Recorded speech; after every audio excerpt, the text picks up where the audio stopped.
Good morning, good day and good evening. How are you doing, ladies and gentlemen? Today is Monday. We got a new week on our hands. Hope you all had a good weekend. First one in today, none other than Cage58. Nice to have you, man. Second place we have Sandy, and third place we have Emily Johnson. Welcome in, hope you guys are doing good. We also have Jin in here. We have Joyen. Hope you guys are doing good. Hope all of you had a good weekend.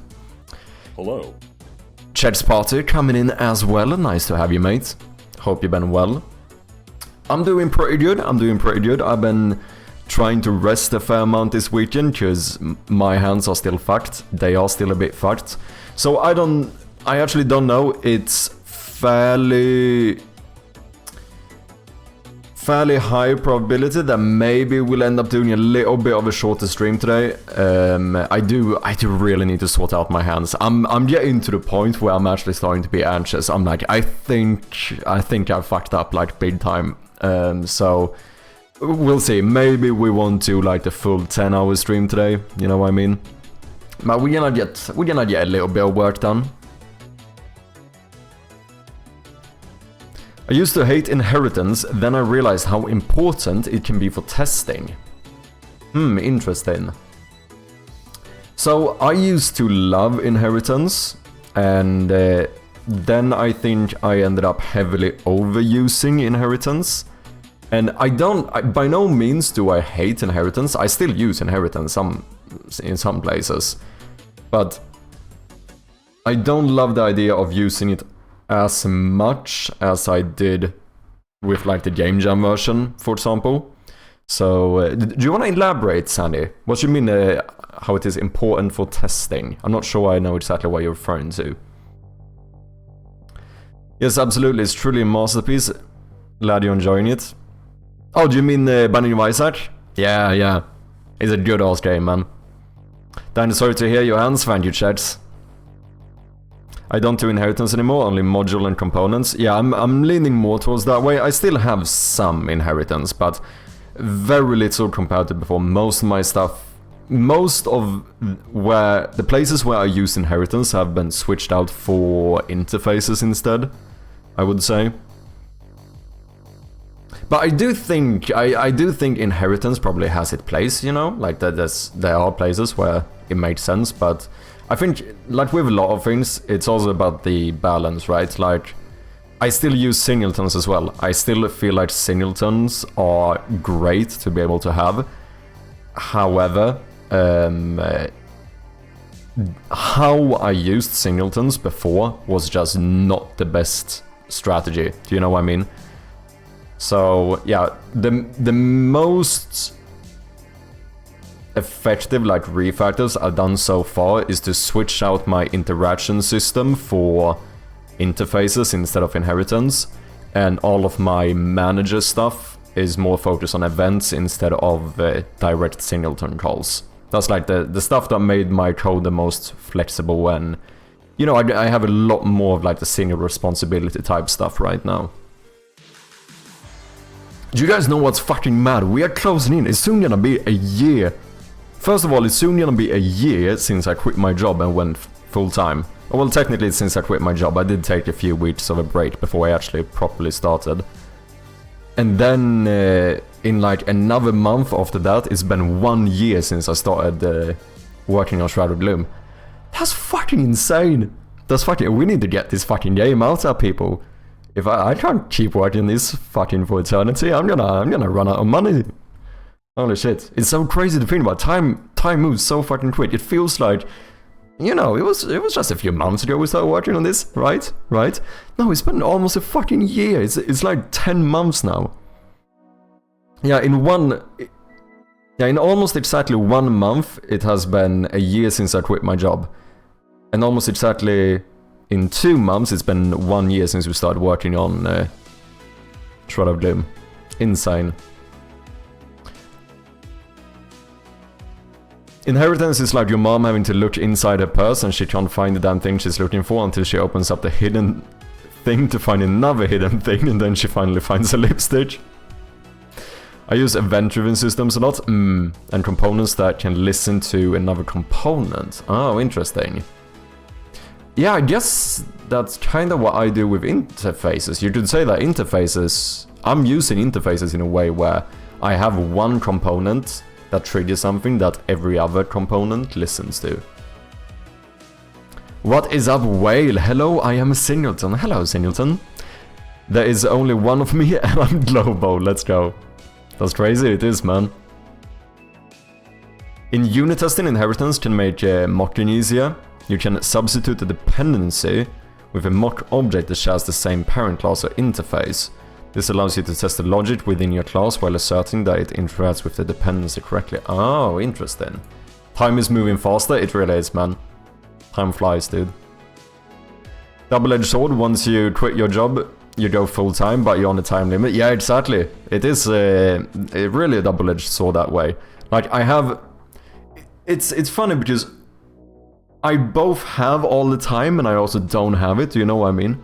Because when I had a job, I could only work on my games for like a couple of hours in the evening or whatever. Whereas now, I have all of the time of every day that I could put into my game. But that's like short term, right? In the long term, I now have less time because, you know, money is not infinite and it's gonna run out. So it's like short term, in like looking at one day, I have like infinitely more time. But in the long term, I have less time. So it's very interesting kind of balance that happens there. I'm so tempted to do it, but keep my job as long as I can. Yeah, I mean, I do think that is the smarter way of going about it. Like, because I'm losing a lot of money, right? Like, you know, when we finish this game, I'm gonna end up having put like $14,000 or something into this game. Which is fucking insane. Like, the chance of me making my money back is fucking minimal. Like, I actually looked at it a little bit today. I think we're gonna... If I'm gonna, like, properly not lose money on this game, I need to sell, like, 5,000 copies or something. Which is, like... You know, the chance of us selling 5,000 copies is... It's not huge. It's a fairly small chance of doing that. To be fair, even if I don't make it all back, if I make back enough to still buy me a bit more time, I would still be kind of satisfied with that. Like, this game doesn't have to make money. If I just make back a bit of my money, I would still be kind of happy with it. But, yeah, it's probably not... The chance of me actually making, like, properly going into plus with this game is fairly low. However, there are other advantages, like, right, for example, I've probably never been happier. Like, I do feel very fulfilled nowadays. I wake up every fucking day and I am, like, insanely excited to work on my game, to the point where I fuck up my hands because of it, because I don't know how to take breaks anymore. I have forgotten what normal people do. What the fuck do people do when they not work on games? Keep in mind though, I can't play games either, because playing games also requires me to use my hands. So when I'm supposed to rest, I'm like sitting here being like, what the fuck am I supposed to do? Let's stand up, people. What's up, Pirogi?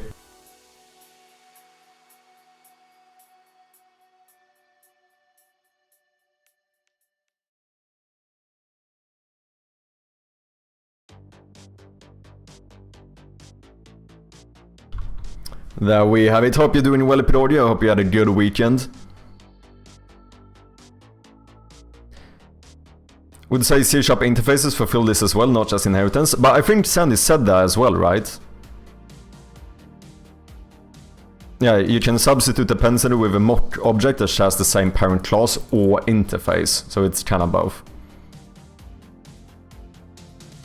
Costs a lot of my sanity to do both, yeah. Yeah, that's what I mean. That's like pros and cons, right? 5,000 copies is doable. I don't think it's like completely out of the realm of possibility. I don't think that. I think it's like very likely to happen? Probably not. Like 5,000 is quite a lot. It is by no means like a small amount of sales, right?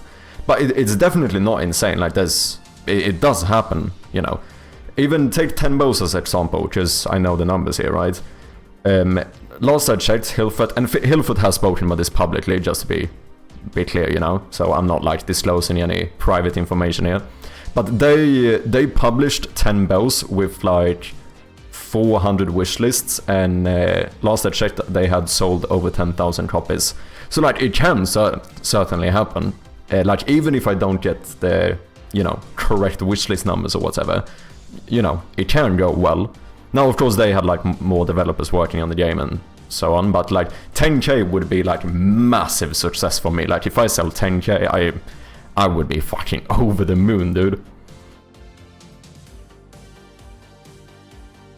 There's a longer-term portfolio thing to think about rather than binary profit loss. That I suppose is true as well.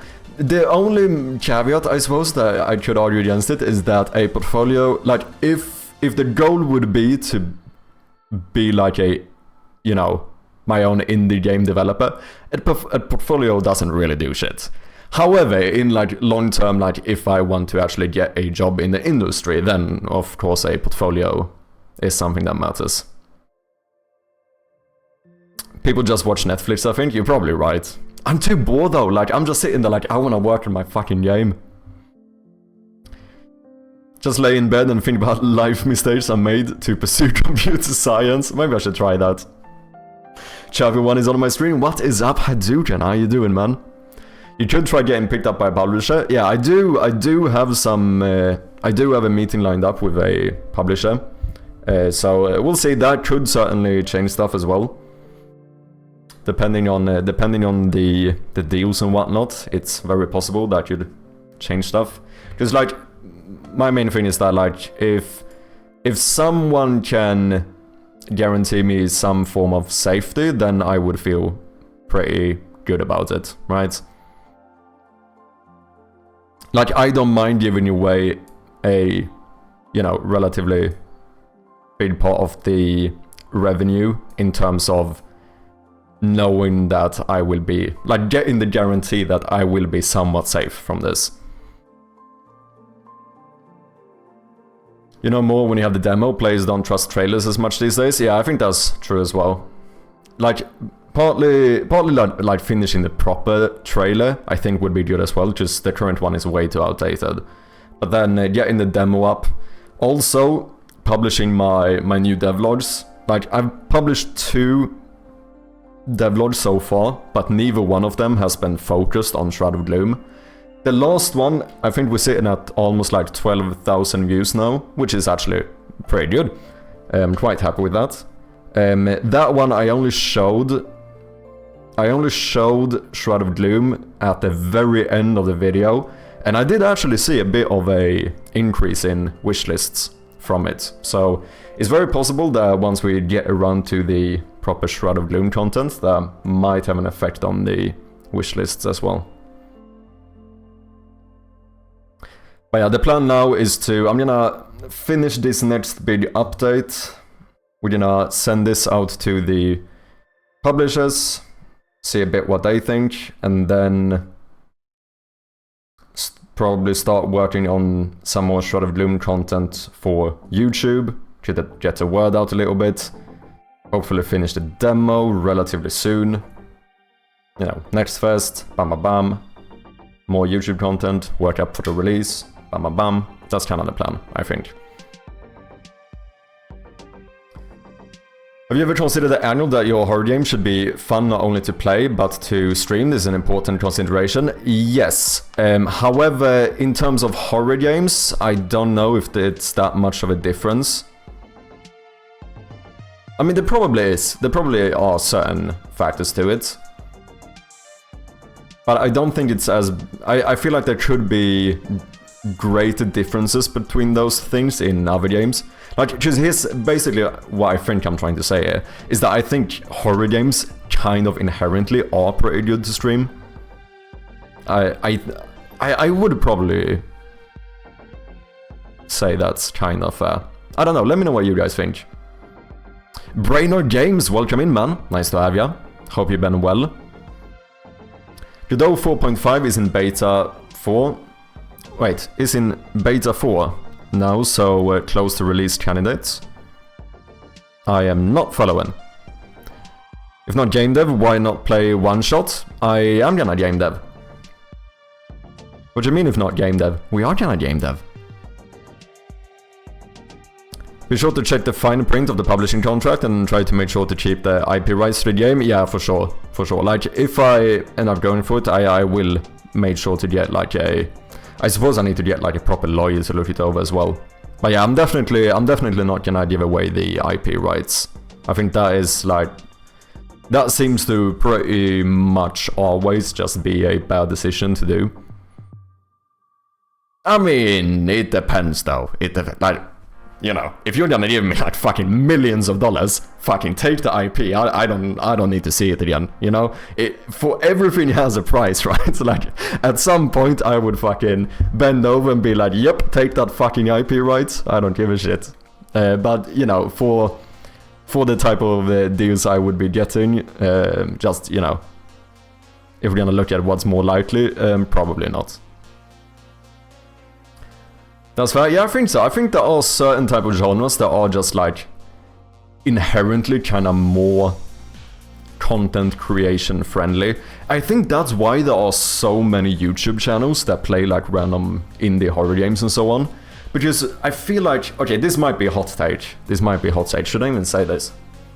Yeah, I think I can say this. I think making horror content, like playing horror games as your content, I think might be one of the easier genres to make content about. Because, like, just playing the game kind of makes the content. Because the main thing with horror games is watching people get scared, right? Like, if you're watching a playthrough of a horror game, that's kind of what you're waiting for, right? So it's a fairly simple, like, 1-to-1 ratio. I don't know. I don't know if this makes sense, but...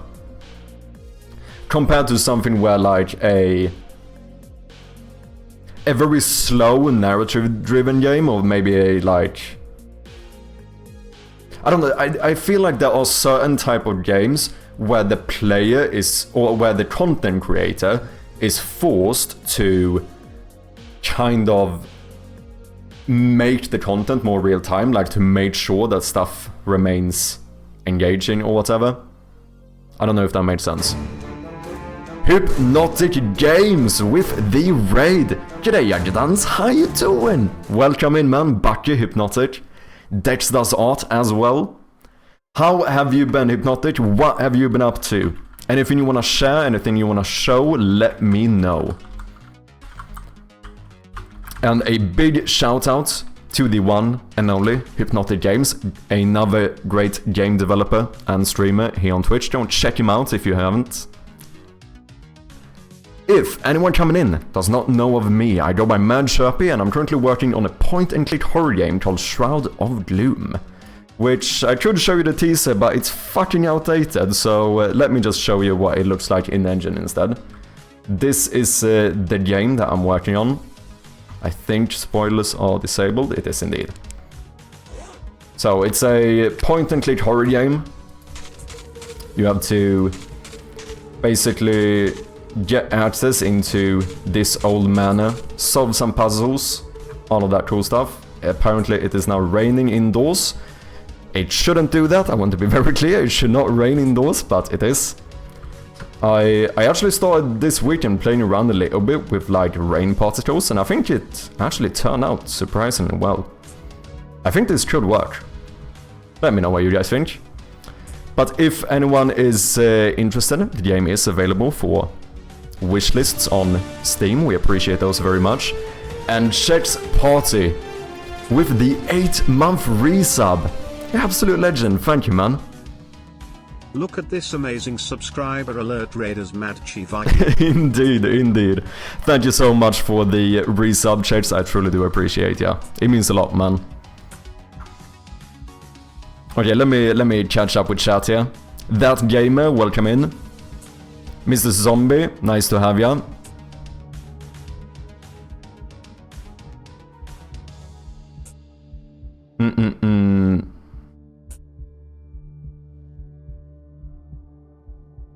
Hey, Spank Isu, thank you very much for the follow. Welcome in. Not yet, found a big problem with my game, started fixing it. Ooh, Brain said no. So what's the problem? What are you currently working on, Hypnotic? I was lurking your stream a little bit before. But I've seen it. You've been playing a fair amount of games recently. I saw you. I could barely watch it, man. I saw you when you were playing Mortuary Assistant or whatever it's called. Fucking hell, that game seems mad, dude. I don't know. I feel like I would fucking die if I played that. I am a little bit of a chicken, though. I am a little bit of a chicken.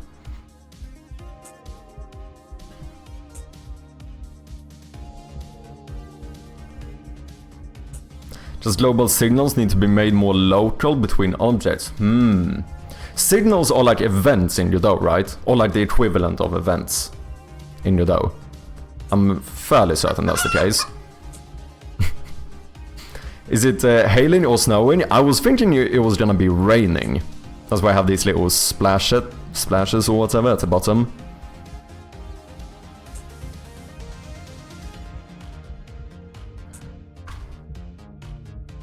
Leaking pipes, just go with it. True. Raindrops have trails. I think we could... trails are a little bit tricky. At least if we want to have them pixel perfect. But we could look into it. We can certainly play around with it. The Cobbler Live, thank you very much for the follow. Welcome in, man.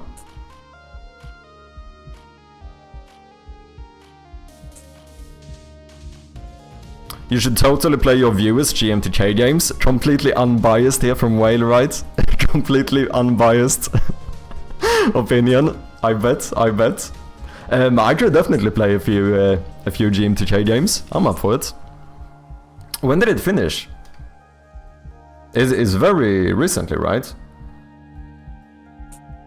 Like yesterday or something?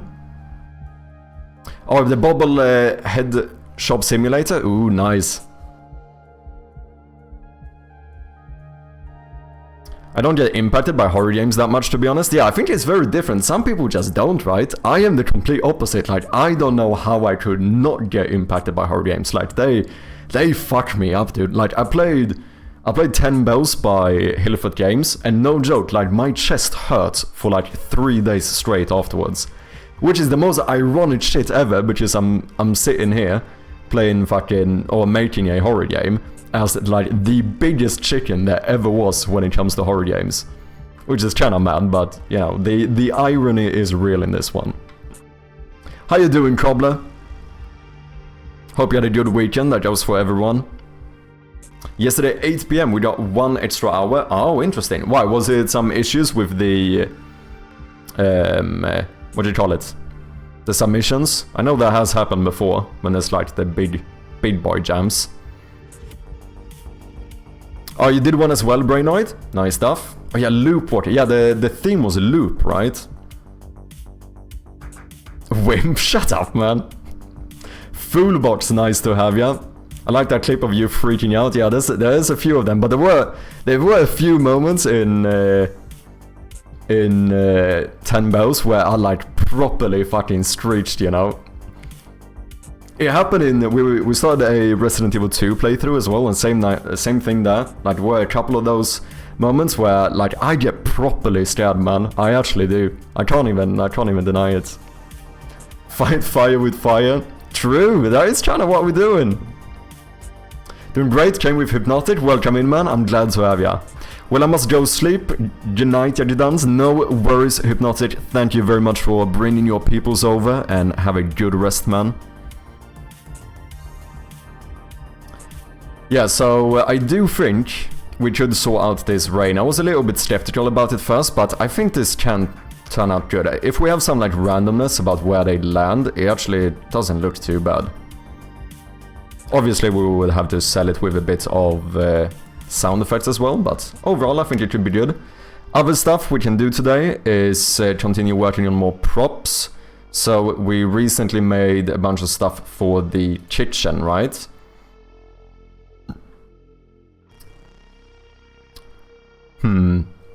But we still have a lot of rooms here that we could sort out. But before we do anything, let's boot up the daily game tool. And then we'll see if we have a few GMTK games, we can certainly give them a go. We do have, I think, Whale, you posted one in the Discord, right? And then Loop Walker by Brainoid. Could check those out. See if I can find Wales again. Here we go. That was also for the GMTK Game Jam, right?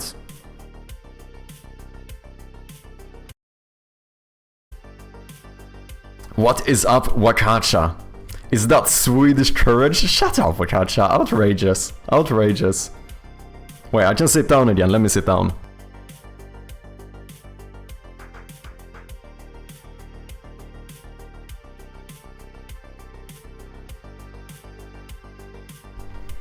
At the same time, I can't watch Silverfan without getting panic attacks. I don't think I know what Silverfan is. Since you said watch, I assume it's some movie or something.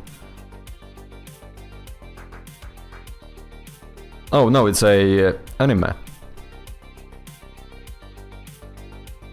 I don't know, anything horror actually does truly fuck me up. Movies as well. The worst thing is obviously virtual reality.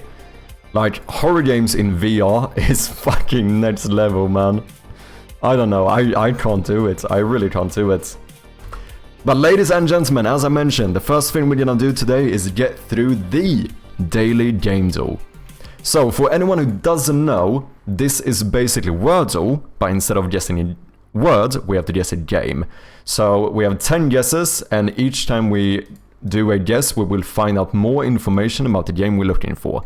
Might be stuff like the platforms, or the release date, or the genres, themes, the perspective, the developer, etc, etc. And either it's gonna be red, which means that whatever we had that was incorrect. We could get green if it all matches. Yellows are weird, it's a partial guess, so one or more clues might be right. It could also, I think that a lot of people mistake is that it can also be that every single one is true. However, you're missing something. Jones with the raid as well. Holy shit, back-to-back raids. Welcome in, Jones. How are you doing? Hope you've been well. Big shout out to Jones, yet another game developer here on Twitch. Go and check him out if you haven't. Currently working on a new game, right? Are you working on your space game? I don't remember the title now. Feel free to link it if you want to. Show it off, show it off. Send that link in the chat. Welcome in, man. For anyone coming in with Jones, if you don't know me, I go by Mad Sharpie, and we are currently going to play the daily gamedev, which is like Wordle, but we have to guess a game instead. Normally, you will see me work on my point-and-click horror game called Shroud of Gloom, which is available on Steam for wishlists if you're interested. I can, you know what, let's run the slightly outdated teaser. Just look at this teaser and then imagine that the game looks like 50% better. You know, that's basically it. Here you go.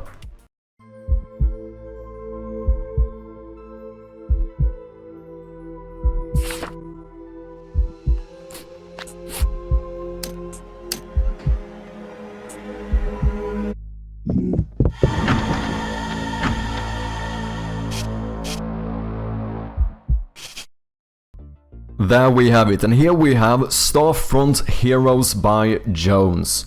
Look at this, look at this. Beautiful.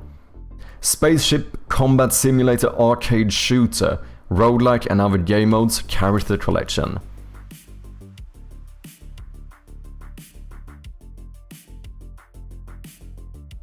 Good shit. Go and wishlist and follow the game, support our fellow developers, people. If you're in the browser not logged in, you have this neat little opening desktop app that will take you straight to the Steam page in your Steam application. Make sure to wishlist the game. We gotta support our people here. Hope you've been well, Jones. What have you been working on today? Okay, so as I said, gamedev is basically Wordle, but we need to guess a game. The redeemer today was none other than Cage, right?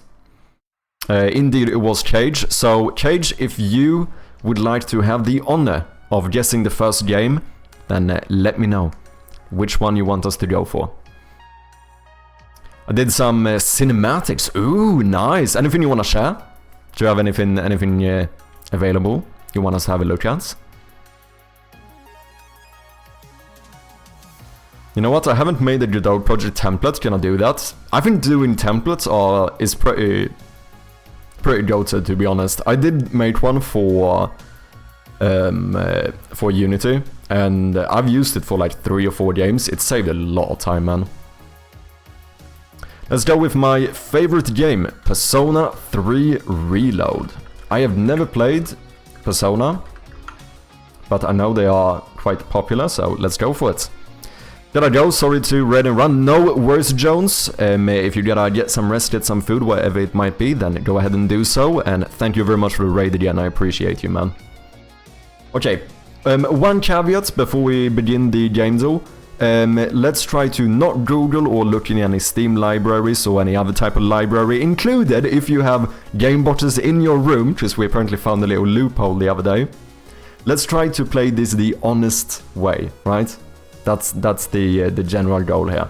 So let's go for Persona 3 Reload. Ooh, okay, good first guess. This is really good first guess. Okay, the game is not made in Unreal Engine. It's not published by Sega, whatever you call it. It is third person and single player though. Released earlier than 2024. And this is a very important clue. It was not released on PC, PS4, Xbox One, PS5 or Xbox Series X.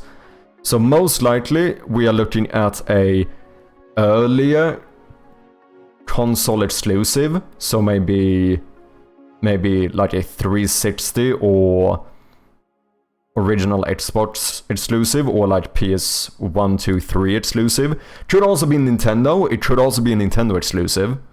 Or it could be a very old game. It could be something from like the 80s on some console before my time. Could be. So I gotta go, some work waiting for me. No worries, mate. Thank you very much for dropping by and dropping that follow. I appreciate you, and I hope to see you another time. Good luck with work. Brent Brava, welcome in, man. Super Mario Odyssey. Zelda Wind Waker, Nightmare Creatures. I feel like these are all good guesses. Yeah, Nintendo exclusive, true. I think that it might even be more likely to be Nintendo. Super Mario 64 or something like that, yeah, could be. Oh, Odyssey has multiplayer? Okay. So what about Wind Waker? That would be Nintendo.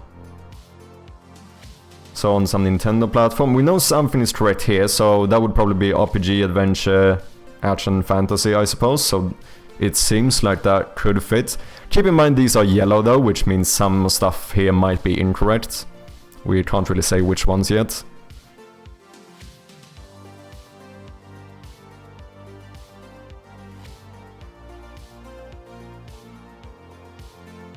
Does Balloon World really count though? Difficult to say. I don't know what it is, but because sometimes you have to think about how like Gamedev actually defines this stuff, which can be weird. Like my biggest pet peeve so far was the fact that they said that Borderlands is not an adventure game, and I'm like, well, that's fucking incorrect. I feel like it's very much an adventure game, but oh well. Sometimes Gamedev is a bit weird. Another example should be to keep in mind is like perspective.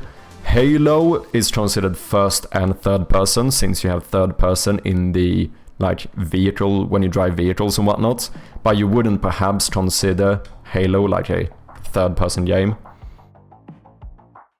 Are we allowed to try a guess on Unlimited first? Do you mean like just running Gamedev Unlimited before doing the daily one? I mean, I suppose we could do that. What's up, David? Welcome in, man. Well, now this one is already started, so we're gonna finish it, but...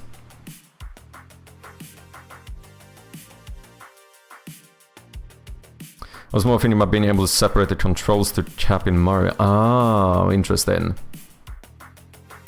Okay, let's do Wind Waker and see what happens. I guess the original one. What's that, Bucky? I'm gonna assume we want to do just HD. I assume is some remake, right?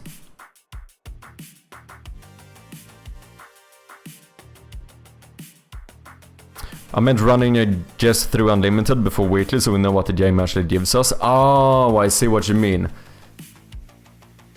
Feels a little bit cheesy. Nah, I don't think we do that.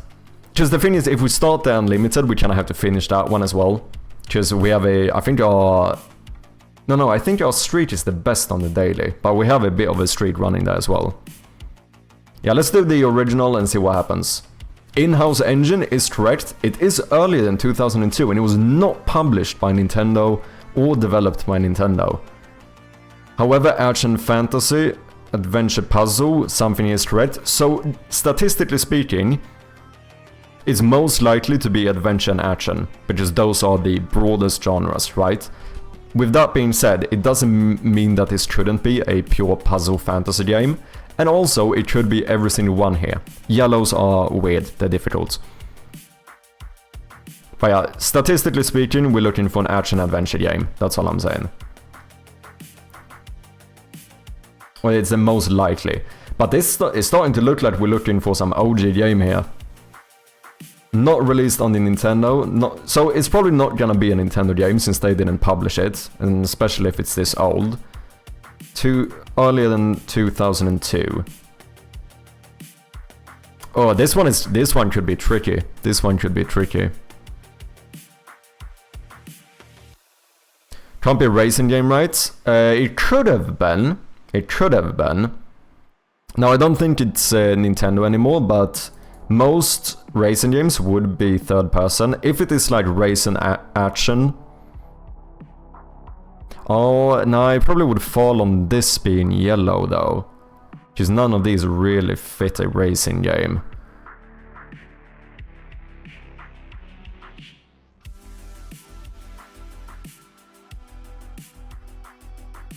But are we as viewers allowed to check though? No. I'm gonna say no. Lupo, good evening, hope you're doing well. In-house engine is anything in the Atari era, so this is gonna be on you guys, man. I usually feel like a bit of a boomer. I now feel very much like the zoomer in here. I don't know what the fuck this game could be. Oh yeah, Doom first person, right? True. Kinda feels like PlayStation 1 exclusive, but I just have this feeling about it, unless it's gonna be some weird Atari Jaguar game. Yeah, I guess it could have been... When did PlayStation 1 release?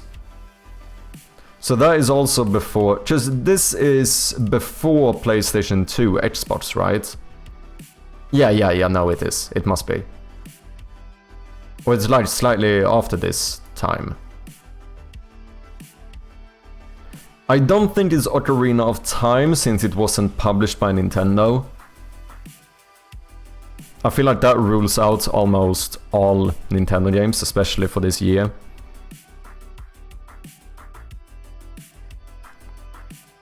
First Resident Evil. Prince of Persia, yeah. Tomb Raider. These sound like they could be good guesses. Exclusive for GameCube. No, it's not on GameCube. It's not on GameCube. We still don't know the platform we're looking for. But yeah, it's not developed by Nintendo and earlier than 2002. What's up, running bem-vindo? Tenchu or maybe Nightmare Creatures, Buck Bumble. I don't know a lot of these games, but if you guys have something that fits, we can certainly run for it. PlayStation 1 was in the 90s. Released 95-ish, I think. Okay. For your information, I didn't get this one. Oh, shit.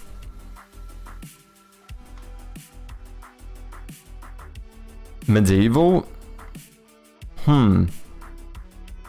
Okay, which one should we run? We have a lot of guesses here. We have... Prince of Persia...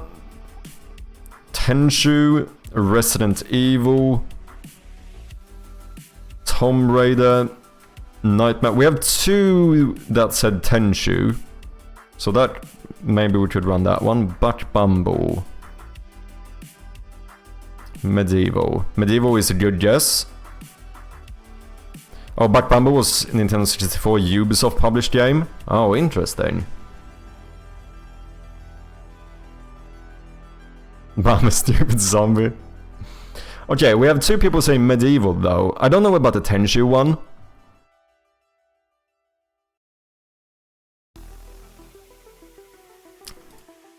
What's this? We're not doodling Wachacha, are we? We're not doodling anything here, Wachacha. Pokemon games were developed by Nintendo. I don't think they were all developed by Nintendo, but they were published by Nintendo. Okay, let's try Medieval. I don't know the game. Medieval. Original, I suppose. We have both Brent and Wachacha saying it, so let's try this one and see what happens. I don't know what platform this is for, but... Oh, that is a fucking GG guess. Holy shit, that is close. We got all the correct platforms. PlayStation, PS3 and PlayStation Portable. Still don't know too much about genres and themes, but it was released in 1998.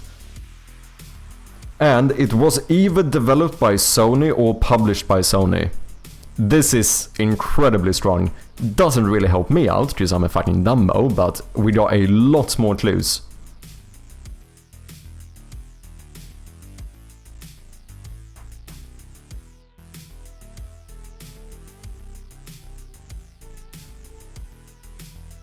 Developed by Game Freak, published by Nintendo, except for the Generation 4 remix, so it was developed by somebody else. Oh, interesting. Bandicoot, Legend of Dragoon, Jets Enters the Gecko. Okay, Legend of Dragoon wasn't on PS3, okay. Bandicoot has 2D segments. Like, when you say 2D, do you mean full 2D or do you mean like side view? What is it? Jets Enters the Gecko? Would that fit then?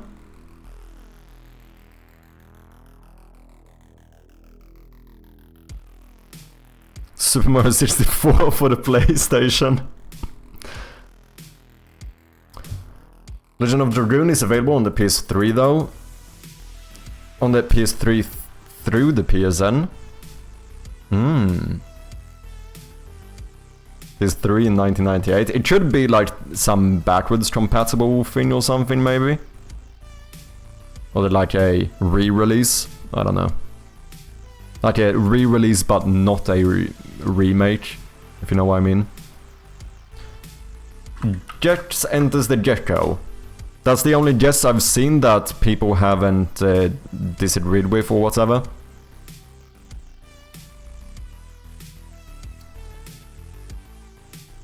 Should we try it? Maybe Resident Evil? I think it could have worked. I'm not sure Resident Evil... Oh no, wait. I think all Resident Evils are available on PC, are they not? I think they are. I don't know about publisher. I'm so fucking bad when it comes to publishers, man. And I even played Resident Evil in... Who published that one? I can't remember. Oh, original Resident Evil was PS only, right? Oh, was it? Oh, interesting. Oh, then maybe it could be. If Sony as publisher made sense for Resident Evil, then it could be. Okay, let's run Jets Enters the Gecko. No idea about this game, but... And if it isn't this one, maybe we try a Resident Evil. One of the other ones. Even had a custom game controller? Oh shit. Crash Bandicoot, the side view segments that gamedev handles as 2D side view camera. Okay.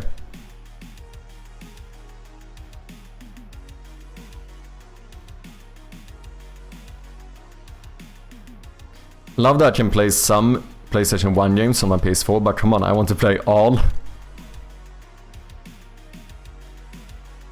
Yeah, I don't understand how that works, because something being backwards compatible, it feels like if you make one PlayStation 1 game backwards compatible,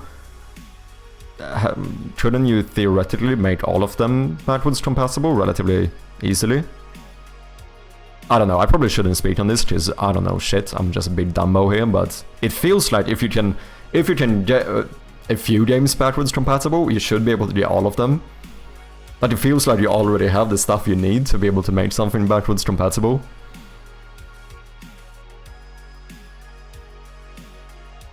You haven't played Resident Evil, Chappy? We can't be friends anymore. I have! I started playing Resident Evil 2, like, you know, a week and a half ago or something. So I can actually say I have played Resident Evil now. The remake. Played 4 on stream? No, it was the second one, the remake of the second one.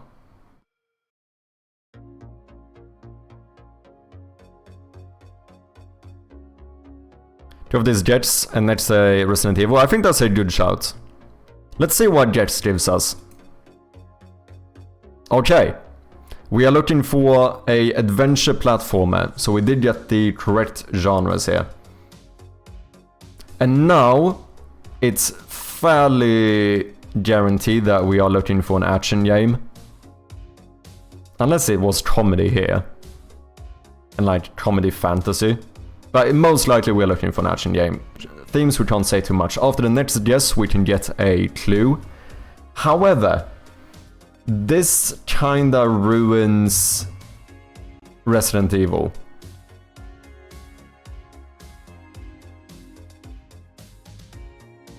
Because then we would have, we would probably have like shooter, puzzle, whereas this is a adventure platformer. We are friends again, let's go.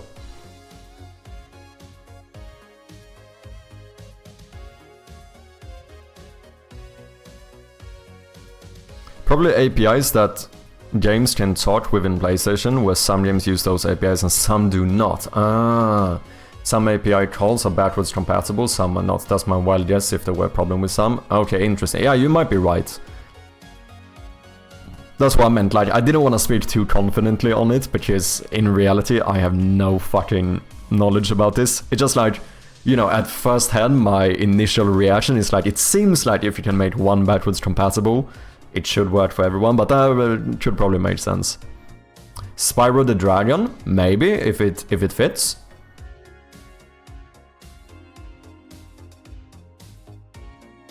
Could also be licensing issue of why they're not available on new consoles. We can even see it with original Resident Evil 1 and re-release on the PS1.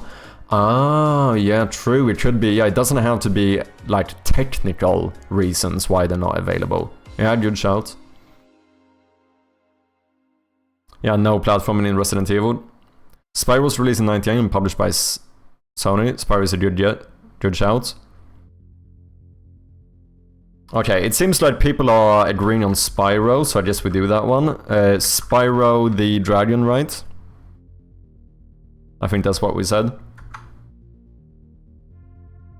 Okay, let's run it and see what happens. If we get this or not. Are you ready?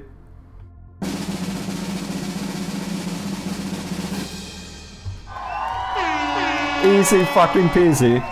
Dude, we don't lose. We just don't lose, people. Losing is not in our fucking genes here, man. 17 in streak. Didn't even need a clue. Didn't even need a clue, people. Good shit. Good shit.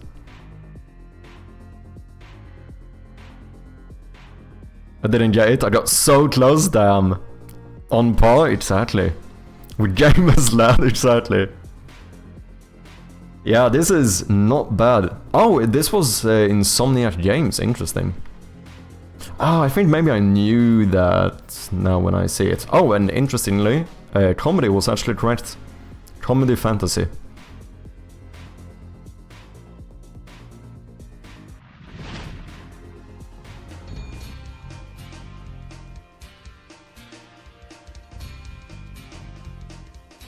Damn, you know it's old when you only can get 360p on YouTube. I know of the Spyro games, but I never play them. Is that outrageous? I don't know.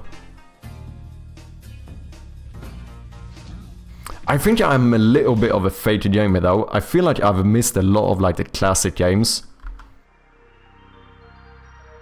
There's a lot of those games that I probably should have played, I just have never... You know, I'm like an Xbox player, right? Like, I didn't have the original Xbox, but I had 360 and Xbox One.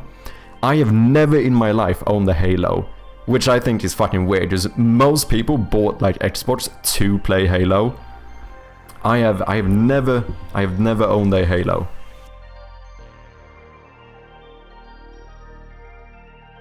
I used Spyro to get past the copy protection on my modded PS1, damn.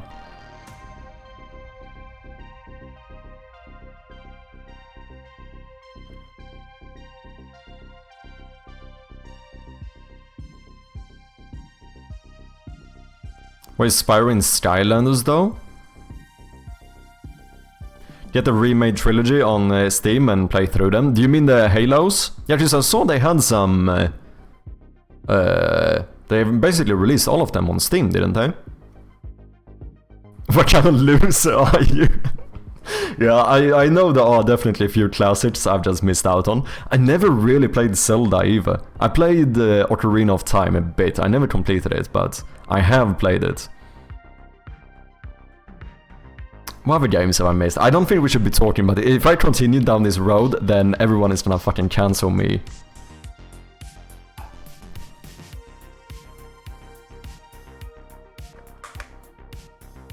You can still play them. Emulators are a thing. The only thing is that I think, as far as I know, emulators can be a little bit iffy on Twitch. And to be clear here, I almost don't play games off stream. 75% of the chat leaves. Blasphemy. Oh, you meant the Spyros? Ah.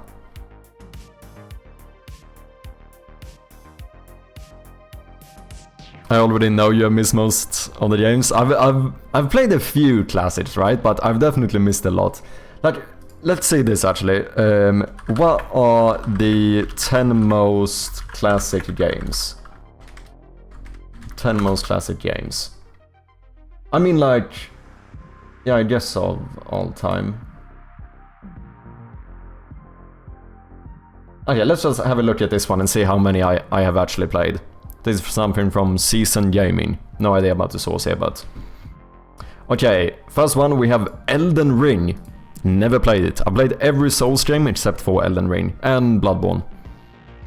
Halo, nope, never played it. Last of Us, never played it. Red Dead Redemption 2, I never played either the first or the second one. Phantasy Star, I don't even know of. I played a little bit of Bioshock, but I never finished it. I played Super Mario, but never Super Mario World. Borderlands 2 I have played. This one I've completed. Cuphead I played a bit, but never finished.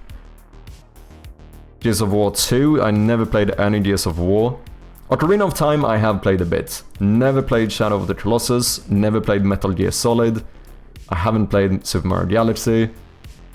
Never played Mass Effect, nor Uncharted, nor God of War. I've never played Final Fantasy. Super Mario Bros. I played one of the original one. I have played a bit. Never played Half-Life. I just started playing my first Resident Evil. Didn't play. I've never played Command and Conquer, nor Crusader Kings. Horizon I haven't played. Assassin's Creed 2 I have played. No Mass Effect. I have played Oblivion. I have played San Andreas. I have played The Witcher. I think I played a tiny bit of Kingdom Hearts. Never Dragon Age. I don't think I've played a single Donkey Kong game.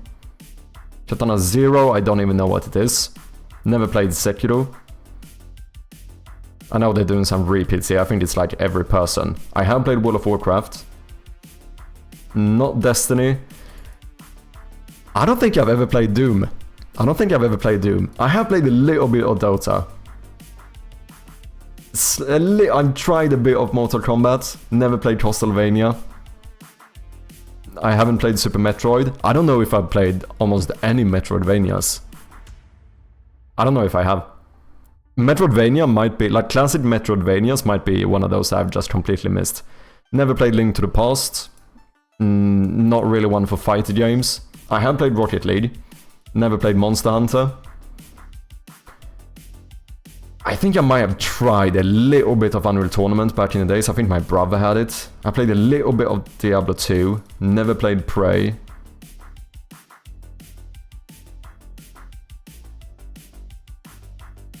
How horrible is this? How angry are people in chat? That's what I'm trying to find out.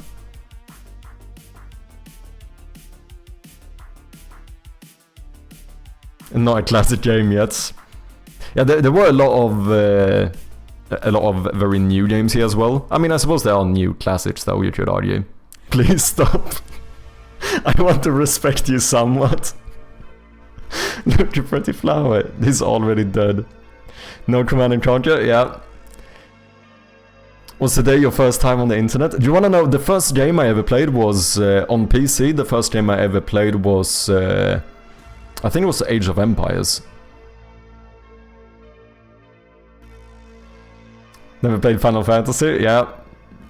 There's a lot of games you've not played for the game developer. So I know, man. Like, I've played a lot of games. I just haven't played these games, okay? My lord. You know, I can excuse basically any game but Doom. I mean, I might have tried a little bit of Doom, you know. My mate had Doom. I might have, like, you know, back in the days when you would like sit and watch your... Before streamers was a thing, and you would sit and watch your games, or watch your friends play games. I watched my friend play a bit of Doom. Does that count? Like, what did you do with your consoles? I don't know, I played Super Mario 64, that's one of the classic games I've definitely played. I did play one of the, you know, the old Star Wars? I don't know if it's this one, but the one that was famous on, like, PlayStation 2 or whatever. You could play, like, multiplayer. I found out Rocket League you played, Faith in Humanity Restored. I can't get angry, I'm crying too hard. I think it's official, you have lost your gamer card by not ever playing Doom. But yeah, Battlefront, that's the one. My friend played Doom, now I'm going to use that on the next job interview. I have a friend in cybersecurity, I should be considered for this role. Yeah, exactly. I don't know, I think you guys have been silly. You guys have been a bit silly. I have played Monster Train. But some of these are not as, like... I never played Earthbound. I'm not even mentioning these, because I don't think I've ever heard of the name. Never played Guild Wars. I did play Stardew Valley. Have not played The Evil Within, nor any Persona. I did play one Neverwinter, and it fucking sucked. I was so angry. It was horrible.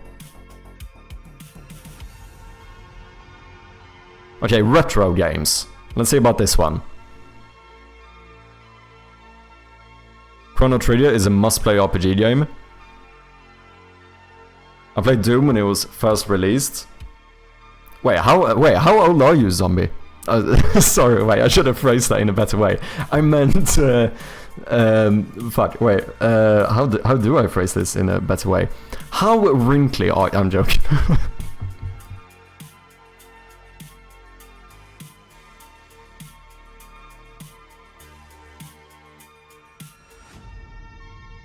I've been playing through Doom 1 on Ultra Violence. I'm on the last episode. Damn. 43, I at 12. Wait, are you actually 43? Like, no joke in here? No kappa? You're making me think all Unity devs are like you. My peasant joke is coming alive. I'm pretty sure you didn't play the best RPG of all time, Chrono Trigger. I don't even think I've heard of it. 40 years old here, I played almost all the raids on that list. Fucking hell, Brent as well. You know what? Brent and Zombie, I would never... this is a compliment, by the way. I would never have guessed that you guys were in your 40s. Holy shit. Turning 49? Damn, I'm a fucking zoomer. Amises with the raid. Welcome in Moria Staveli. Minne olen puoleksi suomalainen, kiitos. Thank you very much for the raid, man. I appreciate ya. For anyone who doesn't know, the one and only, the great Amises. He's yet another game developer here on Twitch. Go and check him out if you haven't. He's currently working on Shadows of Tuonela, a RuneScape-inspired game, which looks fucking sick. And not only does it look sick, it's actually fun. I have been playtesting this a bit. Go and wishlist and follow the game, support our fellow developers. How you doing, Amis? It's nice to have you. We are currently shaming me for not having played classic games. That's what we're doing. Everyone is making fun of me because apparently I'm a fake gamer. I'm a fake gamer. But with that being said, if anyone doesn't know me coming in from Amisis, my name is Mad Sharpie, and normally when we are not shaming me for being a fake gamer, I am working on my point-and-click horror game called Shroud of Gloom, which is this little bugger. Been working a lot on new rooms and puzzles and stuff. Started doing some rain particles, which I think turned out pretty good. But it's a point-and-click horror game. You have to solve some puzzles, rummage through this old house, which it definitely should be raining in. That's it. It should definitely be raining in here, just so you know. But yeah, you can play piano. You can play piano. That's pretty cool. That's pretty cool. I actually learned a new song on piano. Do you want to hear it, guys? And then we go back to shaming me for not having played games. What? Where is it? I think it's here. Here.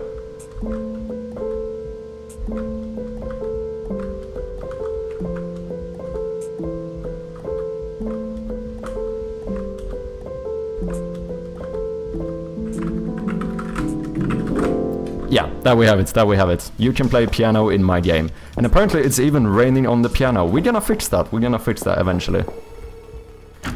But yeah, most of the time this is what you will see me working on. If it looks interesting, you can wishlist the game on Steam, and we do appreciate those wishlists a lot. I promise I'm gonna make it stop raining indoors. Ilmstri, nice to have you, welcome in. Cheater, good to see you, man. How's the Victon Peli coming together? It's going great, man, it's going great. My hands are falling apart, but the game is most certainly getting there. What have you been up to, Amisis? Anything else you wanna show off? Let me know.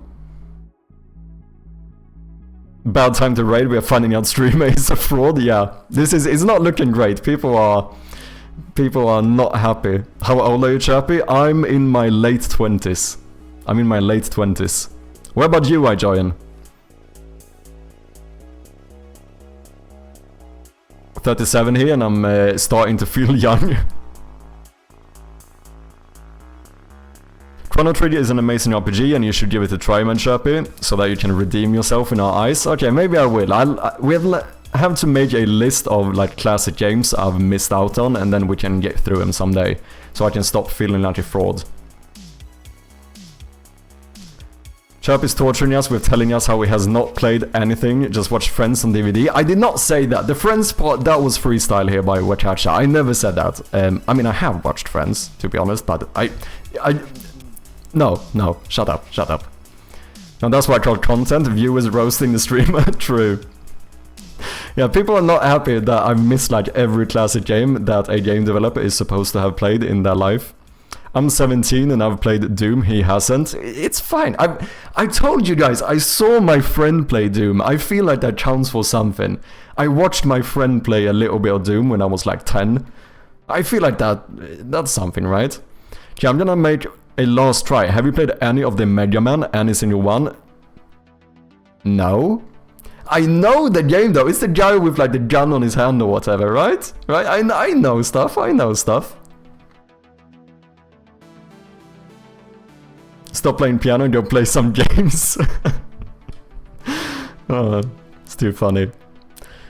We got Sharpie playing piano before Doom. Yep. Sophia, welcome in. Nice to have you. Hope you had a good weekend. I'm doing well, thank you. Zeiko, good to see ya. Beautiful piano will rot in the rain. True.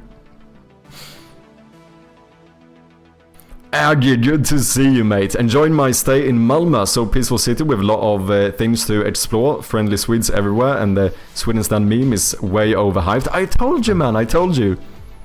I feel like people go a bit too far with it. It gets a bit exaggerated. I think that's the case with everything though, like, no matter... Like, I've traveled to so many places in the world where people say, like, be careful traveling there, that's like a really dangerous area, blah blah, this is... Oh, people are weird here, like, don't go there. Every time I went there, it's been completely fine. I don't know, at this point I just don't trust people anymore when they say I shouldn't go places. What are you doing, buddy? I am gonna work more on my game. We just played the daily game though, but first we're gonna shame me for not having played classic retro games. Let's see what Amisis has here. What makes a good video game world? if it's the size, the places to explore, the stories, or something else. That's actually a good question. I mean, I feel like all of these, the things you mentioned, all have a good, like, are a big factor into what makes a good video game world. One thing I really like for some reason, this is kind of niche, I love fucking shortcuts, unlocking shortcuts. One of the reasons why I think Dark Souls 1 is one of my favorite, like, level building, at least the first area, right? Ever, is that there's so many times when you go through and you go, oh shit, I'm back here again. You know, just you like unlock new areas or new shortcuts between areas. The world is so like interconnected, which is something I love. Anyway, let's have a look at this video. I think we have some proper sound effects here now too.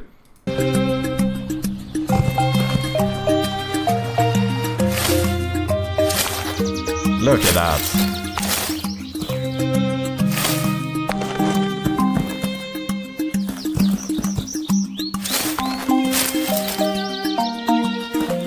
Dude, I'm eagerly waiting for the next update. I wanna try all the new content. Oh, that's new as well.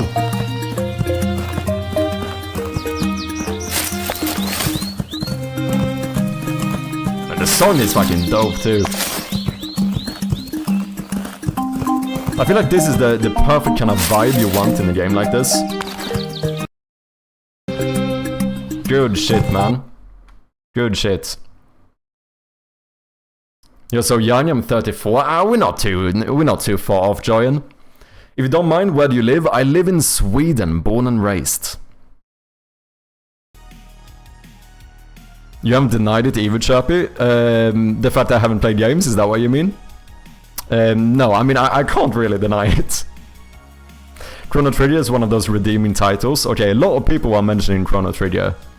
Not played any Command & Conquer, I'm done. Well, maybe I'll have to give that one a go too. I'm gonna have to make a fucking list, man. Not a single Mega Man, I give up. Oh damn, this is not good. Why don't you answer? I'm a bit behind in chat, Sophia. I go from the top to the bottom, so I promise you I almost always answer every chat, but it might just take a little bit more time sometimes. I don't want anyone to feel left out, so I made sure to catch the older stuff first. So yeah, slight disclaimer here, I'm a bit behind in chat trying to catch up. At this point I feel like you're doing this on purpose. I'm not. I avoid traveling to that place called Earth. Be careful traveling room to room in your house, Chappy. Oh shit. Well, to be fair, I don't really do that. I mainly just sit here until my hands break. Fiera, welcome in, nice to have ya. You definitely shouldn't go and play Doom or Chrono Trigger. Oh, you're trying to reverse psychology now. Oh, that's funny. Banana Man who dislikes chocolate, does not drink beer, and have not played any classic games. This is not true. This is not true. I mean, chocolate is overrated. I do drink beer, I just prefer whiskey. And I've played some... I did play Super Mario 64. Is that not a redeem? I feel like that should be a redeem.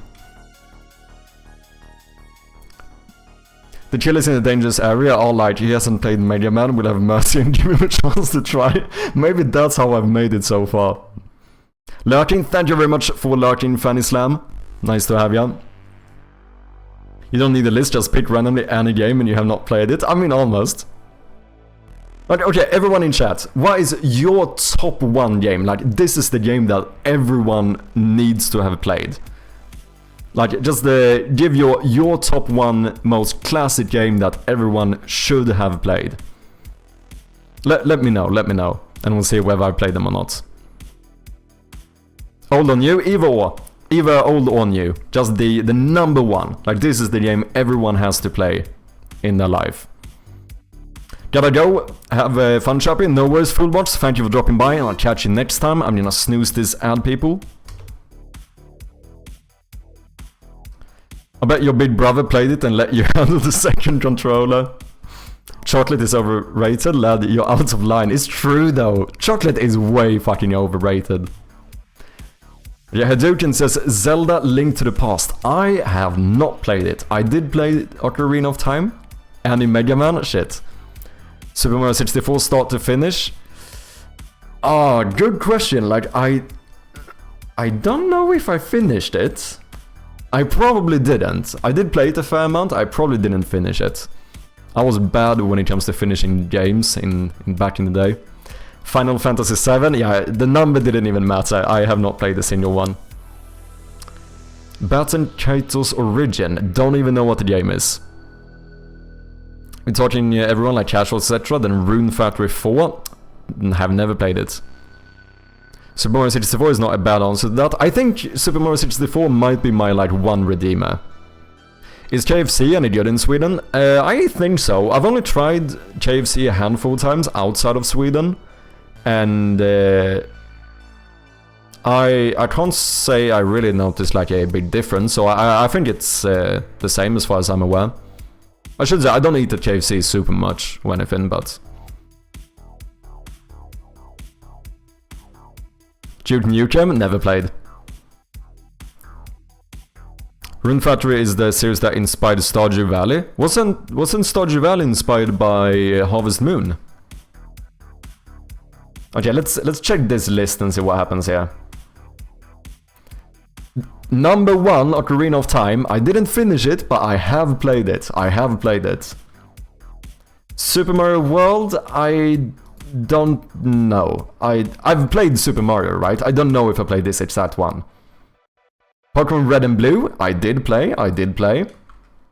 Super Mario 64, I did play. This is the redeeming list. Roast incoming? No, I've played pretty much every single game so far. I don't know about exactly this one. I know I played one of the 2D Super Marios. But I can't say for certain if it was this one. This I played.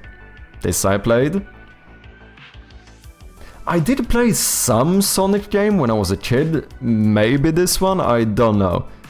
Was this 2D or 1992? Probably 2D. In that case, probably not. I think I played a 3D Sonic. GoldenEye, I did play this one. Never finished it. Tetris, I don't know if I've ever heard of this. Tetris or Tetris? Tetris.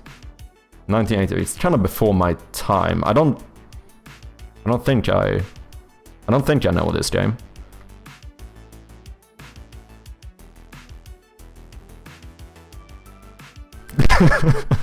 I'm fucking joking, people. Come on, of course I know what Tetris is.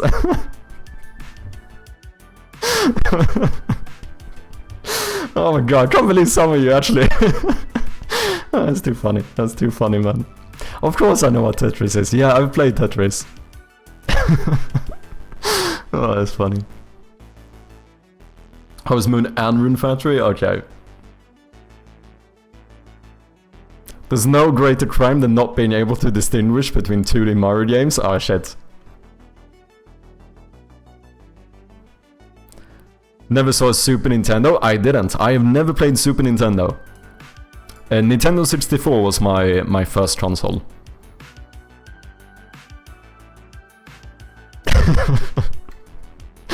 Can't trust you anymore if you don't know any game. Dude, I know everyone on this list so far. I think you guys are exaggerating. I'm actually doing pretty good here. Pac-Man, I did play Pac-Man. Okay, I haven't played Final Fantasy. This is the first... Number 9 is the first one I actually lose on. I don't think I have played a single Final Fantasy. And I also have never played Metal Gear Solid. I think I had one to PlayStation 2, but I think I played it for like 10 minutes. Because I think I was too young and dumb to understand what I was doing. I think it got stuck like early beginning and then was like, nope. Grand Theft Auto, I played a fair amount of them. Not like the early top-down ones, but I played like Vice City, San Andreas, 4 and 5, I think. Tony Hawk Pro Skater, I did play this one. Okay, I'm gonna snooze one more ad here. You see, guys, I'm not that fucking bad. Spyro, I didn't play. So far, I have like an 80%, you know, play rate of these retro games. So like here, I'm doing pretty fine. I might have missed a few classics here and there, but it's not too bad, is it?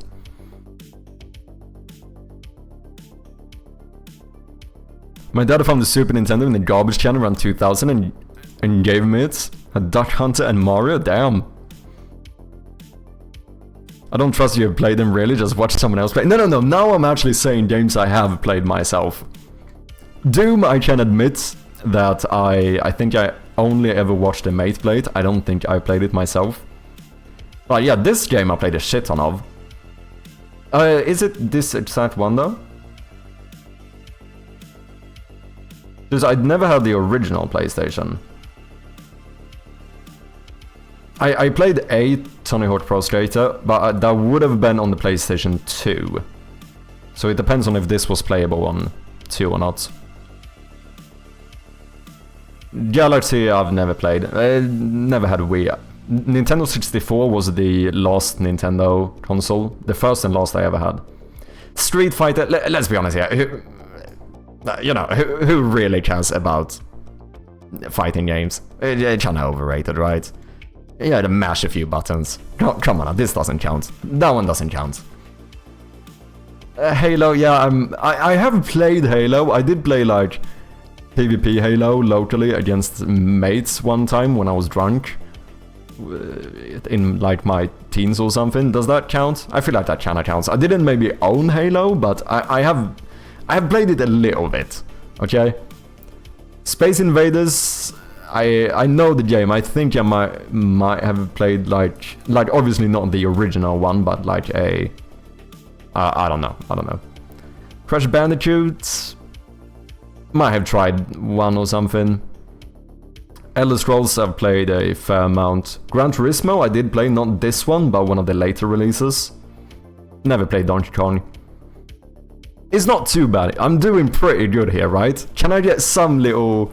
Can I get some support in the chat here? I'm doing pretty good, right? On the retro list, I'm actually doing better.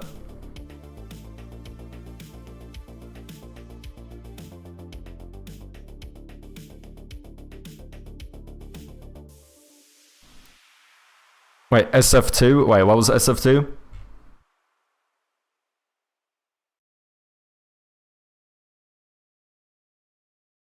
Wait, what did I miss? Oh, Street Fighter. Nah, fuck it. Fighting games, man. Just mashing buttons. What's the... come on now. All you do, like, if you play a fighting game, all you do is this, anyway. Like, is it really a game at that point? Is it really a game?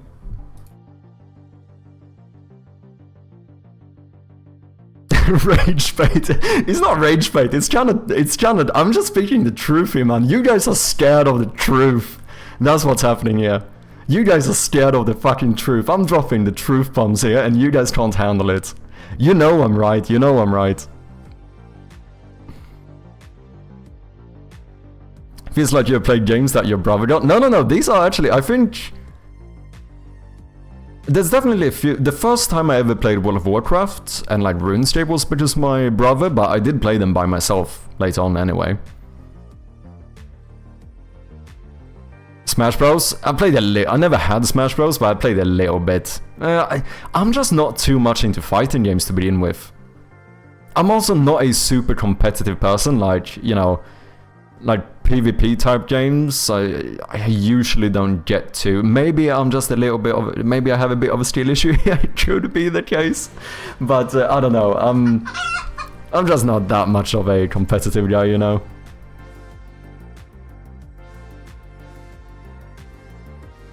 How does that make me a chicken?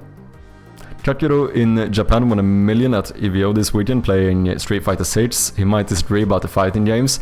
Yeah, but look, he's just better at mashing the buttons, you know? Like, come on now. When I 1v1 in Overwatch, dude, I would, you know, you wouldn't stand a chance, Wakacha. No way.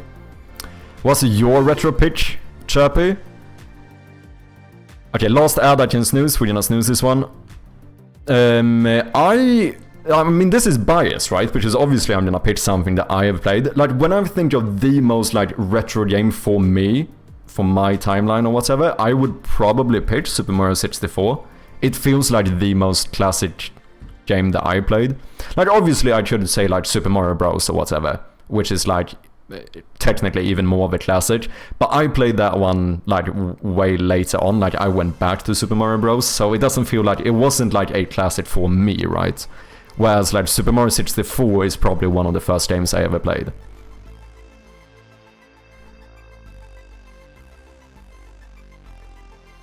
With newer games, I don't know. Like most classic one, maybe like Skyrim or something. If we're gonna pick like something new.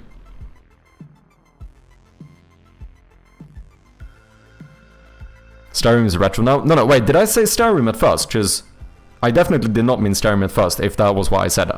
No, I did say Super Mario 64, right? Because that's what I meant. But with like new games, if I had to pick like a new classic, I assume it would be something like Skyrim.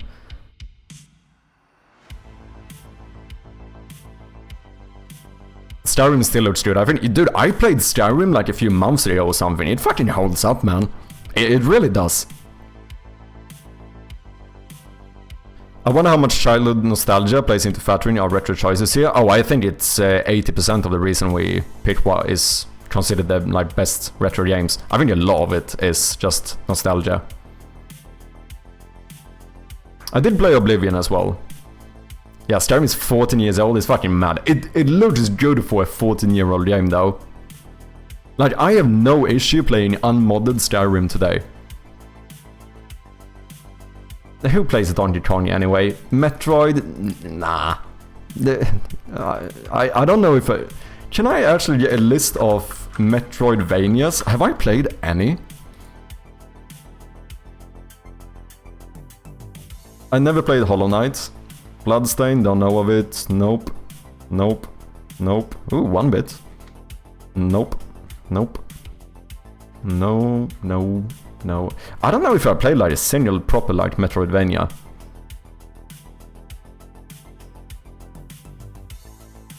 Probably some Animal Well, I know of it, but I never played it. Blasphemous, nope. Ori, no. Hollow Knight, no. I don't know if I played like a proper Metroidvania, to be honest. I do have Hollow Knight on my wishlist, I'm fairly sure, but... Good, it still looks nice. Yeah, I think so too. Nostalgia is a powerful ally, it really is. I think a lot of the time people underestimate how strong nostalgia actually is. Like, I could probably sit and play something for a very, very long time out of like nothing but pure nostalgia. Like being the motivator as to like why I play it.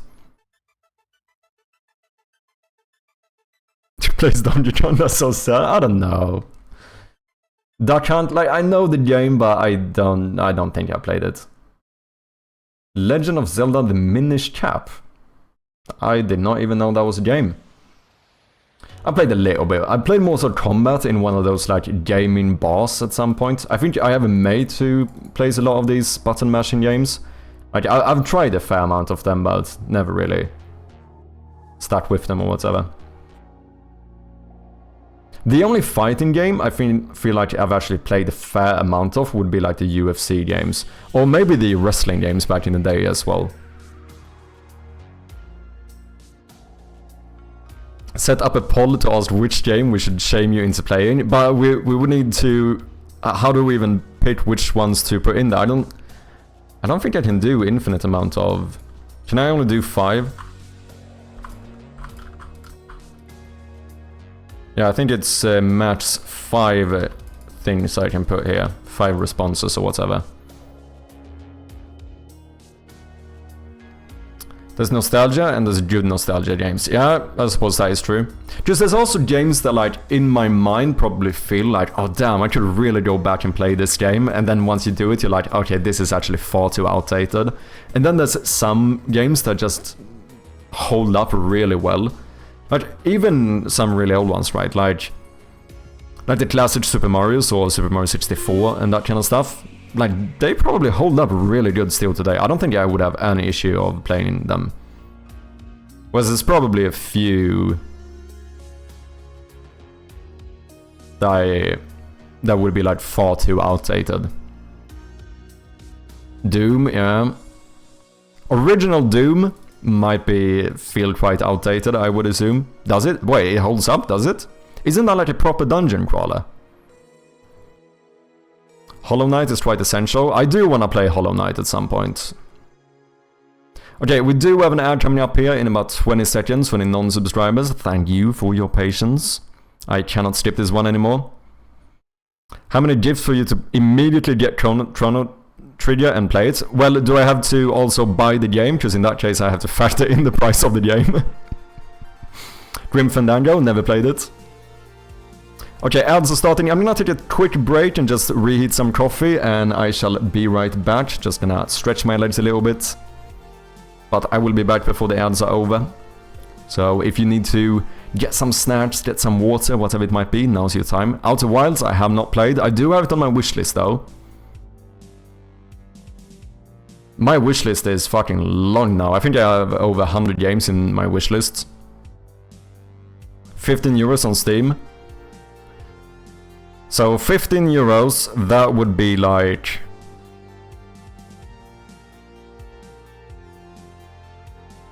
It would be like 6 subs for the price of the game. And then, I don't know, well, wait, which game was it again? Chrono Trigger? Is it a long game?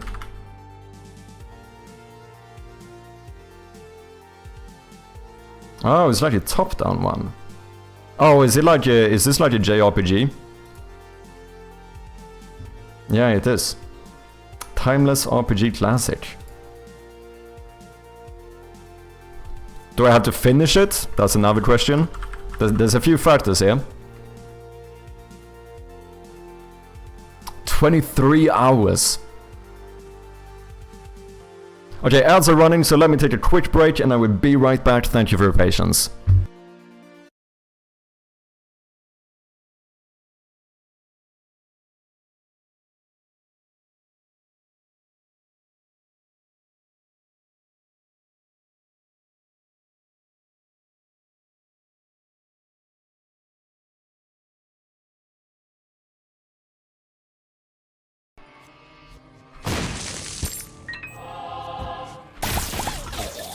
Okay, side is open. Wait a minute. Oh shit, do I? Oh, the entire pumps were back. Oh.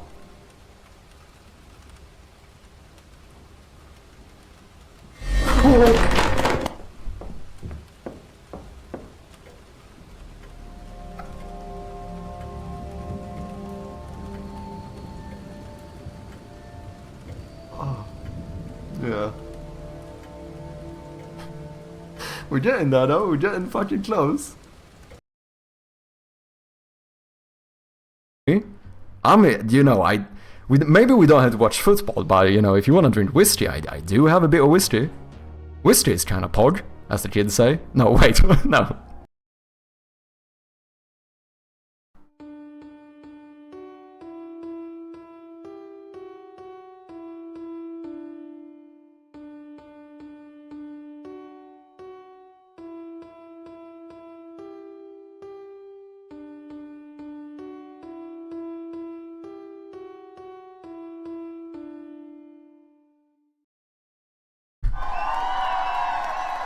Thank you. Thank you all so much. What a performance.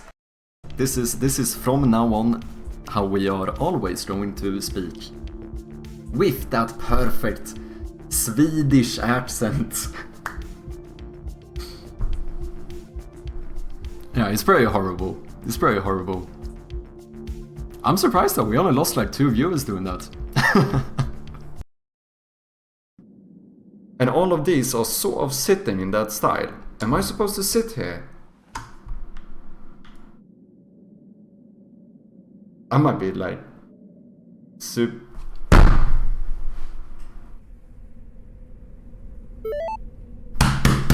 Fucking... And we are back in pretty much perfect timing for the ads to be over. Thank you for your patience, guys. Let me catch up with chat here. Look at Trevor Lewis. Sorry, I kind of butchered your name there, but welcome in, man. Nice to have ya. I think I saw you followed me when I was offline the other day, right? Yeah, you did. Thank you very much for that. You say, I actually started game dev because of nostalgia. Oh, interesting. Do you want to elaborate? What exactly you mean? You started game dev because of nostalgia? Just, oh, did you want to make like a game similar to one you played in your childhood or something? Is that what you mean?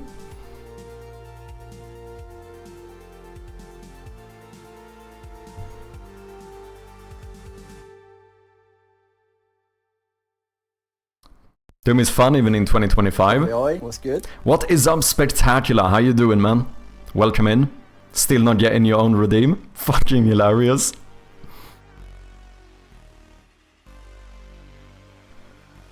As you make point-and-click games, I recommend you play legendary point-and-click games like Grim Fandango. I think I actually have one on my wish list, one of those.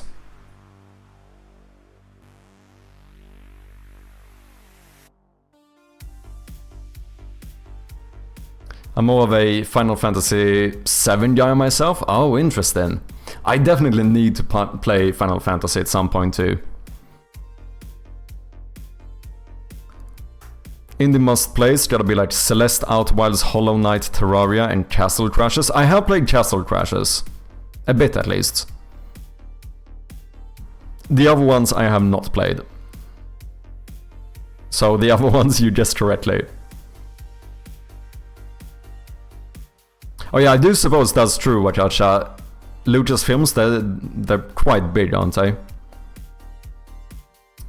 Forget about game dev, viewers will actually pay for Chirpy to play that favorite games. And you know what? You know what? I'm gonna be honest here, guys. Just so you know, I can be bought. I can be bought. You know, I can do a bit of game dev today, but if someone wants to literally pay me to play a game, I will do it. No shame here, no shame. I will sell myself out. You know, I need money. I'm losing like fucking $1,000 a month doing this shit. You know, I need money. If you're gonna pay me to play a game, I will do it. My fucking you know, that's where I don't fucking shit. I don't care, man. I don't care. I will do it. You sluts. I will pay you in exposure. Well, that one. Well, it would depend on the amount of exposure, I do suppose. But probably not, probably not.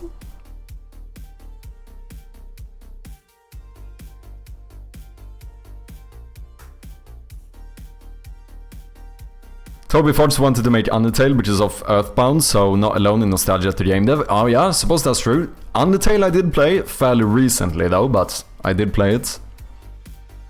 I think the VODs are still up on my VOD channel. I did make some semi-edited videos on the second channel as well.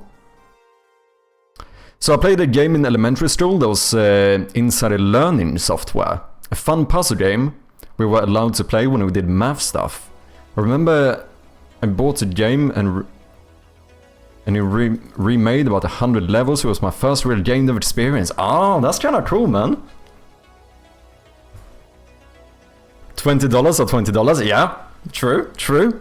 You know, if someone donates $20, I will play the game. Well, you know, I'm gonna say, depending on the game as well. Like, you know, we can't be playing some not safe for work game on stream here, but $20 is probably enough for me to, at least if you know, if the game isn't $60. In that case, just then I lose money on it. You can be bought for special requests. I don't like it being framed this way, but... Donating 1.5k channel points for you to play https://macmellanf.itch.io/makeitloop. If we did say we were gonna play the GMTK games, we can do that as well. I do have the link open. I will pay in camera exposure? No.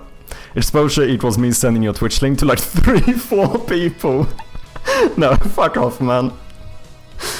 Yeah, I saw your 2 years game dev on YouTube and watched your last stream as a video. It was really fun seeing someone program and do art for the game on stream, so I joined. Cheers, man. I'm very glad to hear that, and I'm happy to have you, man. Thank you for dropping by. But I want you to play latest dungeon? No, no. So I can't pay you to play Elf Breeding Farm? No, no you cannot. No, you cannot do that, ML Jesus. Holy shit, I can't speak. No, if it's a not safe, if it's a safe for work game, yeah, that's what they are called, and someone pays me enough, I will gladly dedicate this stream to playing that game. And then I guess if someone pays even more, I will switch games. Yeah, I'm gonna just sell out. Fuck it, if this, no shame, I'm just being honest here. Fuck, man's gotta make a living, people.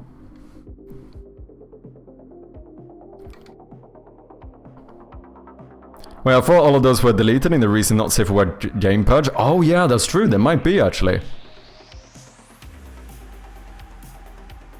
It is possible.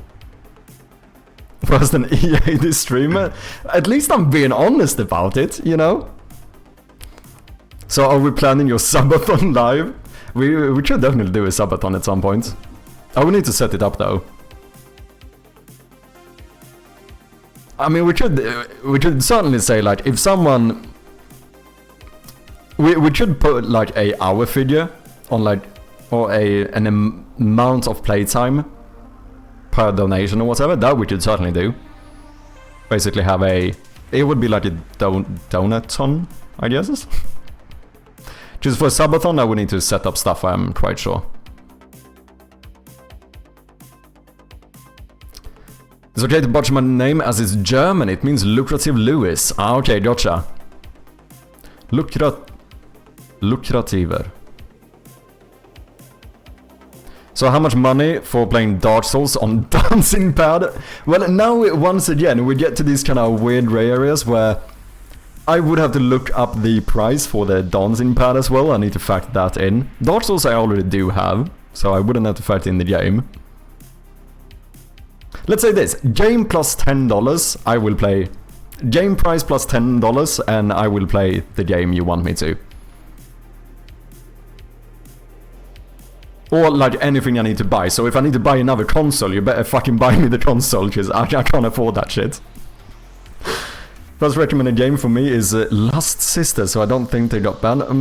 Okay. First recommended too, fucking hell, what gotcha. We need to walk back, 4chan users harass them or something. Oh, really? Should tie to gifted subs as well. True. The only thing we gotta factor in when it comes to, like, if you do subs, I only get 50% of it, so we kinda have to double the subs for the value or whatever. If that makes sense. Because if the game is $5 and you give me one sub, I only get like $2.50 or something, which means that I lose money. Perfect, let's go. I don't know, I almost don't know any German. Guten Morgen, guten Tag, Dankeschön, bitteschön. Ich heiße Sherpe, yes. Ja, ich heiße.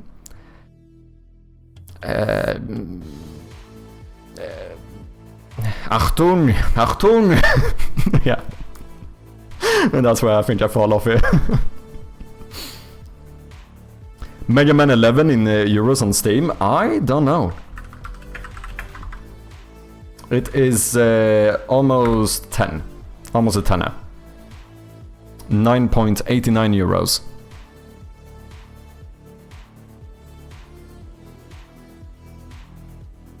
Well, when they remove the others, you only have Lust Sisters left in the Steam catalog. Oh wait, if you bought a game, does it stay? Is that what you mean, Atrium? I suppose that makes sense.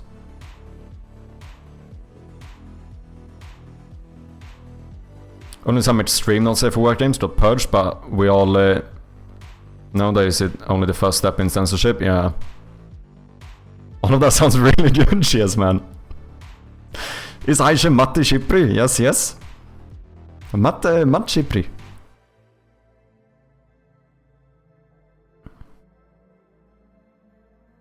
There's no S sound. Oh, is it? Wait, do you mean, is it more like itch? Itch? Or is it ich? I don't know what the sound is instead.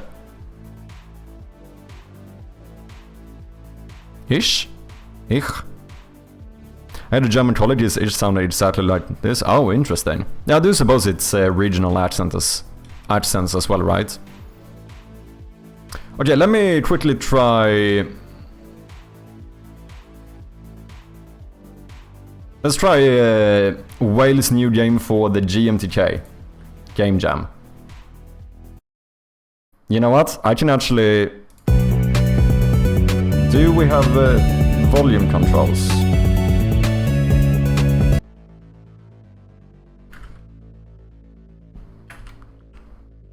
No, I think that's a toggle. Okay, let me just do this quickly.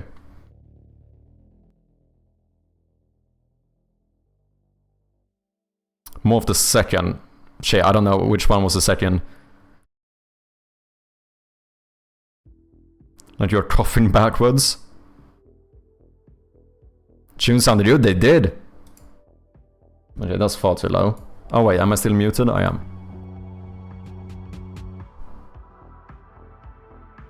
So this was made for the GMTK Game Jam, right?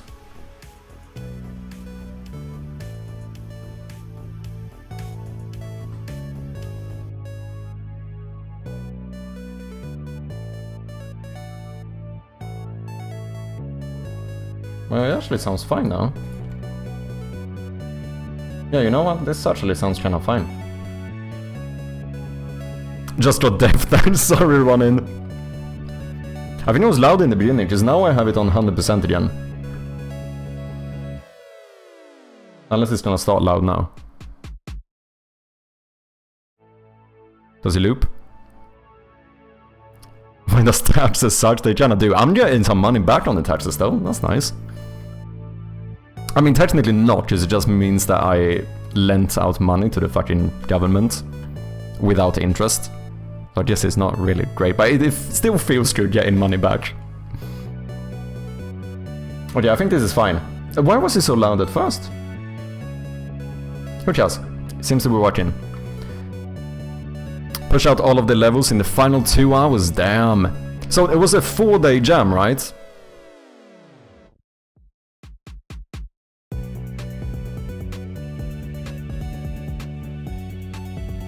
The tune is good. Did you make the music as well, Whale? Okay, I think this is kind of a puzzle game. Slight little disclaimer here. I actually already played a little bit of this. Only like the first couple of levels or something though. Okay, so I think... Hey, what's up, Tommy Gaming? How you doing? I think we play with like 2 characters here. So if I step here, then go over here, we can now play as both, or whatever. Well, my ghost is still here. Only 4 levels? We'll get through it. I think I did 2 or something. Now he opens that one, I jump up, boom. So the only thing in that first one I can say now, I didn't understand that I could like jump on him at first. But obviously I learned that on this one, or I learned it afterwards or whatever. My music, good shit, man. All good, nice to hear, Tommy. How are you? I'm doing well, I'm doing well. My hands are a bit fucked, but other than that, all good. Okay, so I'm gonna wait here and then drop down, do this. Now we wait for my mate here. Come on. Got a job offer, but it's on the lower end. Would have preferred a bit more, but basically asking for 10,000 more. It's basically has a 50% rate. Kinda rough, damn. Oh shit. No, that doesn't count. Fuck.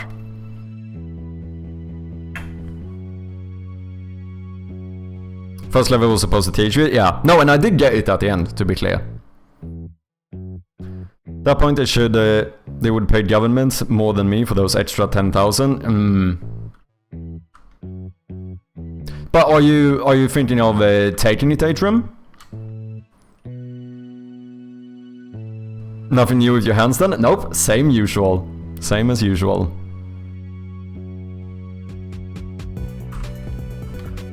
Okay, now we wait for this one. Come on. There you go. No! Fuck off! Fuck off. I did. That was fine. That was fine. Easy peasy.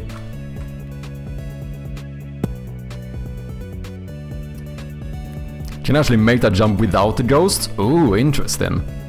I'm sure I don't have to take it, but at the same time I've done absolutely nothing in the past year. I see what you mean. So I assume is it a game dev role?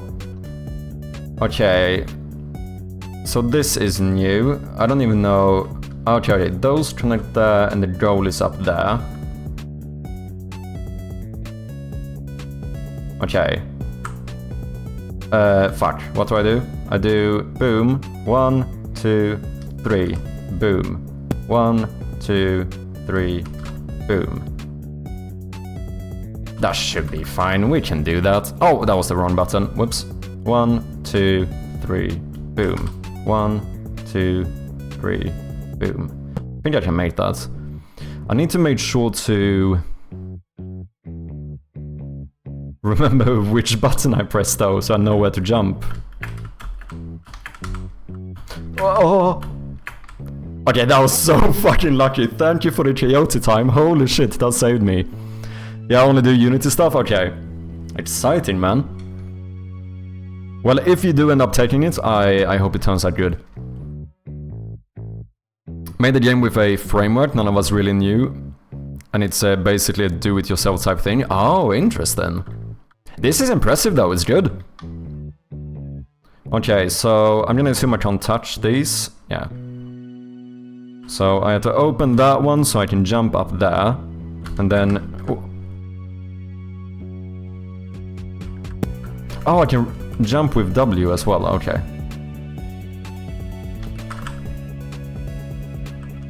I'm not great when it comes to like precision platformers or whatever. Come on, I'm panicking too much. Maybe I should... This might be easier with controller, to be honest. Okay, run through, boom, run through, boom, run through, boom.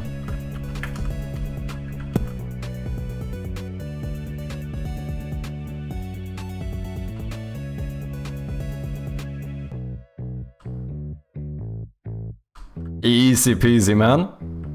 GG!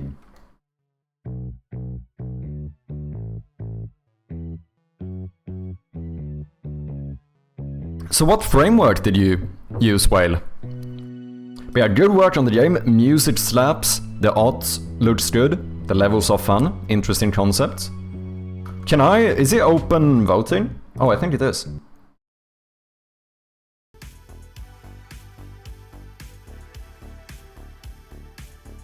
Oh no, I can't. Wait, the gem requires you to clear your rating queue before you can rate any submissions you want. Oh, I see. Okay. Okay. You need to play 10 random games first. libgdx. Interesting. Shall we do it? Oh, you could just like reroll until you get the game. Ah. Okay, so either we go productive mode, or we play GMTK games, or I sell out. Get your game released. I kinda need to, man. Let's do a poll.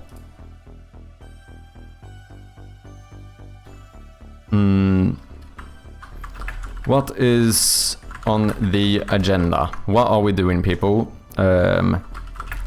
Get some work done. 6 hours of game dev, 2 hours gaming at the end. Could do that as well. Get some work done, or play some GMTK games. 2 minutes to vote. Voting starts now. Cast your votes, people. Your vote matters. The most important vote of the year, probably. Allegedly. Gotta focus, don't be like me. I do. I got a little bit of like a nervous breakdown the other day just because I realized that I've soon been working on Shroud of Gloom for like 1 year, which is fucking insane. It's a long fucking time, man. Which means I have already put in...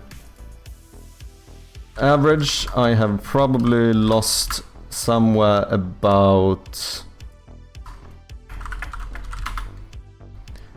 You know, $12,000 or something on this game.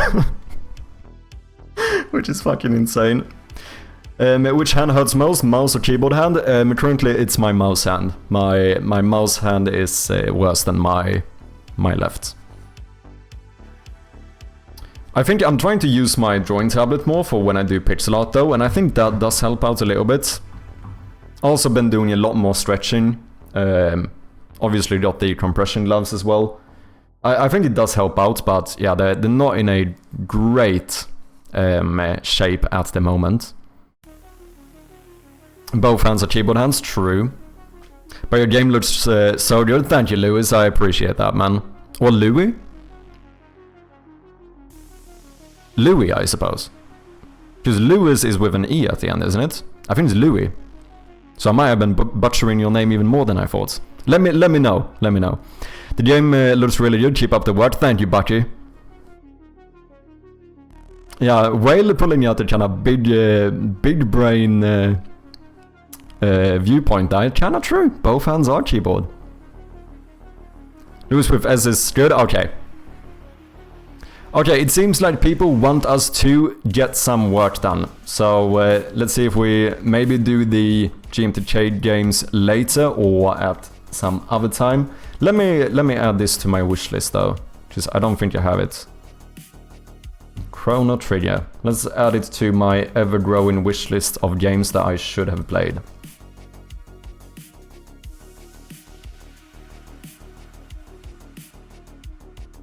With what are you making the game? What's up, Tadu? Welcome in. I'm using Unity for the as the engine, and I make all of the art in A-Sprite, and then I'm not a full solo developer, so I have a mate of mine doing the music and sound effects, and if anyone is curious, he uses FL Studio.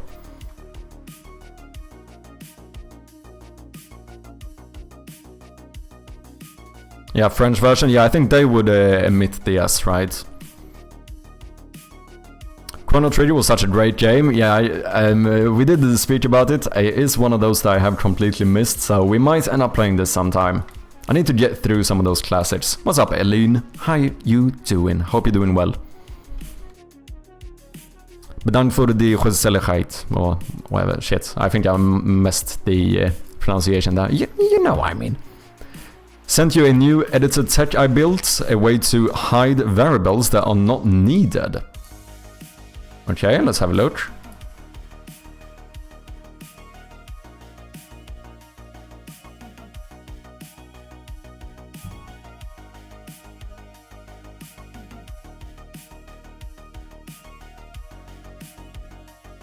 MRP asset.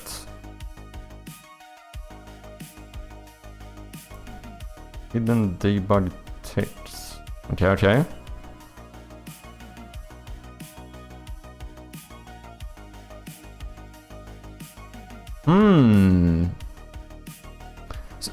So what? This would... so you can't... Wait. You can do this anywhere? Like any variable, whether like public or whatever? Or serialized? You can choose to hide it? Is that how that works? Oh, cool. Interesting. Good shit, man.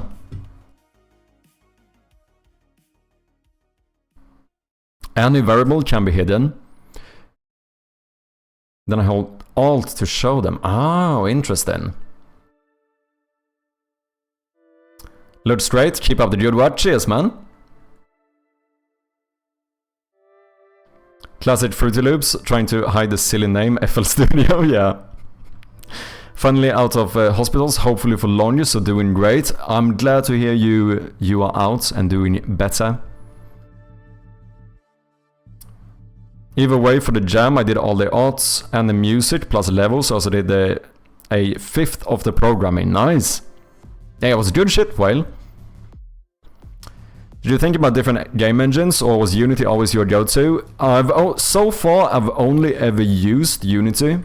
I did have some time when I was like considering what engine to use, but when I first started off, you know. But I did decide fairly quickly on using Unity.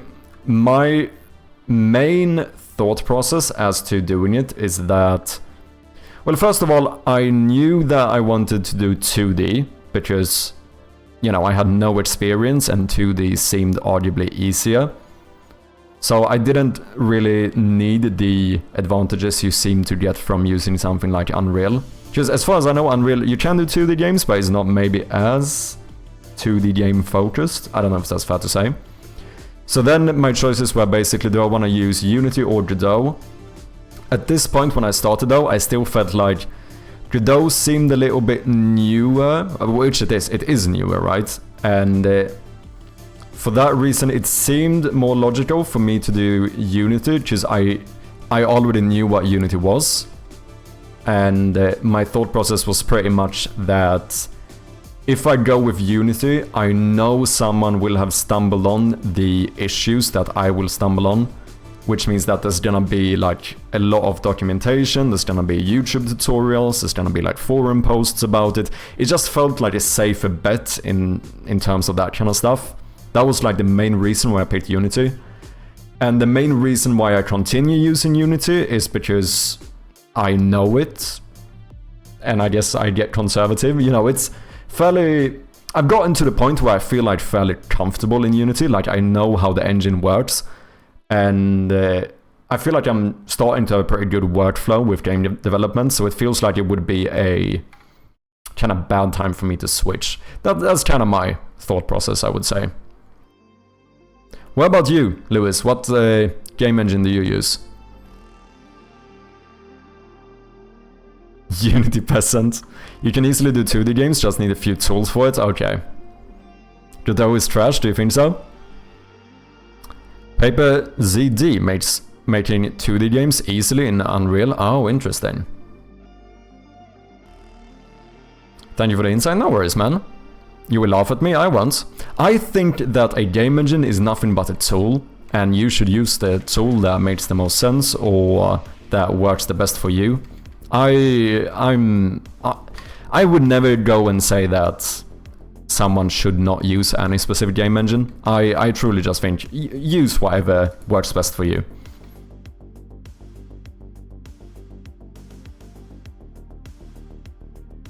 Do I personally think there are certain advantages and disadvantages with different units? Yeah, of course. Like, I think that's fair to say. But with that being said, you should use the one you want to use. It really doesn't matter that much, I think. Depending on what your end goal is as well. Like if you wanna get like into the professional like AAA industry, at that point maybe there are some that would be objectively better to use. You should probably use the ones that they professionally use, right? But you know, if you just want to make a game, you should use whatever you want to. Unreal versus Energy is so much more complicated for no really reason. There's way too overkill for what Sharp is doing. Yeah, for this game it feels like it makes more sense to use Unity, but with that being said, I don't think you couldn't make this game in Unreal. Mix them up there for a second. Objectively though, both are overkill for simple 2D projects like this. Yeah, I suppose that is fair as well.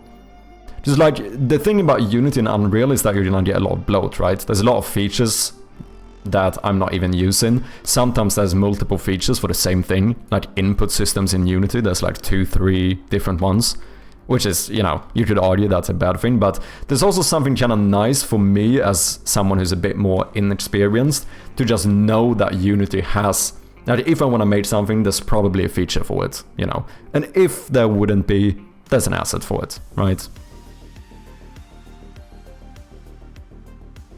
I actually don't use a proper engine, I use Pygame. Okay, so I've heard of Pygame. Pygame is... So you say it's not a proper engine, so does that mean it's more like a framework? And then it's for Python, right? So you can make games in Python. I think I've seen a video on some game made in Pygame at some point, but I don't know too much about it. I'm fairly certain it's a Python software.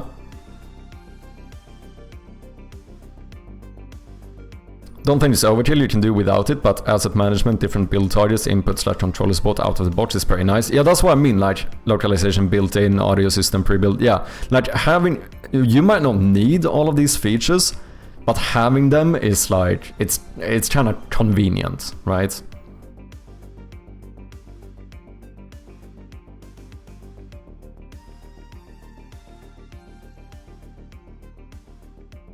built-in signals is greater than Unity. I know it doesn't have it.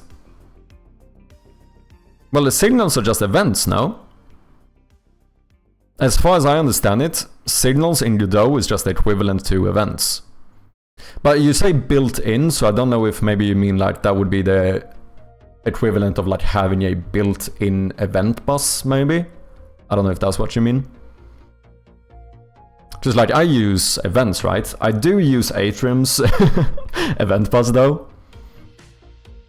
I mean, it's ours. I did write it. I did write the event bus. I pressed all the keys all by myself. Maybe Atrium told me what keys to press, but I mean, technically I was the one typing it, so I mean, you know.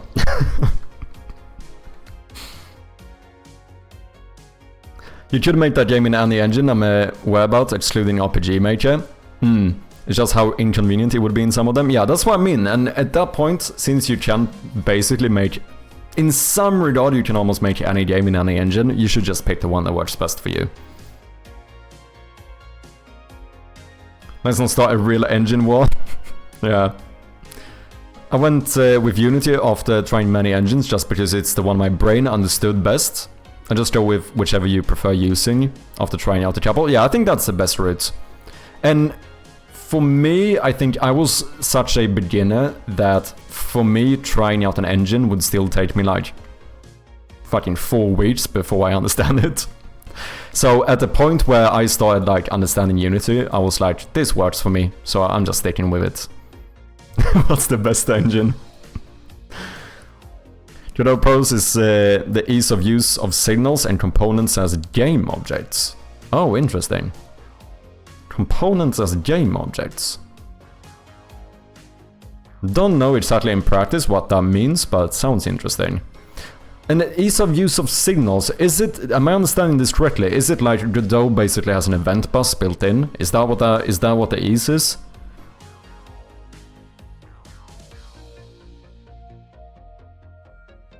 Let's try to shade the community for some reason. Oh. Gone through many engines, all of them are fine as long as you made project suited for the engine, yeah. It's a Python module, yeah, like a framework.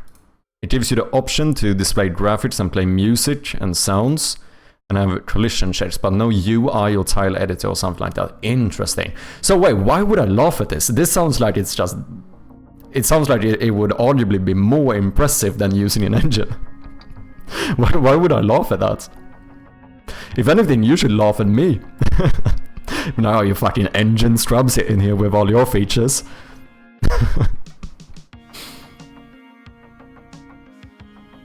I used to use it a bit, but because of it uses STL under the hood, it's hard to set up shaders with it. Oh, interesting.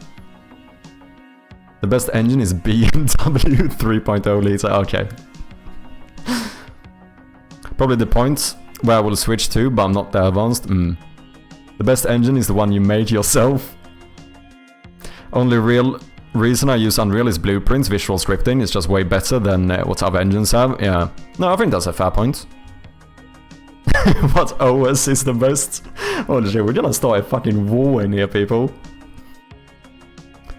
The easiest you can just define a signal by doing signal my signal. Okay. So like creating an event is just easier in Godot than it is in C#. Obviously I say event here because that's the lingo I'm used to, but I understand it's basically the same thing. The main, in my honest opinion, only valid difference between Unity and Godot would be licensing versus an ability to build to all the platforms. Godot is lagging behind Unity in that regard. Okay. So yeah, I suppose Godot is better in terms of licensing, since it's open software, but maybe building to other platforms is a bit trickier. People laugh because Python is slow as hell and inefficient. Also, Python is considered a beginner language. Oh, interesting. Okay. But also feels like one of those things that doesn't really matter, but at least depending on the game you're making.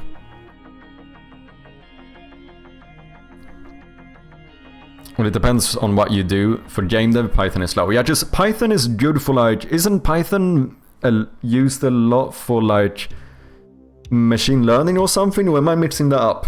I might be mixing this up. What's like the best use case of Python or whatever? Keep in mind here, when it comes to programming, I am fully monolingual. I've never tried anything other than C#. I kind of know some of the differences with like, compared to like GDScript and Python. Those like, I think you call them loosely typed. I think they're not as strict as C# is.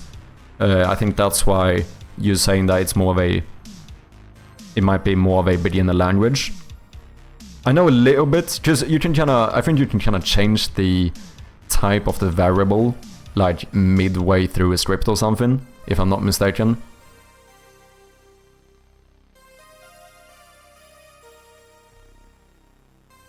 I would say Python is a beginner language in the same sense that Unity is a beginner game engine. Probably a fair point. Yeah, because Python might be an easier language, but making a game in a framework is gonna be objectively harder than making it in an engine like Unity. So probably a fair point. Oh, Python is used for data science, okay.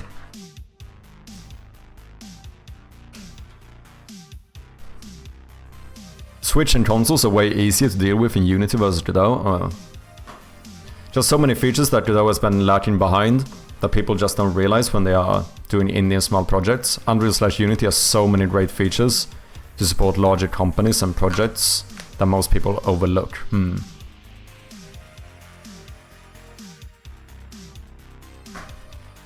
Mostly because of NumPy, which I'm pretty sure is just C under the hood. Python great for data handling. Would anyone like to explain why? Like, what makes Python better for handling data or for data science compared to a language like C#, say, as the reference? Also, Python is what's called a dynamic language. Okay. Let's talk about politics and religions next. No, let's not do that. I wouldn't say beginner language, it's more of a verbose descriptive language. More beginner friendly, yes, but it's as strong as any other language. Yeah, that might be a good shout. Yeah, because I do suppose the issue with saying beginner language is that it sounds like you would, like only beginners would have, you know, a use case for it, which probably isn't true. So yeah, that might be a, like, more beginner friendly might be the better way of putting it. It's easier to get into, but it's still a strong language. We agree some features may be missing. I'm not sure how big of a deal it is for projects with big enough teams. So if maybe you have 10 people, that comes into play. But when you're working on a big enough project, you usually either way rewriting the engine.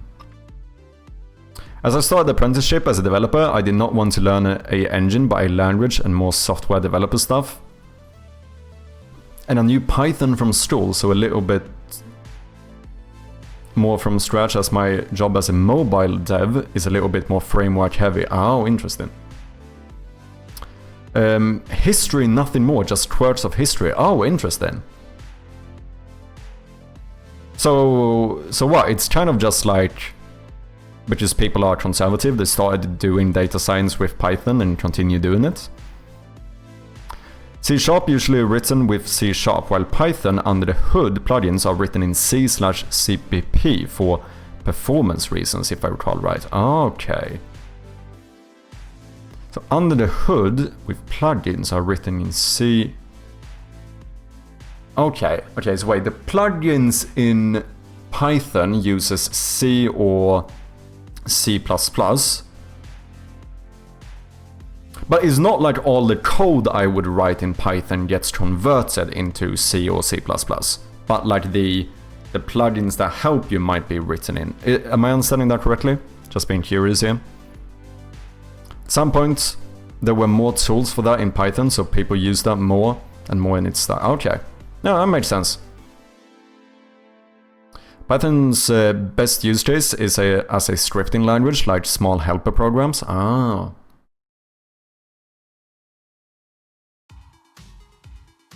Interesting. Okay, I think we're gonna sort out the particle stuff. So I have a particle manager, and I need this one to have a bit more functionality. Right now I have a few different particles, so let's see if we can see these here. We have these. These are small 1 pixel dust particles that are floating. I also made some big particles, which are 2x2 dust particles. There's one fading out here. Here you see some. So this is what I use inside of the rooms, just as like dust floating around. But I think we want something else outside, so that's when I decided to make this, right? So these are some rain particles, and I think it looks kinda fine. I don't know why it ends up being random where they land, but that's kind of a good thing, because that makes it seem a little bit more realistic. I also did add a little bit of a curve or whatever, on angle, so it doesn't fall straight down, which was really good because apparently the pixels still don't get rotated. Don't know how that works or why it's that way, but I'll take it, because that means it's still pixel perfect. Maybe not position-wise, but rotation-wise. So basically what we need is a script to, depending on if we are outside or inside, switch to different particles. So as soon as we go to an outside scene, we want this particle effect. I also made a specific one for the intro cutscene, so I made it car rain particles. Let's see if we can see this one, which is gonna look a bit weird here. But basically this is just made to look decent during the intro cutscene, so it only lands on like the windshield. Some of them you might see some of them in front of the mirror, which is a bit weird, but I think it's fine.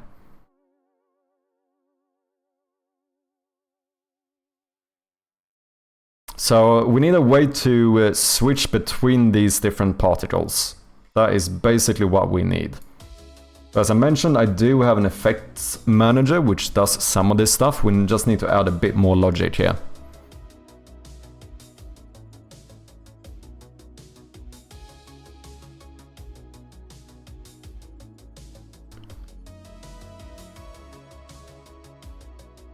Kana is a front for C code. I think it gets interpreted. Okay, interesting. I have to bounce, need to prep for work call, but let's pretend that I am leaving because Chappy haven't played Doom.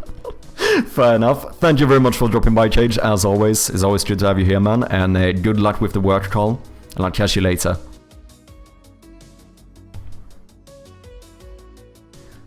I learned today that space movies / games often use ocean diving sounds. Oh, interesting. Huh. Welcome back, Brainard. How you doing? Mr. Elliptic destroyed my game. How so? Welcome in, Clutch. How you doing? What's your favorite horror games, bro? That is an interesting question. So I am a fucking chicken when it comes to horror games, which is highly ironic. And I actually haven't played that many, however crazy that sounds. But I would say my... Do I have to have completed the horror game to say it's one of my favorites? I've only completed like 3 horror games start to finish, I think. And maybe 4 if you count like Slenderman. The first Condemned, we recently played 10 Bells. Was there something more? I did play through another one. Is that it? I've also played a bit of Amnesia as well as Resident Evil 2, but I never finished those. But I also played a bit of Outlast. I would say my favorite ones so far are probably, if we count whether completed or not, I would say it's probably Amnesia, The Dark Descent, 10 Bells, or I might even go as far as to say Resident Evil, even though I've only played a little bit of it so far, but it seems really good.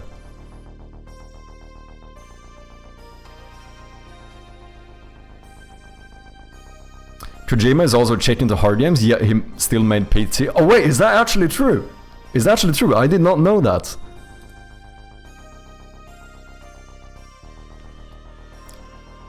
That is fucking interesting. That is fucking interesting.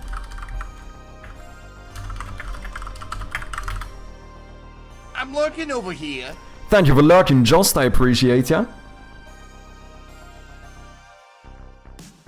Holy shit, it's true. Hideo Kojima, the creator of Metal Gear and Death Stranding, has stated that he's scared of horror games and doesn't enjoy playing them. Despite this, he has explored the genre, notably with the PT demo, which is like considered one of the best horror games ever made. And has acknowledged that his fear informs his approach to creating suspenseful and unsettling experiences.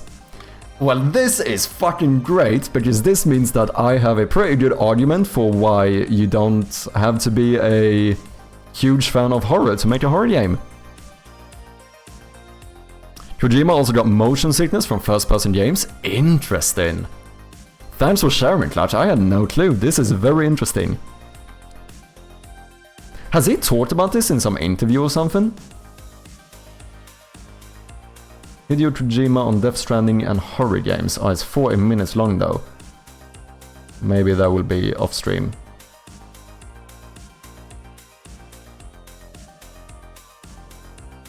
Dude, I need to look into this. That is mad interesting. I assume Chappie hasn't played PT either. I have not. I've played one Anomaly game, which I suppose Anomaly games were kind of inspired by PT, right? Wasn't PT kind of the first Anomaly game? The only one I've played is Ten Bows, the game by Hillfoot Games and Acrylic Pixel.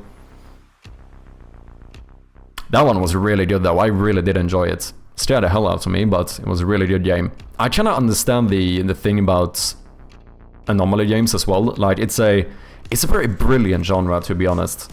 Like, it's fairly low scope, but it works really well. It's something about the balance of, like, having to look for small things that changed. Like, that forces you to pay attention to small details. But that also makes it so much worse when something is off or you get some jump scare or something, you know.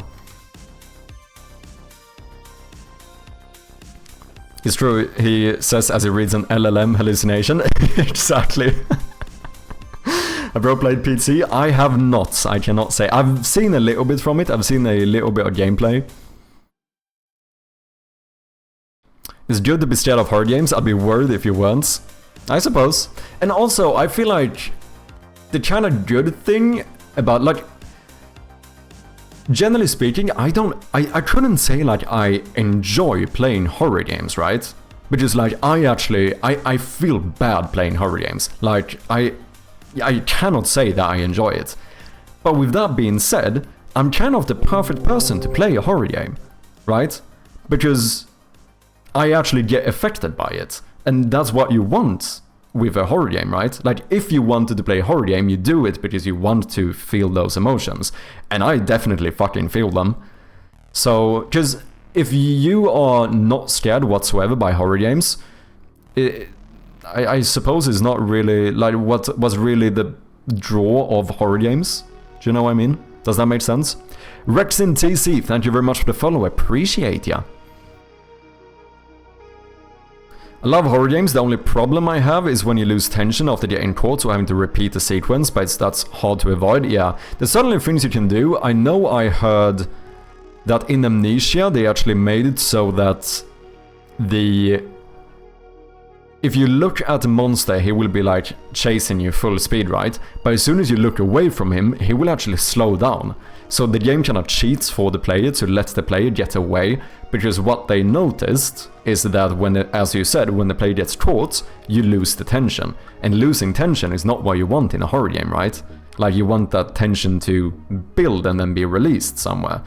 So I think that is something to consider.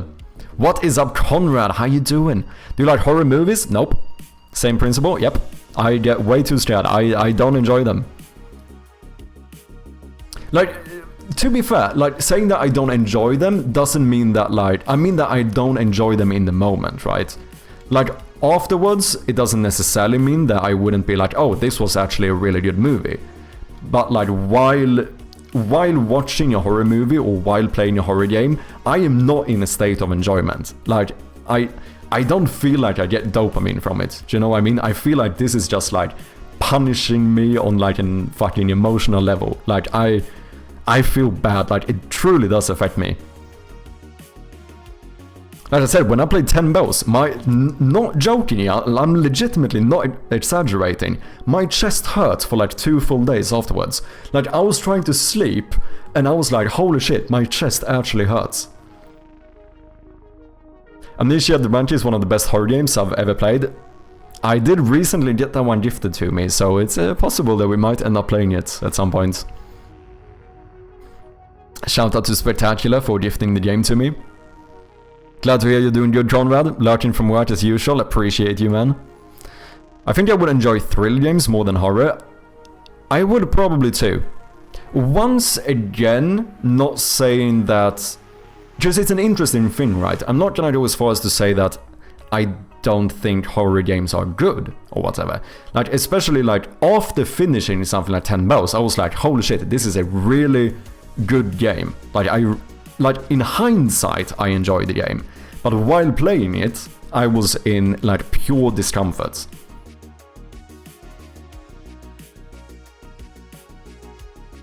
Enjoy building the tension, not the release part.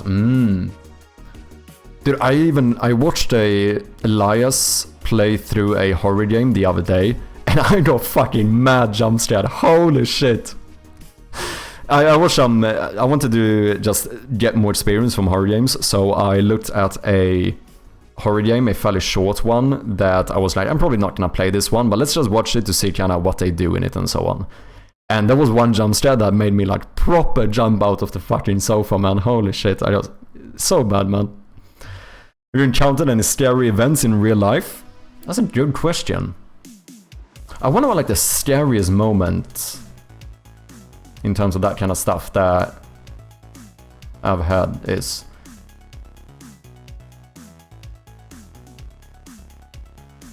Oh fuck, I remember one time I was hiking in Sweden. You know, I was a big hiker back in the days. I still enjoy hiking, but I don't do it as often.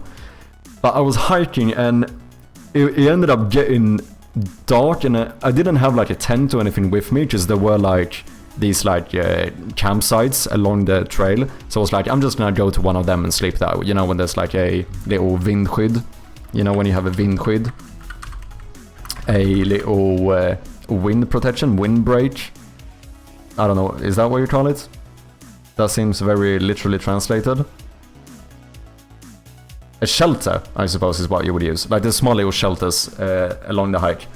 And I was, you know, I was hiking and I was like, shit, there's quite some time left here. So I got lost at some point a little bit. And then it started getting fucking dark. And I was like, okay, I need to get to this fucking shelter before it gets too dark. And I was hiking, well, there were a few things that happened. First of all, before it was fully dark, I ended up going off a trail in the forest into like there was a small section where you had to walk along like a gravel road for like a few hundred meters or something. And all of a sudden, fucking three badgers jump up on the road like 10 meters in front of me. All of them fucking stop, just stare at me, like right at me. We're both standing there still. I'm like, what the fuck is happening? I was just in like, I don't know, I was so surprised, I was just standing there looking at them. And then all of a sudden, all three started fucking rushing straight towards me. And that was slightly uncomfortable. And then, but then, you know, when they got close, I just shouted at them or whatever, and they fucking squirmed off. So then I continue walking. I go into the trail, into the forest as well. And at this time, it started getting like proper dark, to the point where like I had to turn on the flashlight. I couldn't see fucking anything, which is like slightly uncomfortable, but generally speaking, I'm not too bad with that kind of stuff. Like, you know, I'm not gonna go around and like, oh yeah, I think someone's gonna jump out and attack me. Like, I think I'm fine. But it was a little bit like, I can barely see the road here. Like, if my battery runs out, I'm fucked. And then I end up getting once again out of the forest, and I'm like, okay, I'm just gonna follow the road. So I follow the road for a bit until I get to the area where the shelter's supposed to be, and I can't fucking find it. Because I'm like off the trail now, and I'm looking at the map, and I'm like, where the fuck is this shelter? And then I find where the trail is, and it goes through this little gate, and I'm like, I guess it must be up here. So I go through the gate, up into the forest again. And keep in mind, it's completely dark. And then all of a sudden, while I'm walking there, I just look over and I see fucking 10 eyes, like the reflection or whatever, of like 10 eyes staring right at me. And I'm like, what the fuck is this? And then apparently the trail went through a fucking, you know, fenced-in pot with fucking Highland cattle cows. Which, you know, I didn't realize it were cows at first, but if you don't know Highland cattle, they are fucking massive and have like ginormous horns. And I was like, okay, I'm just gonna walk up here. And then I ended up walking around like completely lost for like 2 hours before I found the shelter. That was slightly stressful. I was like, if these cows don't like me here, I'm gonna fucking die. Like, those horns, getting one of those, like, no. We do have some ads coming up, sorry about that one, thank you for your patience.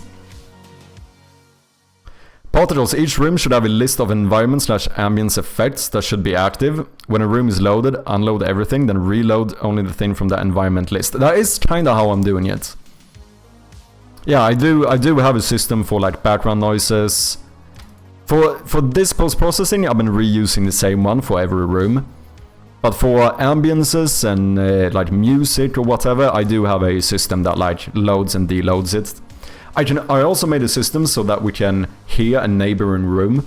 So if one room has some ambience playing and you're standing in the room next to it, you can hear that room. But then like if you close the door, you hear it a bit less, so it sounds like muffled. Pretty happy with that one. So I would actually say I already have most of that stuff built up.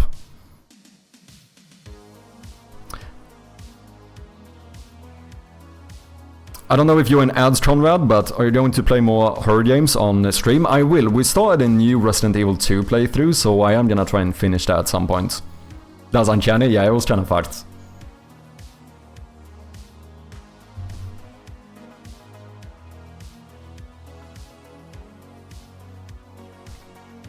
Is that first moment when you just walk up there and all you see are... Because it's way too dark, right? Like, it's only slightly moonlit or whatever.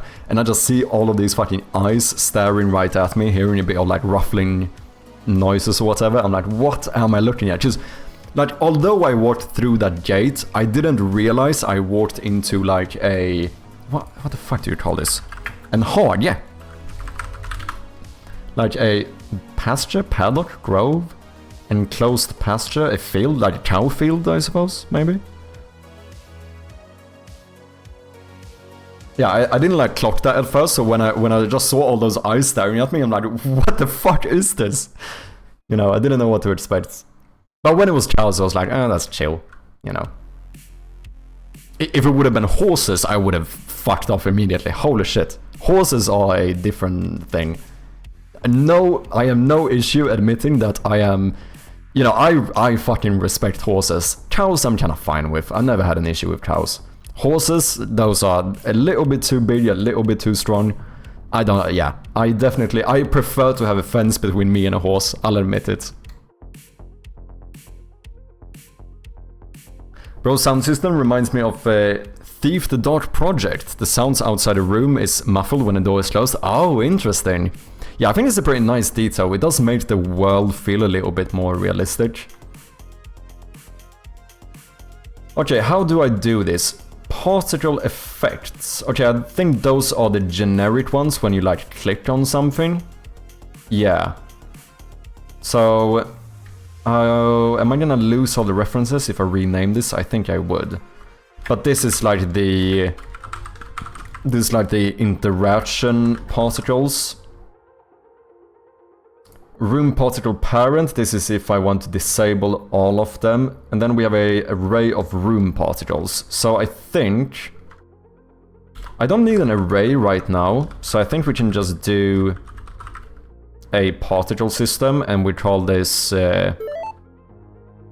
maybe something like outdoor particles. Ads should be over, welcome back people. And then maybe we duplicate this one and we call it something like car particles. So if you're outdoor, we have these. If you're in the car cutscene, we have these. If you're inside the manor, then we show the ones in this array. On game state changed. So here I just deactivate them. I can't really... Let's see, on the transition I toggle, which means I wait, deactivate and activate. That is to make sure that the dust particles are not in the same exact position when you go into a new room, because that would feel a bit off. So I guess this is where we check what particles to activate.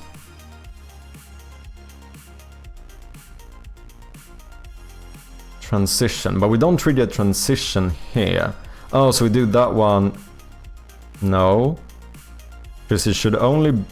The cutscene doesn't really matter, it depends on where you are. I guess we check in game started or something. I probably do trigger this though. So maybe... Toggle room particles. How do I want to do this? I think here we can check for like whether you're inside or outside. I don't know how to do it for the room. Oh, I guess I could...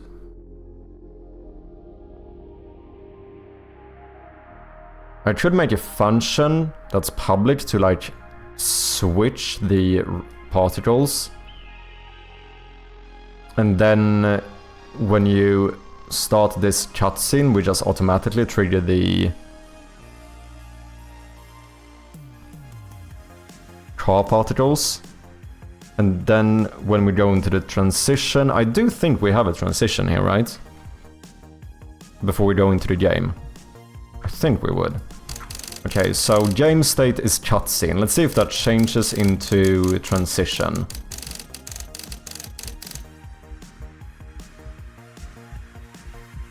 No, it doesn't. It actually goes straight into gameplay.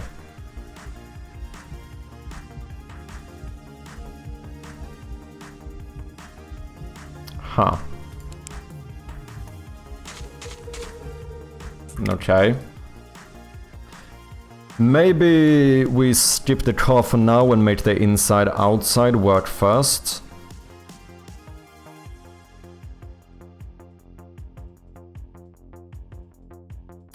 Ah, no. I know how to do this. What if we do a private void awake,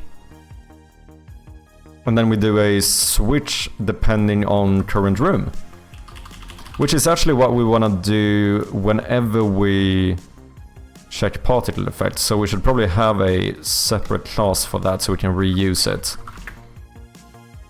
So let's do a private void to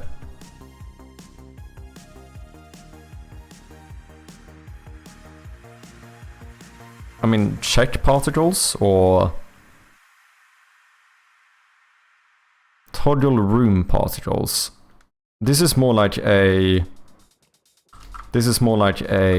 transition delay.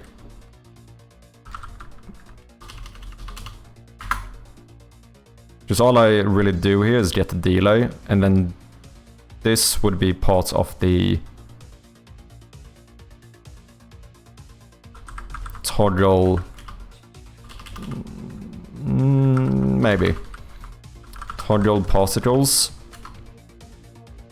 And then here we say something like game manager dot state equals game manager dot current state. Then we could do a switch depending on the state. No. We do it depending on the room. I don't care about the state. I want the room you're in. So we actually want a room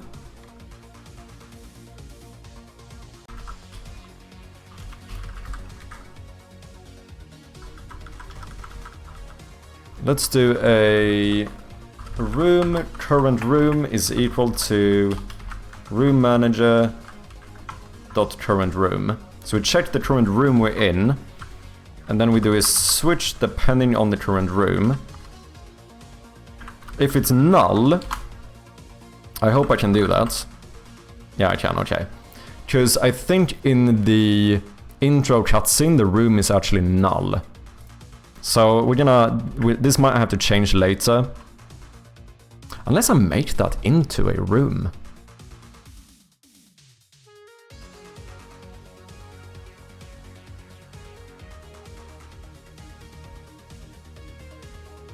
I could do that. I could have the cutscene actually be like a room. What's up, Gamian? How you doing? A scary room? It's not necessarily super scary, but... I'm gonna do this for now, it's fine. This should make it work at the very least. So... during intro cutscene... current room is null. So, if current room is null, then car particles should be enabled.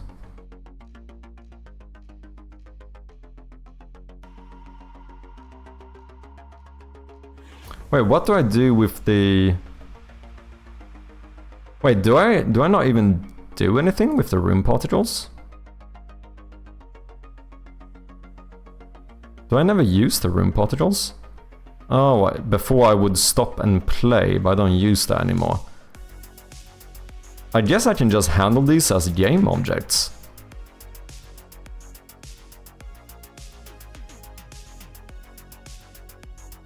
I suppose that is fine.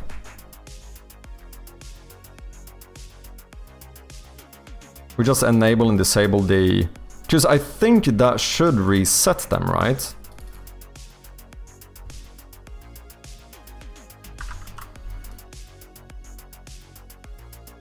Let's try that.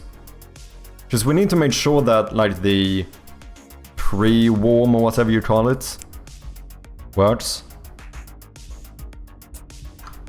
Let's do this. Let's enable global light so we can see them.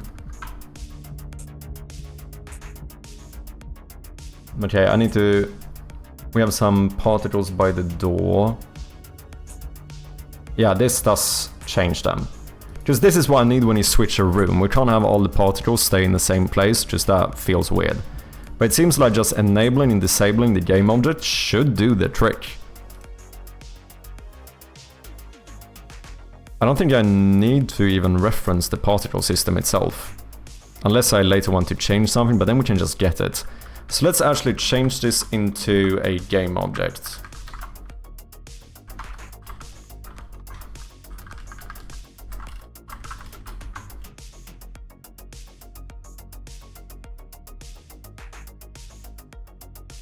And then I probably don't need to reference the parent, because right now it doesn't look like I ever need to turn all of them off, and in that case I could do it in here anyway.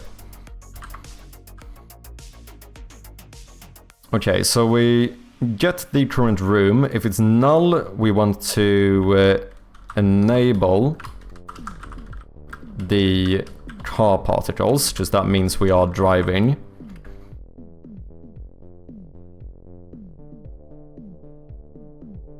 Oh wait, how do I...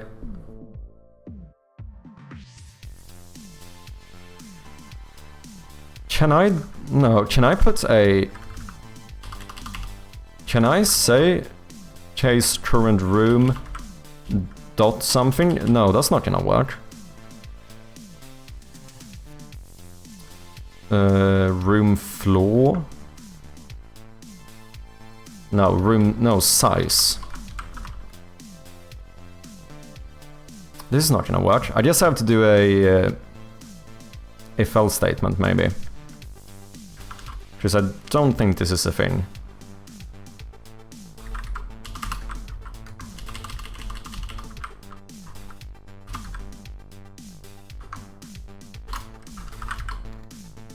Yeah.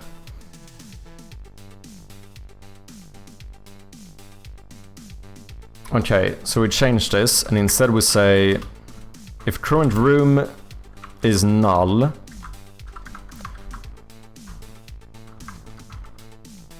we activate the car particles. Otherwise, if current room, get room size.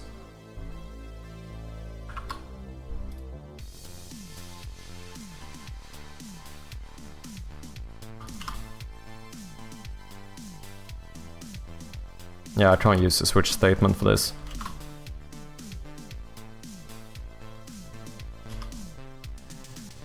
If room size is outside, then outdoor particles, set active, true. Last but not least, I guess we can just do else. Choose if the current room isn't null and the room size isn't outside, which I know this sounds a little bit weird, but it's fine. If that isn't the case, we must be indoors. Right?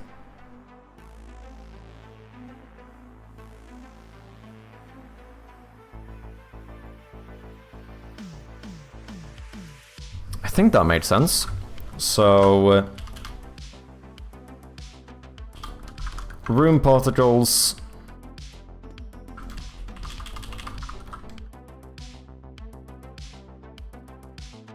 Oh, it's an array. I think for loops are better than for each, if I'm not mistaken. Still in the glow of my game's playtest from last night. How did it go, Damien? I know I can confirm if you want to, but I'm fairly certain that for loops are like objectively better than for each loops.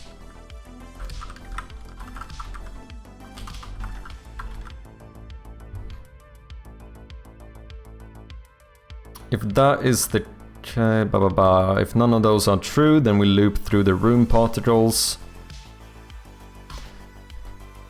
Or I just do a parent for the room particles. That kinda makes more sense.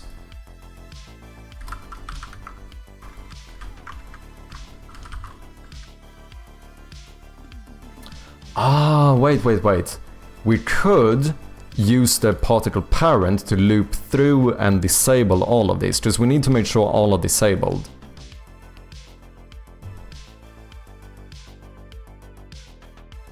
And then we just activate the one we want.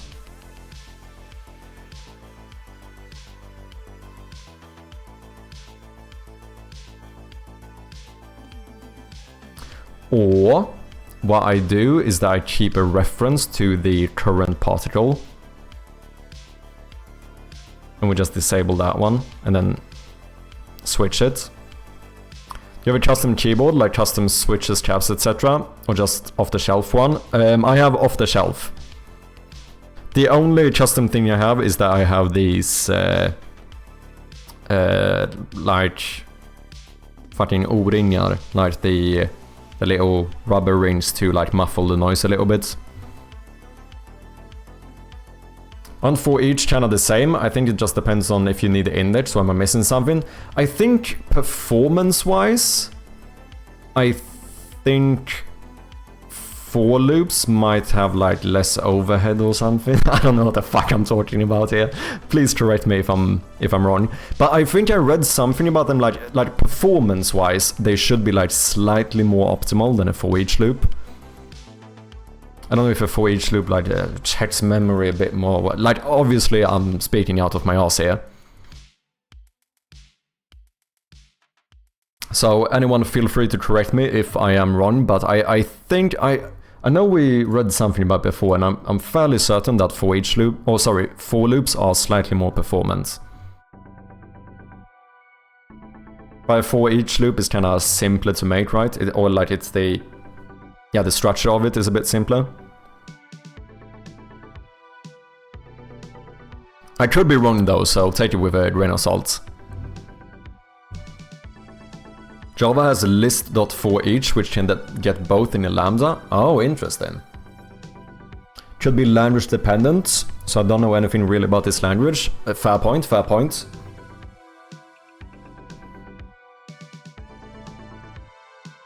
After that hell of games you did not play, I say you are always wrong. Shut up, I can't shut. I don't know what you're talking about. I don't know what you're talking about.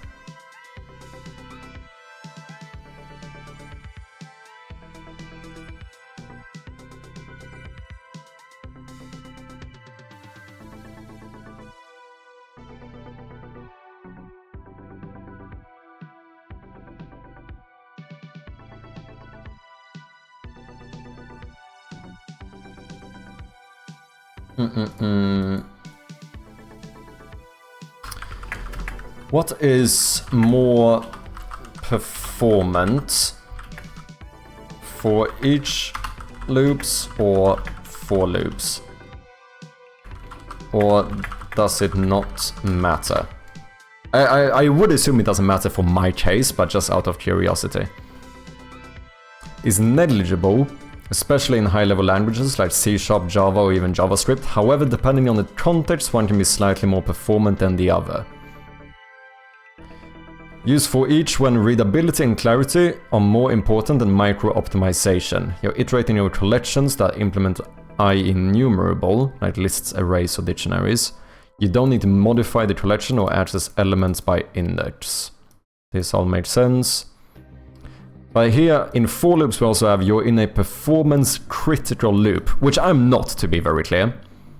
Specify the language. I feel like it's more interesting to see it generally. But it might be, we could ask for specific languages. Okay, C# example. For is usually a bit faster than for each due to avoiding the overhead of the enumerator object. So for arrays and lists, for is a little bit faster in C#. Linked list dictionaries for each might be better or equivalent since for with indices isn't directly possible. Oh, interesting. Memory allocation. For each allocates an enumerator. If you're iterating over struct or value type collection in tight loops, this allocation can matter. To be very clear, I don't think it matters for my case. This is just out of curiosity. I'm guessing for each with the variable keyword is what gives it worse performance, as doing so effectively just made C# a dynamic language. Why are we comparing for each and for? Because I'm curious about what is the most performant one. Once again, I want to be very clear, I don't think this matters for my game or for my use cases. I think it's completely fine to use whichever one, but you know, I'm just interested in learning. Var still statically typed. You're required to allow the compiler to determine the var type at compile time. As mentioned, Unity and focused on C#. Does ChatGPT have context? Some other conversations? Is that coincidence? No, it does have memory, so it's probably not a coincidence.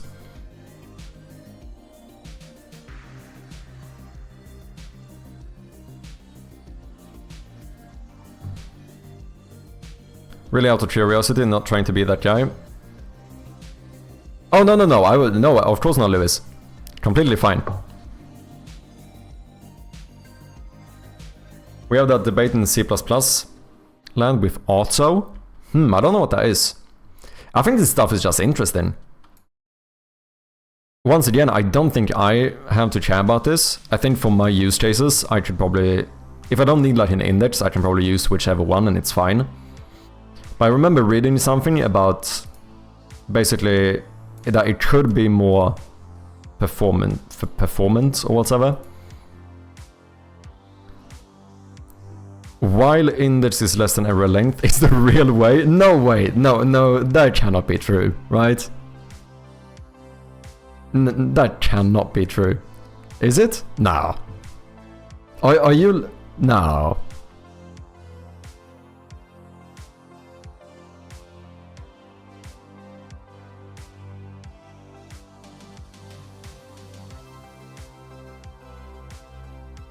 In Unity specifically, avoid for each on Unity's native containers like native array transform game object because it might cause heap allocations or generate garbage.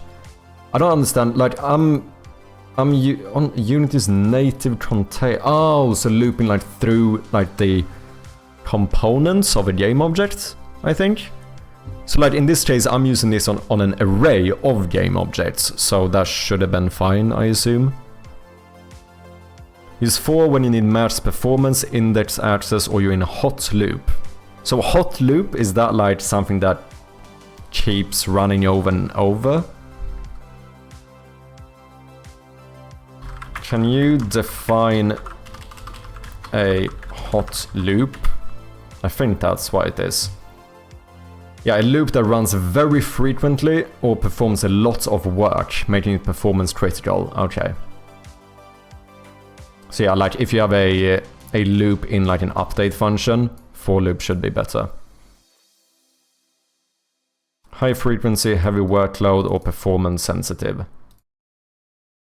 Hello. Interesting stuff. What's up, Strom? How you doing? Okay, let me actually do that. Let me do that. What about while... Oh, sorry. What about while index is less than array.length? Make as much garbage as you want, Chappy, except your actual game. True. Like, once again, I want it to be very clear. This doesn't matter for my game. There's no way this matters. This is just out of like pure curiosity and for the sake of it. For me, like using if I would have done a for each loop there, I don't think it would have any effect on my game overall. Hot loop sounds like a 6 no. Check while index is greater than or equal to 0 as well.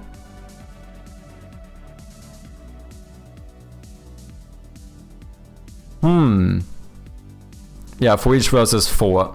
And now apparently we're comparing with while loop as well, which I didn't even think about that you could use here.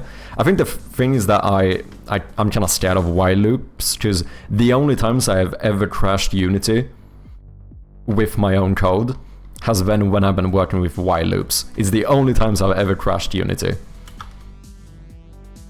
Great question. Using while index is less than array.length loop is functionally similar to for loop when written carefully, and the performance difference is usually negligible, but let's break it down. So for loop, while blah blah, do something I++. Performance is nearly identical, both compiled down to nearly the same IL intermediate language, and machine code in most modern compilers. No allocation differences. Barely. I think this is memory allocation, right? So it's like how much memory we use to do this, I think. Both are index based and safe for arrays or lists. Any performance difference is in the nanosecond range unless you're doing billions of iterations. For cleaner, more concise. While better when the loop condition is complex or index needs external control. Yeah, this is why I don't like while loops. If you accidentally write something like this, it becomes an infinite loop, which crashes Unity. While for helps encapsulate everything in one line and reduces that risk. Virtually the same. You say virtually the same, but if you have to pick one, which would be more performance? Or are they literally the same? In practice, performance is literally the same in modern C# compilers. Meaning any difference is 0 or in the noise floor, not measurable in real world use. I don't know what noise floor means, but sure.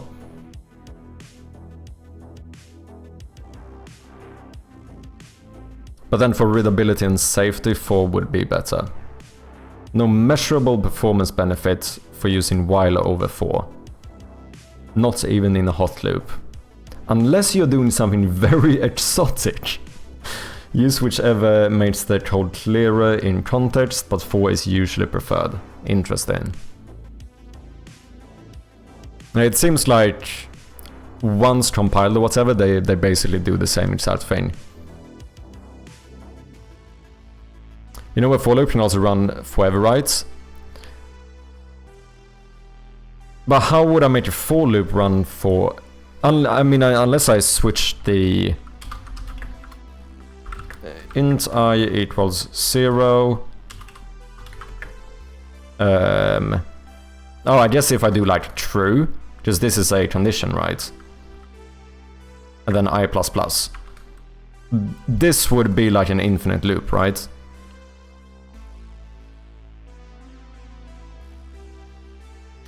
Which directly uses the IEnumerable, IEnumerate interfaces. For loop does not, yeah. Oh, yeah, I is greater than 0. Yeah, that would do the same thing, right? When I was a programming student, a while loop was in most cases a no-go because I was always scared of the infinite loops. Yeah, me too, man. That's the main reason why I almost never use for while loops anymore. It's the only times I have ever crashed Unity with my own code.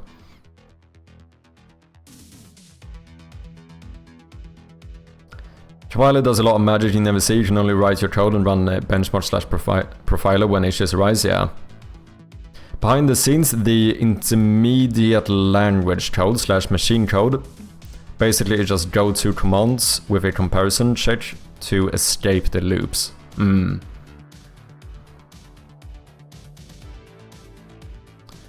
you have a reason to use while use for, yeah.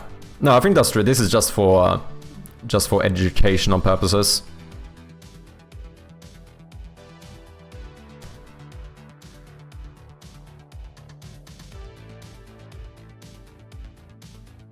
The condition is written incorrectly. Do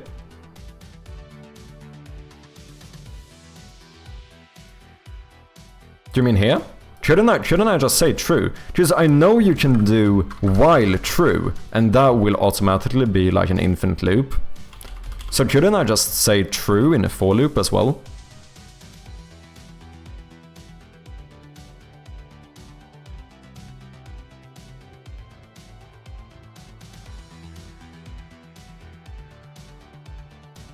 You could just write while exclamation mark. What's up, Liomotet? Wait, what does that do? Well, would that be like while false? So it never runs instead? That looks so wrong though. Oh yeah, to be clear, I'm not saying anyone should ever write this. I'm just saying that I think it would work.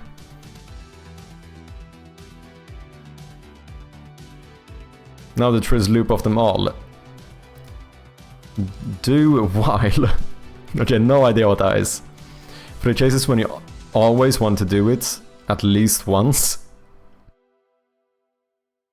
I was answering your question on how could a for loop infinite loop. You write the condition incorrectly. Okay, I see what you mean. For educational purposes, while and do while loops are useful, especially when you have iterators, like while iterator do stuff. That was a typo. Okay. Oh, you just meant while?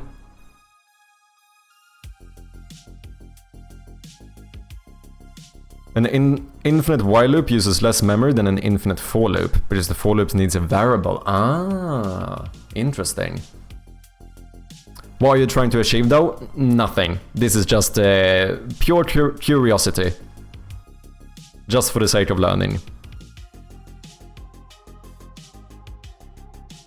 While iterator.move next for all the linked list stuff. No idea what that does, but interesting. Run not in I think anyone would use it, more like I get goosebumps reading that, yeah.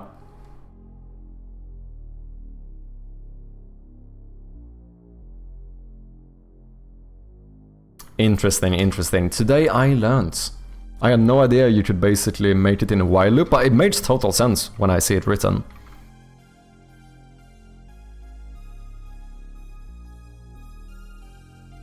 The stream glitch, why are you implementing? Why infinite loop? We're not doing an infinite loop, it was just out of curiosity / educational purposes.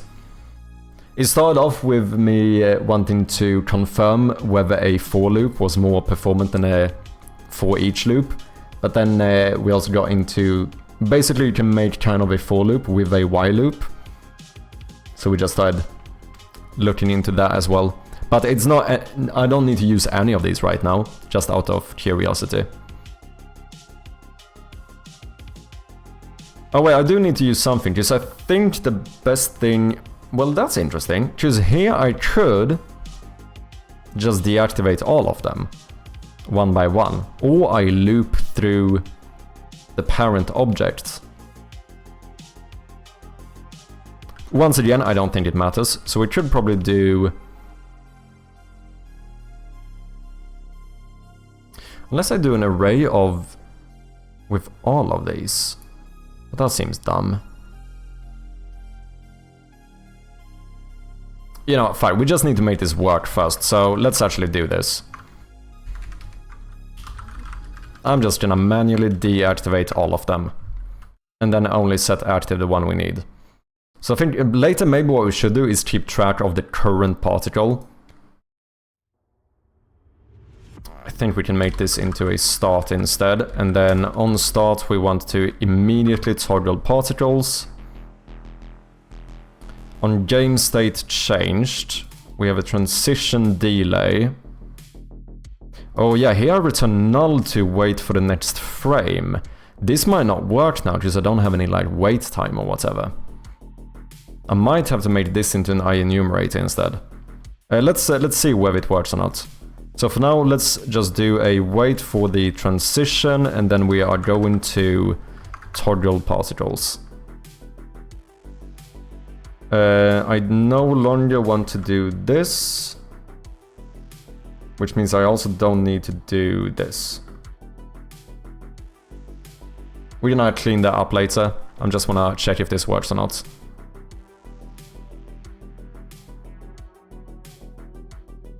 You can explore profiling functions if you're into performance optimization already. I shouldn't be. I think performance is interesting to learn about, but I think it would, in most cases, kind of be wasted effort on my part.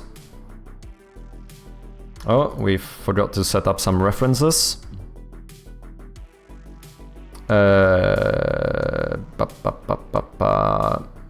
Effects manager. Room particles. So what I'm gonna do here is just give you a empty parent. Why did that not work?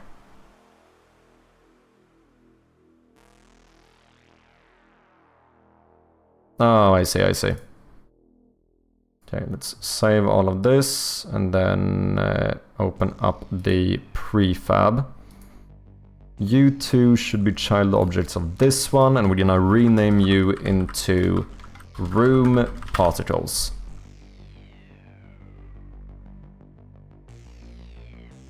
There we go. Oh shit, you shouldn't be here either. You should be... Where did I have you?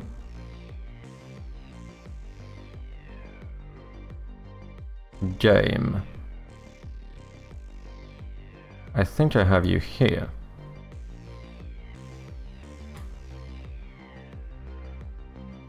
Effects manager. Room particles. Outdoor particles. Car particles. Let's see if this works. Micro optimization is the bane of all evil. Every time I ask a question, I derail the stream and it switches the focus. No worries, man. Look, I've said this before. Some emitters may not use stop actions. Okay, don't know what that is. Is this working though? Looks like it. We do have rain. So basically the way I view it is that if I had an issue with being distracted while I'm working on my game, then I wouldn't be streaming. So, you know, don't worry about derailing or distracting me, it's completely fine. Only optimize performance if you really need it. Yeah, exactly. I think it would be a wasted effort at this point.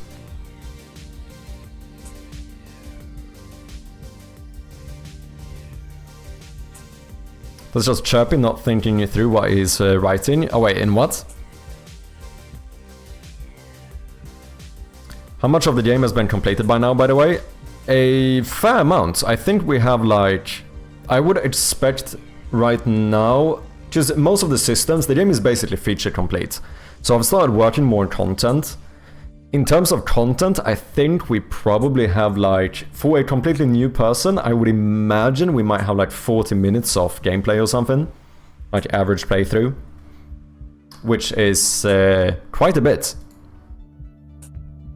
So overall we should be a lot further than halfway through the game, I imagine.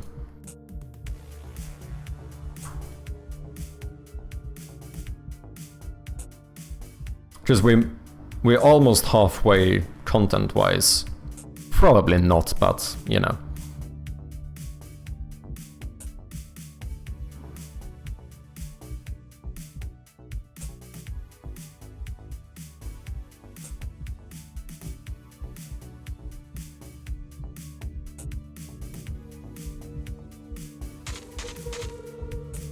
Okay, we still have rain. We still have rain. So what happens if we teleport inside? Fuck. We still have rain. Okay, what if I go upstairs? Ah, we have dust particles.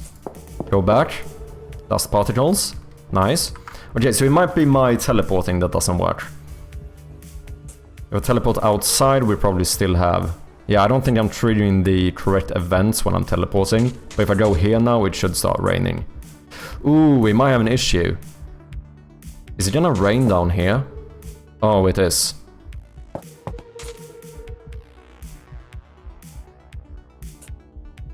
So that's something I need to look over.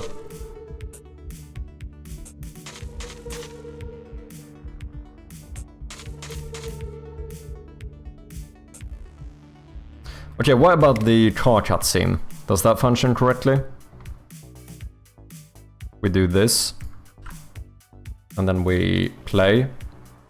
Do we get the correct rain?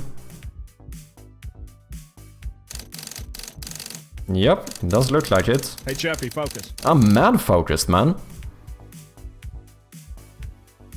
And then here we should now... Oh, okay, here we have an issue.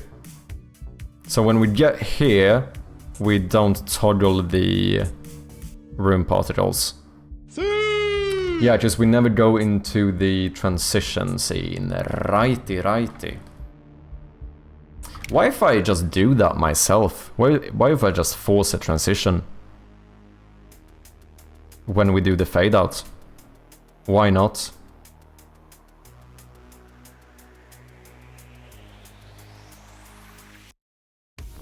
So release this year. My goal is to release end of the year, beginning of next year. Something like that. The thing is that I don't want to be too, like, determined or whatever, because I don't trust my own ability to gauge the time I have left. But I'm feeling pretty good now. We're making a lot of content. Dust particles look cool, by the way. Cheers, man. Rain looks kind of slow, falling like hail. Okay, might need to up the speed on them. How did you make the... did you make them and rain collide to the correct surfaces? I didn't. They just randomly... I made it so their lifetime is enough so that they should end somewhere around the floor line. That's basically all I did. But it's by no means perfect, so like... It doesn't take like the car into account, for example. Like, these drops would have fallen exactly there, whether the car was here or not.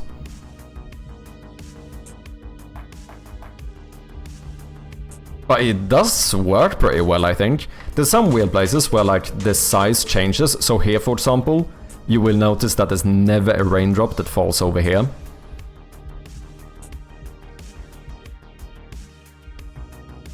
Like, all of them are still falling around here, because that's where I have space in... basically every outdoor scene.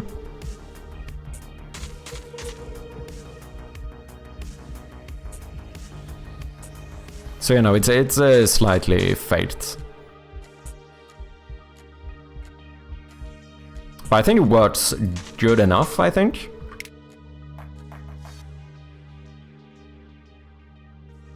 I lost all my photos while trying to figure out how I should negotiate a job offer.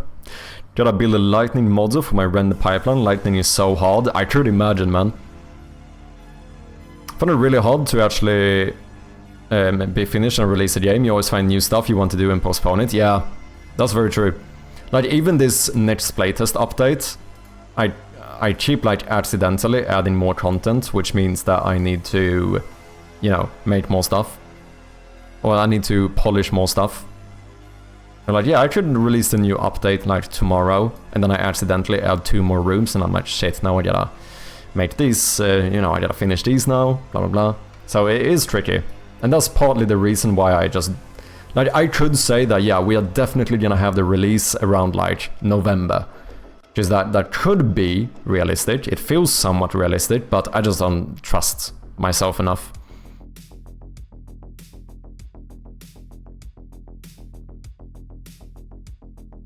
Basically tell the light sources to render the nearby scene into a shadow map, then when you calculate the brightness of each pixel, you can calculate if the pixel is within a shadow or not based on some matrix map against the shadow. Dude, I could never. I could never. When adding music though, we already have music in the game. We have a... we have the main menu song, we have a credits song, we have a song for when you finish the game, currently. Like, depending on exactly where they will be used. We have 1 song for a special room in the game. We already have quite a bit of music. But it's not gonna be too much music when you're just playing normally, because I feel like having, like, casual music in the background while you are going through the manor could potentially ruin the immersion a little bit, perhaps. We'll see, we'll see. I mean, it does depend on the music though, I suppose. You can also make your own music. You can make your own music in the game. Jotson, welcome in, man, and Bits at Play as well. How you doing, guys? Hope you had a good weekend. Yeah, we also have music in here, right?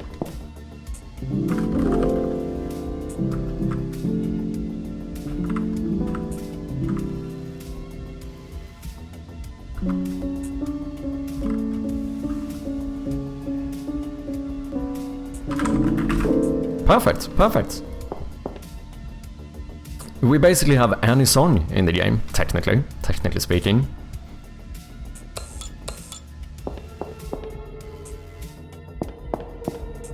Beautiful, cheers, man. I did learn a new one too. That was slightly... the rhythm is slightly trickier. Think it's here.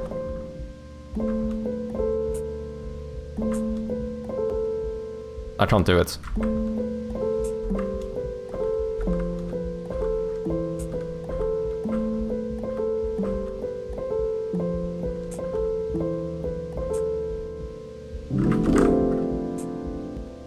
Yeah, your game has every song. True. Copyright? Oh shit. That might be an issue.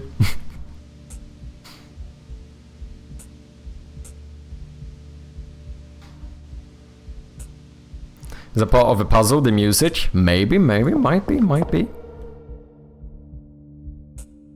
Shouldn't be an excuse for bad code, you're right for sure. Just in scale when it does not really matter was my point. It still stands. I'm also not educated enough. So we do add, so you hold down Control Alt 1 to 9. It plays a pre-recorded track. You can treat the people that you are crazy good at piano. True. Maybe that's what I should do. You can also play with the mouse, but obviously you can't do chords then.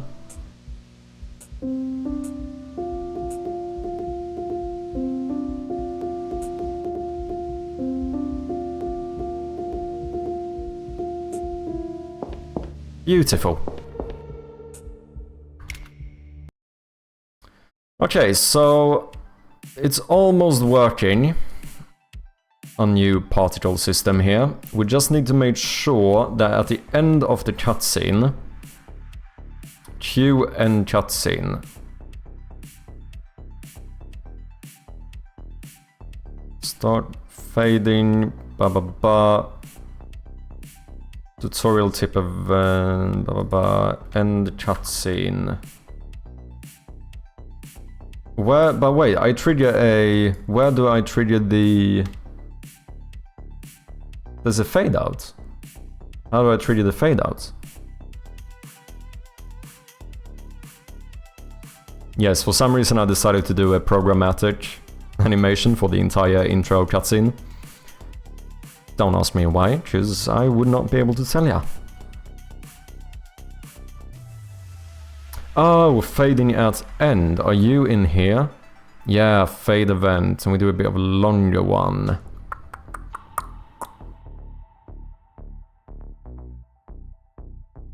Yield return 1 second, end cutscene. You set new room, activate, blah blah blah. Suggest we override that one. Yes, I'm using a bit of inheritance here. Fading at end. Return? Why would I return? No, base.fading. Oh, because it's an I enumerator, so I have to return. Ah, I see, that makes sense, that makes sense.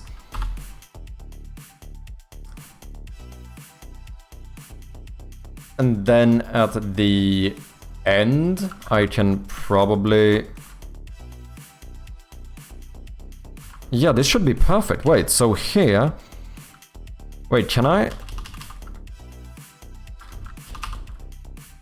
Wait, how do I... Oh, unless I... Oh, I should publish an event here. What do I do on end of a cutscene? Cutscene... no, game manager...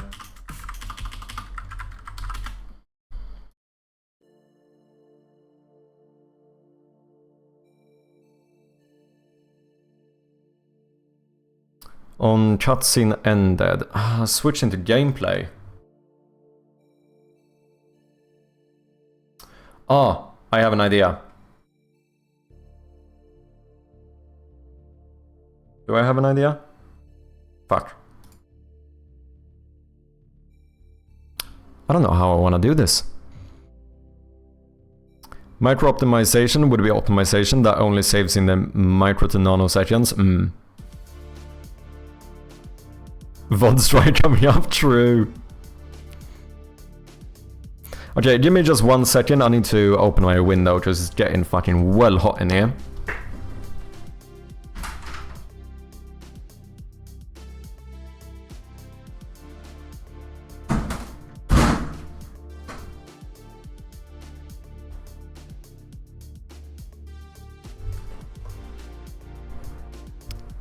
Well hot in here. Of course, man. It is just so fucking... I don't know, I need to get some new air in here. I'm gonna fucking die. It's like a Finnish sauna. Okay, what do I do? I mean... I could just forcefully change the current state. I don't know if that's the best way of doing it. End cutscene. Cutscene event. Ah, but this changes... End event. You're gonna change it immediately though. So then I would have to handle changing the cutscene back as well.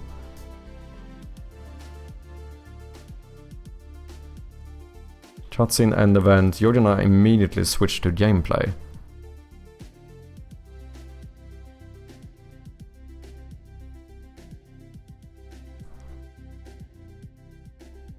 I just need it to be triggered though, but maybe, oh, I don't always want this to trigger. Fuck. Okay. No, that's not gonna work either. I was thinking, what if I...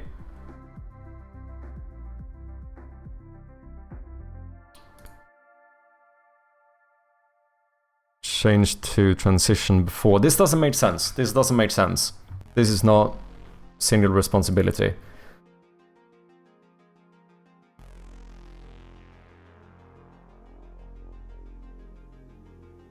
Preferably I'd like this to trigger.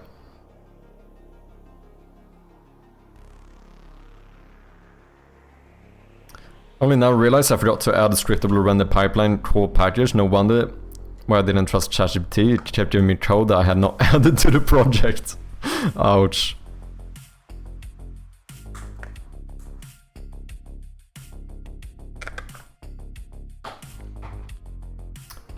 Where do I get to rate games of GMTK? Only people submitted game can do? No, I think if you do 10... It seemed like if you do 10 random games, I think you can rate any game after that. You have like a queue of 10 games or something, which you have to rate before rating other games. I think it's just to make sure that, you know, it's to combat popularity contests where people just go in and vote for specifically one game or whatever.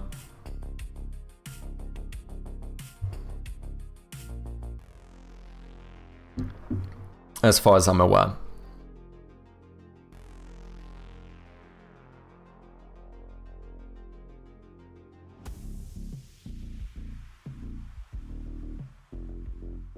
Wait 4 seconds, toggle particles. Intro cutscene. You need to somehow trigger it to change particles. But it kinda needs to happen in here. Oh, so we just override the entire thing. We don't use the base whatsoever. Okay, this is not senior responsibility, but I don't care. Fade event. Wait, end cutscene, what do you do?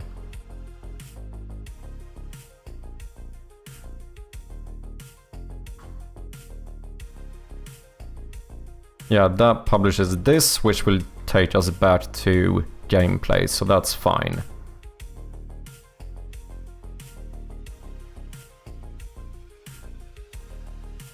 So if I here just say, can I change this? Say that you are now equal to transition. Fuck.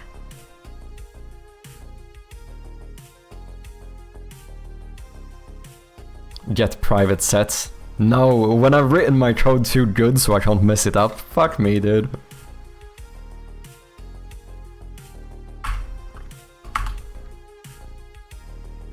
Okay, what if we... You look for game state changed.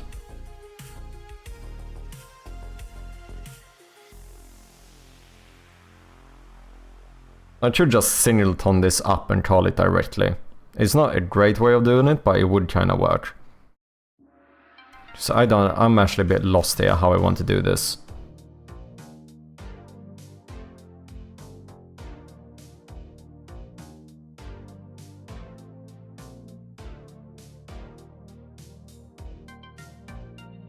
Game state changed events. I need the current state to change into transition, because that's what you listen for.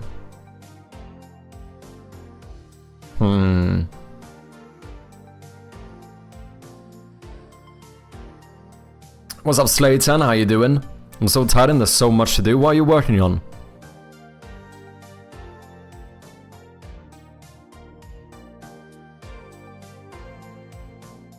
Okay, let's think. Let's use our brains here, people. How do we want to solve this? My intro driving cutscene doesn't switch to a transition, which means that the transition event thingy doesn't trigger it to change the particles. When I go...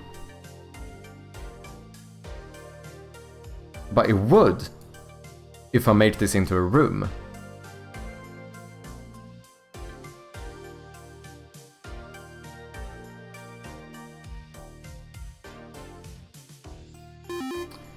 It would if I do make this into a room.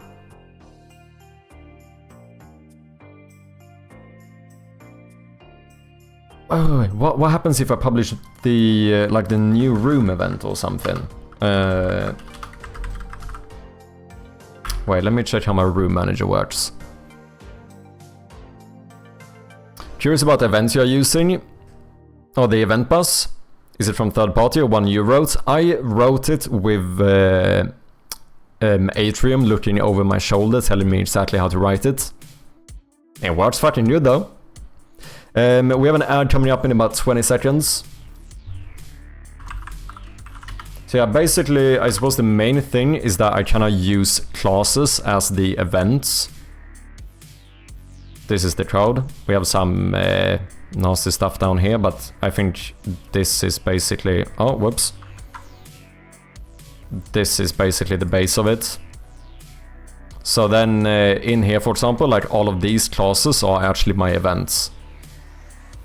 So here when I subscribe, I actually pass in a class and a function. So I guess you could say that the classes are kind of a wrapper for the event.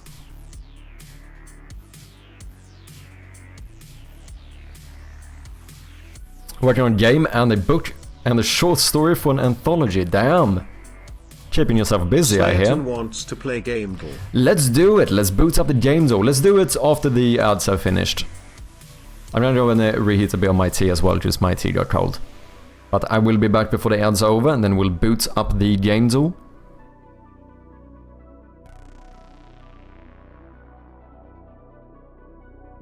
I wrote one also, but I like seeing how others have done it, yeah. It definitely helped me structure my code a lot. That is for sure.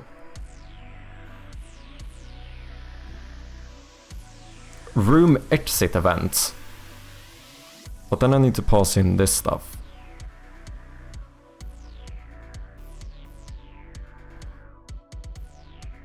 Which I guess I could. Because if I trigger the room exit event, would you not trigger on room changed? Which is going to play the transition sound effect. Automatically publish a fade.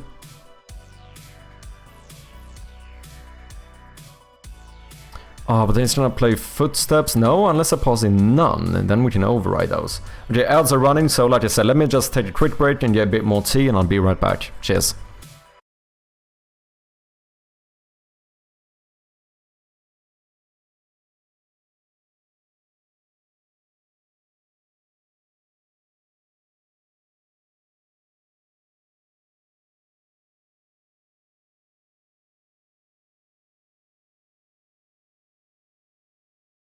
What you're doing is having multiple methods with the same name and a different variable called overload.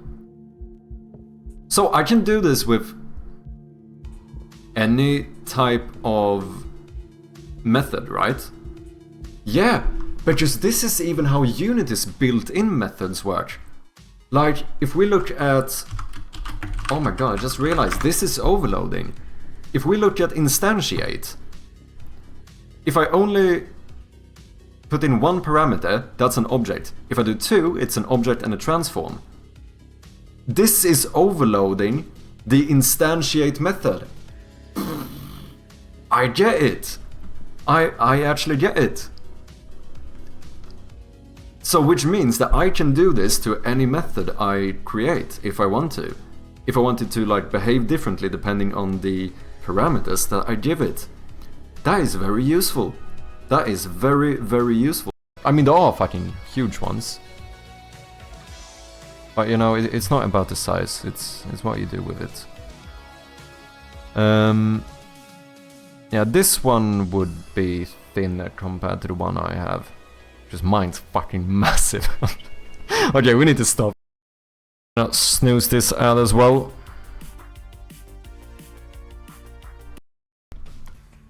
Just give me something small, like brimstone. Yeah? Yeah? Okay, one free, Guppy's tail. Oh, is this Guppy? Holy shit, dude! Oh.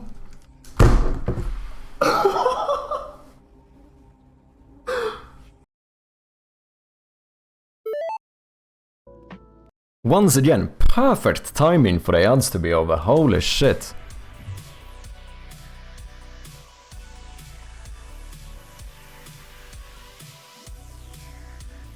His event bus is by far the best one in the world, hands down, 10 out of 10 design, simplicity, code. All just pure perfections. No bias whatsoever here. No bias whatsoever. Oh, that's funny, man. Okay, ladies and gentlemen, it is time for the second game zoo of the day. We're gonna boot up the unlimited game zoo and have a run. Slayton as the Redeemer. Do you have a first game?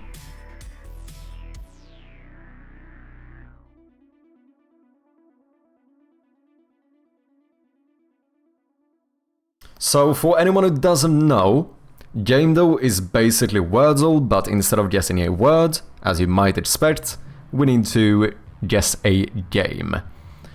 And each time we guess, we're gonna lose one of our hearts here, so we need to do it in 10 guesses. But we're gonna get more information in terms of like genre, theme, perspective, developer, etc, etc, to basically make it easier for us to figure out what the game is. Only caveat is that looking in your Steam library or Googling or looking at physical boxes around your room is all not allowed. We try to do this the genuine way just because it's a bit more fun. But with that being said, you are allowed to help us out in the chat. Slay it on Bug Bamboo. Nice one, Whale. Of course I do. I was a teenage exocolonist. Never heard of the game, but let's run it and see what happens. Cheating results in a cheater being sacked. True. I need to interrupt my lurk for this one. Welcome back, Conrad. Welcome back from the lurk. Ooh, okay, okay. So, ladies and gentlemen, we are looking for a single-player game released earlier than 2022. It is not a text game, but we have some correct stuff here. But yellow means partially correct, so it could be that only one of these are correct. There could be some incorrect ones here, so we can't make too much of a decision. Generally speaking, adventure is one of the most common genres, so it's the most likely one to be true, but you never know, you never know. It might be drama, romance, or sci-fi, but there's no way of telling which one. Statistically, probably released on PC, but you don't know. Could be a PS4, PS5 exclusive, could be Nintendo Switch exclusive. It could also be that it's on Nintendo Switch and Wii or something, you never know. Probably not, but you know what I'm trying to say.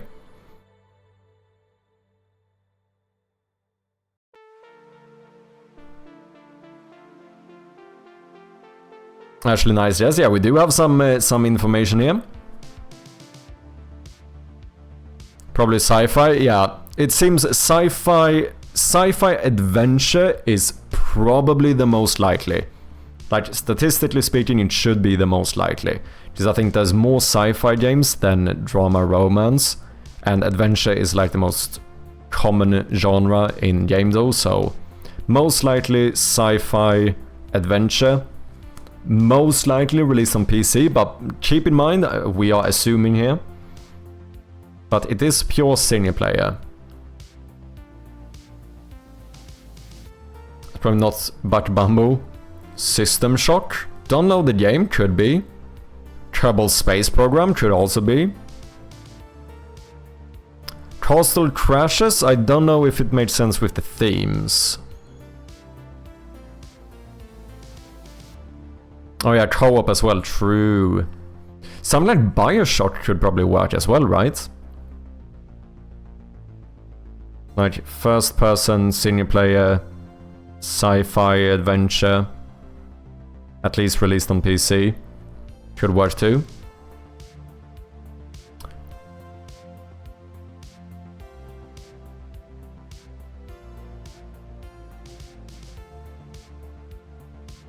So let's see, Kerbal Space Program, that is side view, right?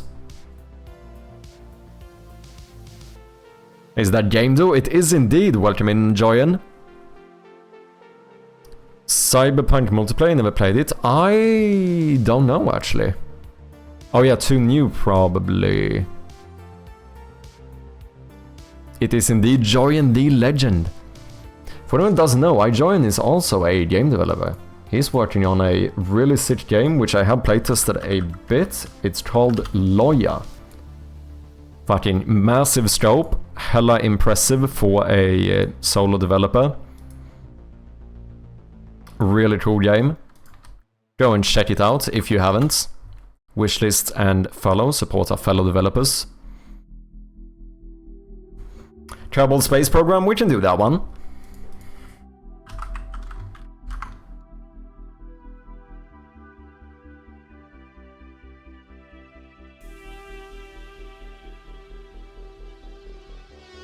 Since COVID, my perception of time is off. I think it's still 2019. I never had a perception of time. I'm gonna be honest, never had one. Let's see what happens. Oh, interesting. Oh, third person or isometric. I thought it was side view. Okay, it's not indie or simulator, so we can rule those out. We still have sci-fi, so I'm gonna say that sci-fi is very, very likely. It seems like the most likely theme so far. Older than 2011.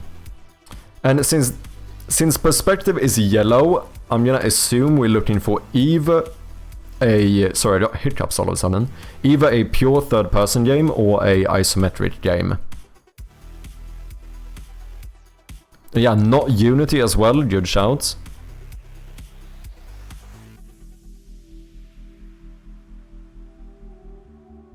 Dead Space, that might work. I think that's third person, right?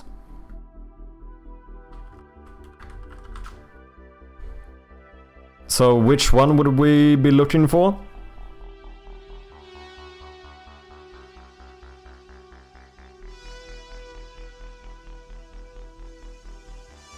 Is it the original one? Okay, let's run it and see what happens. Ooh, nice one. It is indeed third person, not published by EA, not published nor developed by EA. Once again, adventure, very likely. We can only assume on the other ones, there's no way of knowing at the moment. We can basically say that adventure sci-fi is the most likely still. It could be shooter and that we're missing something, but hard to say. We can't know for sure. And it's earlier than 2008. Space Invader? What if it is, man? Don't know if that would be considered adventure, though. Unless it's like a fucking simulator and shooter that... No, wait, we know it's not a simulator. Strategy shooter. But it's not really strategy, is it? So I'm still leaning towards a sci-fi adventure released earlier than 2008. Single player, third person, not EA.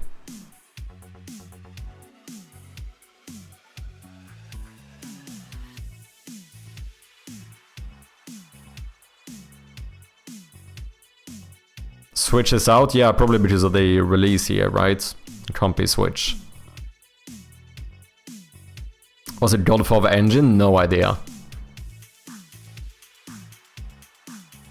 Buckshot Roulette gives shooter without adventure.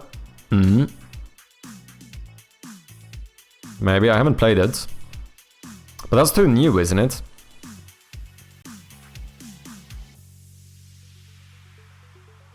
Third person killed most of what I was thinking about.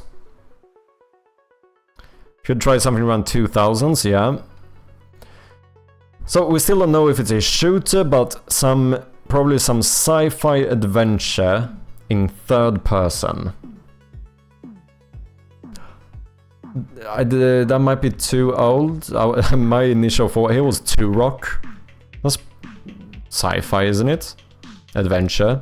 It would be shooter too, but shooter could be correct. But then we're probably looking at, because I played that on like the Nintendo 64. I don't know when that was released. Probably older, I imagine. Gamedev indeed. What is up, Fish? How you doing? Hope you had a good weekend.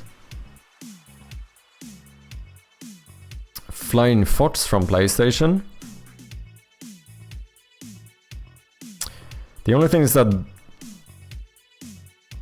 here we have PS4, PS5, here we have PS3, so in that case it has to be at least on PS4 and PS3 if it's like some PlayStation exclusive. Oh yeah, Turret is first person, true. I wasn't thinking.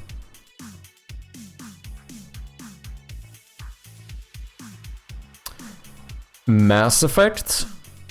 Maybe, I don't know when it was released, but that should be a good shout. Think around 2005, that seems good enough.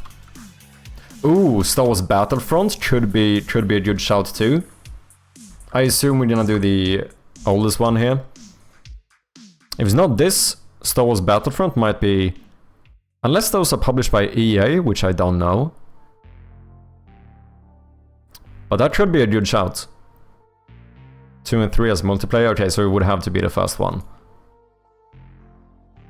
Okay, it is a action sci-fi, and you know what? Shooter RPG. So we should say it could very well be shooter. BioWare dev, Xbox as publisher, or we know EA was not the publisher. So maybe either Xbox published it or BioWare developed it. Or both, and just EA was not involved. It was not made in Unreal though. Now we have PC, PlayStation 3 and Xbox 360. Kota? Bioshock? If this is Bioshock, that's mad, because that was where... I was thinking of Bioshock like here. But no, that... maybe too new? I don't know. Knights of the Old Republic? Could be. I don't think I know the game on the top of my head, but... Oh yeah, Bioshock is first person, true. Kota, don't know the game either.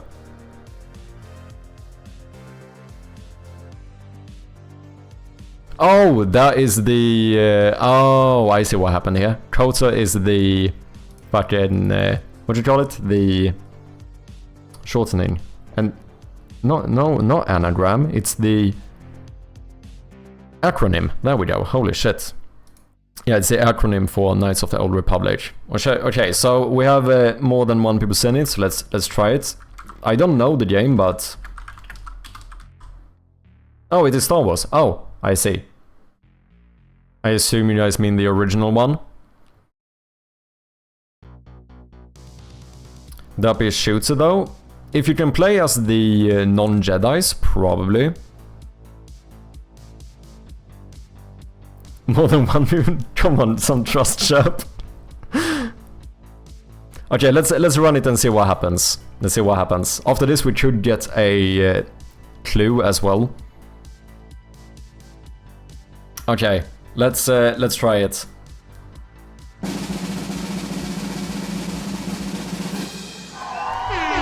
Easy fucking peasy. We don't lose, people. We just don't lose. Never seen a loss.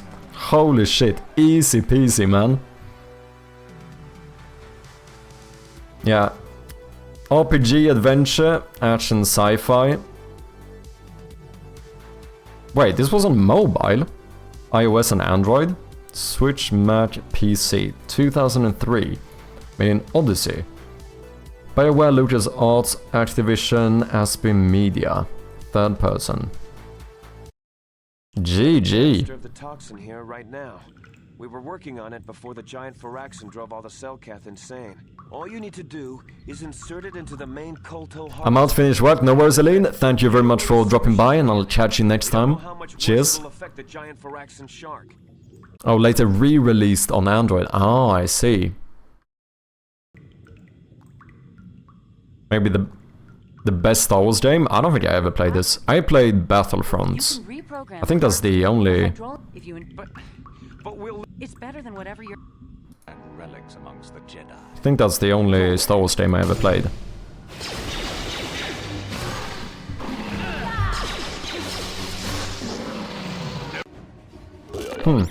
Interesting.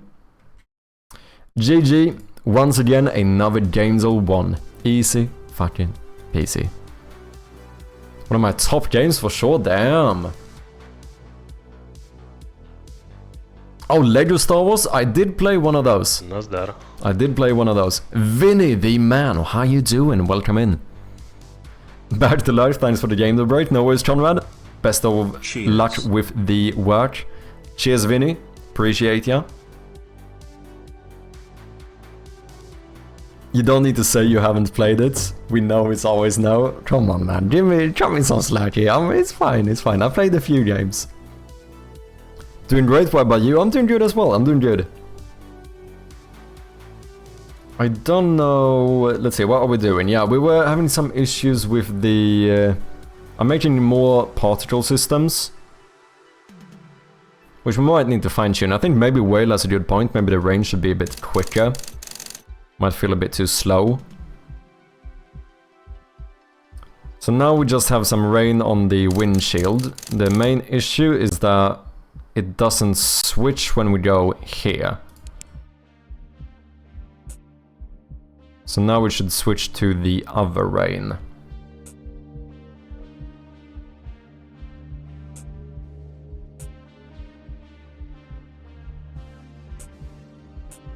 You know, it doesn't actually look that bad when rain lands on the wall either, though.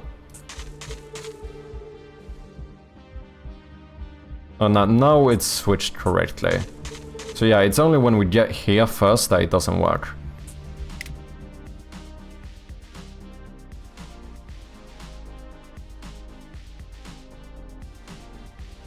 So I am just gonna be fucking lazy, because I cannot be bothered.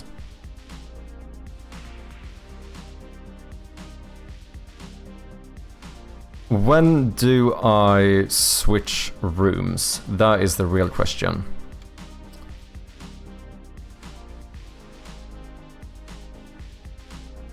Base and cutscene, I assume. Yeah, set new room. So if we override this and tell it to toggle afterwards, we should be fine.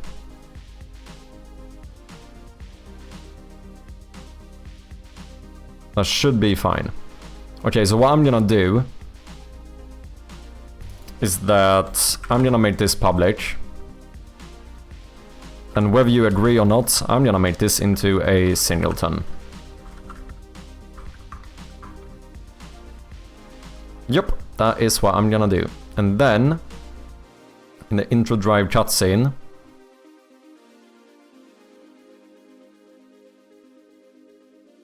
down here, we're going to call effectsmanager.instance.toggleparticles.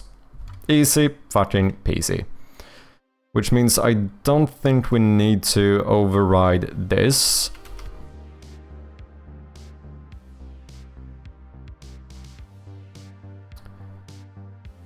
Yeah, I think that's all we need to do.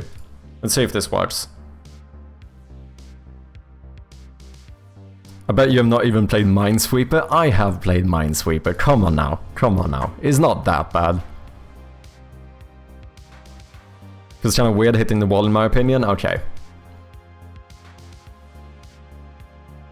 It changes the angle the rain... Like, if it hits the wall, the rain must be coming from kind of behind you or whatever. So here we have rain on the windshield. And then once we get into the game, it should switch. Yeah, look at that. And we now have rain on the ground instead. And then if we go indoors, we now have dust particles floating around. Look at that. It's slightly bugged when I teleport, but that's fine. That's just my... And now it's dust here. But as soon as I switch room, we're gonna have rain again.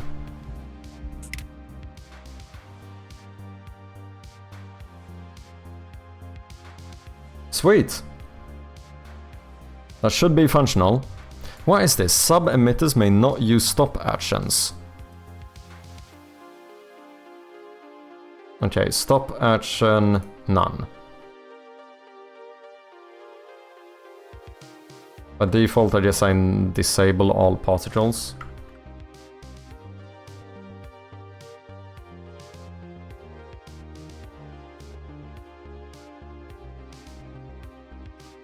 And about the windshield, with the rain now, it feels like there's something missing, like if there's no windshield at all and the rain is hitting something random. What about some lines in the windshield to show it's there? Oh, you mean like it's dripping on the windshield or whatever? Is that what you mean? Minesweeper.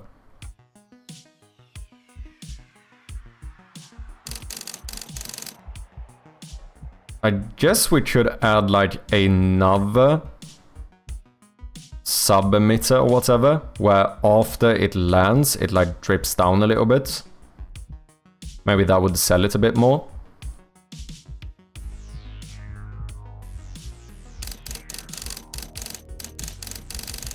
Because that we probably could do.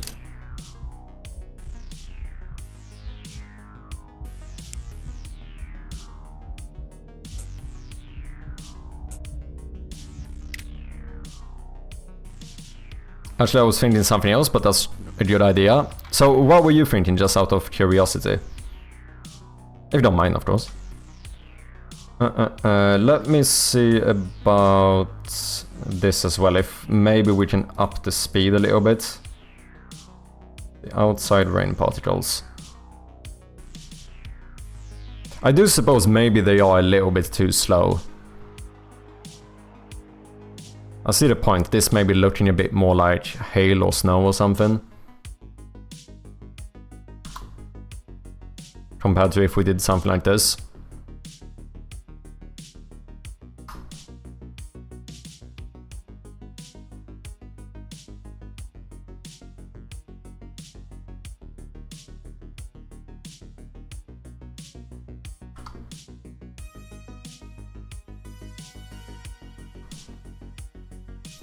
Like the lines in the window of the car.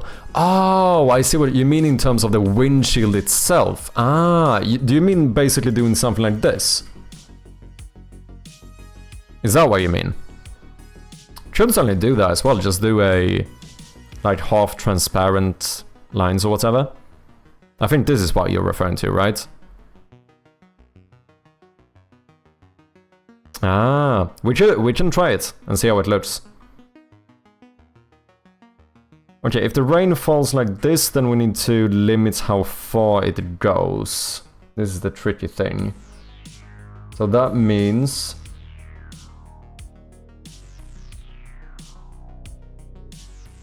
What do I do? We could try a trail as well, but it needs to be pixel perfect. Because I'm fancy like that. Okay, I need to start lifetime. I assume I need to bring this down. That's not too bad. What's the highest point? It's up here.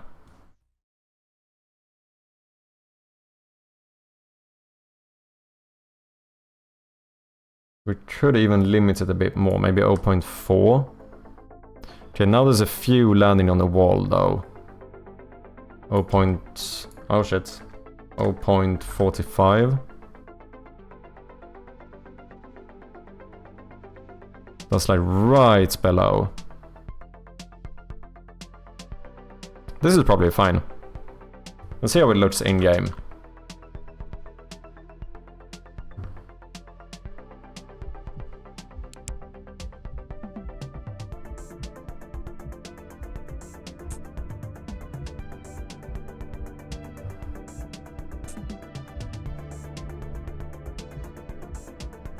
I think this is pretty good.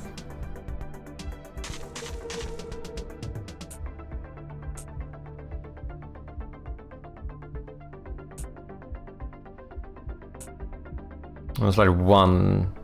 Every now and then something lands on the wall.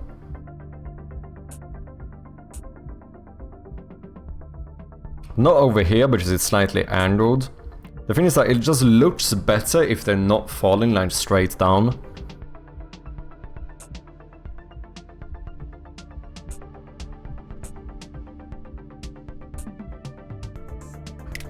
Should we try adding a bit of a trail and see how it looks?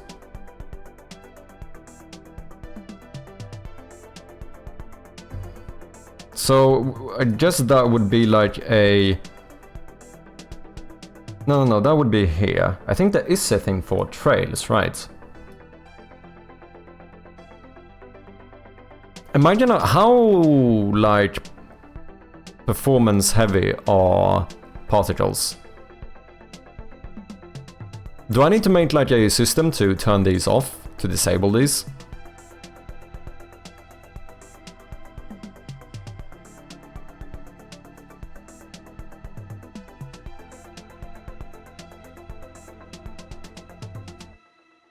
Does your game have randomly generated stairs that are encountered on chance? Yes. Right now we have both scripted and random.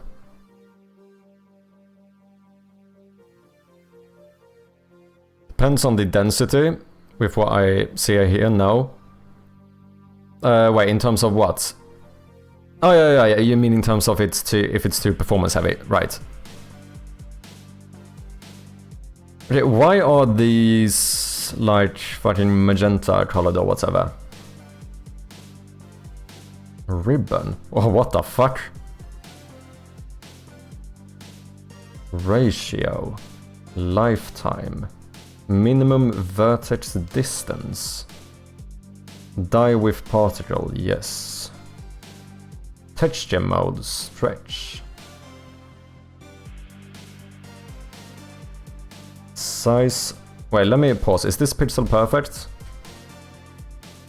It actually, I mean, it doesn't really become pixel perfect, but it kinda, like the width is correct. It's just that technically this is a line which we wouldn't have.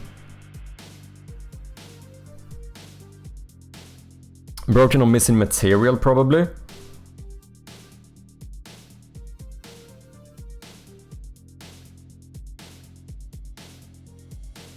Color over trail, width over trail. Inherit particle color. Okay, turning off that doesn't seem to do anything. Size affects lifetime. Size affects width.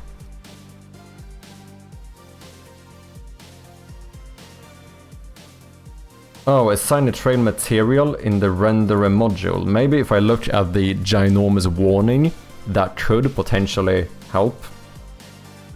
Trail material. Guess we do the same one. There we go.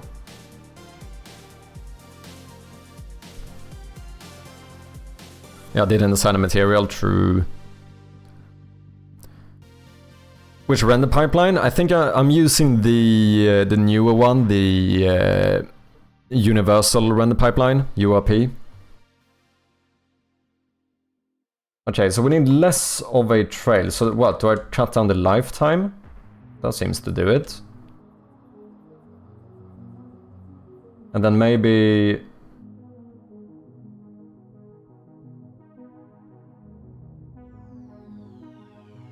bring down the opacity.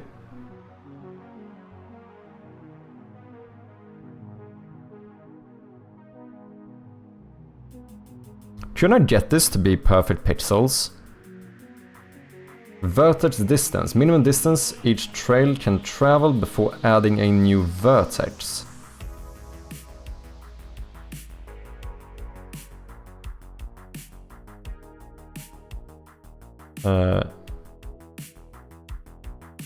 Okay, I don't fully understand that one. Texture mode, stretch. Make it purple again was kinda sick. URP I would guess? Yeah. It should be URP. Which one do you use, Joyan? URP. Holy shit. Outrageous. Outrageous. These fucking Unreal developers, man.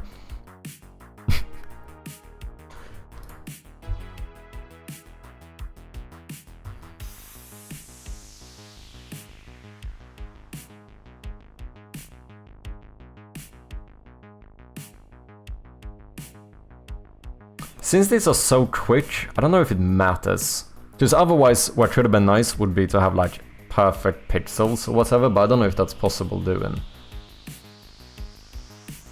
Width over trail 1. Shadow bias.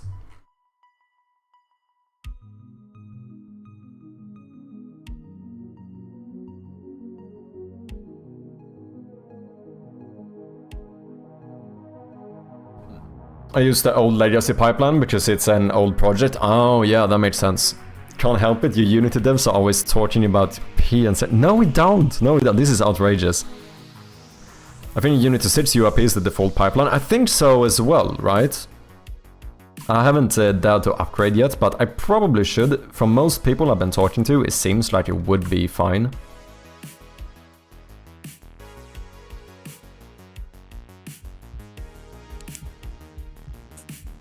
Oh.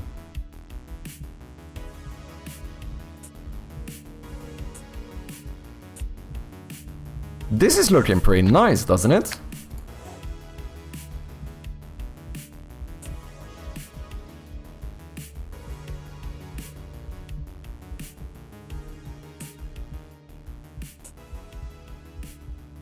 That's why I don't want to use Unity, outrageous.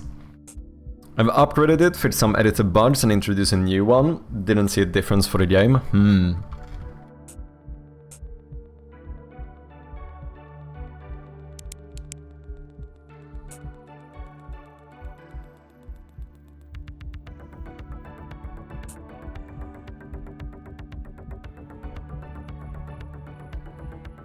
I definitely think it sells more as Rain now.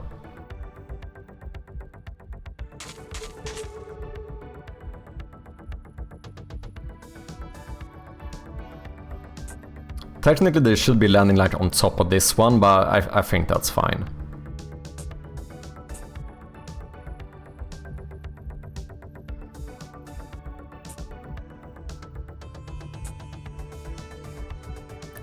Wow, you read that text with all my typos, well done. You know it, man. I hate my life, that's why I use Rainlib and C++. Fair enough. Okay, what do you think about the rain?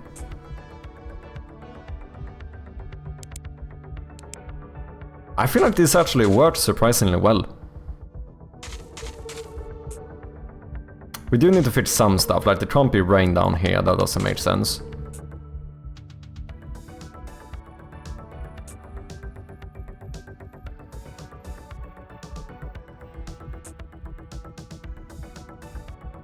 I like it. I like it more than iJoin. What the fuck, iJoin? What the fuck, man? Can't believe this. You don't like it as much as Vinny? Let's do it now, give it some ASMR sound so we can really enjoy it. We have to get Bjarne to sort out. I do have some... We have some old rain sound effects, which are loops. But the one that's used outdoors, the one without like a muffled noise, that one has wind as well, which really isn't an issue. Maybe we should try it.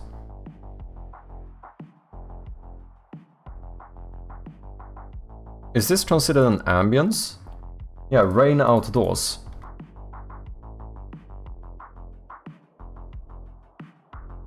Let's see what happens.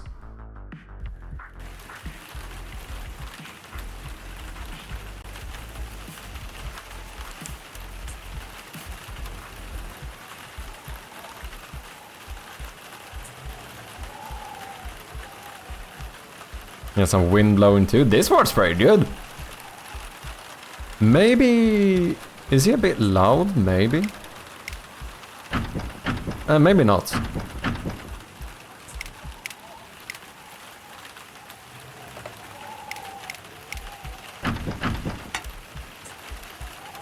Oh shit, what about here? The rain kinda looks fine.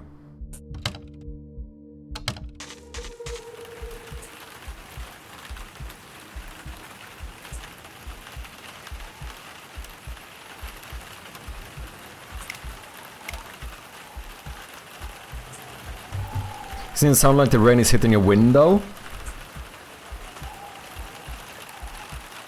Oh, yeah, maybe you're right. It's very harsh, like impact, which I suppose it would be like on, you know, on the car and stuff, I suppose. But on the ground, it would probably be less of an impact.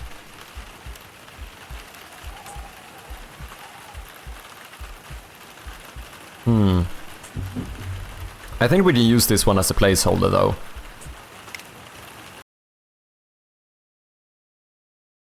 So basically, for everything that's outside, I guess the intro cutscene as well.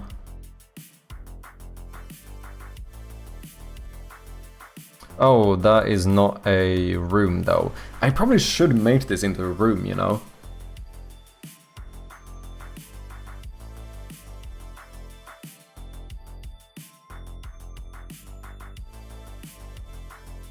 Okay, for now let's just take all of these, and then for ambience, let's do rain outdoors. Maybe crazy, what happens if we pitch it down? The thing is that we actually use this one, like indoors as well, like if you break a window, so maybe changing it would be bad. Maybe we can duplicate it.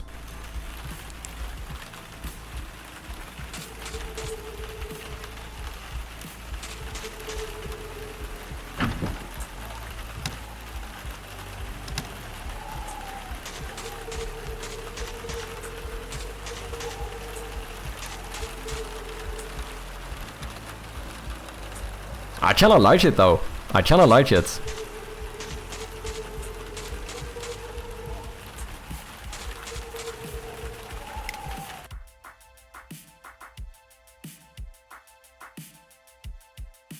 I wonder what happens if I make a room out of this.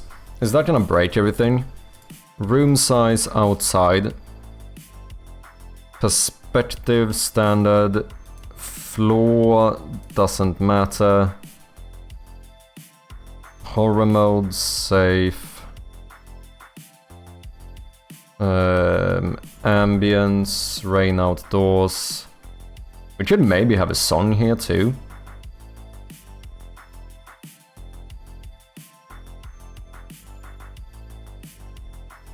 Maybe.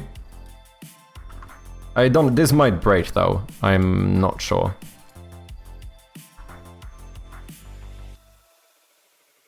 Made thunder? I have thunder. I have a thunder can like randomly play.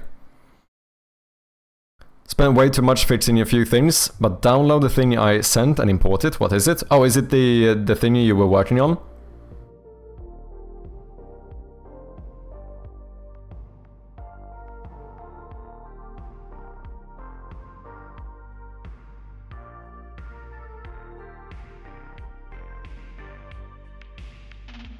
Wait, Minesweeper Unity package? Wait, what have you done? Minesweeper Unity... Have you made something where I can play Minesweeper inside of Unity? Is that what you've actually made here? And a dog?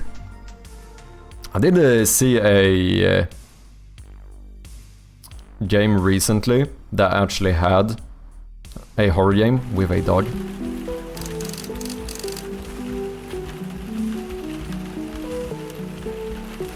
Okay, so now the room isn't null anymore. So we would have to switch that. I think maybe we could have music here though. Maybe not this song, because this is, I think that's the... I don't remember which songs I use anymore. Wait, can I not see that? Is that not in my audio system? No, it's in my library. Audio library. Songs. Theme song, gloomy, credits, scary, pling plong, victory, shroud. Default ambience, low tone. Okay, so not gloomy, scary, pling plong, or shroud. Gloomy, scary... Oh, but then I could use... Oh, this is the old menu song. We also have sorrow. We have a flashlight in the car. I don't. There's no flashlight. Where do you see a flashlight? Oh, is this the No, I think this is the original. Actually, I don't remember. But now it's raining inside the car, which is a bit fucked.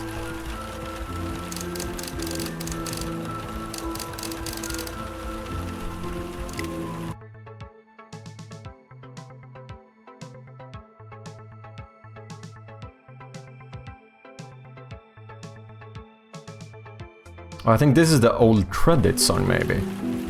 Yeah, it is.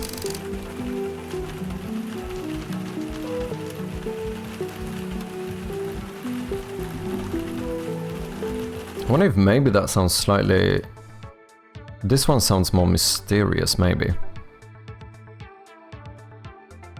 This is better than headlights.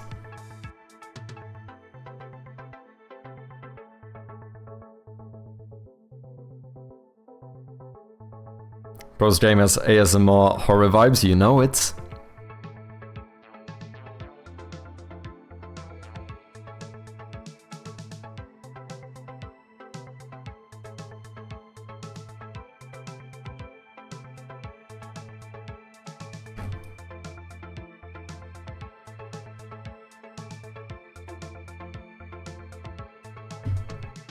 Or give me just a second here.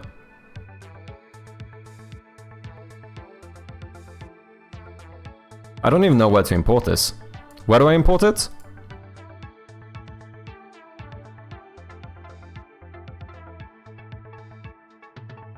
ASMR horror should be a genre, probably true. Why is this still triggering? Did I not disable the stop action? Sub emitters may not use stop action. Stop action will not be executed, but it's set to disable. Oh, it shouldn't be. It should be set to none. Did I disable something else before? Maybe I just thought disable was none. Okay, this is how it's supposed to be. Apply all. Okay, but if this is a room, we do have to change something in the room script. We need a new... I think we're gonna do a new size. Standard, small, medium, large, hallway... attic, outside. So I think we're gonna do... I think I want 3 different ones. We want outside, and then I want a outside without rain. If you're in a place where we just shouldn't have rain falling down.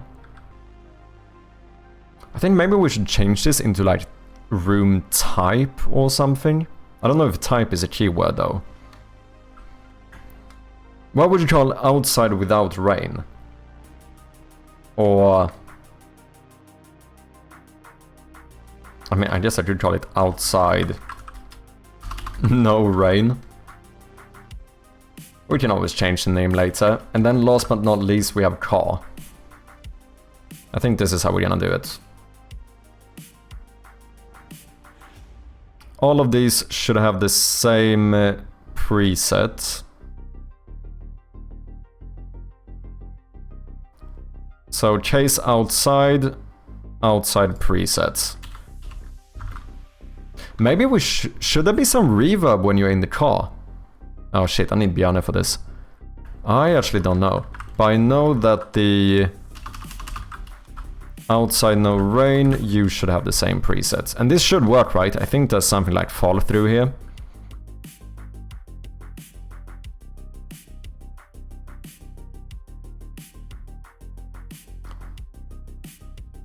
I guess there would be some reverb in a car, but at the same time the reverb would only be from stuff inside the car, right? I don't know. Can I need to get grinding in my game as well? Can I get distracted all the time? No worries, Zapu. Until later, good stream. No worries, Zapu. Thank you very much for dropping by. It was nice to have you, and best of luck with your game.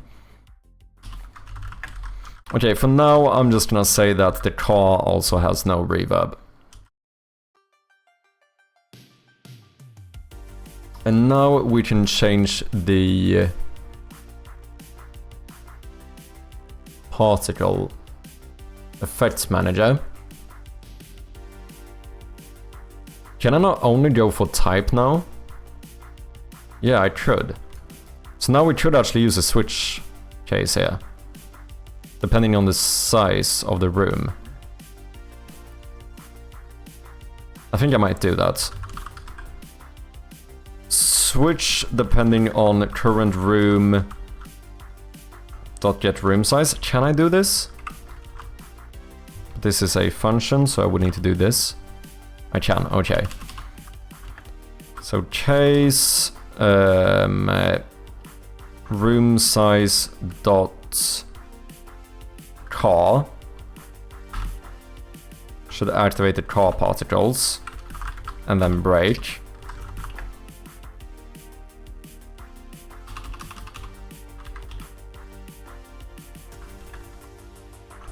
Case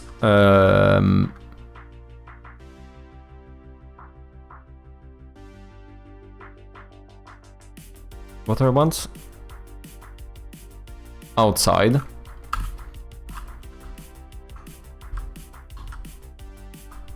Should activate the outside particles. But not only should case outside do that, no, it should actually. Because if you have no rain, we shouldn't have. This is actually, let's call this rain particles.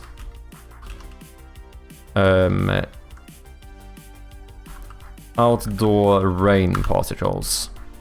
Let's be more specific. Car rain particles. And then I guess we just do default. If it's none of those, then we want the room particles to be activated instead.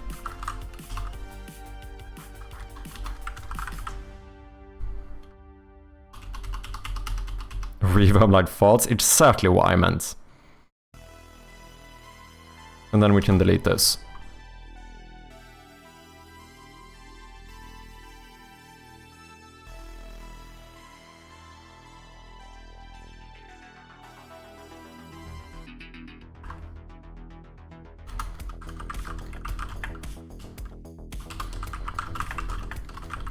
Disable all particles. And here we just disable all particles. I think that should be fine.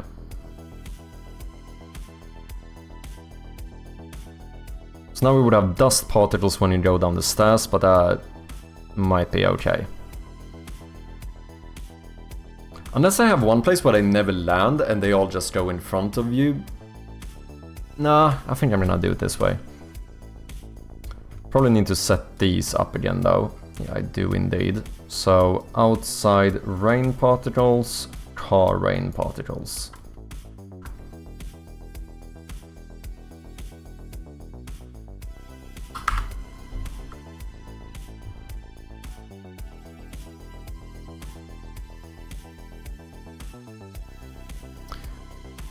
Watching other devs motivates me a lot, that's why I love dev streams. Yeah, I think a bit of co-working can be quite nice. I also usually like off-stream if I'm working on the game. I almost always have a bunch of streams open. Okay, so this is not entirely working.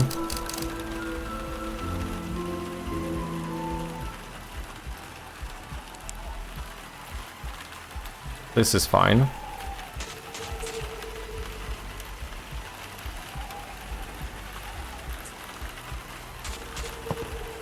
This is not fine. Oh, because I never changed that one. Right. Oh, I know what it is. So, intro here, room, you now need to be car. And then basement door. You now need to be outside, no rain. And that should fix it.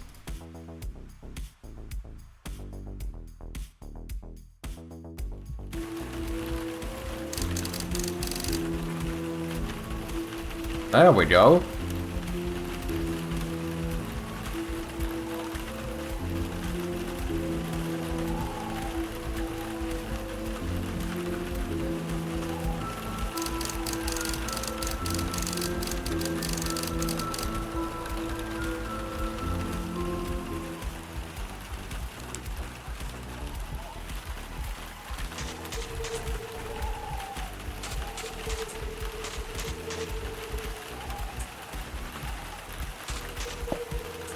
Fuck.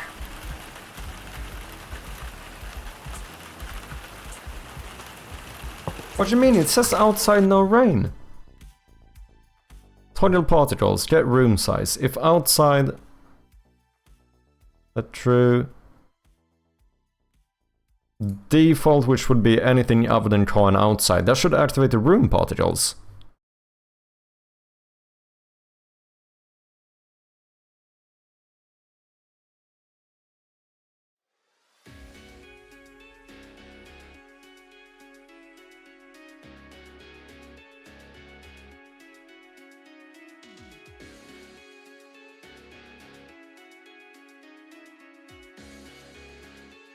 Outside, no rain.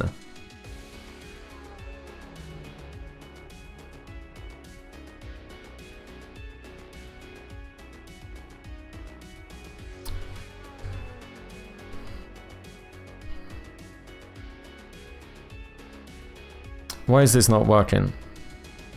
So I still had the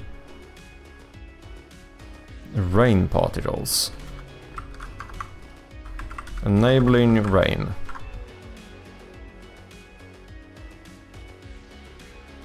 It's confusing.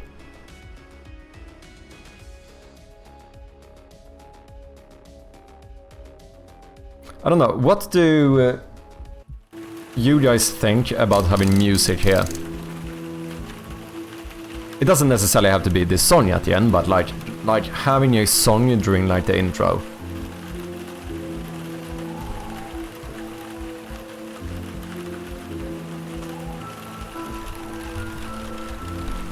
Obviously we're gonna have like some car driving noises and that stuff as well. It's nice. How you doing, Phil? Sets the mood. Yeah, I think it could work.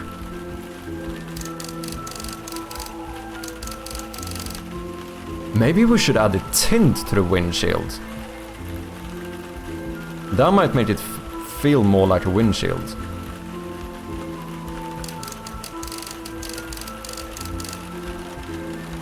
And we fade out here. Boom, the game starts.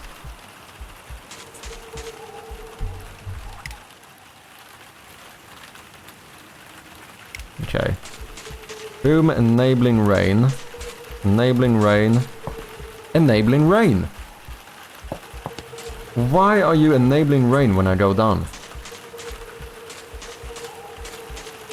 Here it makes sense.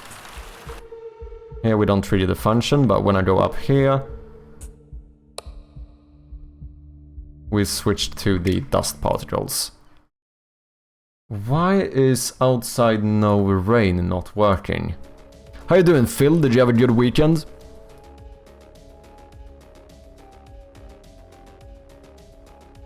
A bit of polish, more animation for car would be windscreen wipers. Ooh, true. If it is raining, you probably would use the windscreen wipers. Certainly gonna be a bit more work. That's a full-on animation to get that going.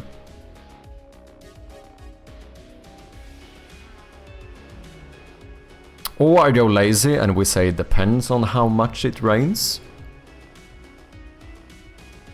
But yeah, might be a good idea. Nice you added outside areas. I thought it was always gonna be inside only. Seeing it outside is pretty nice. I think it added quite a lot too. Not good, my man. How are you? I'm doing quite well. Doing quite well. Excited about the game, as per usual. Add it to the later, please. I guess we'll have to start doing it right now. We don't really have a choice, do we? We do have some ads coming up. Sorry about that one.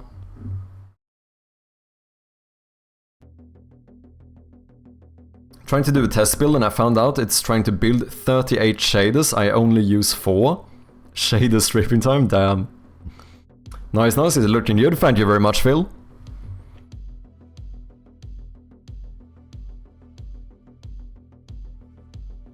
Okay, so what is wrong? We don't get the outside no rain when we go down. I don't want rain particles there. So why is that? Toggle particles. This somehow triggers enabling rain. which should only happen if the current room has room.size.outside. But I set this one up to have outside no rain, which is a different one.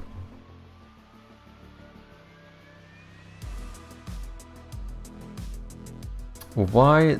Let me make sure this is the one I enabled, but it must be.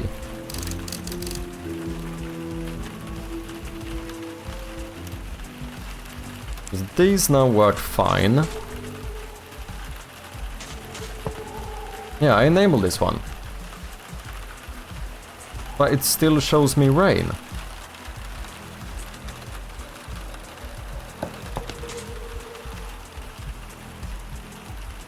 All the other rooms work correctly. Right, if I go indoors and I switch room, now we have the dust. It worked when we switched into the intro cutscene as well.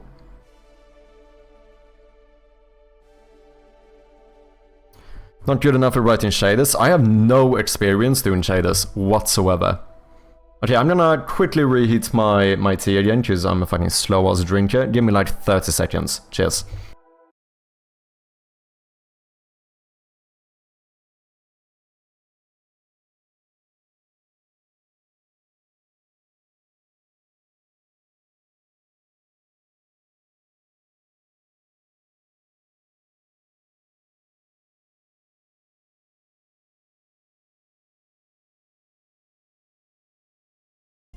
Look, I made my own namespace for this.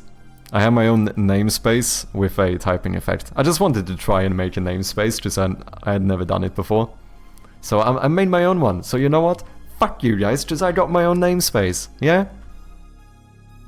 That's right. And you can't say shit about it. I mean, it doesn't work properly and it's half broken, we just figured out, but I still have my own namespace, and I am proud. And we are back. I do need to look into shaders at some point though. I feel like it's one of those things I've just never gotten around to.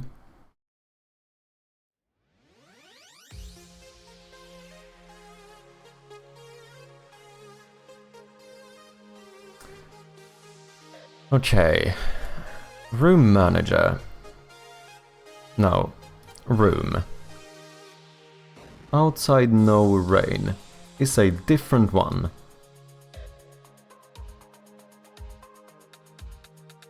We have boom boom boom. Outside no rain.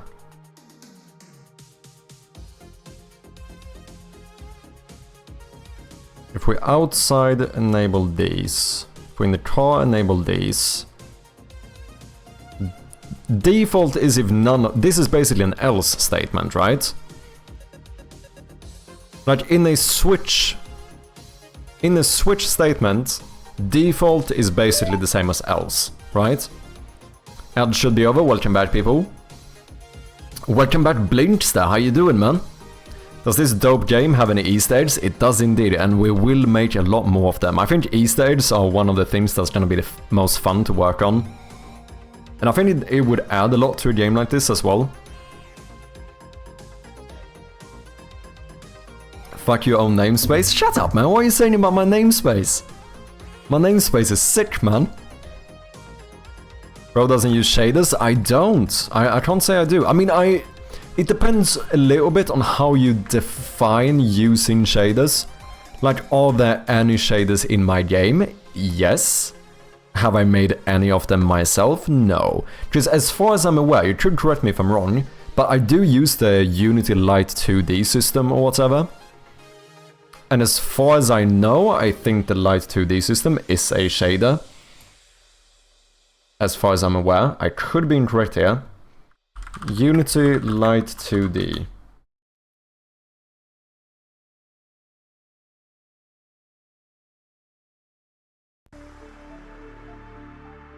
URP renderer, lightning to sprites. Maybe it isn't. How do I know if this, like, under the hood is a shade or not?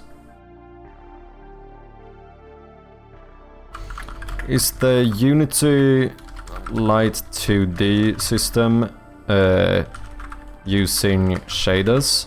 I thought it was. Yes, it is, okay. Unity light system does use shaders under the hood. Part of the universal render pipeline relies on a set of custom shader graphs and spritelet shaders to simulate lighting. So technically I use shaders in the game, I just don't use my own shaders. Yeah, it will be a shader. I wrote my own shader to mimic leaves and bushes moving in the wind. Oh, interesting.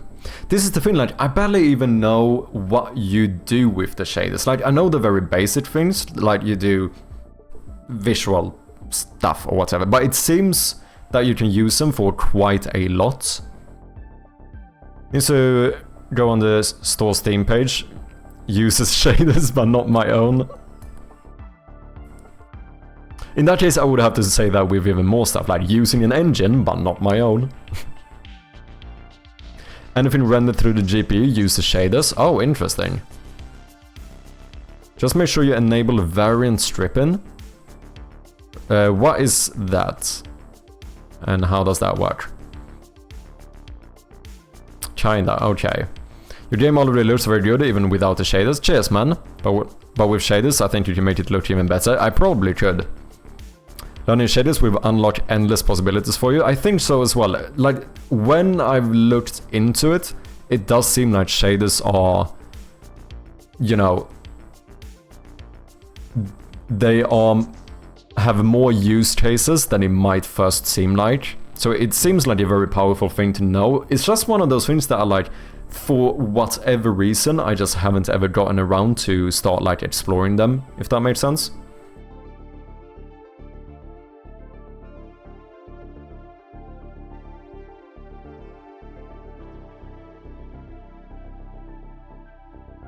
Why stop at learning shaders? Build your own render pipeline? No. That is where I'm gonna draw the line. I leave that to you, Atrium. You do that stuff, and I will just I will just use already built stuff. Why is this not working though? I don't get it. It's one specific room where this doesn't work. If this works for all of the other room sizes, why doesn't it work for the one I want?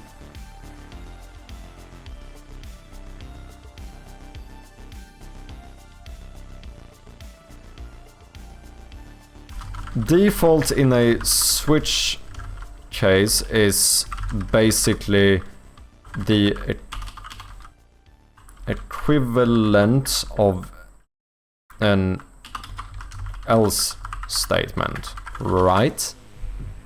Yes. So this, why doesn't it work then?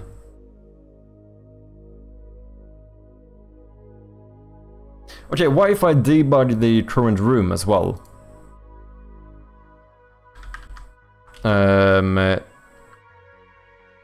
Let's do enabling room in room manager.current room. Maybe for some reason it messes up which room I'm in or something? Maybe.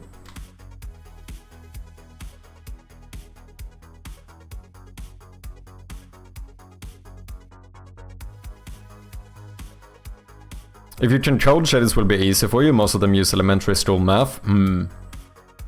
Yeah, I'll definitely, I need to look into it. I don't know what right now, like, I would use shaders for, like, specifically in practice. But I do need to try it out.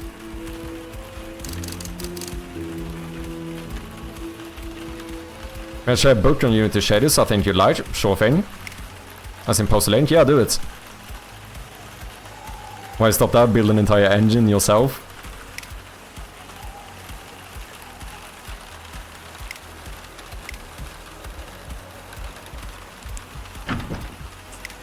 Maybe the rain is a little bit loud.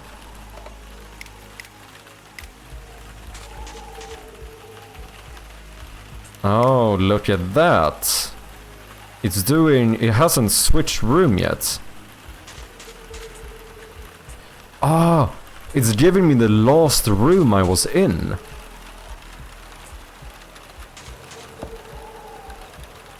Which means that if I go back now, there's no rain.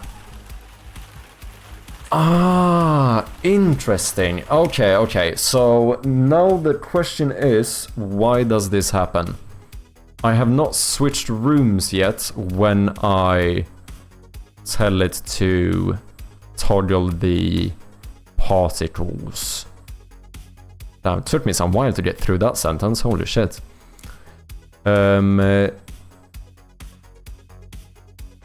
Effects manager, toggle particles. I do this on start.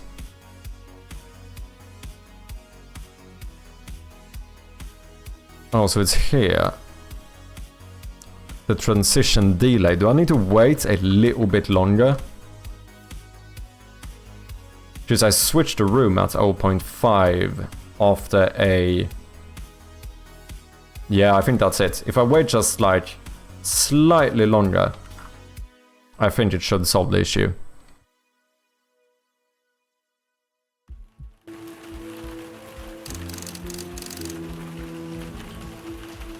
You can also, if you want Blinkster, you could...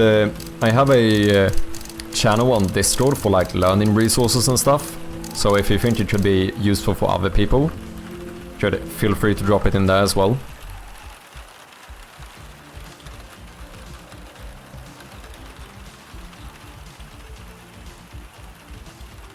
Shaders will are natural fits to Bros James' art style. How so? Do you mind elaborating? Yeah, default is else, yeah. So I'm slightly behind chat here, trying to catch up. Could render normal 3D scene and create that style fairly easily.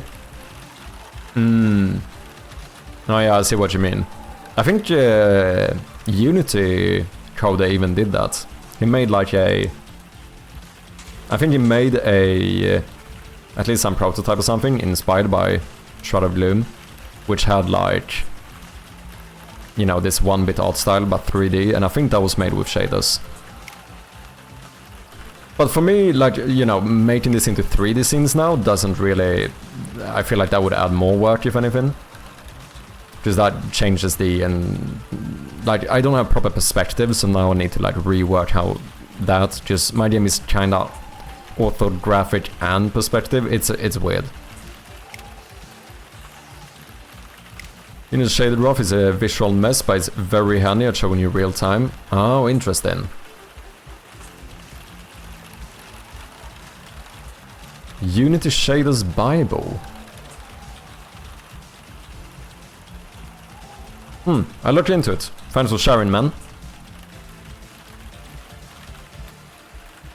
Amplify is better. Visual shader editor for Unity, not as nice as Unreal Material editor though. Interesting. Do a while loop. Making Minecraft in Unity for a bit of fun, so I can post that. Yeah, sure, man. We have a like show your work channel as well, if you wanna show anything you're working on. Discord is open for anyone who wants to join. Outside left. So now it should say outside entrance. Yeah, look at that. Okay, it is working now. So now when we go down here, no more rain. When we go up, we have rain. Doesn't really make sense since you see raindrops falling here. There should probably be some rain here. We could do like outside less rain as well.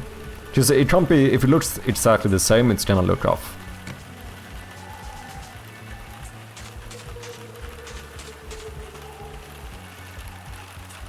But you know what? I'm pretty happy with this. The rain did actually turn out better than I thought it would. Adding the trails was a nice touch as well. Shout out to Whale, who mentioned it.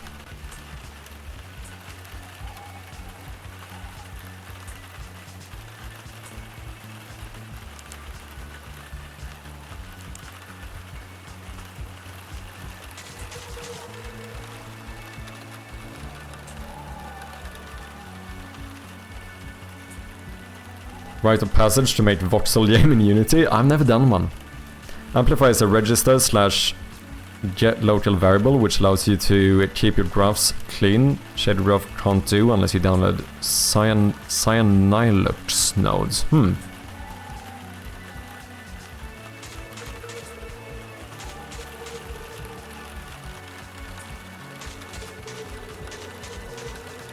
So is that like on the Unity asset store?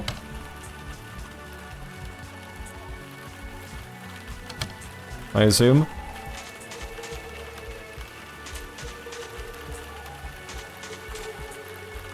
Yeah, I'm feeling good about this.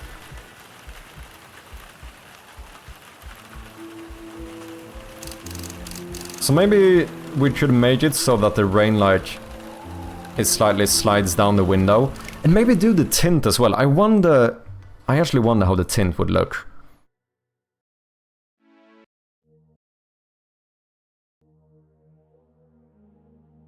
Drive, something, intro, drive. I think I edited the actual sprite sheets though. Fuck me, why did I do that? That was such a dumb decision. I should have done everything through the project. Fuck. Oh well. Driver. Where is my outside? No, intro, cutscene, driving. Car. Okay, so what I'm thinking is, what would happen if we took like a white color but we brought down the opacity? Let me do like... Let's actually make a background here. Boom. So I'm kinda intrigued to know is that what would happen if we did white and then we brought down the opacity and then we did something like this. Do you know what I mean? Probably less though. Even that's gonna be way too much. Maybe just something like this.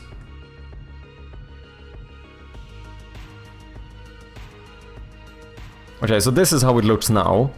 If we did like a semi-transparent layer. Okay, this does not work. Because you're not... Did I go the wrong direction? What? Oh, because I had a background. Oh, boom. There we go. Save.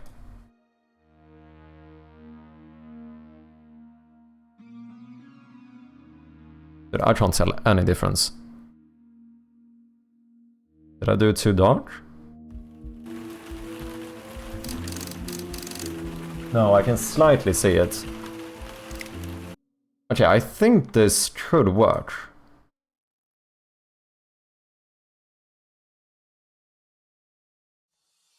But maybe we make you even a bit brighter. Yeah, the thing is that this is lit as well.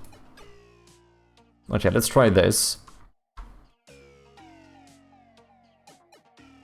Okay, so this is too much. This is clearly gonna be too much. But could this maybe sell the windshield a bit more? I think it could. I actually think it does. If we bring it down a bit, like this is clearly a bit too much. If we find some middle parts here.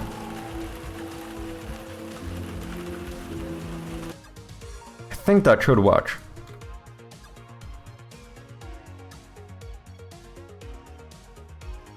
Let me turn off the music here for now.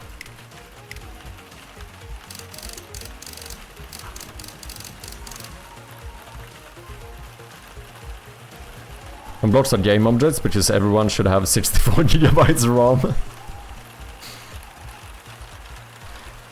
Yeah, Amplify Shader Editor is on the store. It's a nice node-based editor. Good intro to shader programming. Interesting. I'm using 16K textures with no coloring. Damn. Okay. So I think this is a bit much. Oh, maybe should it be like a gradient or something?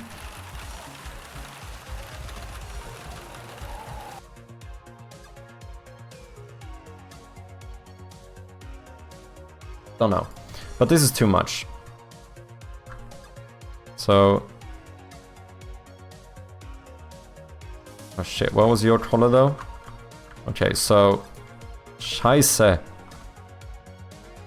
Okay, you're like it there. So maybe we try in the middle instead.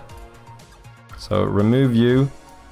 And we do white, slightly in the middle, boom.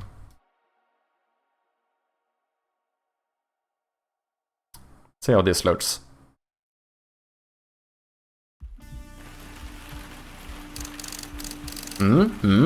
Maybe.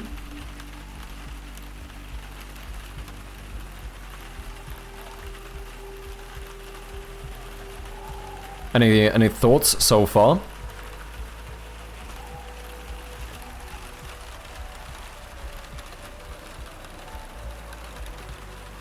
Giving me an idea for a game I'm going to make for the AIA's Water Jam? Water Jam? Oh wait, is water like the theme of the jam? Or is it called the Water Jam?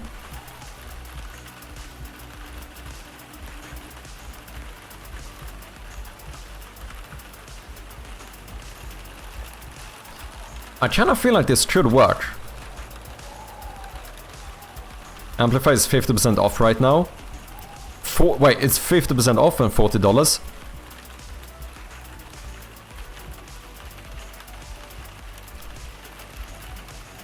I mean, people should be paid. People should be paid. That is a fair chunk. Shout out to the AIA and a few other devs are supporting with the theme water. Okay. Yeah, usually $80. Yeah, it's quite a lot. It is certainly quite a lot. Keep in mind here, I have almost no income. So I am a little bit on the cheap side, I might have to admit. Any thoughts on the tinted windshield?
If you wrote the game for me, I might buy it. Tinted windshield? No, you're only in the car for a minute, then it's forgotten. So, but whether it's forgotten or not doesn't really matter, I suppose. Because it's not, like, tinting it or not tinting it is super easy. It's more about just, like, what is better. Like, what sells the fact that you're in the car more, if that makes sense.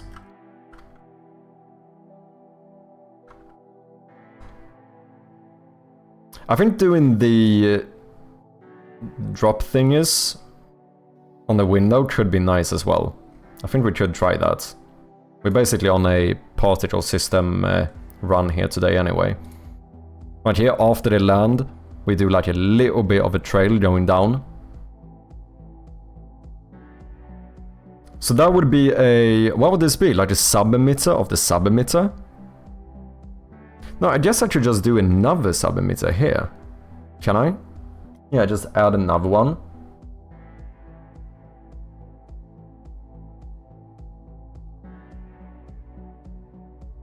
Inherit color and size. Yeah, I think that's all we need. Yeah, this is perfect. This is exactly what I wanted. Basically already done. They are too small as well though. Why is that? Start size should be set to 1. We want perfect pixels.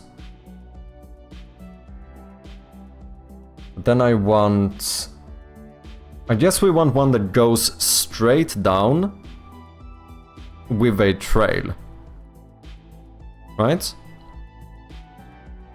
Maybe we can make it slightly more lower opacity.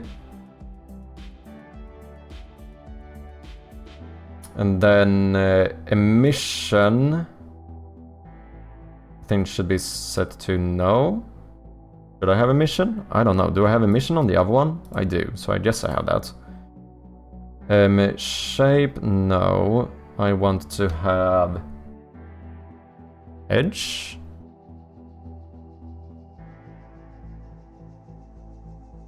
Yeah, now you can see, okay, they are landing at the same spot, right? Not always, though. Now, maybe it shouldn't always happen.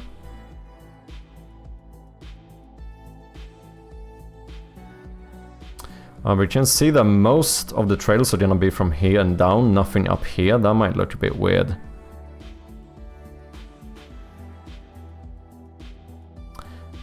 What is up, Arthur? How are you doing? Welcome in, man. Nice to have ya. Also, didn't I lower the starting color? Why are you so bright? This doesn't do anything. That's... Oh. Oh, you are lit. The material is set correctly. Okay, but need you going down. Start lifetime 5. Probably not. Maybe like 1. Maybe 2. Start speed. I need you to go down. Shape edge. Can I visualize this somehow?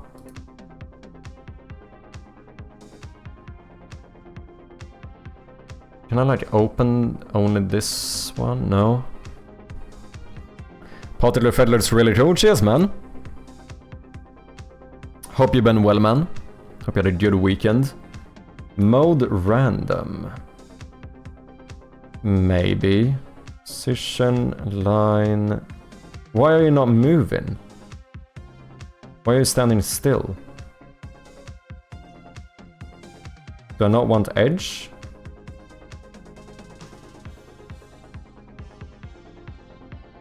I mean, I don't want this. Unless we only do 1. No, this is still... This looks bugged.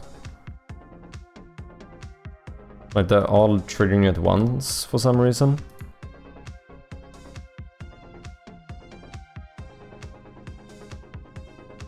Cone, donut, box, sprite... So now they're landing correctly, but for some reason they are way too bright and they are for some reason completely still. Oh wait, texture? Is this? Oh no, this is different. I was thinking material.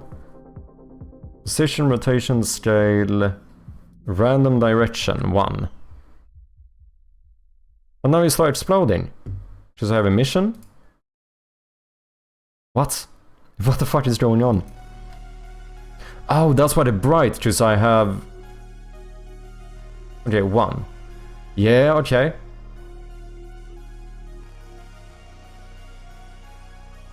So now it's only 1 that lands.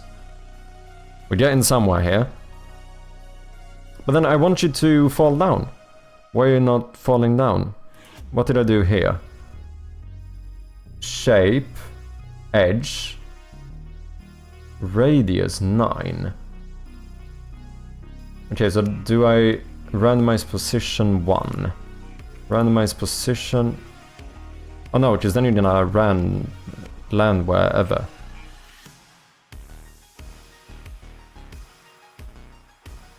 Yeah, that doesn't work. No randomized position. Radius? I suppose it doesn't... Why are you not falling down though? Start speed 100. Oh? Now I can't see him. 2. But is this just changing how fast they disappear?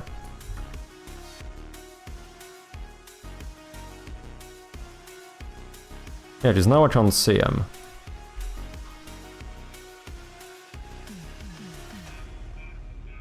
I am so confused. Oh, are you going in the wrong direction? Oh, you are.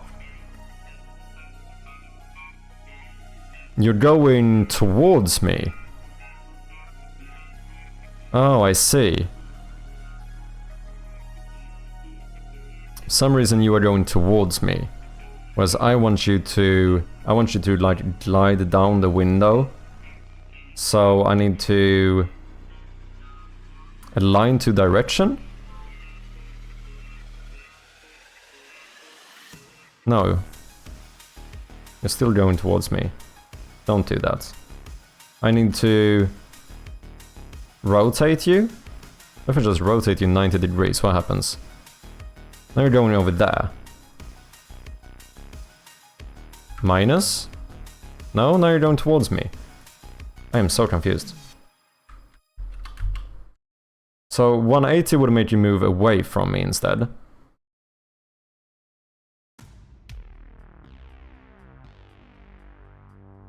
Oh, wait, I want to rotate you on the...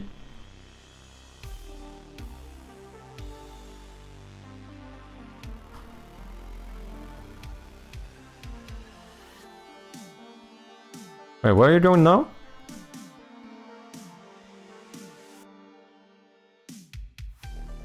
Now it looks like you are falling. Oh, but you flipped the wrong way. Yeah, third dimension strikes again. True, man. I have no fucking clue what's going on here. All of a sudden, was I not making a 2D game? Why do I need to go into 3D view for this? So now I think they are... Oh no, they flipped downwards, are they? What? Well, that kinda looks right, but... what? Why are some brighter than others? Oh, because they're in the light. Ah. Well, that kinda makes sense.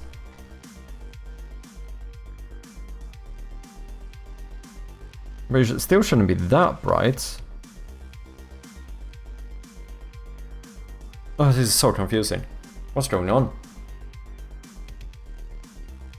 Then like now there's like none and then all of a sudden like 10 pop in. Is that because I have a mission on? This doesn't seem to change anything though. What the fuck am I doing, man?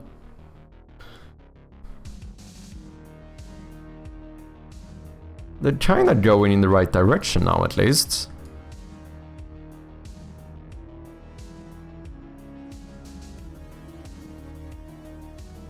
Oh shit, I'm lost.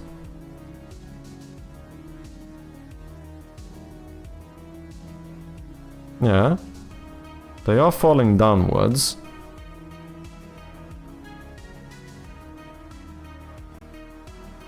Oh, is it because of where you are? Do some like land behind or something? No.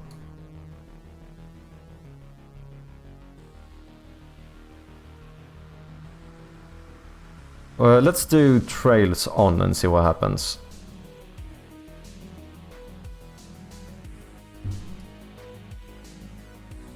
Okay, some are actually landing behind the scene though. So is my rain, to be honest. That's probably a bit dumb. So do I randomize? Oh, so wait. Position Z. What if I put 1 here? What if I put 10 here? Oh wait, I flipped this, so now you're going down. This is so fucking confusing, man. To what, X? Is that the one I want to change? No. Y? Okay, it's Y. That puts it more in front of the camera.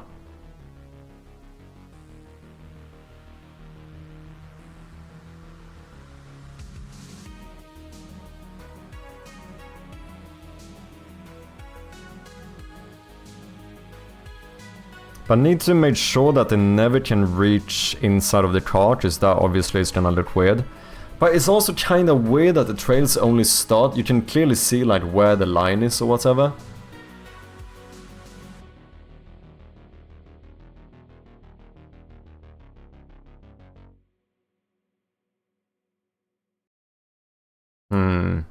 This is ever so slightly confusing. But speaking of which, do you guys know that Jotson is yet another game developer on Twitch? Go and check him out if you haven't.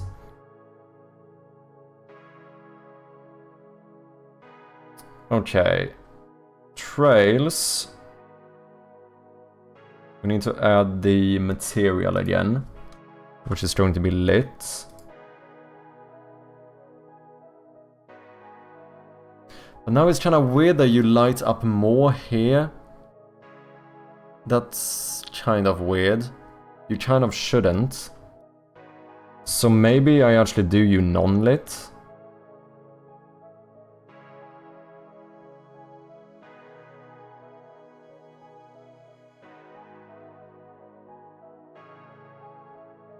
Maybe we do these unlit and then we just lower the opacity a bunch.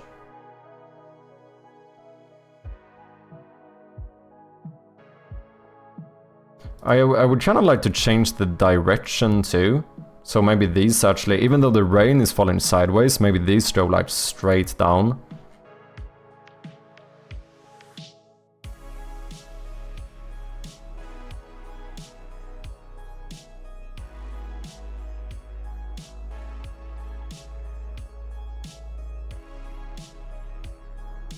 Why do you get brighter? Why is there so many questions about this? Color over trail? I need to change that one too. No, that just made the trail disappear. Oh, just the first one is still lit, isn't it? That's why you're getting brighter. Yeah. Okay, so I made you unlit as well. There we go. Okay. Okay, I don't know if I'm gonna use this one, we'll see. So how do I make it go straight down? Am I like copying the direction or something? No, I only copy color and size, it says. But for some reason I do have... Oh, just the... edge. Do you... inherit your rotation by the parent one? Of course you do. Of course you do. Can I put you not as a child object?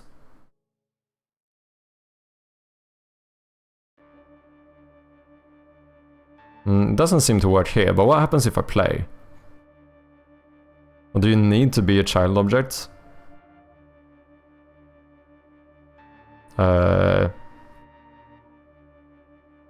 Why is my computer going up to like 500x speed?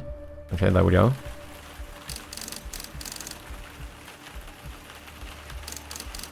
Okay, so now I just cannot see them whatsoever. Oh, but they are over here. So they just moved away. But I wonder if this is gonna mess up the... I probably need to inherit the position somehow.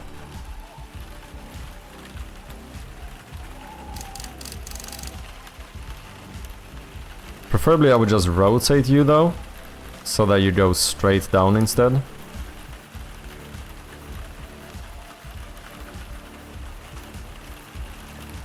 I don't know if I like this. I don't know. It seems like this should be really cool if I manage to work out how this is supposed to work. I also need to do something here. I think the speed... maybe we should actually slow down the speed.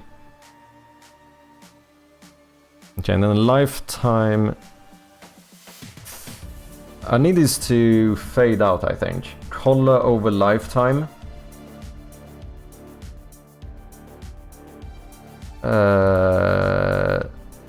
Over here, alpha 0. Does that work? Yeah, maybe. Some are still falling down here though.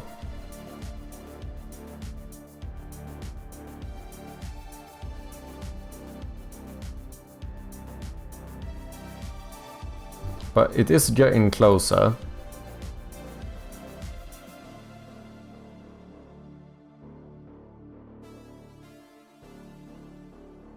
Or if I did go too low opacity, I lose the trail.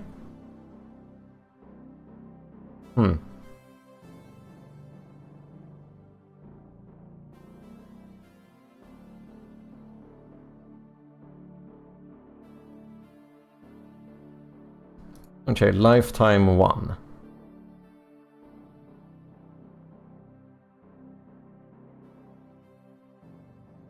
Still some falling down here. Speed 0.25.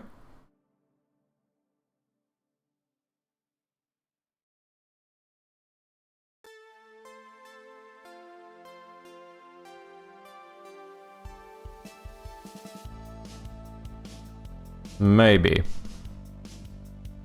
Maybe. Now the question is, should I make it go straight down? Should I like override the direction? Do I have like start direction or something? Simulation speed. Gravity modifier. Start rotation.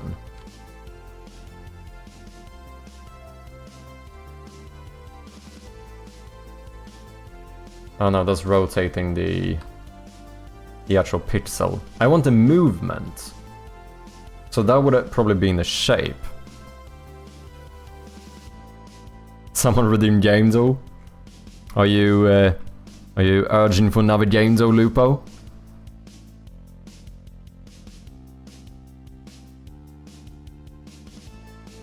Yeah, they like...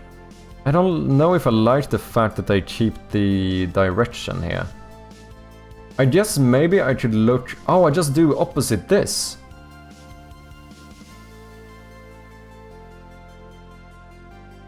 Because with this one, I have the angle. So if I just do opposite that, they should go straight down from where they land. If I can move you up a little bit. It's slightly weird though, just sometimes they actually fall in front of this one, which doesn't look right, but... Oh well. Now some are landing here though. I mean, that should fix it.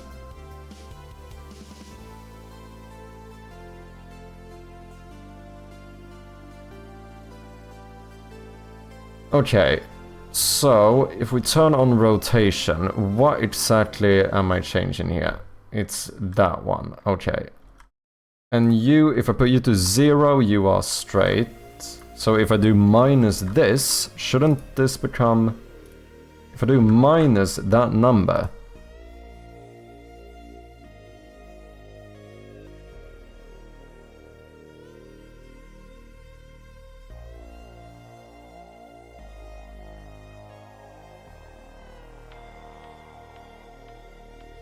did I lose my trails? Or is this some weird thing here again?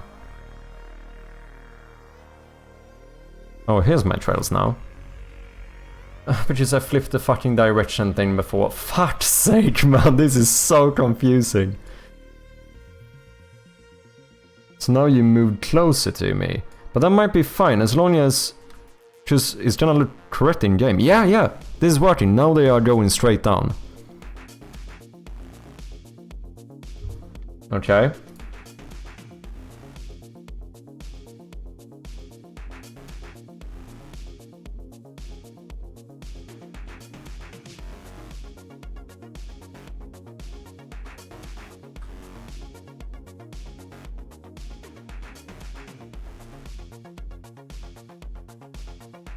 I don't know if maybe there's a few too many. Can I change like how likely these are to spawn? Yeah, emits probability. So 1, is that like 100%? Is that how that works? So 0.5 would be like 50%.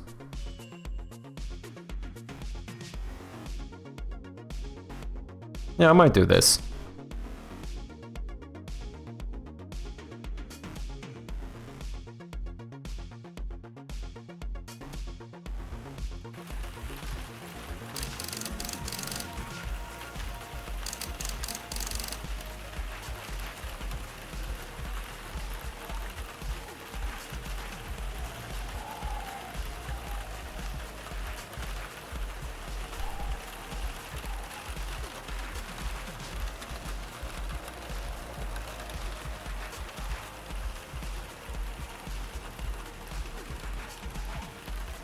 I'm not sure about it. I'm still not sure about it, but I might keep it for now. What is up, Bloodlight? How you doing, man? Welcome back. Hope you had a good weekend. We got rain effects now? We do indeed. We also have some rain once you get to the house. I think it turned out pretty good. I'm quite happy with it so far. Dark Saber Master, thank you very much for the follow. Welcome in.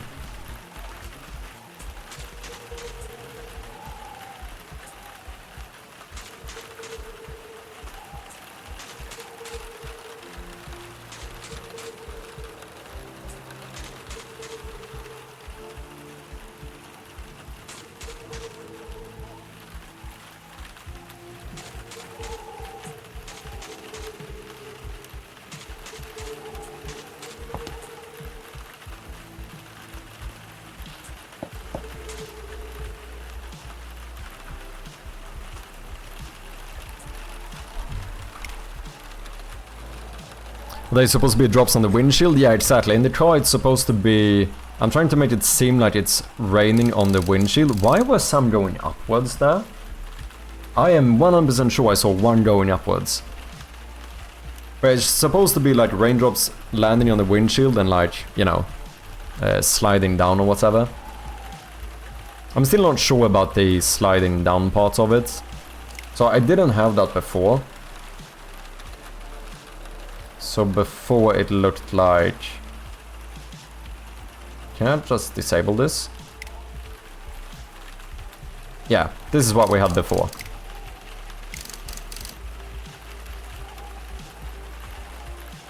I was playing around with potentially adding this extra like sub emitter, which basically is just a chance of the drop light sliding down the windshield. I don't know, what do you think? That goes for anyone?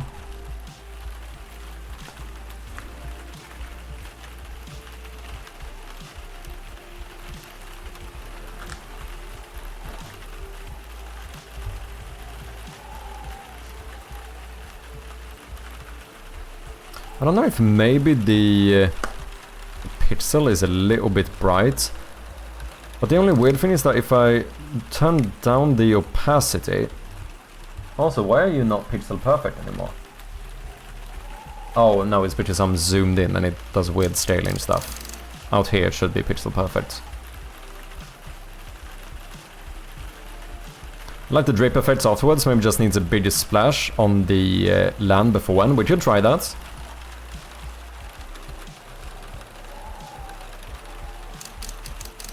Yeah, just right now I'm basically reusing... Oh, we also don't have the trail here. Because I'm reusing these splashes. Wait, can I copy a sub emitter? I should be able to. Because then... Oh no, wait. Can I copy... Outside rain particles? You have a... trail. Copy module.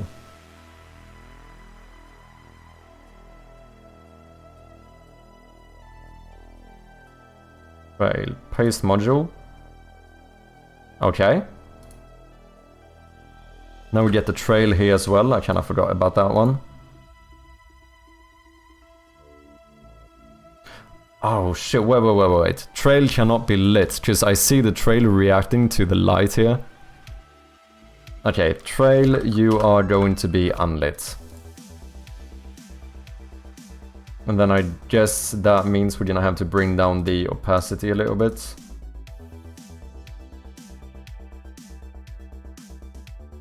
Oh shit, I can actually see the drops do get red as well. Ah, fuck. How did I not notice that before? Wait, turn off the trail.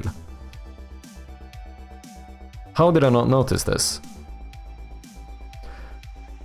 Ah, because I moved the thingy up, didn't I? I think that's the issue. Okay, I think I need to bring you down a little bit again.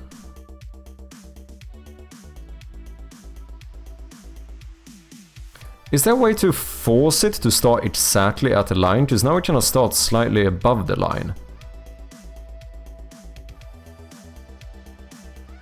Oh, randomize position.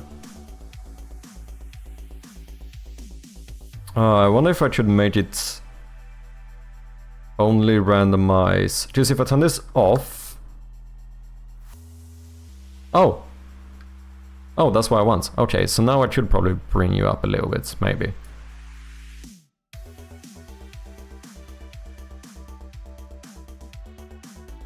Yeah, so at least one red. Let's try to turn on the trail again.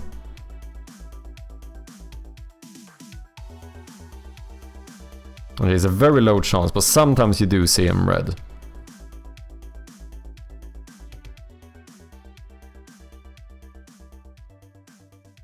What's up, Dark Saber? Hope you're doing good. I think it's overall pretty cool. I don't see the raindrops hitting around the top of the windshield though. Yeah, they don't right now.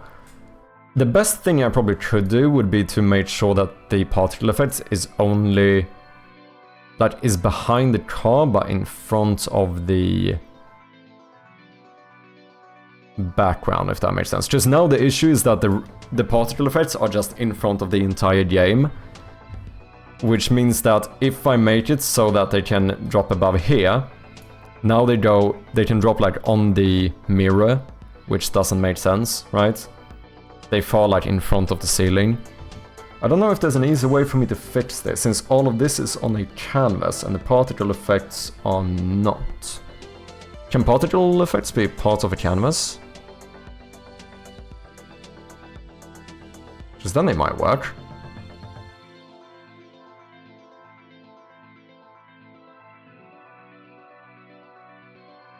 Oh, true, you could add a second smaller particle emitter above the area that's not being reached. True, good shout. We could do that. Yeah, so what if we do one here?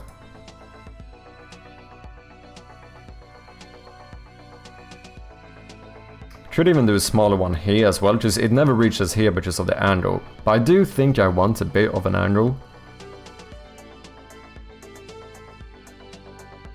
Oh, the angle fucks it up though. The angle makes it so that it's never gonna be able to be literally everywhere. Can emitters have randomized lifetime of the particle? I think so. I think so.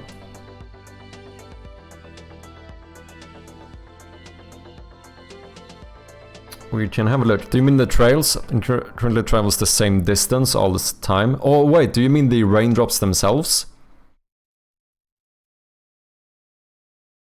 No, because they travel different distances. Oh wait, did it stop doing that? Oh no, they stopped doing it once I stopped randomizing the position. Ah. So yeah, before I was randomizing the position, which meant that they were landing... this still looks pretty much on the line. What the fuck was that drop?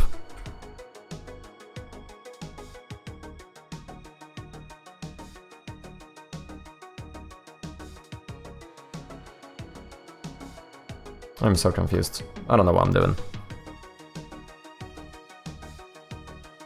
The issue is I need to make sure that these can't go down here into the car.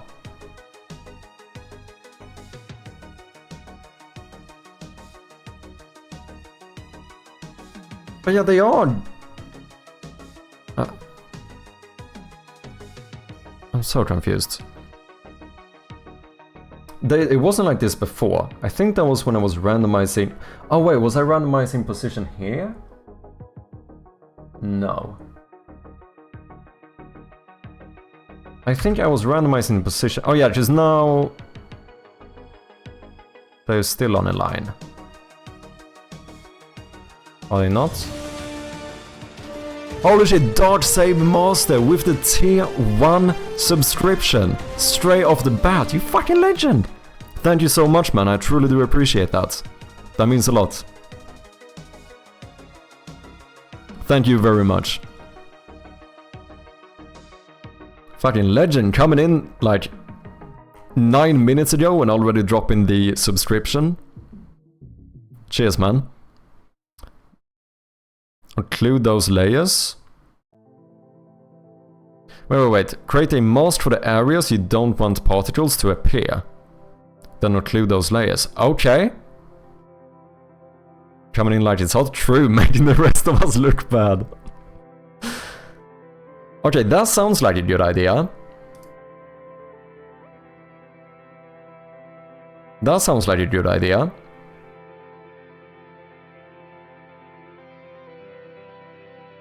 I don't know how to do that, but it sounds like a good idea.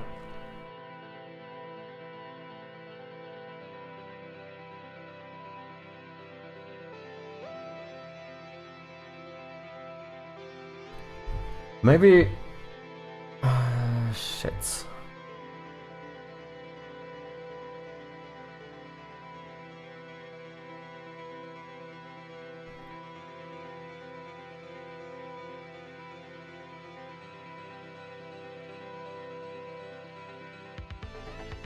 I'm just invested in this, it looks awesome, thank you very much, man. I truly do appreciate it. And enjoy those ad-free viewings, the emotes, the badge.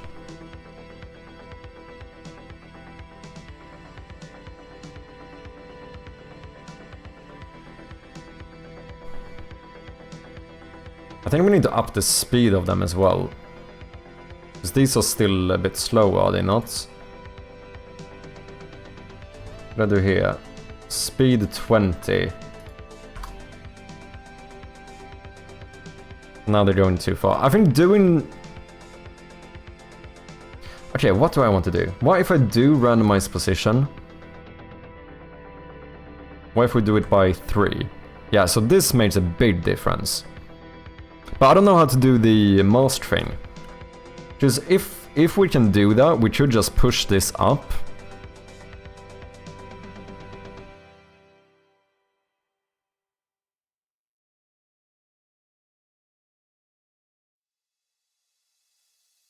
Yeah, now they can basically land anywhere on the shield, on the windshield. Right? So right now the main issue is that it's like raining inside of the car and shit.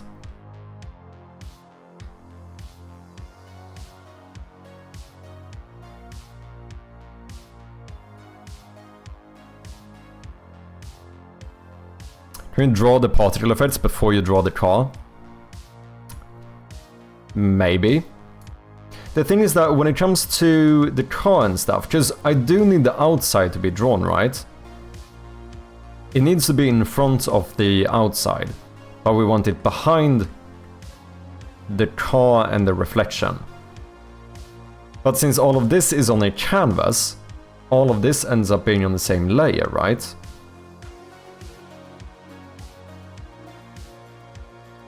I don't know if I literally can put the particle effect there though. Could I just put you up here? Inside of the canvas? Like behind the car? Okay, let me copy this. Can I paste you in here? Behind the car?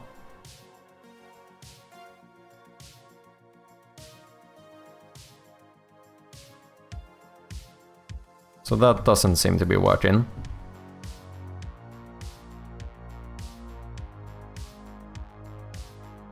No, you're still... So I can't just do it that way. Yeah, outside rain car. Yeah, that would solve it, but I don't know if I can do it this way. I'm unsure. We do have some ads coming up. Thank you for your patience, guys. I might go and get myself a bit of tea, but I'll be back in half a minute or something. A minute, maybe. I'll be back before the ads are over. Just have a convertible that the inside gets a bit wet. That would be the big brain move of solving this, not gonna lie.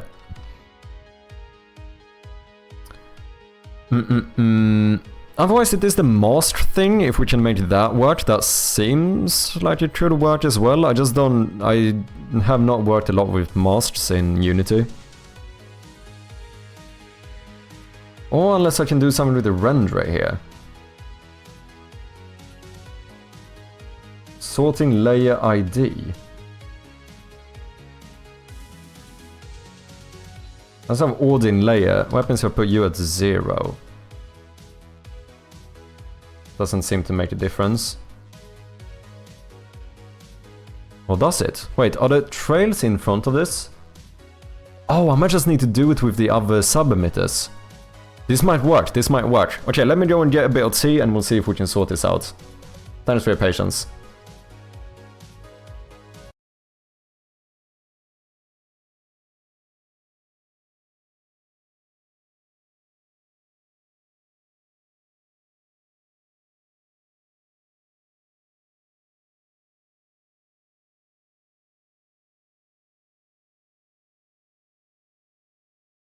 Still appreciate it. You're already in the credits, to be honest.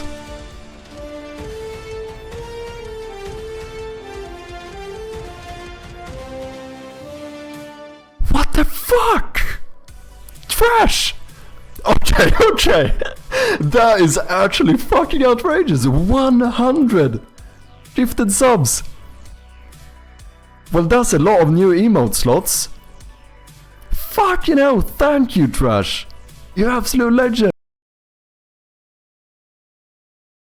I do, however, think I am gonna need a quick little dinner break here, because we've been up for like 5 hours. No break? What do you mean no break? Fam, I stream for like 8 to 10 hours a day. We can complete it in 15 minutes. Agree? Oh, holy shit. Okay. I'm actually forced to stay here by my own chat. And you know what? I'm gonna fall for it. Fucking hell, people. What are you doing? What are you doing?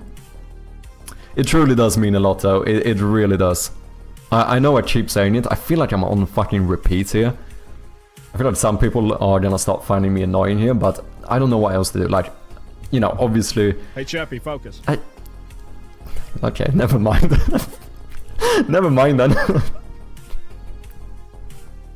Here I'm trying to be all fucking wholesome, show appreciation, and I get hit with a fucking focus redeem. Outrageous, man. Dude, what is on with the timing today? Literally right as the ads are over, again I get back. There's like 3 ads in a row or something. Insane. Insane timing. Vin's voice coming in from the darkness, true. Okay. Okay.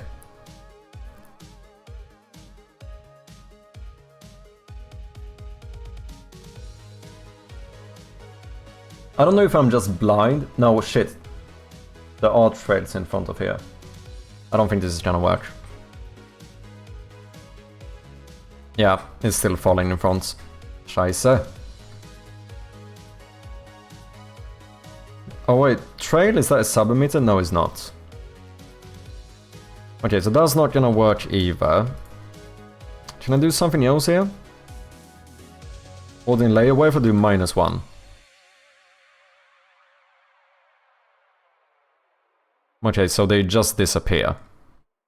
Okay, so I put you at 0, so you're visible. Can I can't change the layer of this one, can I?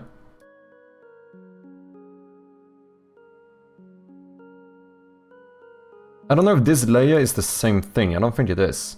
I think this does something else. I never use this stuff, layer and tag.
Am I crazy, or does it look like there's like things sliding down sometimes when there's nothing landing there?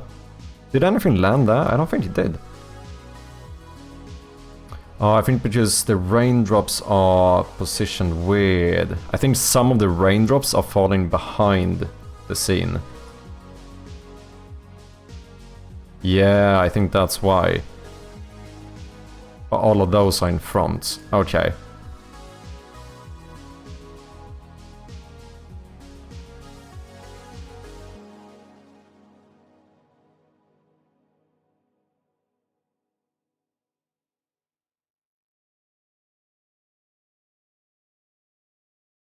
I don't get why I can't like only randomize the upwards direction and not the like depth direction.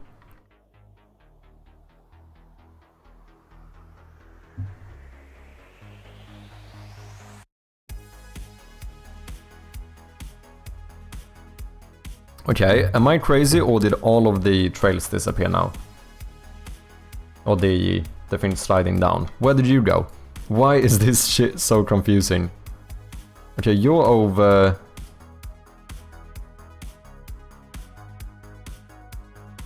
I saw him somewhere.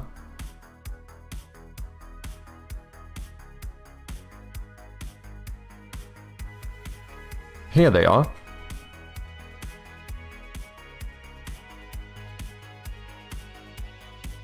Oh, here they show up fine.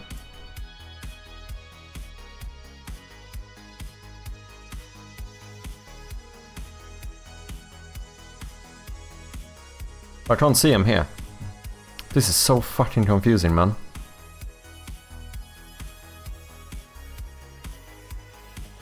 Is it the order in layer thing?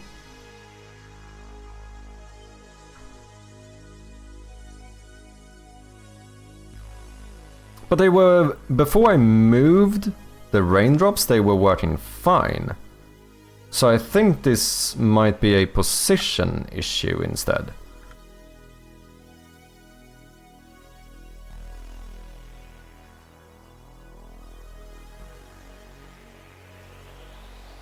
Because here they show up.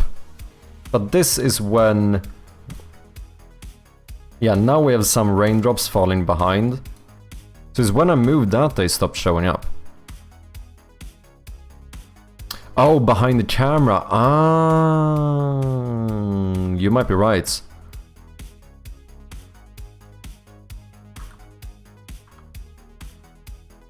You might just be right. So is this when I moved it? Yeah. And then let's find the... Can I find you guys? So is that the Y direction?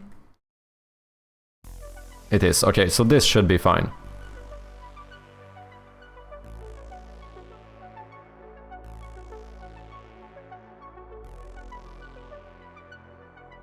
Thank you, Jotson.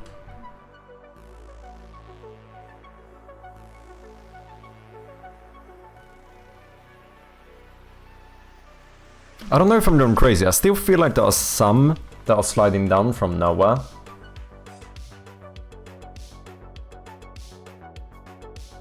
Yeah, there must be. Right? Why am I going crazy here? We do not have that many drops at once here.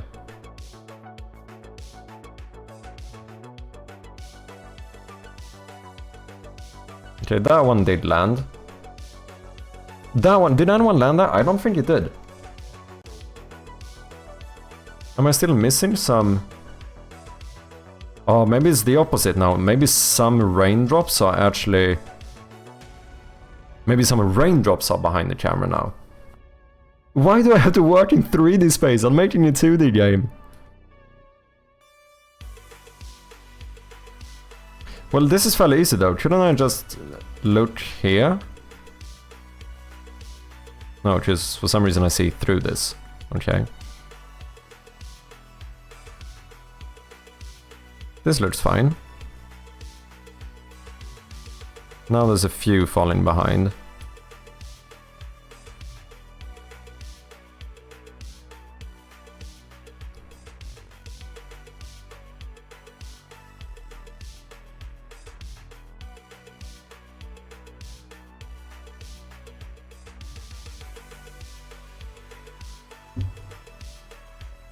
Overall, I think this is kinda fine though. Welcome to Canvas to World/Camera Fun, yeah. The thing is though, I actually have my canvas set to the camera. I think that's a little bit odd. I think a lot of people do like overlay stuff. Like my game canvas is in screen space camera.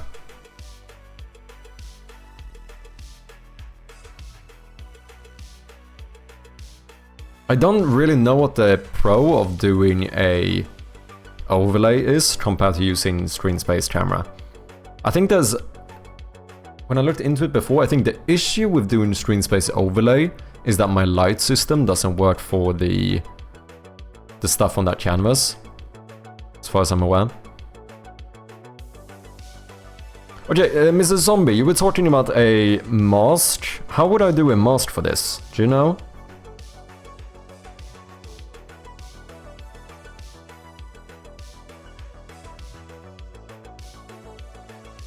Wait, masking? Visible inside mask. But then how do I set my mask? Render layer mask.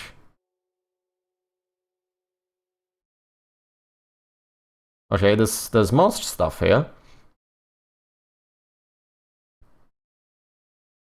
There's a masking drop down. Hey Chappie, focus. I am mad focused, man. Light layer unused. Okay. But then I need to change the mask, right?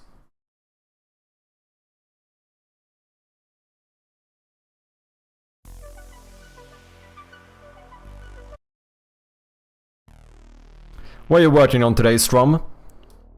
We having a chill Monday?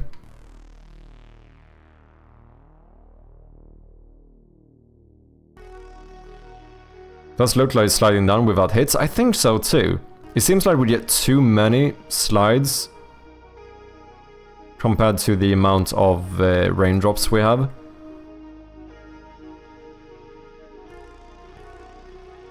There definitely are a few raindrops landing behind.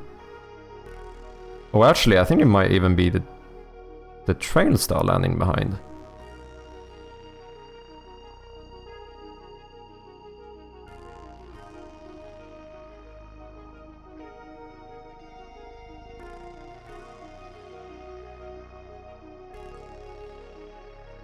Yeah, but there's definitely sliders spawning without a hit. 100%.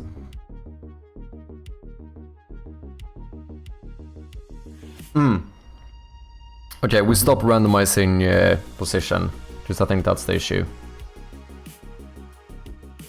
Randomize position, no thank you. What happens then? Do we have random spawners? I think we still do, yeah. That one definitely spawned without a hit. Yep, they're still spawning without hits. Even though all are falling in front now. It looks like all the raindrops should be visible.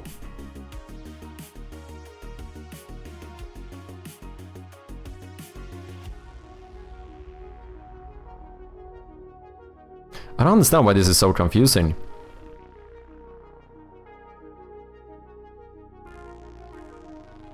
Oh wait. Here I only see rain, those drops. Here I see the rain. Interesting. Interesting.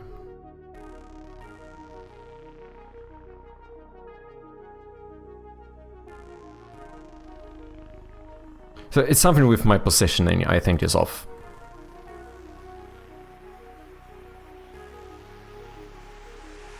Wait, am I only moving the... Oh, I see.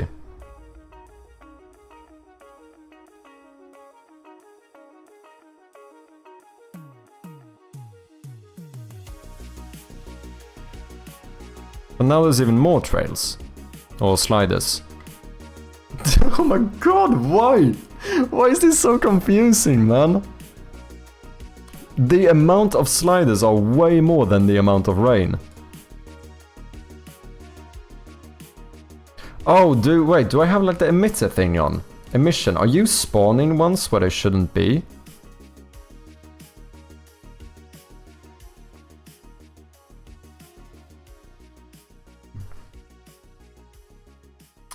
Fam. What is going on?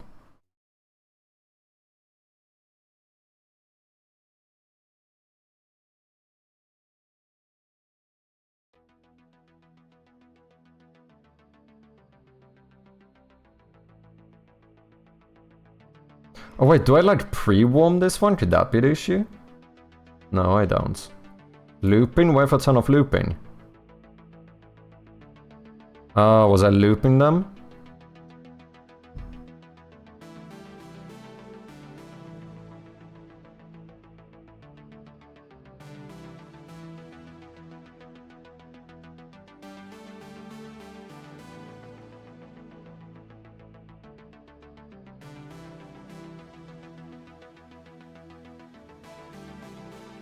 There's definitely still randoms spawning.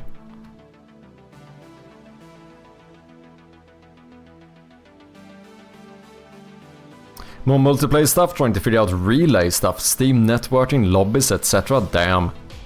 Dude, I'm still way too scared of network stuff. I think the mastering thing is something you need to play with. It's too complicated to try to explain on stream. It requires sprite mastering, etc. Okay. So I think I would need to make like separate game objects with like a sprite mask. And then have that set up somehow as the mask layer. I can't just reference a mask either. Visible inside. Oh. Is that why misclicked? Yeah. I just set up that one to have a render layer mask, and then I use the same one here or something. Is that kind of on the right line? The right path?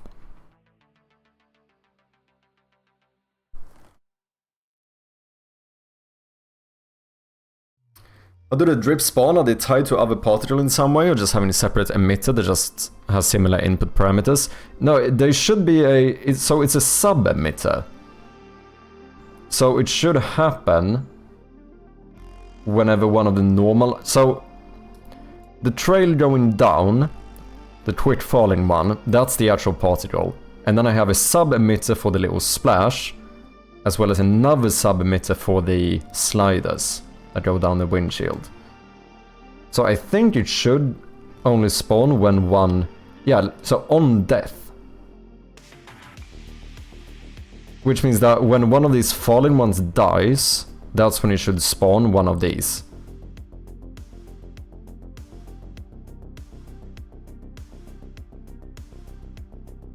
As you can see, if I add the probability, if I put that to 1, it's clearly spawning way more sliders than it's spawning raindrops, right? Because we don't have... It's like 5 raindrops matched at once. But it feels like we're adding way more sliders.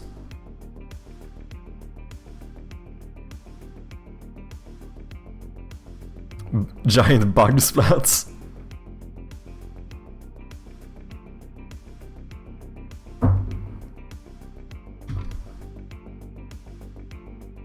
I think my positions and stuff might be a bit fucked. I don't know if maybe I should have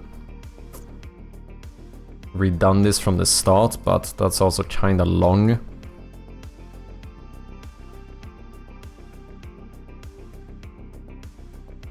It might be that sliders are just longer lived.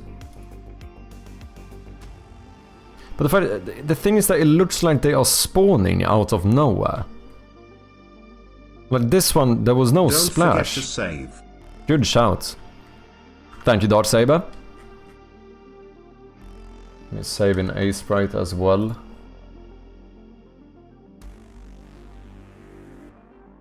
What we should do a commit to. I haven't even opened GitHub today.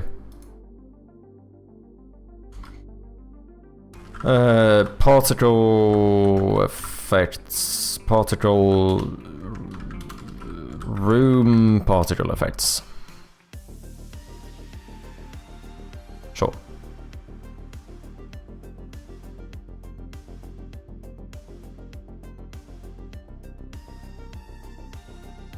The drips have their own emitter / spawn rates. They shouldn't have. No emission. Sub-emitter owner. Oh yeah, that's this one. And they should only start at the death of one of these particles. Ah, what if I would make this a sub-emitter of the sub-emitter as well? Can I do that? Can a sub-emitter have a sub-emitter? You can.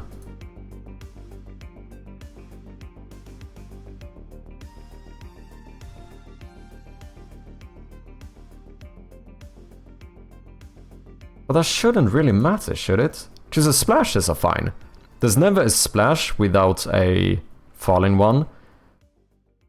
But it seems like we are spawning way too many sliders. Sub-emitterception? Yeah, basically.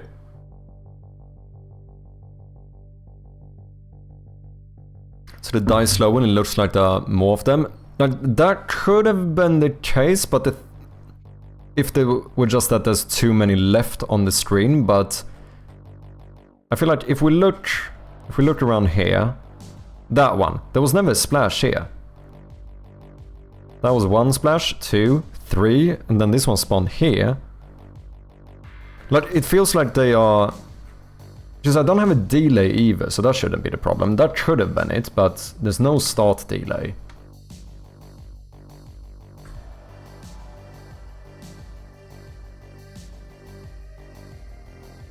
Yeah, we have more sliders than we have... Like, they are spawning quicker than we're spawning the drip. This is so confusing. Okay. We have the falling ones, we have the splash, and we have the dripping ones, right? So it feels like we have more drips than we have fallers.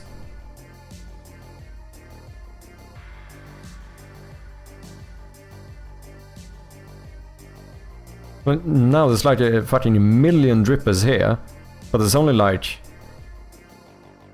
4 fallers a second or something.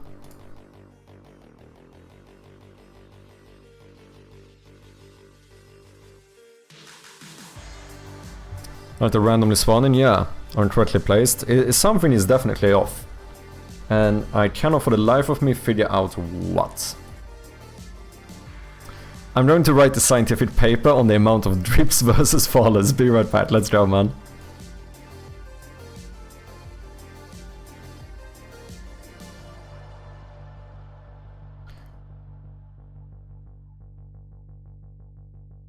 And this is so weird because all of the drops are in front of the game, but you can clearly see here that there's some drippers, some sliders, that are behind, which would make it seem like we should have less of them. But instead we have like 3 times the amount.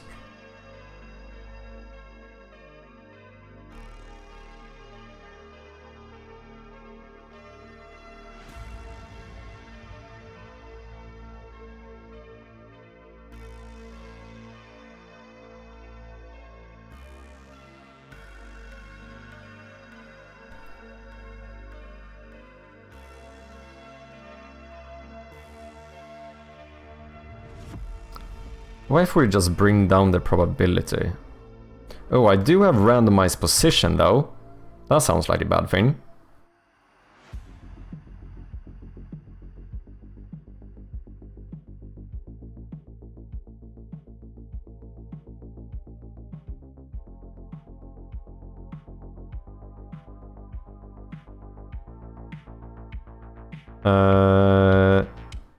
Is it just me or does this actually look better? But now, is it because if I randomize the position here, does that automatically? No, it doesn't. Okay.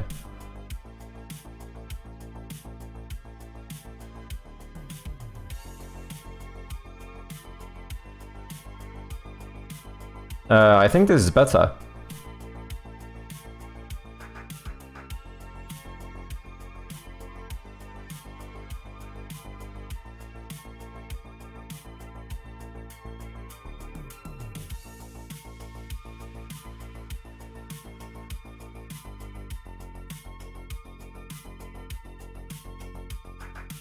Yeah.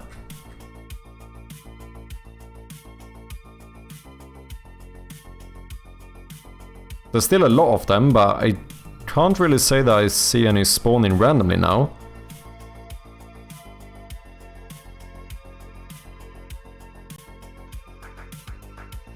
Yeah, that's true, but it feels like the sliders are correct now.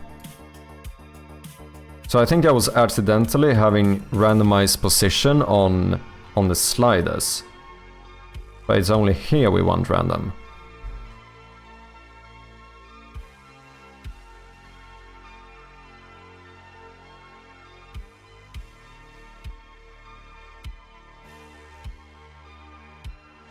I think this looks better. And then maybe just lower the probability, so we go back to like 50% chance. So not every single drop spawns a slider.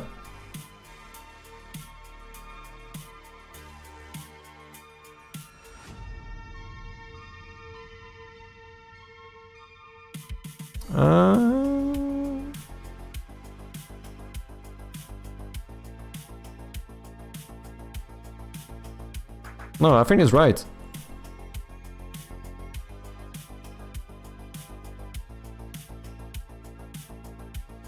Yeah, I think it looks good. Okay, I think I was accidentally randomizing the position of the sliders.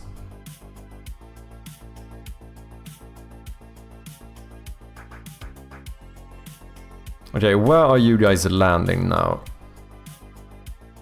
You're landing from the very top, basically. But it doesn't seem like you're landing down here. So maybe even more random on the rain ones. 2.5. Can I get a drop down here?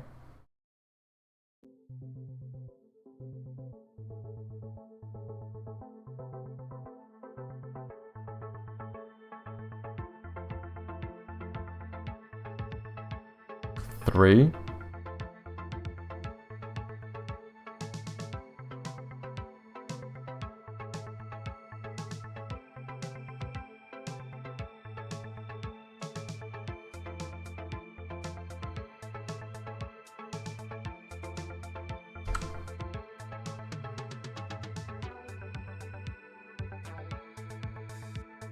Yeah, there we go. Okay. So maybe doing something like this.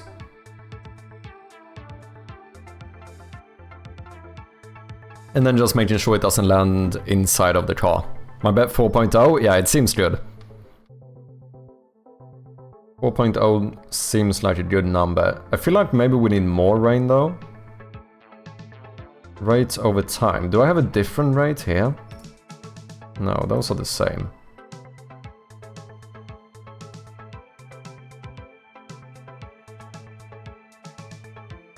You got water on the wheel? Yeah. We have water everywhere inside the car. It's raining through the roof as well. Maybe you have the fucking ceiling thing open. It's just raining inside of the car. Problem solved. No convertible. That is the other option. Oh, you know what we do? Look, look.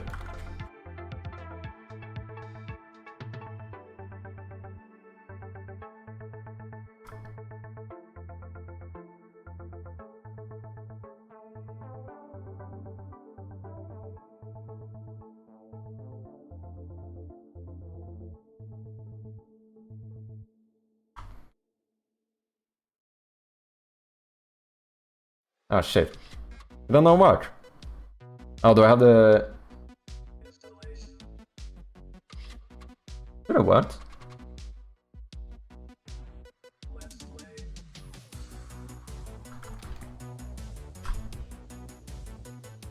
Ah, look at that. Easy fucking peasy. We now have a convertible car, and the reason it's raining inside the car is because you have the fucking roof open, you Dumbo. This is not my issue, this is your issue. You fucked up. Easy peasy, man.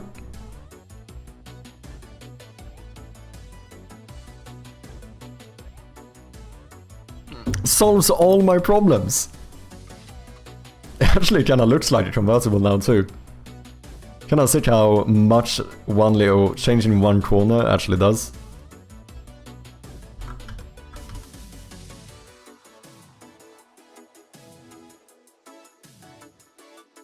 Okay. So mast probably is how we would solve this the best way. What's up, Codin? How you doing? How's it going? So far so good. We're playing around with some particle effects here. So the car is slightly off track right now, no pun intended. We have some rain falling inside of the car, which we probably don't want. But other than that, we also have some rain here, which I think turned out pretty good.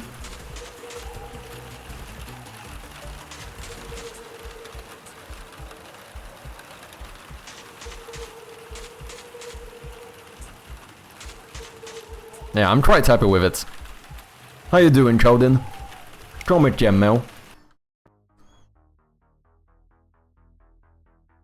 Okay, so do I need to look up about Unity masts? Is that what I need?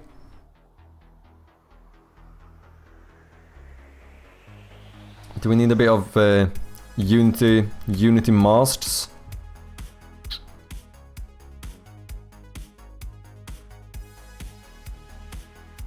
I have no idea how they work though.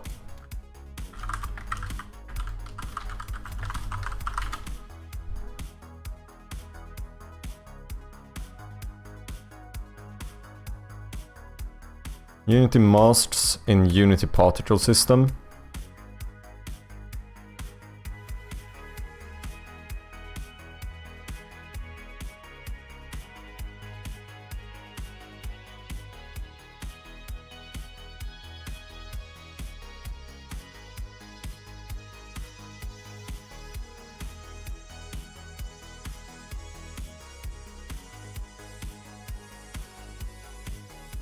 To interact with a sprite mask or rect mask 2D.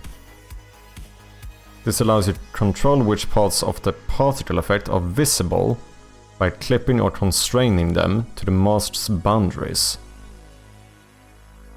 Add a sprite mask or rect mask 2D. Oh, so this is so I could have it on a canvas, I think. We're in flow, ready for game though. We should run a game though. Busy day with the kids, but I was able to add a player effect system to the game, together with a couple of items. Ooh, nice man. Good stuff. Productive Monday, eh? Codin Green wants to play game ball. Let's do it!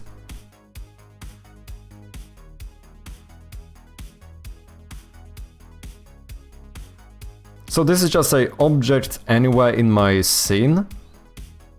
Okay, that sounds like it should be fine then. Sounds like this should be fairly easy. Ritmos 2D is likely the one if you're using canvas, yeah. Since you have a transform and a rect transform, right? And the rect transform is just the transform on a canvas. Seems like that makes sense.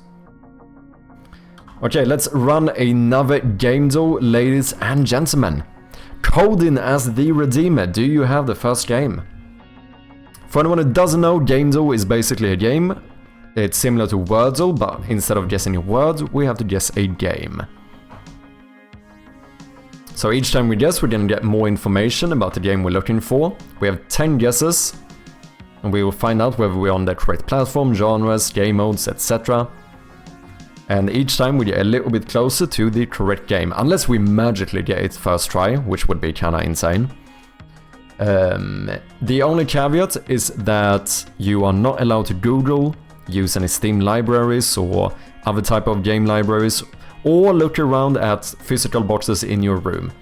That is all considered cheating, and we try to play this the honest way, you know?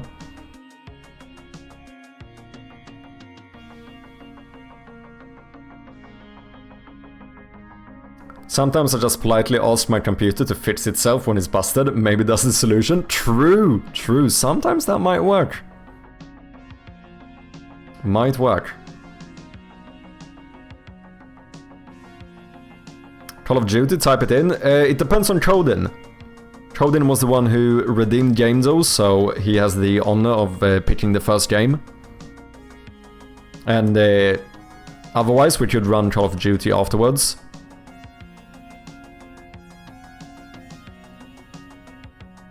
But we always have the redeemer pick the first game. Seems only fair. Difficulty is this one? I think we pretty much always run normal, so it could be either indie titles or AAA.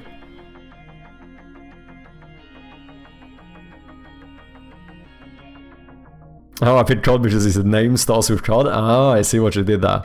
Okay, Stanley's Parable. Or Stanley Parable? Stanley Parable, there we have it. Okay.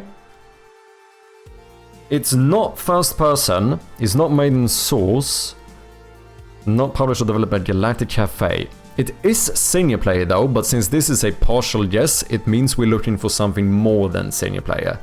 So it might be a single player split screen game, it could be a single and multiplayer game. You know, we need some other game mode than single player. It's released later or more recently than 2013. It's not comedy, it might be indie or adventure, statistically adventure should be the most likely, and since it's on yellow with all PC platforms, it is definitely released on a computer platform.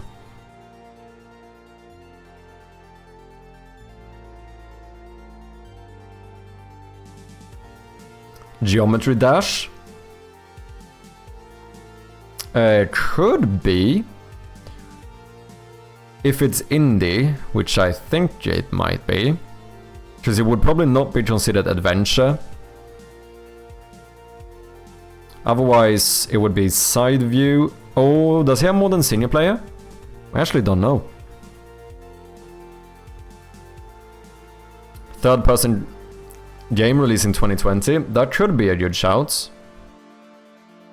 Or side view. I don't think side view or third person.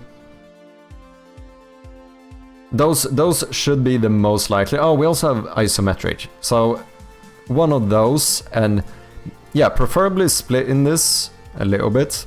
Can I go with maybe late 2010s, 2020 or something? Could be a good shout. Split the year in the middle. So what about...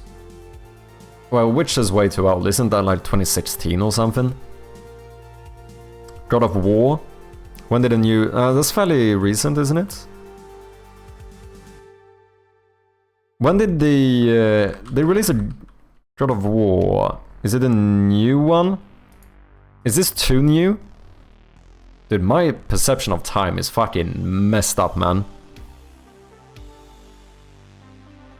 I don't know if maybe this game would be...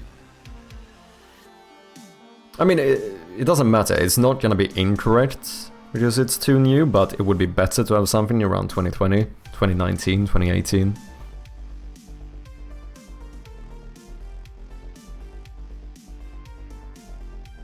This would be adventure. Oh, but this doesn't... Wait, we need more than single player. Something with more than single player. I think that's pure single player.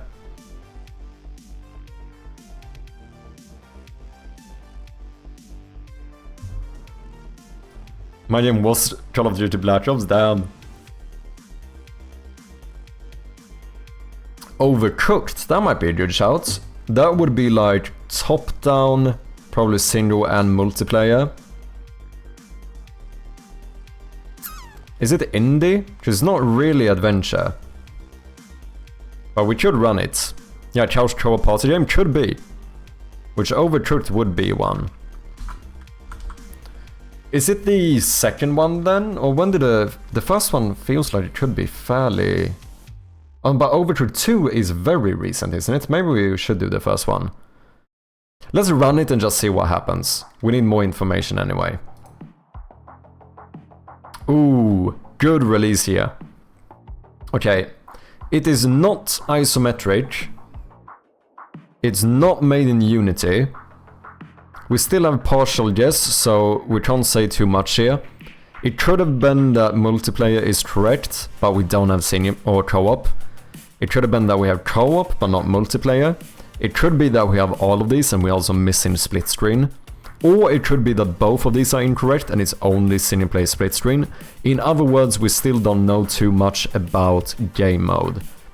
However, release is between 2014 and 2015. What the fuck am I doing? How do I get rid of this? There we go. Action. We know comedy is incorrect, so it's either kids or action, which means action is the most likely. Ooh, and this is good. It's not a simulator, strategy, nor arcade, and indie is also false. Which means we must be looking for an adventure game. Adventure must be correct, since indie is incorrect. So we got a fair amount of information here. Pizza Possum is newer, okay. So, more than single player, but probably action adventure. Just as action is one of the most common themes. Less likely to be a kid's game. And probably side view or third person. I would assume. Late in ignition. Welcome in, hope you're doing well. Telltale game. May. Ooh, those tend to be single player though, don't they? Like only single player. It can't be Diablo because Diablo would be considered isometric / bird view.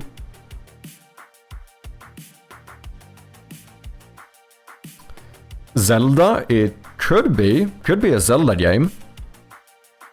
If it, well, are those not generally just single player? Tabs, I don't know the game.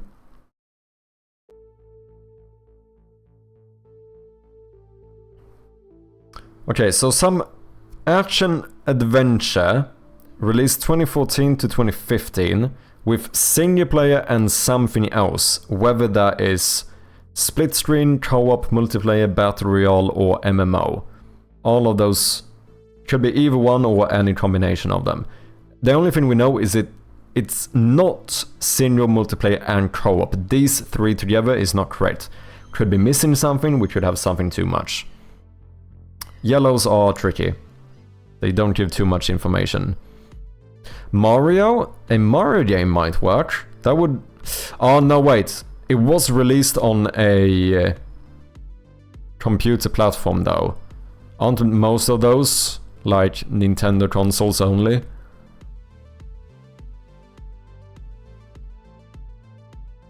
If I'm not mistaken.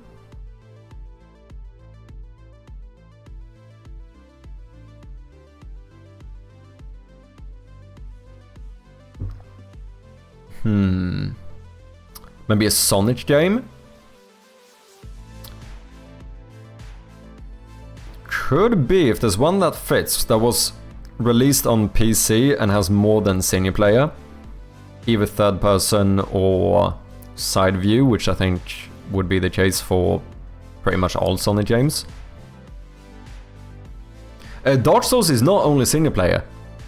Dark Souls does have, you know, the invasions and summonings. I think that would count, if not as multiplayer, it would count as co-op. Oh, but wait. Invading wouldn't be co-op because you're fighting each other. So I think maybe could even be considered multiplayer.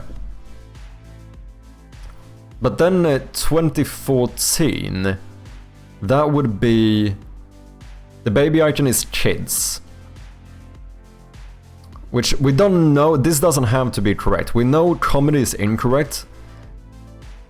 Kids is less likely, because majority of games have action in them, so it's more likely that action is the correct one. So Dark Souls should fit. Let's see, Dark Souls 1 is probably too old. Dark Souls... would this be like Dark Souls 2 then? Aren't the summons where you help your friend? Yeah, exactly.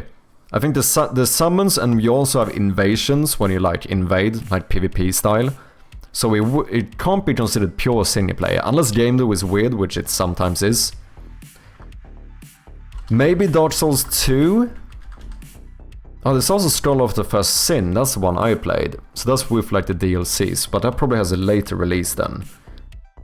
Dark Souls 3 was probably later.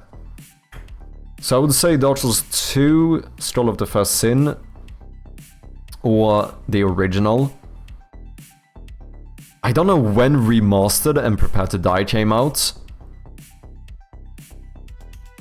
But we will find out if it's the correct genre, so let's... or the correct franchise, I mean. Let's try this one and see what happens. Ooh, 2014 is correct. It's not a From Software game though. Not released or published by Bandai Namco.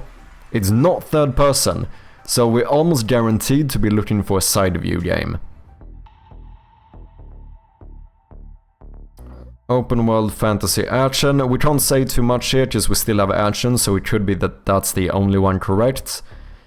We know adventure is correct, so we can't be certain on RPG. Most likely, what we know so far is that we're probably looking for an action-adventure released 2014 with more than single player in side view. So that's an interesting one.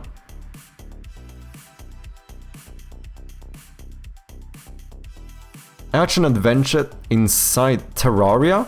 When was that released? Wouldn't that kind of fit? That's like side view. I've never played it, but I wouldn't be surprised if they have some multiplayer things going. I would assume that's the case. Action adventure. Oh, but would that be a simulator though? Oh, indie as well. True. It probably isn't then. Yeah, Fable would be third person. Trine? I don't know. Trine, does that fit?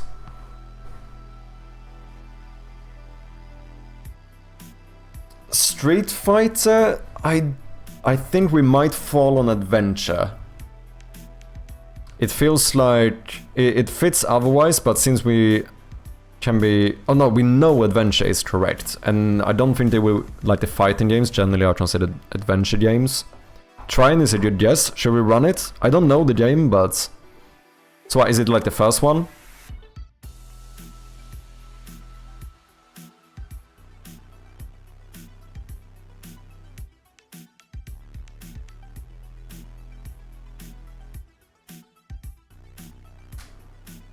Did you guys hear that? Did you hear that snap? Holy shit. Isn't the first one really old? Oh, maybe it is.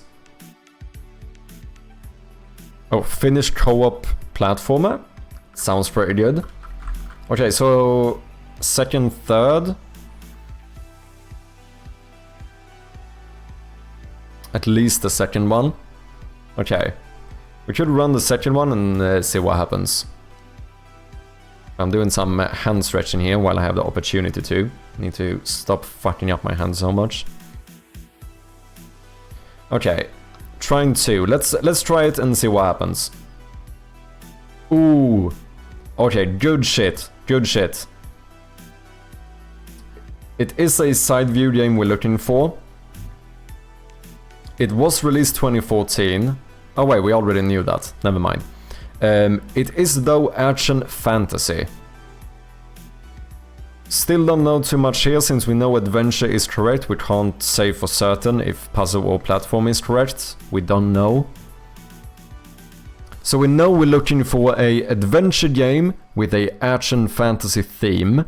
Released 2014 with single player and something else. Not multiplayer and co-op. It needs to be something different to this. But it does have more than single player. And it is in side view.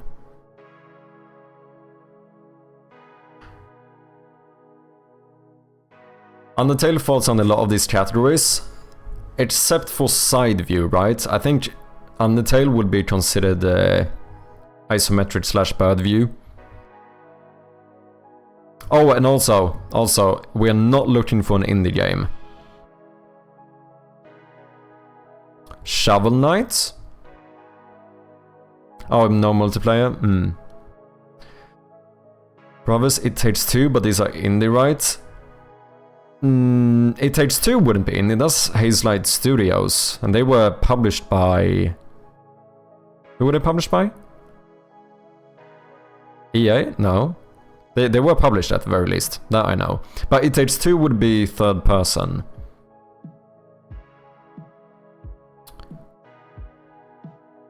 Hollow Knight, if it has more than single player, it could work.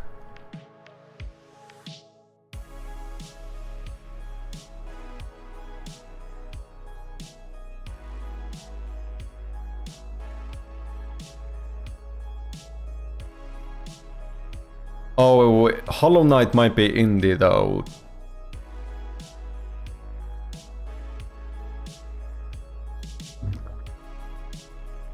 I think that would be considered an indie game, wouldn't it? I need to play Hollow Knight, man. It seems good.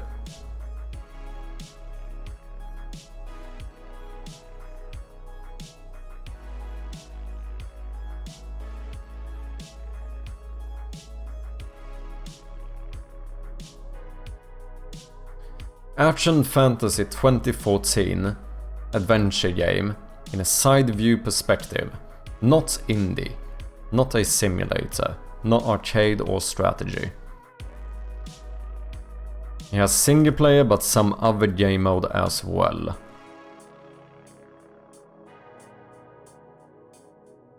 Something like Cuphead would be too old. Castle Crashes, is that indie? Spelunky would probably be indie as well. Isn't that even a solo developer?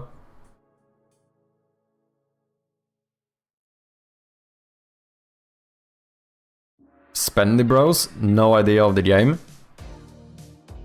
We will get a clue after the next guess, which is pretty good. Cuphead that old? I don't think it is. I think Cuphead is new, if I'm not mistaken. I don't know if it's... Is that fantasy, considered fantasy though? Not indie, it's... we're not looking for an indie game since this was incorrect. Unless gamedev is being weird, which happens sometimes, but... You know, most likely we should not be looking for a indie game.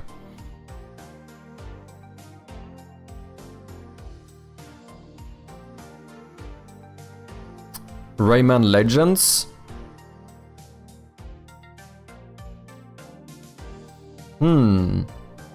If it's side view and more than single player, it could work.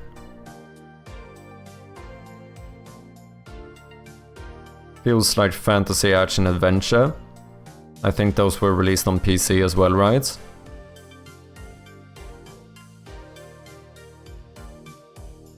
Rayman would fit the time period.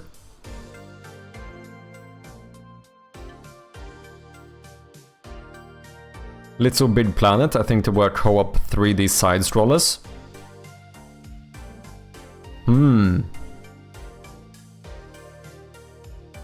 Little Big Planet was a PS exclusive though. Oh, okay. Okay, should we run Rayman Legends? It seems like that could fit here. Okay, do we think this is it?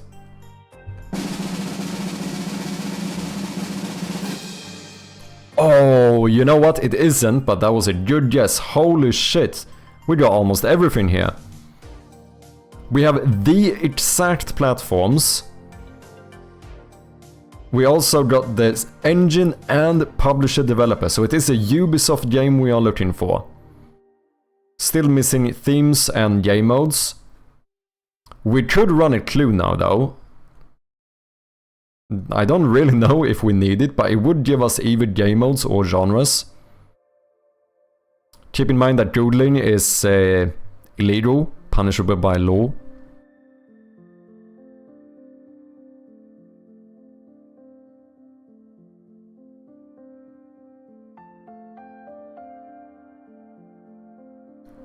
Donkey Kong? Wait, is it? Assassin's Creed Chronicles or side view?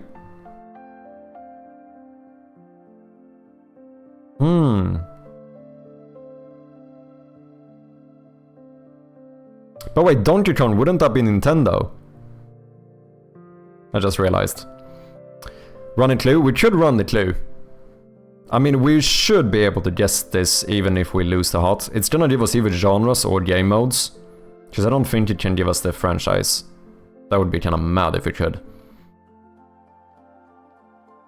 Okay. Sergeant, yeah, I got it afterwards. Adventure, turn-based strategy, platform, RPG.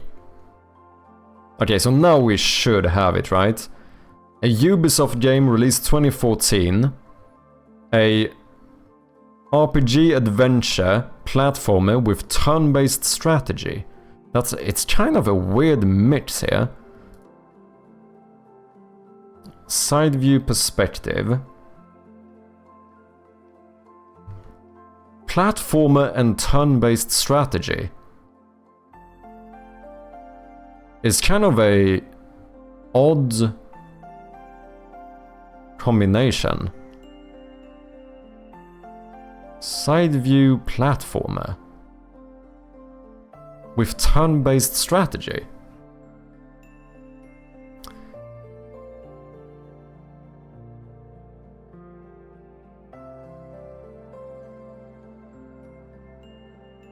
South Park? Wouldn't South Park be top-down? Oh yeah, no comedy, probably losing South Park on comedy. I'm fairly sure South Park games would be considered top-down, because it's not a pure like side-scroller, is it?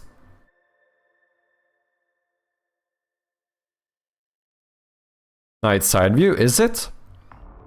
I didn't play Stick of Truth, but it should probably be considered comedy though, shouldn't it?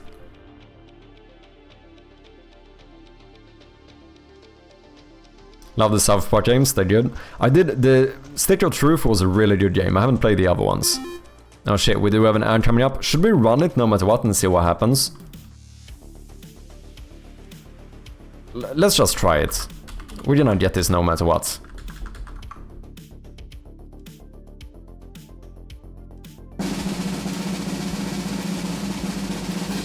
Fuck. Yeah, it was comedy indeed. And oh, interesting, it's third person and side view. I think the walking around counts as... Oh, third person, wait, that's weird. Because I guess the battles were side view, and walking around is kinda considered third person, I suppose. And yeah, it was developed by Obsidian. We do have an ad starting in about 10 seconds, sorry about that one. I cannot skip this one, but thank you for your patience, appreciate ya. Maybe one of the Rabbids games? If it seems like it fits. I don't know of the games, but... Oh, but wait.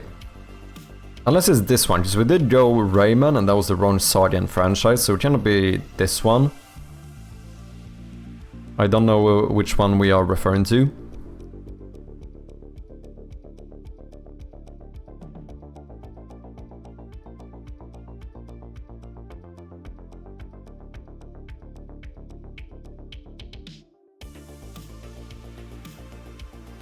Castle crashes counts as side view, okay.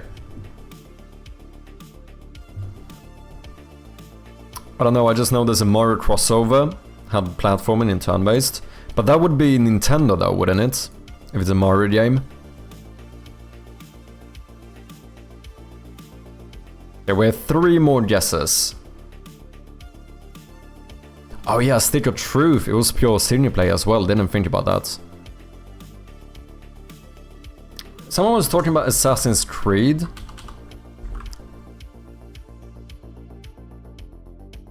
About some side view Assassin's Creed. But then turn-based combat, probably not.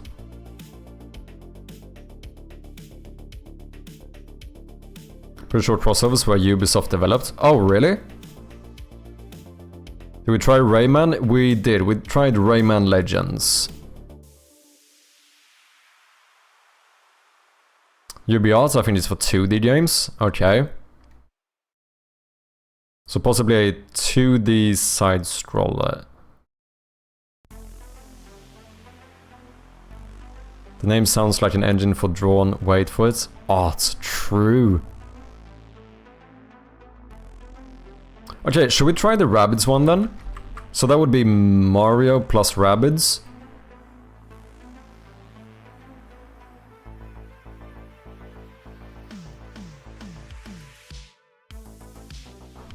Do you guys think it could fit? I googled, I'm out, okay. Fair enough.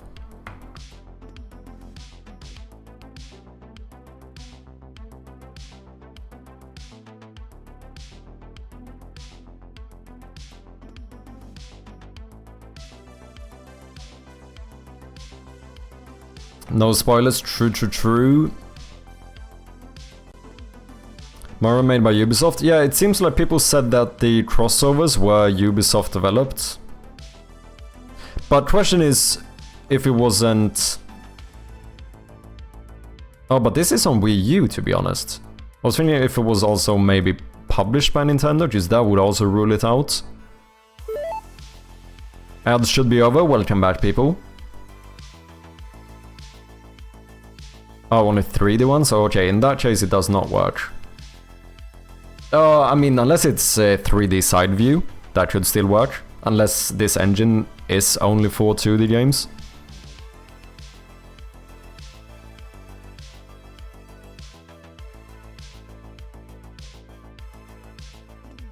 It's a me, where the hell am I? Wait, it feels like we should have this here. I feel like this should be a good clue. Platformer but turn-based. It's kind of a odd combination, isn't it? Like you're doing some platforming, but then it's like turn-based strategy. No, it can't be. I was trying to say what about something like fucking Worms, but that wouldn't be like fantasy, it wouldn't be RPG or adventure. It would be a shoot game.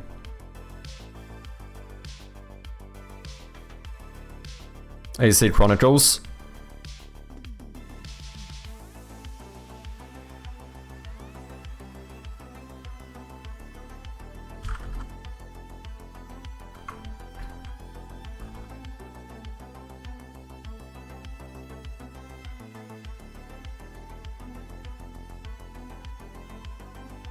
I don't know if it's in here.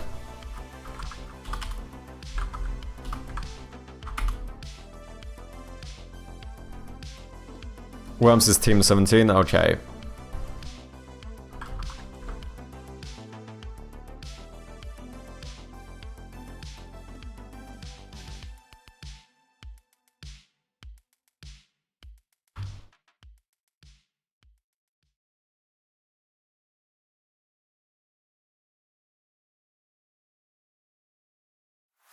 Yeah, you might have a point, Bloodlight.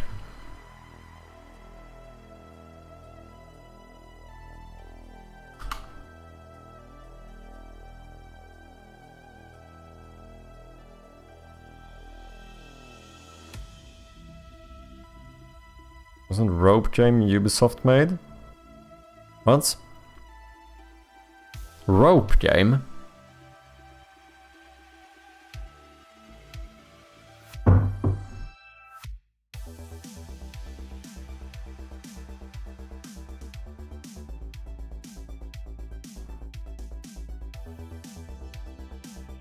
Don't know what you're referring to.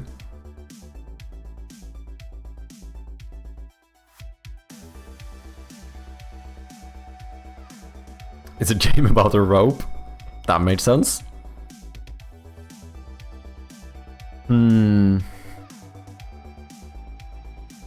Ubisoft action fantasy action or adventure RPG platformer turn-based. This is the thing that like throws me off. I don't know if I can if I could like mention a lot of like platformer turn-based games. That's why I thought of Worms. It's the only game, but it doesn't fit. But that seems like it could be considered platformer and turn-based. It just feels like an odd combination. A turn-based platformer. It feels like that should be a good hint.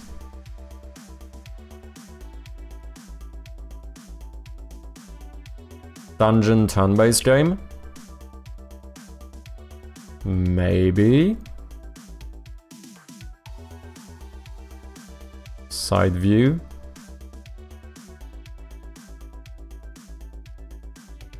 Oh wait, you're not thinking of Darkest Dungeon? Because that would not be Ubisoft, if that's the one you mean. Oh, and also not platformer.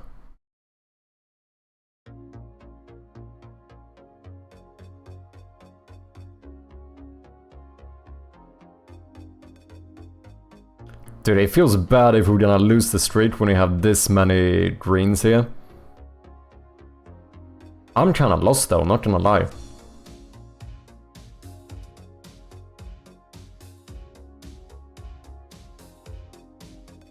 Platformer and turn-based strategy. In side view. So it's like some side view game where you're doing like platforming, but then all of a sudden you have turn-based strategy in there.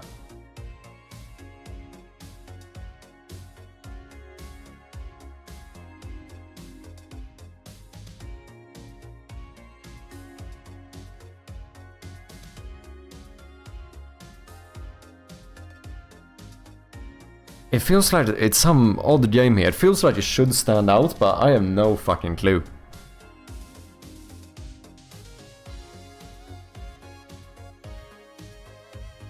Ubisoft is a strange company, to be honest. Maybe that's fair.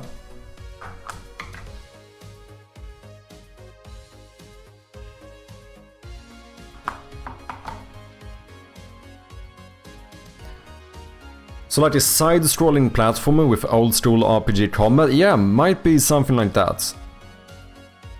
Or it could just be like a PvP type game, you know, similar to Worms, where you take turn, but it's not like, you know, choose this action or whatever type of thing. Like in the JRPG light way. I mean, I guess you could argue you choose your action in Worms, but then like RPG adventure in there as well. And then the fact is not only single player, but it is single player.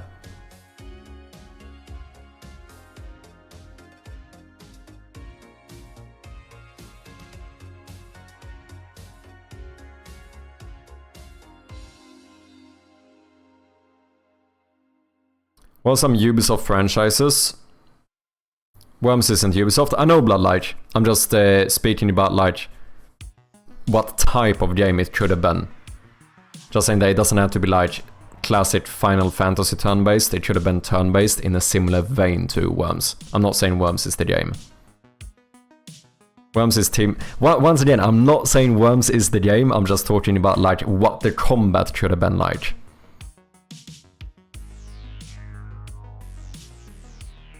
Well, some Ubisoft franchises. Assassin's Creed, Far Cry, Prince of Persia. Assassin's Creed and Prince of Persia should definitely be considered platformers, I feel like. But then it's the turn-based strategy that like throws it off. Rayman Rabbids.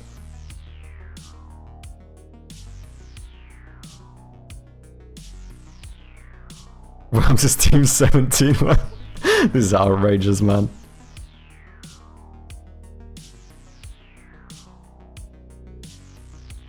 The Crew, Just Dance. Should it be Worms? I think it could be Worms, man. Splinter Cell, Ubisoft? Don't know. Try Worms. I think all the Tom Clancy stuff is Ubisoft.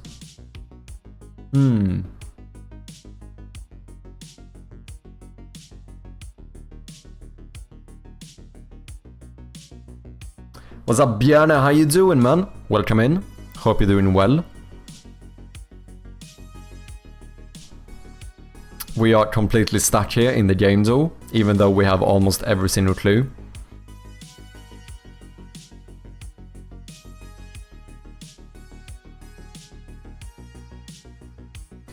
So, we're looking for a game that was released on a lot of the major consoles, including Wii, which is kinda odd, but also PC. It's a RPG adventure with platforming and turn-based strategy. It's an action fantasy game released in 2014, made in UbiArt framework, developed and published by Ubisoft Inside View.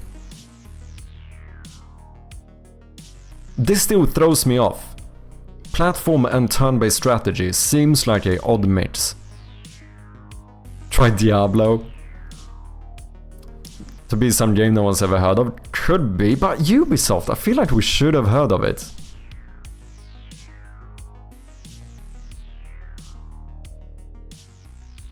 Minecraft Side View Ubisoft Edition. Fallout 76. What about Child of Light? I don't know the game, but if it could fit, we could run it. Yeah, no idea. Me neither, man. How you doing, Bjarne? Did you see the new rain we've made? We actually figured out some of the rain outdoors, and it actually turned out pretty good.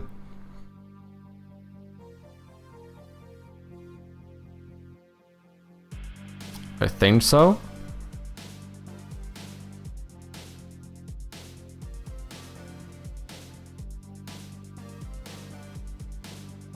So, could it be Child of Light? It is in here. We do have 3 guesses left. I have not. Ooh, I'll show you. Sadly, we're not using compatible though. True. I mean, right now we kinda are, because it is raining inside of the car as well, but we'll figure that out. It doesn't necessarily have to have co-op, but it needs to have more than single player. I don't know the game whatsoever, so this is, I don't know, a Mises. If you still think this fits, we should run it.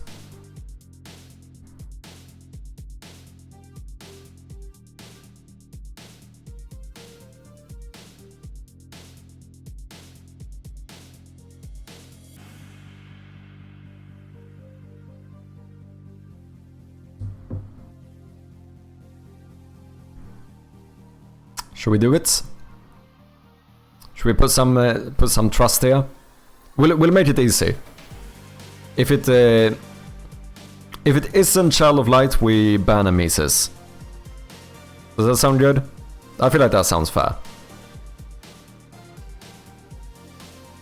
It was a beautiful turn-based RPG back in the day. I gave it a try, but found it a little girly. Okay. Okay, let's run it and see what happens.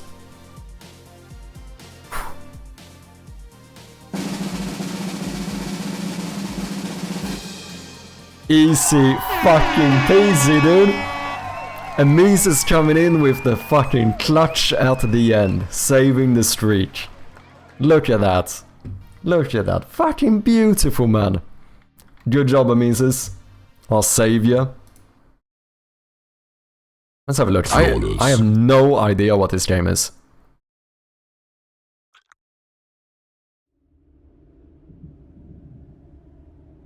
It is made by Ubisoft though.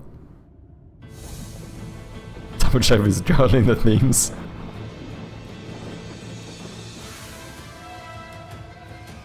Oh. Interesting. Classic turn-based combat.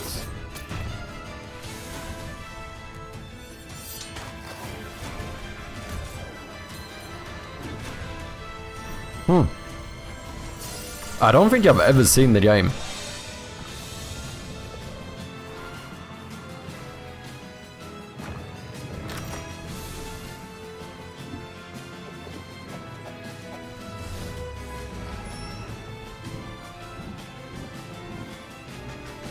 Quadruple A company. Interesting.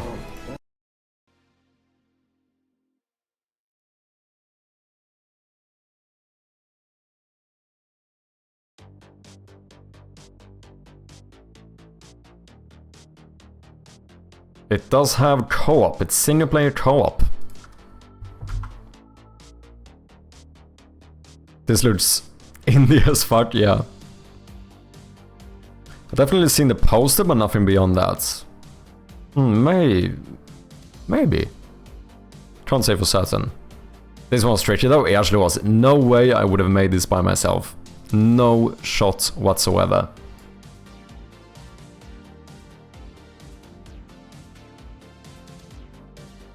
Okay, so these are the new particle effects we have been working on. We partly have the very realistic rain inside of the car. I'm mad focused, man. We have some rain in here on the dashboard. Completely normal, right? Nothing weird about this. Convertible car, you know. And then, when we get into the game, we now also have some rain here. Some nice little trails, some splashes on the ground. I think it turned out pretty good. We are currently reusing the sound effect we had before, but I think it works pretty well.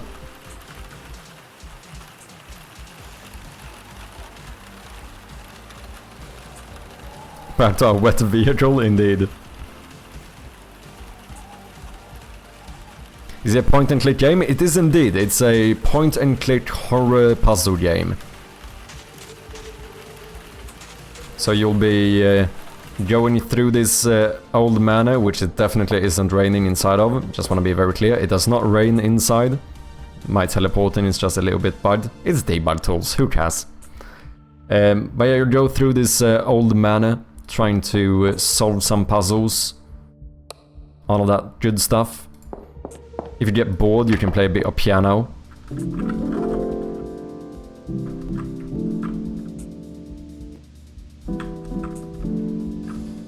Which is kind of fun. If anyone is interested, and you haven't, the game is available on Steam for wishlists, and we do appreciate those wishlists a lot.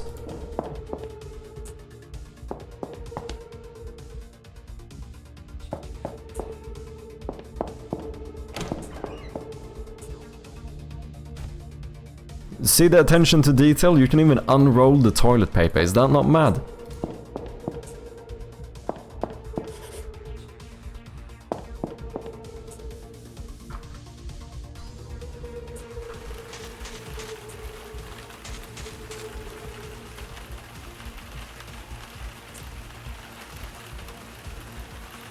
Old man holes in the roof, don't worry about it. True.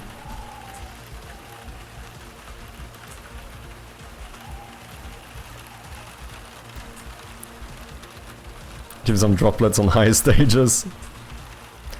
Hidden gems. Like you spawn Mary if you play Mary and a little lamb.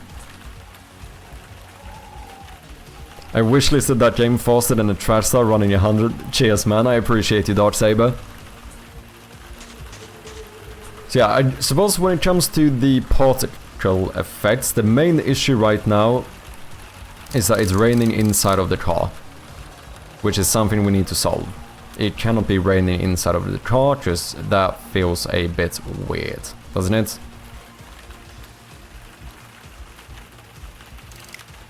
So the question is, how do we solve it? Well, masts sounds like a good thing.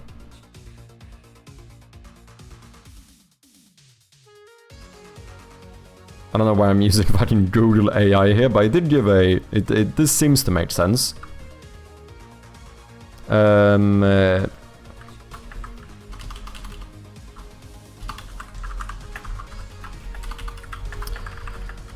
Particles falling down the screen in my game, but I cannot have these visible everywhere.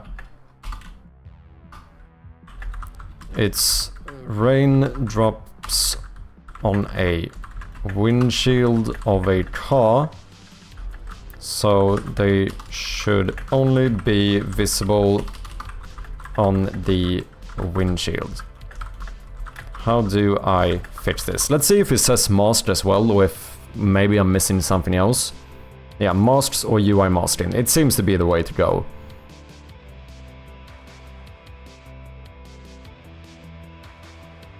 Shouldn't have saved money on the windshield. Could try using smaller particle emitters and spread them out. That is a good shout as well, to be honest. Yeah, if we can't get this to work, using just many smaller ones might be the solution.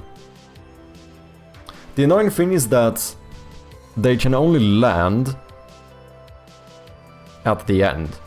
But the trail starts longer, which means that we couldn't ever have them land up here. Like the way we do them now, they would only land here and below, or here and below, really. But that, if we can't solve it with the mast, it might be something to look into. Yeah, you need something like a mast for the cars now. Yeah, exactly, I think that's what we need to do. Create a new sprite that matches the shape/area of your car's windshield. Set its sprite renderer to sprite to your desired shape. Transparent masked sprite or just a filled shape. Masked interaction to none. Masked interaction, visible inside.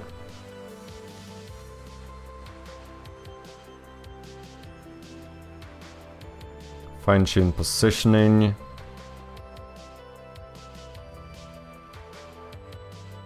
So right now my particles are not part of the UI canvas. They probably should have been, since my entire game is in the UI canvas, but...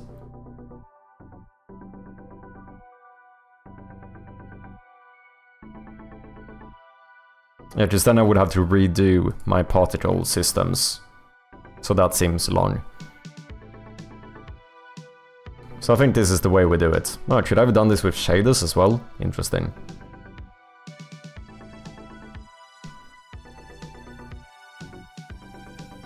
Okay.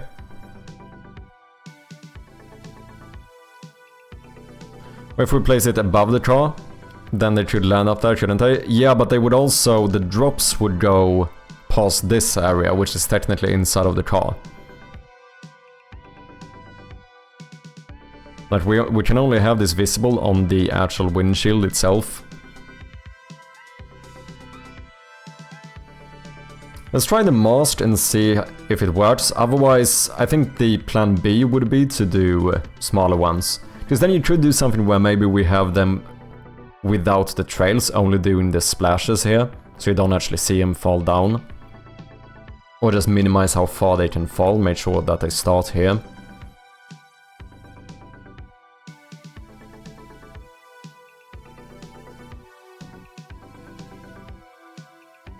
Okay, so I guess I do... create a new sprite. I guess we do a...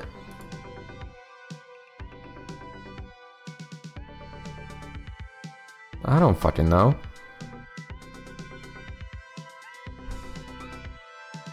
We do a sprite here. But you're not visible. Why are you not visible?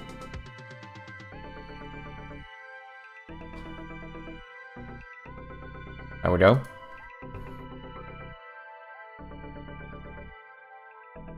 The matches, but this one can't match. Do I need to make my own sprite for this or something? How does this work? Because, I mean, I don't necessarily have to care about this section.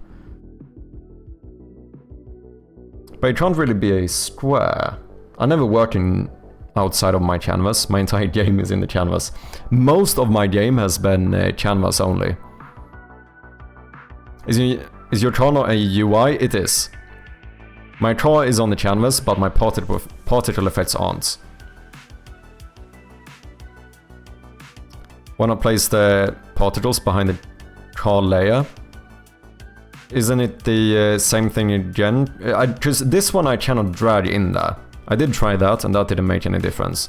I think maybe it could work if I made this into a particle system for UI, but I don't know if I can do that.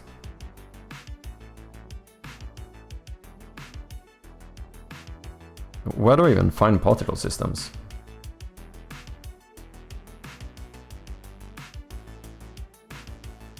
Effects. Particle system. Well, this doesn't say UI though.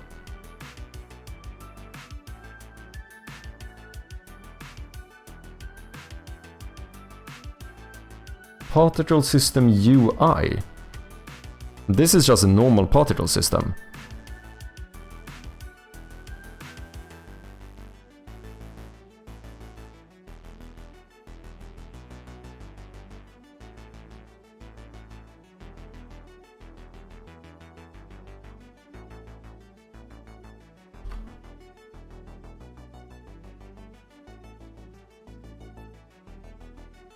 But now the issue is, if I play this here and I put it behind the car, it's still in front of the car. But can I make a... wait. Particle system force field, that sounds different. Yeah, that's something else.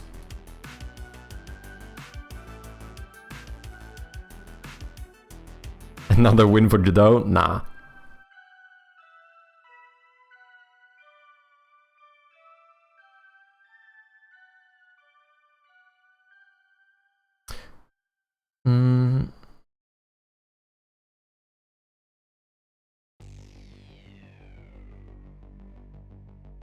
But ChatGPT tells me there's something called particle system UI.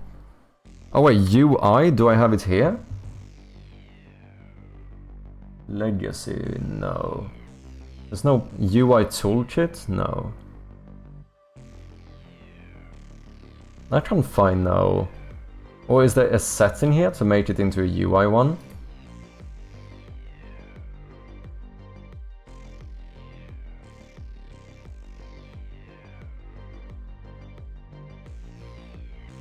I mean, that would be on the renderer, wouldn't it?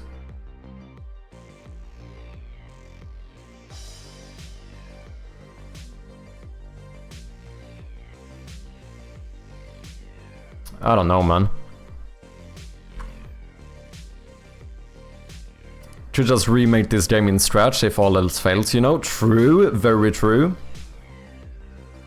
Don't listen to ChatGPT with Unity stuff, it lies. Yeah, it could be one of those little hallucinations, as they call it. Very possible.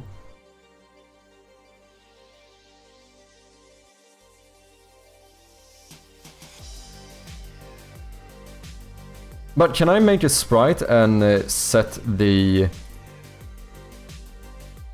draw mode?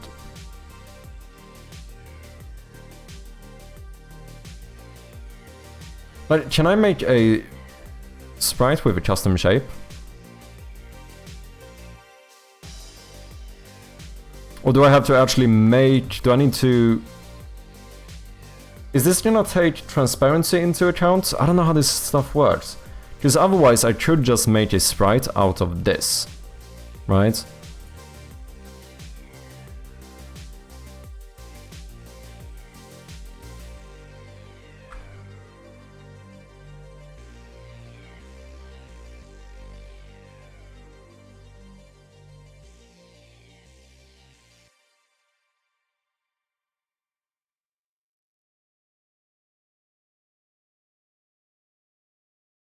Oh, did I forget to color that part in? It's barely visible though. Because otherwise we could take this part and make this into a custom sprite that we use for the mask. I don't know if that's what I need to do. I guess we could try it and see what happens.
Can you not do set native resolution or whatever? On sprites?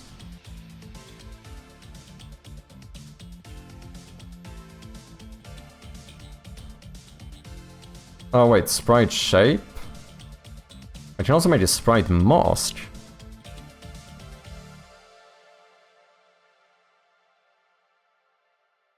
Wait, what am I supposed to do? No, but ChatGPT told me to make a sprite, not a sprite mask. Even though that sounds counterintuitive. Just then here we have masked interaction, which I think is what we want.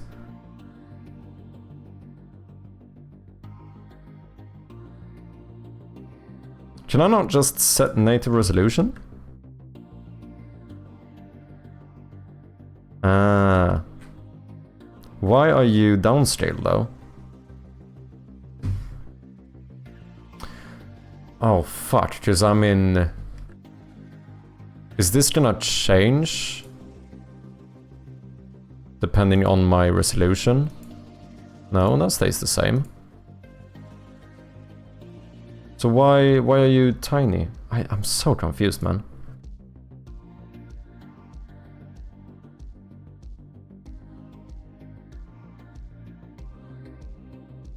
What is going on?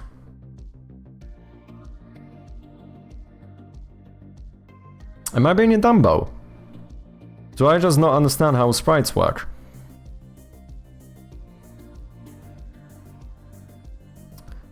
Dojas doesn't have this issue because the UI and 2 delays are both use the same system for rendering. Or you could hand animate the droplets. True. Does require a bit more work though. No, I could just do this. Oh wait, do I need to cut this out or something? Because this is... Oh no, I know what I need to do.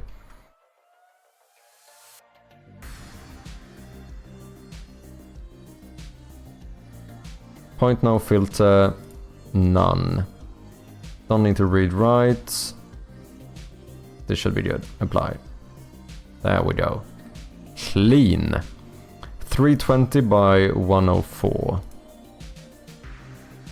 I can't change your size here.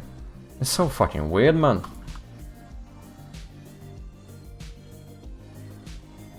And then obviously you're not gonna snap here. There has to be a better way of doing this. This cannot be the way you're supposed to do this.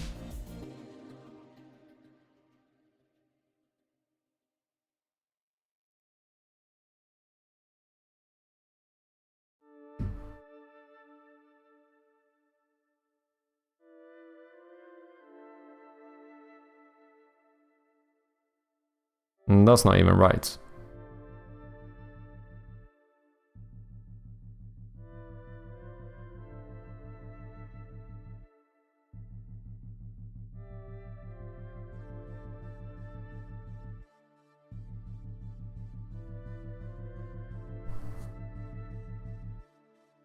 Did I forget to take the steering wheel into account? Shouldn't know. Because the steering wheel is a part of...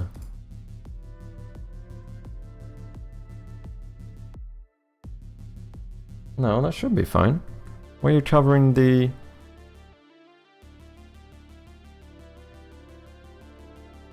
I'm so confused. There are so many questions and so few answers. That looks good enough. Okay. What do I do now? Take this one. Let's rename you into windshield mask.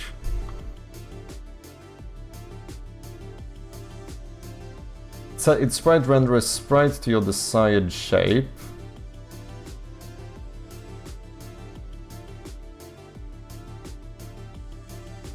I hope this isn't gonna take the entire square now. I hope it doesn't take transparent pixels into account. Change mask interaction to none. Add a sprite mask component to it.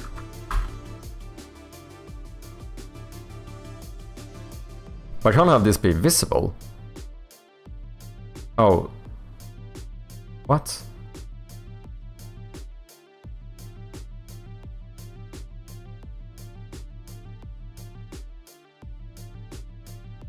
Alpha cutoff. Do I need to assign this? Alpha cutoff is a good thing to see though, because that means we probably can disregard the transparent pixels.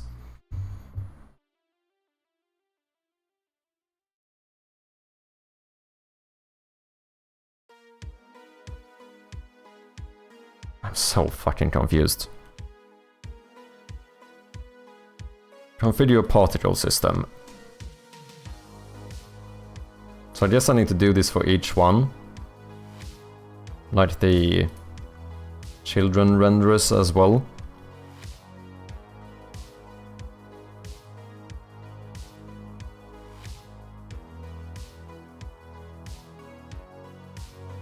Visible inside mask.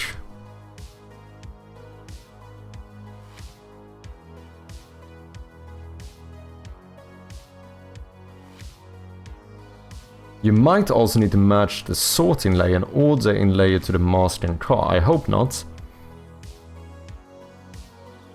Do I not need to assign the mask as well?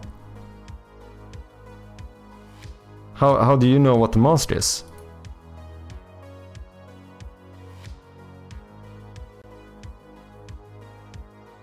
Oh, do I have another one for masking? Fucking particles, man.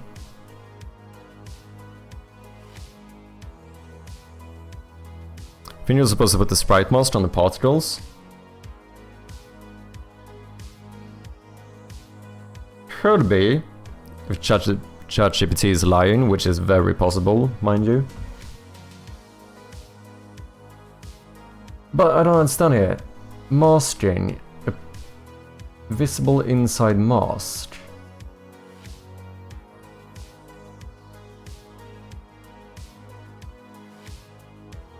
Oh wait, rendering layer masked, is that the one I need? Make particle objects that are constantly being spawned from above. Make them only visible when touching that mask.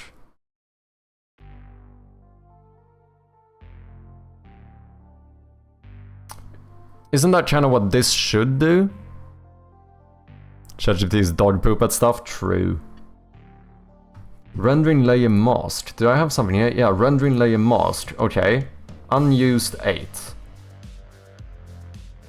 Not this one. Okay. And then on these, we say that the rendering layer masked should be unused 8.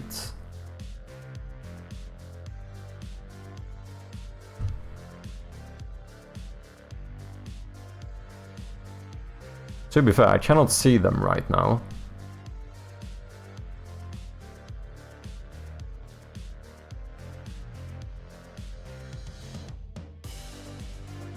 It's like they completely disappeared.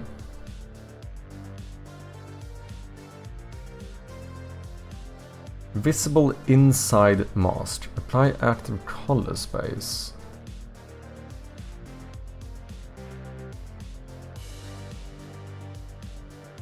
Order in layer 1. Default 1. Order in layer 0. Okay, is that the issue?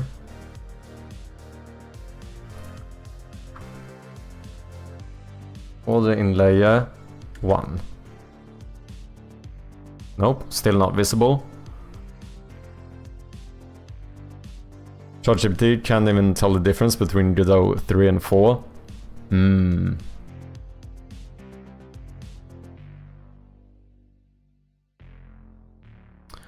Okay, so at the first glance this does not seem to be working. Unless I do need to add the mask here as well, but that doesn't really make sense. Because then what's the point of having the sprites? Oh? Oh? Okay. Do I need the sprite renderer?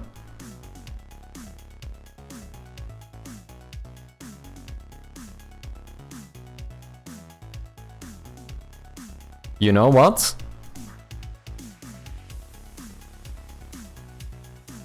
Is it just me or does this not seem to be working?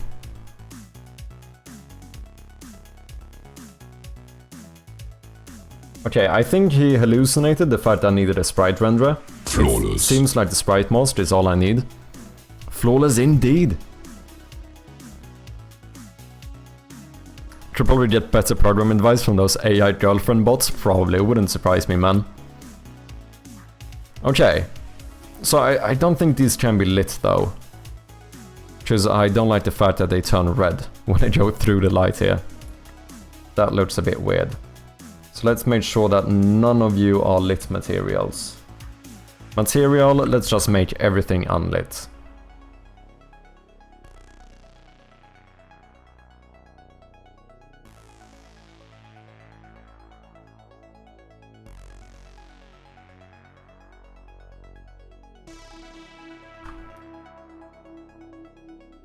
Okay, I think we might just have solved it.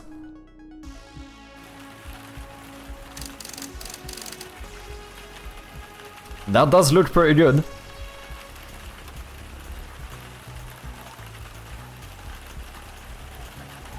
Are we missing the trails? No, we do have trails. I think the trails possibly could be longer. That would be part here. I think I turned down the lifetime a lot. Oh wait, outside rain particles, lifetime, no, that's the same. Vertex distance, this all looks the same.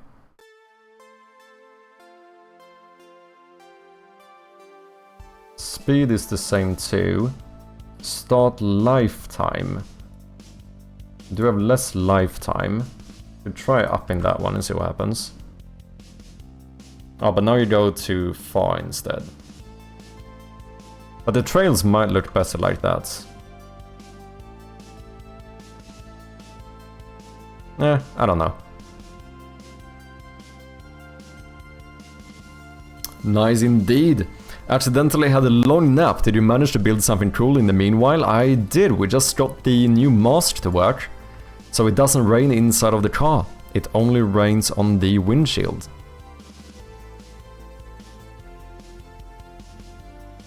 Which seems fully functional. We could make the sliders longer now too. I don't know, maybe if we should have bigger splashes as well.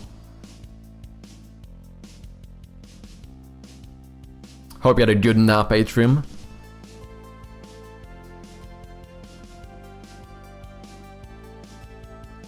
Trails of that car is moving, so trails should go sideways upwards, right? Ooh, kinda big brain thinking there. Is the car stopped? It isn't. It is moving.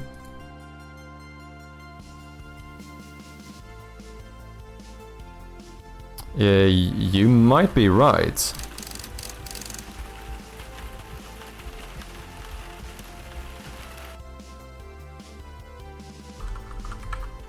I do suppose it depends on speed as well. Like, depending on how quickly you drive. The quicker you drive, the more it's gonna pull them upwards. Like if you're driving at 10 kilometers an hour, they probably still fall down.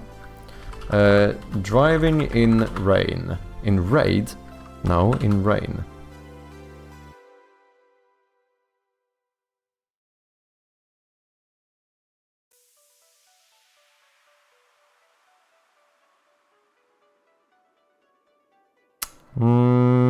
They do go upwards. They do absolutely go upwards.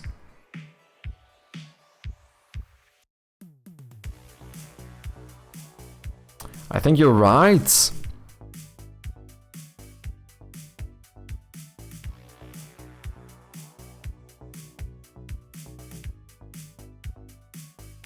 Great Shadow Legends. Not sponsored. Hashtag no ad. Here they basically just stay though. They barely go anywhere. Would you mind turning your windshield wipers off?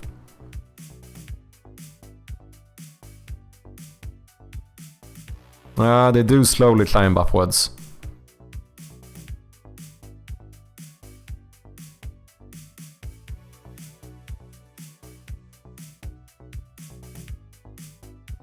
No more convertible, but I can live with that now.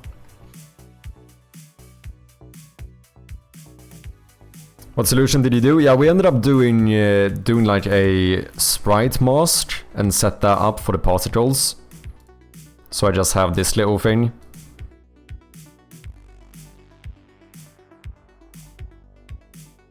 And made sure that they are only visible on that one. And it seems to work fine. But now we realize that my trailing might be a bit off here.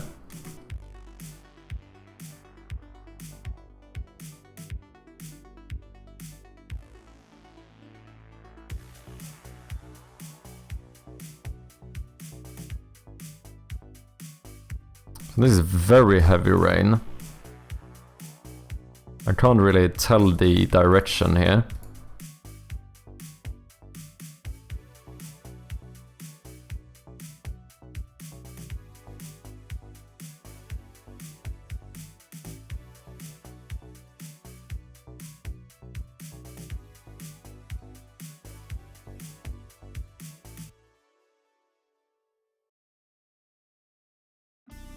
This is very quick though, but it seems it probably should go upwards.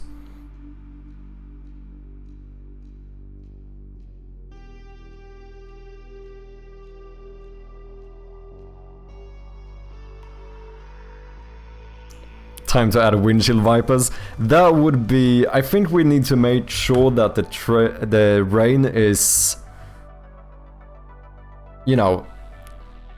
It can't be enough that we need to turn them on, because I don't know if I can be bothered making windshield wipers. Because then we need to have those like interact with the particles as well, which means that the best way to actually do it would probably be to hand animate the entire sequence with rain and vipers, and that's gonna be tough, man. Code Red Games with the raid. Welcome in, man. How you doing? Thank you very much for the raid. What have you been up to, Code Red? Anything you want to show off? Anything you want to share, let me know. Gomez, thank you very much for the follow. A big shout out to the one and only Code Red. Another great developer here on Twitch who's working on a sick game called Road Blight, which you should definitely go and check out. It's a cool Souls-like roguelite. Really fun stuff. Wishlist. Play the demo. Demo is out. Go and check it out, people. For anyone coming in, if you don't know me, I go by Mad Sherpy, and I'm working on this point-and-click horror game called Shroud of Gloom. We just worked on some particle effects, so we have rain now. Isn't that kinda cool? Welcome back, iJoyen. Nice to have ya. Conrad as well. Roadbite is so good. It really is, man. There are some rain particles here on the windshield now, in the new intro. And then, once we get to the house, we also have rain. Look at that. Little raindrops falling. So yeah, this is a point-and-click horror game that I've been working on for like the past 10 months or something. Time fucking flies, man. But yeah, it will be like a puzzle game, you know? Go through this old manor, which it definitely does not rain inside of. Solve some puzzles. Try and stay alive. If you get bored, you can play a bit of piano. All of that good stuff. If anyone is interested, the game is available on Steam for wishlists, and we do appreciate those very much. Driving now? Driving game now? Yeah, you can do full-on racing game, eh? Still working on this intro. I think we're gonna try to smooth out the outside a little bit in the future. Like, we probably need a few more frames. It does look a little bit, I don't know, low in frame rate right now, but overall I think it's turning out pretty good.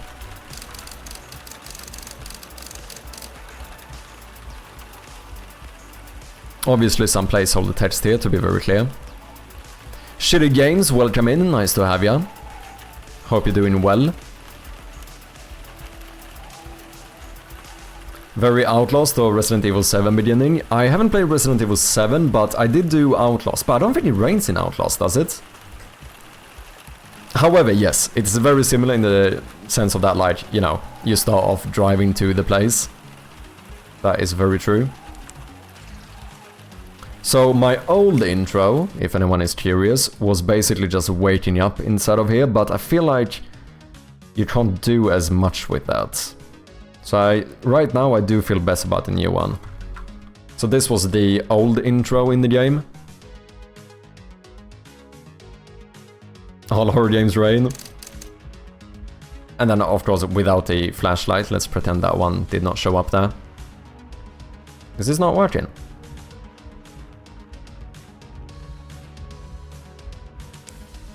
Oh, have I disabled my own? No.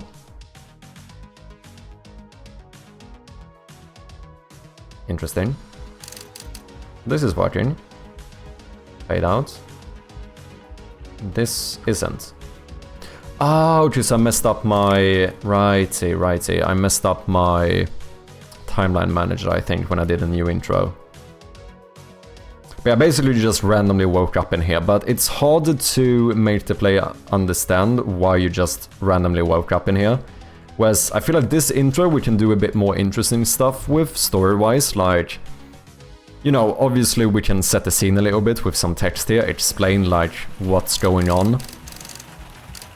And I also think it's kind of interesting to start the game outside of the manor.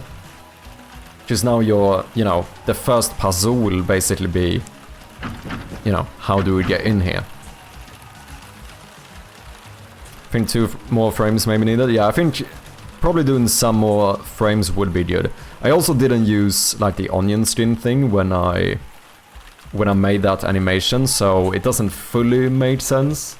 I just, you know, I did it very quickly. I think I'm gonna sort out that outside scene later on. You should add a secret ending where you hit a D on the way there. Could be kinda funny. Could also, it's possible that we could reuse this to like where we basically, after you're done here, end of the game, you actually drive away from the house instead. Could be. We'll see what we do. Shitty Games, thank you very much for the, or Shidi? I don't know, is Shidi or Shitty? Let me know. But thank you very much for the follow, I appreciate ya.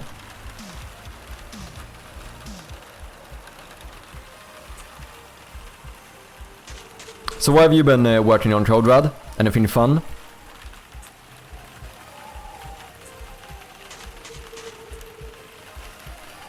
You know, with particles, another thing we could do, we could probably use particles to make some flies around here. I could also animate that. But then they're not gonna be smooth. Or maybe when you open this one, that's like some like pixels to be like flies going around here. Should be kinda cool. Shady, okay, Shady Games. Cheers, man. Love Rain, let's go. Stench Lines. How long have you been streaming game development? First time seeing you here. I think I started in October of last year. So we're closing in on like 10 months-ish since I started. So I quit my job about almost exactly 1 year ago, and since then I've been a full-time developer. Full-time as in time spent, not as in making money from it. I am heavily losing money every single month, but you know, I'm having fun doing it, so that's cool. I've been streaming way longer though. The first time I ever streamed was like fucking 10 years ago or something, so I've been on Twitch for a very long time, but fairly recently got into game development. If anyone is curious, I did recently make a devlog showing my full 2-year journey making games.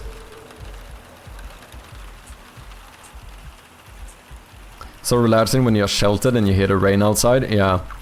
Not as relaxing when you're outdoors in the rain, right?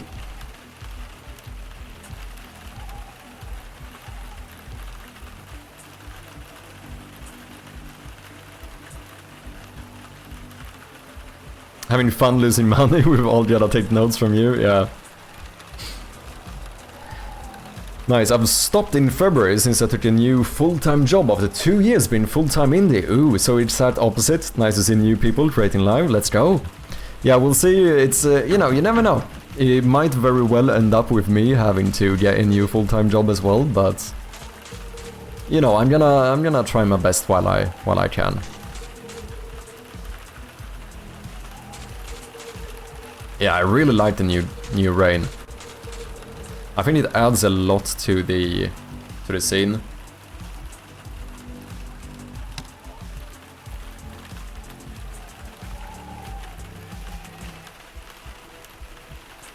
It feels like some flies there would be pretty cool. Should we try it? I don't know, I should be able to do this with a particle system. Right? Just a looping one, going around like randomly or something. I could hand animate just a single pixel or two going around as well, but if we could get it like fully randomized, it would be a bit cooler. I don't know. Still, it wasn't that long ago I started working on with like...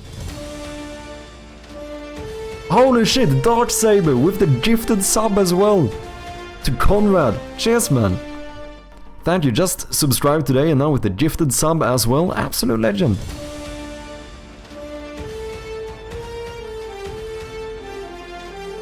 Did that randomly trigger twice? I don't know what happened. I think that randomly triggered twice, if I'm not mistaken. Let me know if I am that, but thank you very much, Darksaber. Appreciate ya.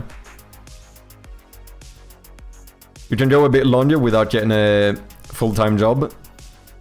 Yeah, like, I'm not gonna end up having to get a job tomorrow, but, you know, money is certainly going down quite quickly. I lose about, like, $1,000 every month. We do unfortunately have an ad coming up. Thank you for your patience, guys. I might go and get myself a bit more tea during the break, but we'll be back shortly. Thank you very much, Darksaber. Okay, let's see if I think we should see if we can make a little fly animation. I feel like that would be kinda cool. Okay, ads are running though, so as I said, let me just take a short break here, go and get a bit more tea, and I'll be right back. Thank you for your patience.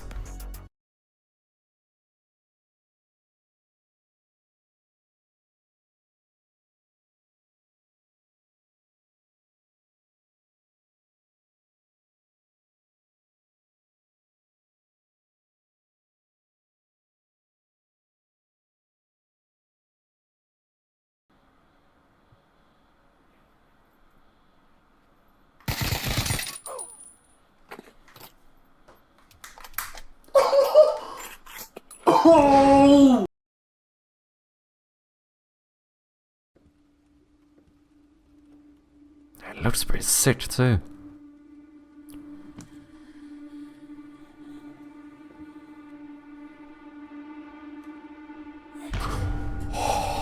Fuck off, dude! No, no. Fuck off, man.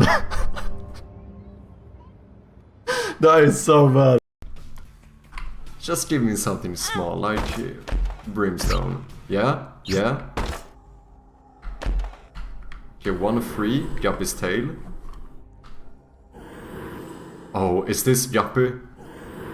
Holy shit, dude! Oh.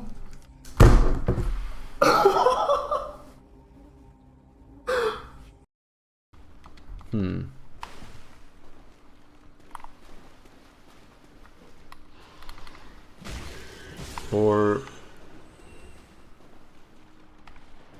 Ooh, fucking hell, dude! Jesus Christ! I do, however, think I am gonna need a quick little dinner break here, because we've been up for like 5 hours. No break? What do you mean no break? Fam, I stream for like 8 to 10 hours a day. We can complete it in 15 minutes. Agree? Oh, holy shit. Okay. I'm actually forced to stay here by my own chat. And you know what? I'm gonna fall for it. Go naked. That's what we need to do. We need the strength of a nude person to do this role. And we are back.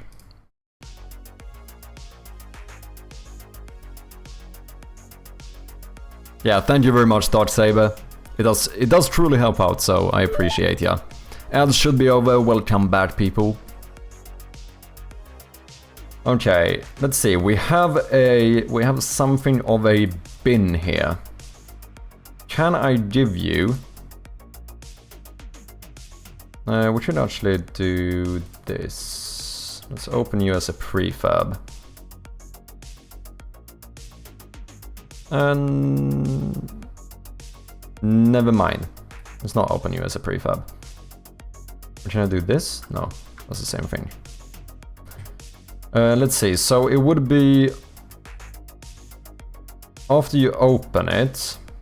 Should I not have a little particle system here for some flies going around?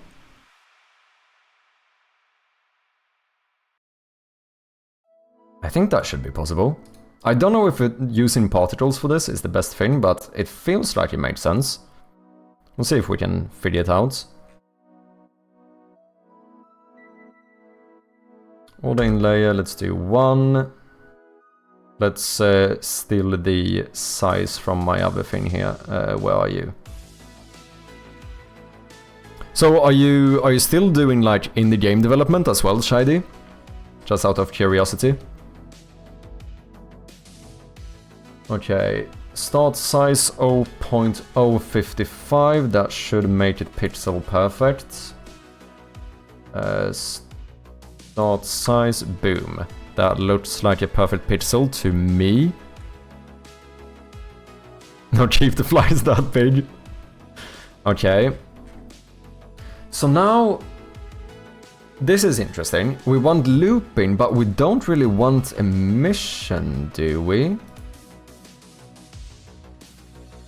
Or do we want emission?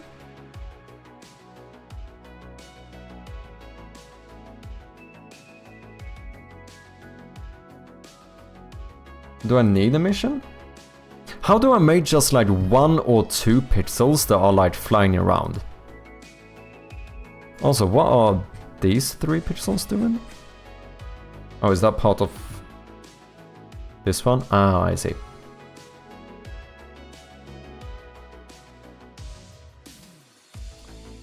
Shape. I have definitely not played around enough with particles for this, but let's see if we can figure this out.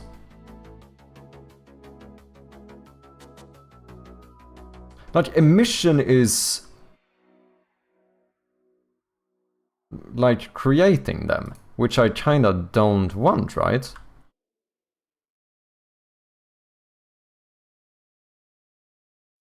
Unless I create some, they fly around randomly, then they disappear and a new one gets created, but... I don't know if it would maybe feel better to just have like 1 or 2 or maybe 3 that just go around randomly. Like for all infinity, basically. All eternity. I'm a chunky fly supporter. Rewarm. Sure. Like, duration.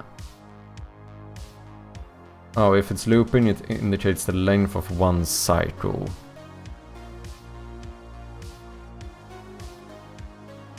Can I make them align to the randomized direction? But that's not really what I want. Like, randomized position. Not really either. Like, I just want you to fly around randomly. Maybe I should just make an animation for this. No more ads, true! More people should do it, cheers man. Yes, I'm looking at you by sub-dementia. I appreciate you, Conrad. Getting that non-ad experience, ad-free viewing. And also, you get some nice old emotes, a little subscriber badge. As well as some free assets. Asset pack. It's on my itch. You can find it on my itch. You get some free stuff. Is my bot dead? No? Hey, Dodge Saber with yet another gifted sub.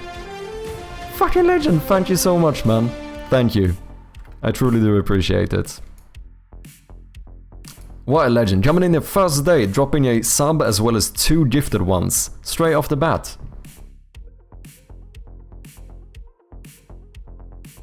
Maybe now I do need to make the flies big and chunky.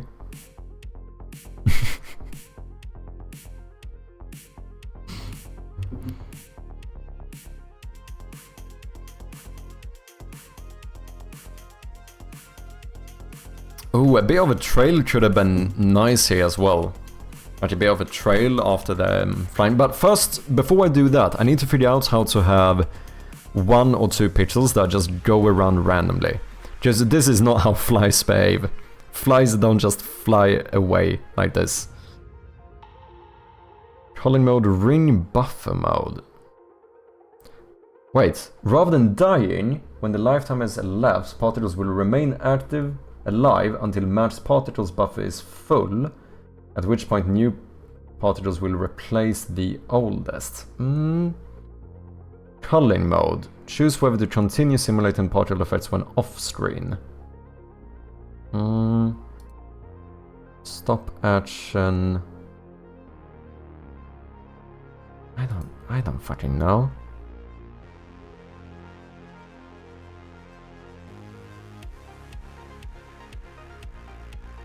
Buttering you up, Chubs, working his way towards asking you out.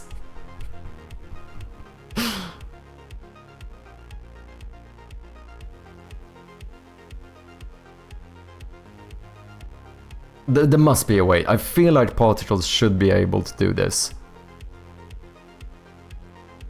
Shape, mode random, spread, emit from volume, base.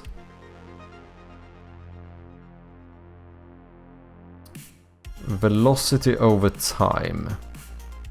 Lifetime. Blah blah blah. Force over lifetime.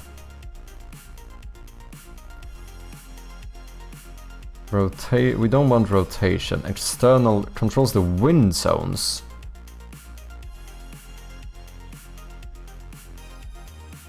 Don't know if that's what I want. Noise. Ooh, this is what we want. Yeah. That's starting to look a little bit more like a fly going around erratically. Okay. Then let's add a trail as well.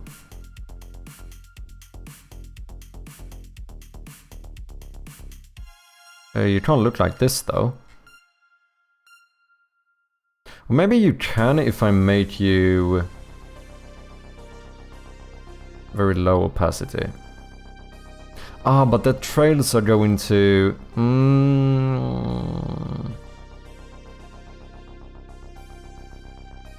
Why does it become like a paint stroke? Or whatever. And why does this happen?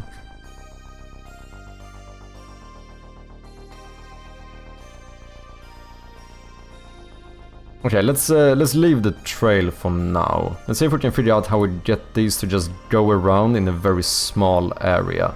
I assume I need to do something with the shape here. Like, we could certainly just bring this down.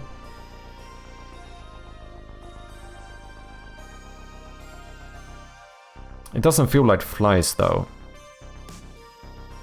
And there's... if it would be flies, there's too many.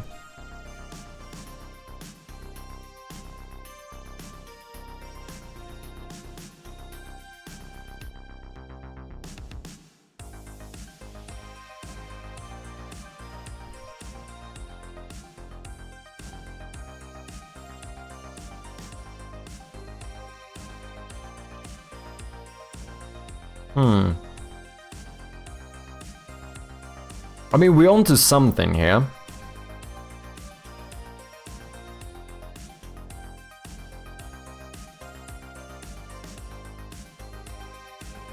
We should rather than just have them disappear.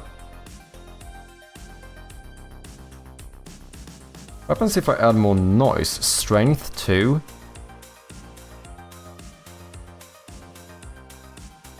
Frequency. Position amount.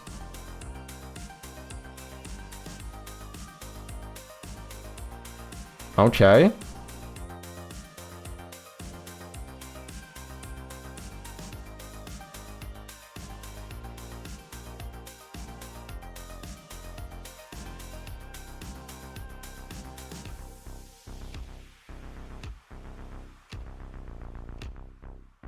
Okay, so if we did something like this and then just made them fade in and out, I think this could maybe work.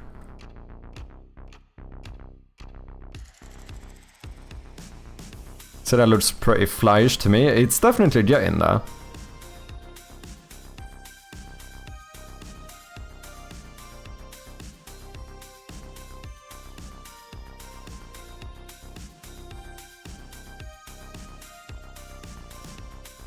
Okay.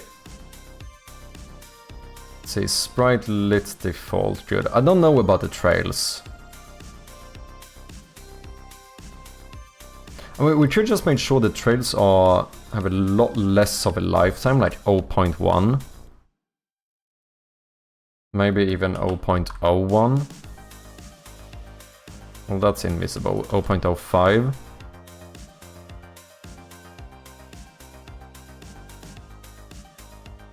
I don't know if this fits the rest of the game though, because they become so smooth and I don't know.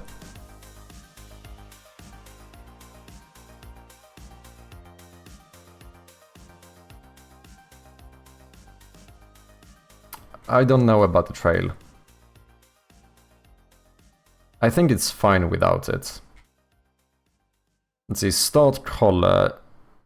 Maybe make you a little bit darker.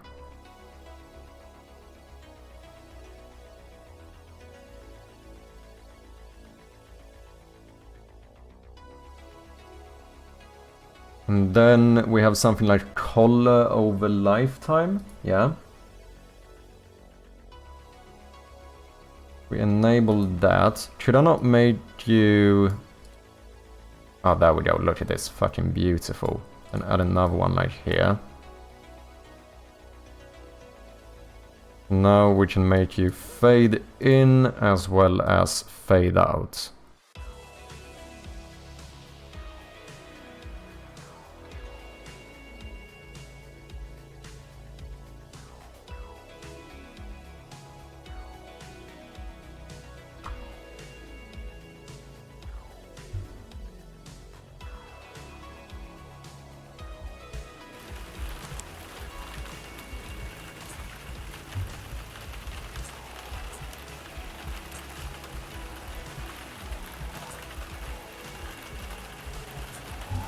What's up, Ayo? How you doing? The bugs now are so cute, they are indeed.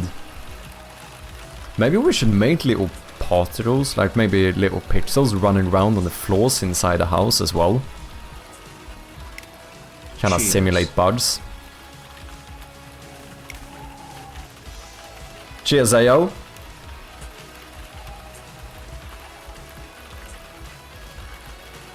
That looks awesome. It actually looks pretty good. Our U14 is forcing you to stand up for 10 minutes.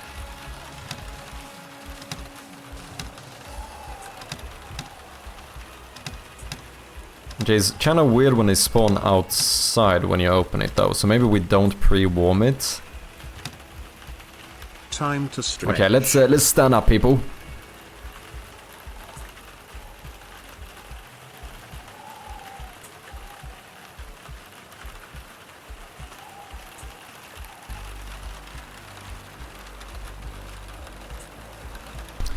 Stretch as well.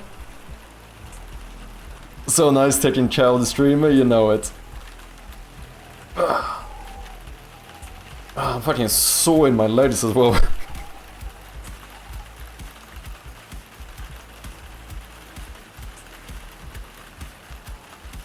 I must stand as well, it's been a while, yeah, it is good to stand up every once in a while.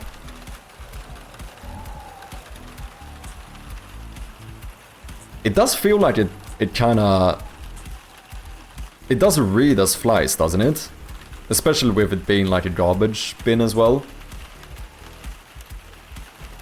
Let me just properly stretch my hand here as well.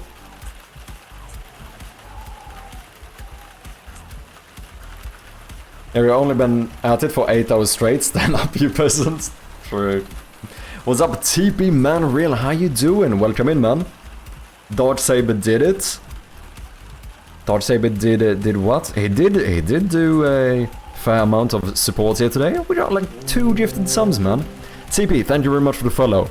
Appreciate ya. Yeah, it's flies. Let's go.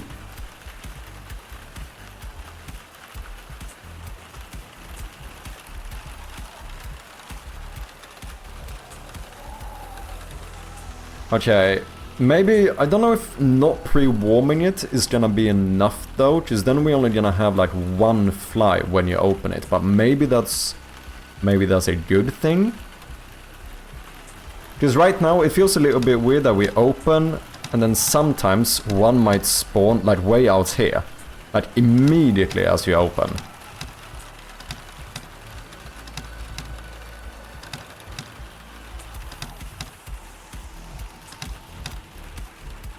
I don't know if maybe that feels a little bit weird.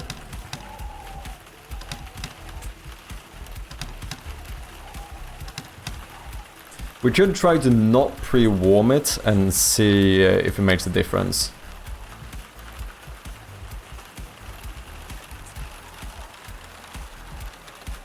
How you doing, TP? Hope you had a good weekend.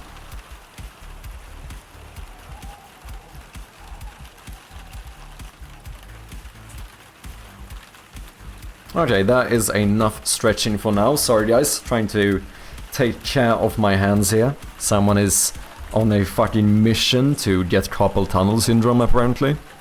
If I haven't already gotten it. Might already be fucked, you never know. Hoping not to, crossing my fingers. Pretty good, nice man, glad to hear it. Okay, let's see what happens if we... Wait, we can change this in runtime. Let's see, do we have the fly selected? We have indeed. What if we don't pre-warm you? So now I imagine there's only gonna be like one once I open it.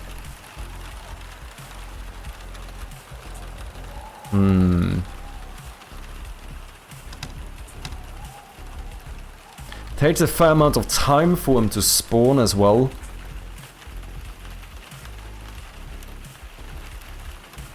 This feels like someone's gonna open this, look, go away, and never notice the flies.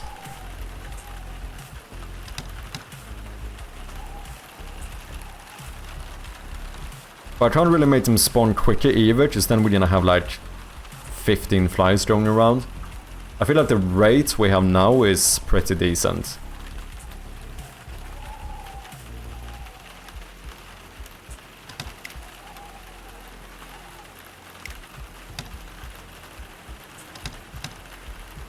I don't know if I maybe still prefer pre-warming it.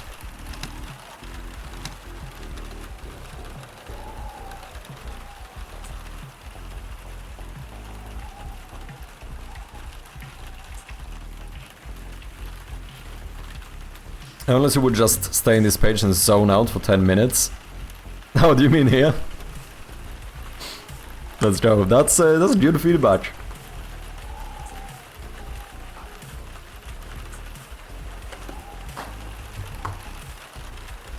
The rain did add a lot, man. It really did.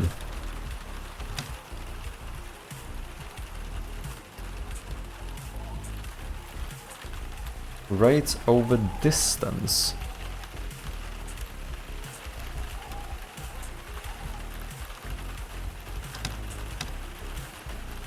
You know what, I'm pretty happy with that for now.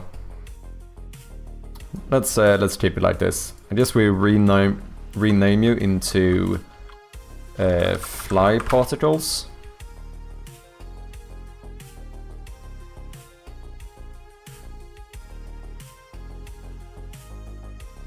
Unless you guys think they should just always be active.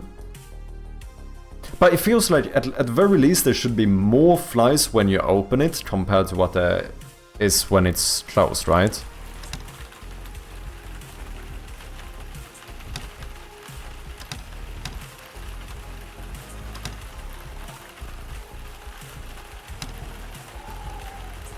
Maybe what we could do... Can I put less than 1 in a mission? Also, do I need a mission? Yeah, I need, because otherwise they never spawned, right?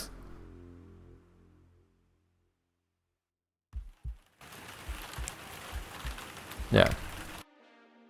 Like, what if I... Should I put 0.1 here? Seems like that's the case.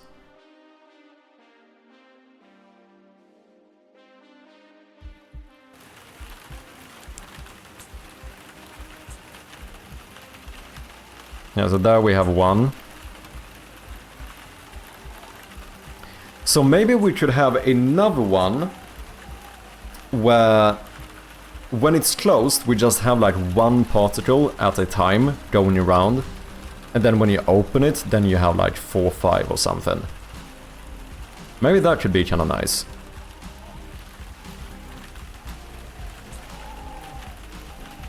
This is my first time watching, I'm not sure what's here. Could you show me? Of course.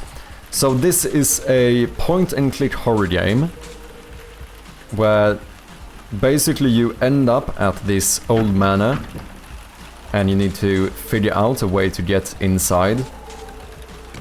And once inside, there's gonna be a slight bug here because I'm teleporting, so it's gonna be raining for a second. Once inside, you know, you're gonna have to figure out the story, solve a bunch of puzzles, that kind of stuff. Make sure to survive, there might be some dangers lurking about, you never know, you never know. Yeah, there's gonna be a few puzzles, a few spooky elements, a bit of piano playing, that kind of stuff. And if it does look interesting, we do have a Steam page up, so the game is available for wishlists, and we do appreciate those very much. Fun, cheers man.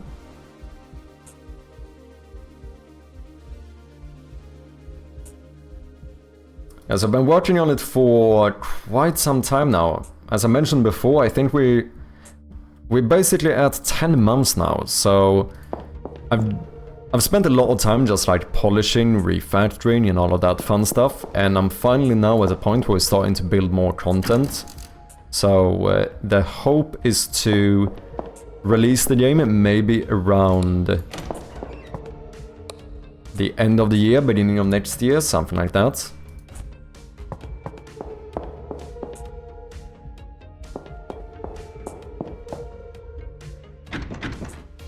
But yeah, I'm excited. So you have some items, you have some battery management for the flashlight. We have some, you know, inspectable items and whatnot.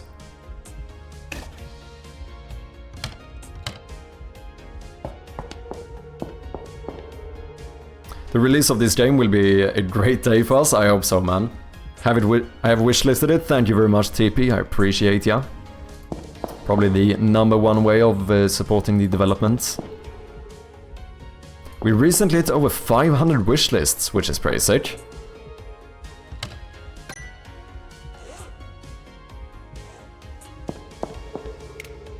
Yeah, it's exciting. It's also kinda, you know, it's kinda nerve-wracking as well. Like, you know, I spent so much time, and depending on how you define it, I've also spent a shit ton of money making this game.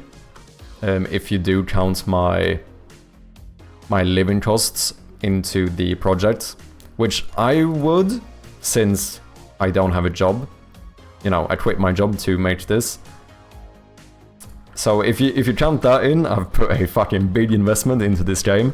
I'm not sure if it's gonna pay off. I'm probably not gonna, you know, I would be very surprised if I don't still end up losing money of the game.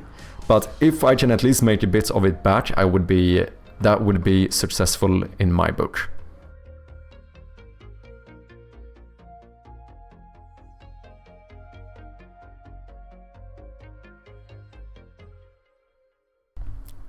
Getting there, it certainly is. I do feel very good about the direction the game is heading.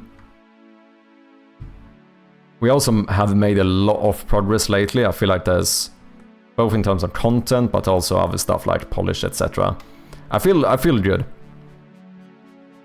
What's your roadmap? So, the optimal thing would probably be to have a demo ready relatively soon. Join the next fest in October. And then maybe do the full release around the end of the year. I'm not entirely sure if I'm gonna be able to make that, because I don't trust my ability to gauge the time.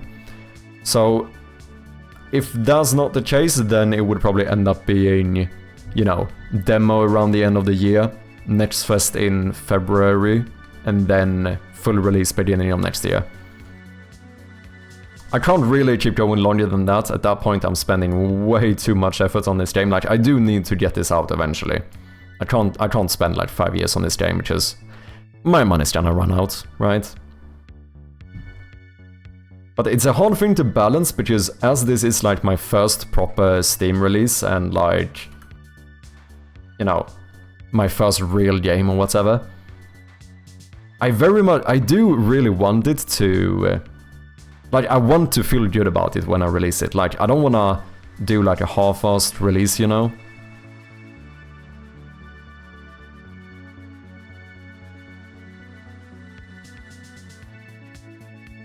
Okay, let's do flies particles. And then here we call this one fly particle. Disable those. This one pre-warm, yes. But then in the mission we're gonna put like 0.25. One, you fade out, a new one comes. That's pretty good.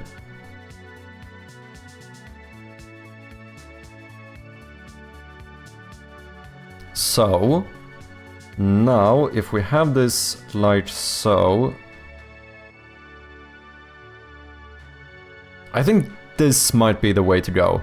So basically we're gonna have one fly when it's closed, and then a shit ton once you open it.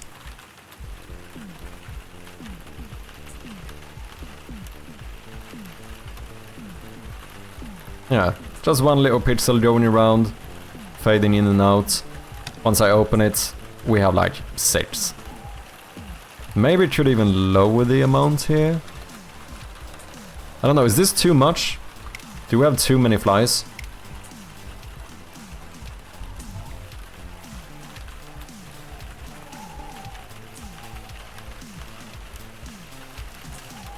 Let me know what you guys think.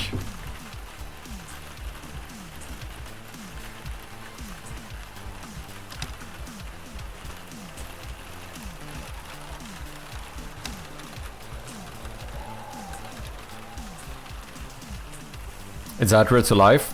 I suppose that is good then. Yeah, I don't mind this. I think it looks pretty neat. It definitely adds some detail to it, right?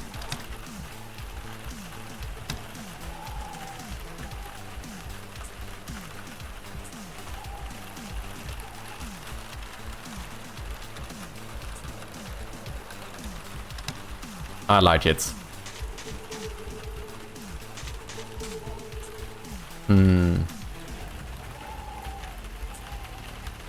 Now I'm starting to wonder, should we have like a random fly in some rooms and stuff as well? Because I have this like very outfaded like dust particles going around.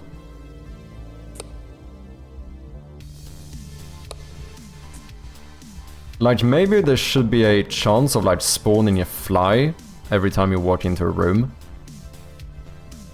Like maybe every time you go into a room there's like a 10% chance of spawning a fly in here.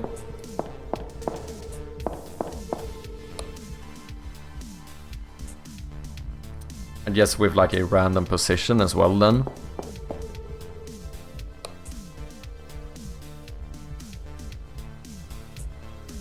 Ah, it would definitely make sense to have some flies like in the fridge. Imagine there's some old food in here or maybe around the sink.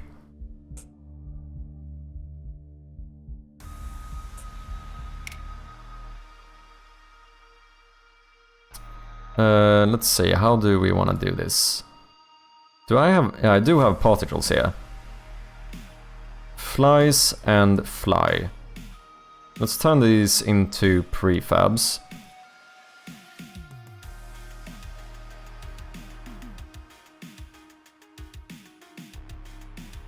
The bathroom?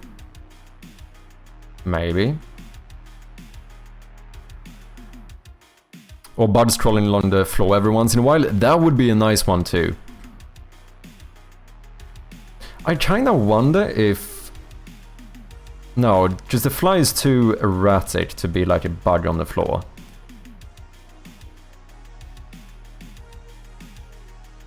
But we probably could duplicate this one and make like a bug out of it. Or even bugs. Like if we remove the... oh, the issue though, if we remove the noise entirely... we're just gonna go one direction. So we probably do want some noise. Just not this much. Like we lower the strength or something.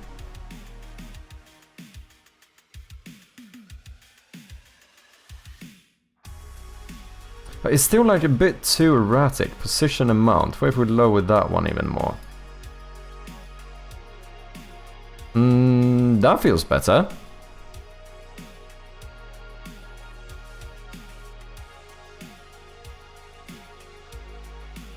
Have the fly make an annoying buzzing sound and even crawl across the screen. Ooh, that would be very cool. What's the glove about? You mean these? It's I bought some compression gloves. Apparently I am very much on the way of getting like RSI or carpal tunnel syndrome, so I'm trying to take care of my hands any way I can. Apparently working like 14-hour days every day of the week for 10 months straight is apparently not good for your hands.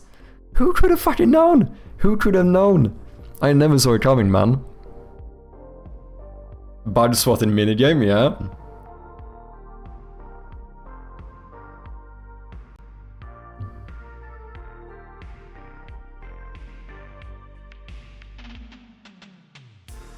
The thing is that here it's very obvious that they are crawling from the same space.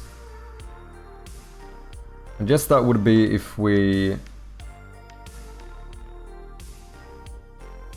randomize direction and randomize position. Or is it still inside of this one? Oh no, it isn't.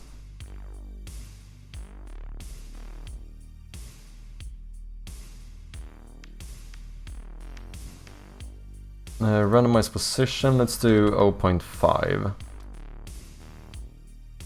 We do have a trash can here, so maybe we could put some bugs here, but the issue is if they start walking upwards, just then, and like over objects, just then it feels like they are flying.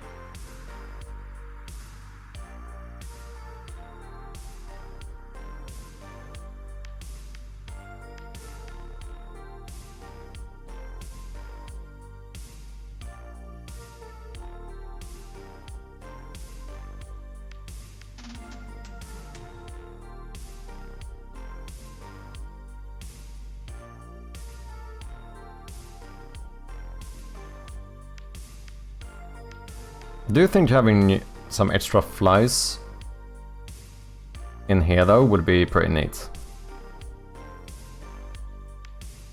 Is this door 0? No. Okay, let's make you child object of this one. So now those should appear when you open the fridge. Under the cabinet, yeah. I have a bat strap for bad birthdays. Oh, I see. Yeah, I do have like a wrist... what you call it? Like, not a bracelet. What you call it? Like the... not gloves, but the thingy that like holds your wrist in place or whatever. Holy shit, what do you call it? Brace? Wrist braces? Is that what you call it? Yeah, I have one of those as well that I use sometimes. I think my main thing is that I really need to... you know, I need to take more breaks, do more stretching and stuff. Like, my main issue is really the fact that I do this non-stop. Like, I've been sitting here for like 8 hours now. You know, I've barely taken a single break. Except for like the occasional 1 minute ad break or whatever. Time to stretch. Exactly. This is what I need to do more of. There you go, indeed. And it is literally why I added that to redeem as well.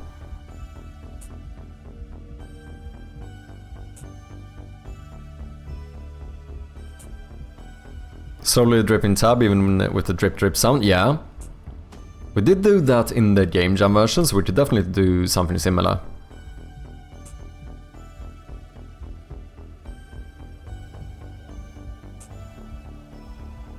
Pretty floorboards, yeah, do have some of those in the game.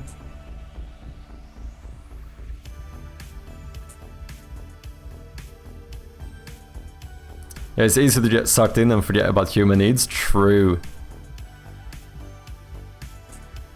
Very true. That's the thing, like, I'm just a very obsessive person in general, you know? Like, when I enjoy something, I get very... you know, people in my life know this. I get very obsessed and I like... you know, I have no issue spending 16 hours a day working on this game. If anything, is the opposite. Now, when I realize I need to start taking some breaks and stuff, like, on my off days, I try to, like, not really use my hands. And fucking hell, it is tough, man. Like, I am so fucking bored. Like, I just want to get back to work, you know? I like forgotten what normal humans do when they don't work on games. Do you know what I mean? Cheers, Phil. Don't forget to save. Probably a good shout as well. We should do some... should probably do another commit too.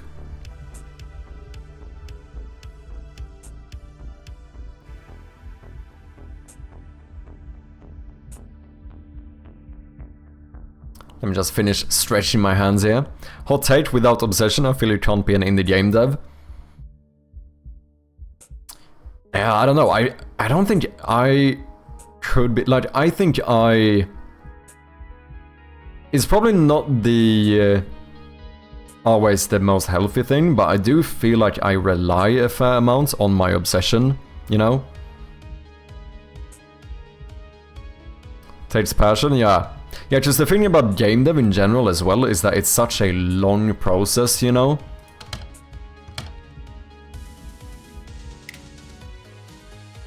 So like you do, whether you need like obsessiveness or whether you need just determination, motivation, whatever it is, you definitely need a lot of it because it's just it's a long and tedious process, right?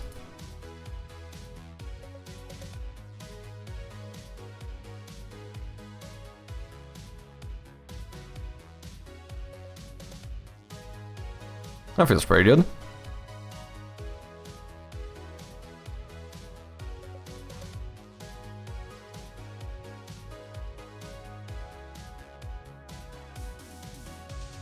One little fly over here.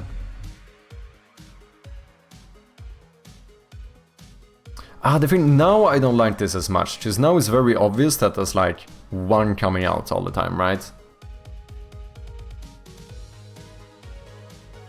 Like, the best thing is that if I should have used this particle system with the noise of it like going around randomly, but like limit the area so it's only around here, and then not have emission, just have one looping constantly. But I'm not entirely sure if I can set that up.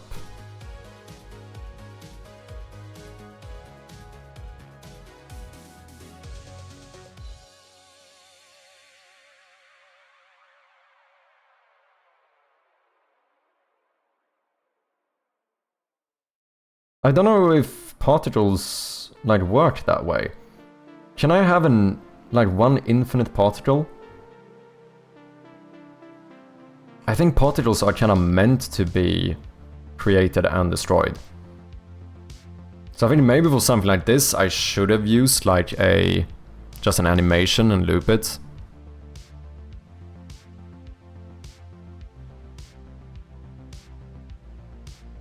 Yeah, I'm the same. My evenings are no longer mine because I finish work dev day and spend all my free time in the evenings thinking about dev. It never ends, yeah. I think it's just when survival. Once we've made it, I think our brains will let us relax a bit. Could very well be the case. Because there's definitely a part of... There's definitely a pressure right now, right? Like... You know, I don't have infinite money. Like, when my money runs out, I need to get a job again, which means I cannot spend this amount of time on the game. So I need to get the game out there soon enough so that I could... You know, obviously, hopefully, you know, continue doing this. That's kind of the end goal, right? Does it have to be a particle effect then? It doesn't really. It seems nice to use particle effects because they... You know, it will be completely randomized. I guess I could use a programmatic animation as well. But it seems fairly straightforward to do it and to get like the right vibe from it, but yeah, it's the... It seems like I need to have more constraint on it, which I can't really do.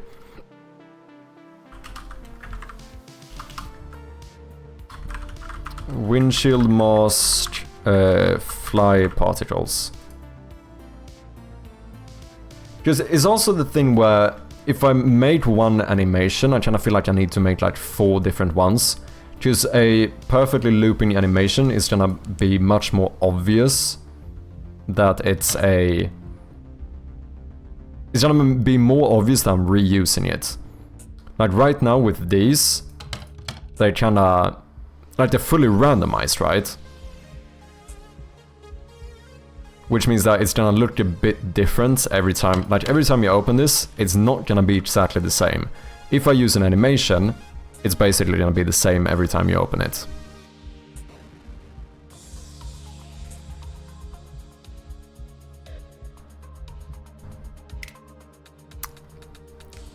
Terrible game.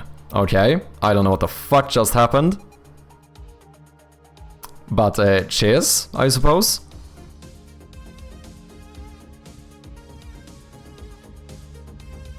Indeed, and if the game only buys you more time, that's better than returning to depressing normal work. Yeah, exactly, that's what I meant before. Like, even if I don't make all my money back, if I can buy enough time, I would be happy.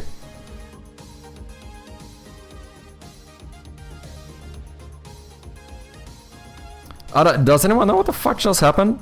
I thought I was getting raided first, but I'm clearly not getting raided. What's the bot exactly? Brazilian cunt as well. What is going on here?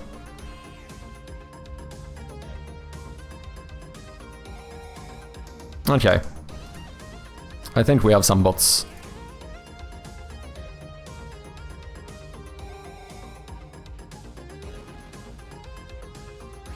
I don't know, am I...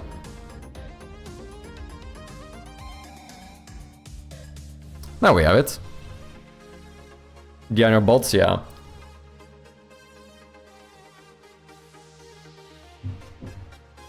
Well, that's definitely a first, that's for sure.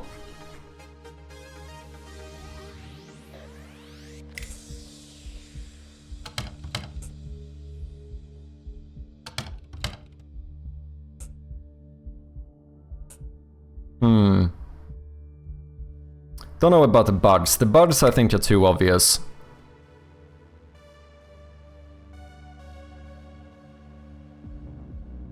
I thought it was a raid too. Yeah, I just saw the, you know, the chat start moving very quickly all of a sudden. Like usually they go, oh, there's a raid. This one clearly wasn't.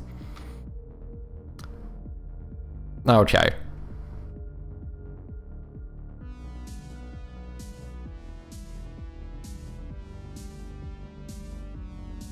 Oh, wait.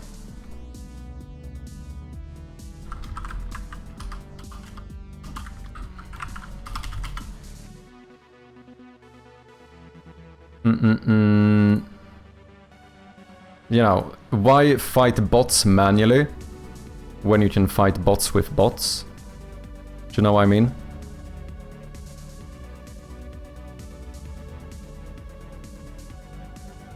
Give me a second. Okay, let me do this. Sorry guys for this short interruption here. I just need to make my bot do the work for me, because I can't be bothered. Too much manual work.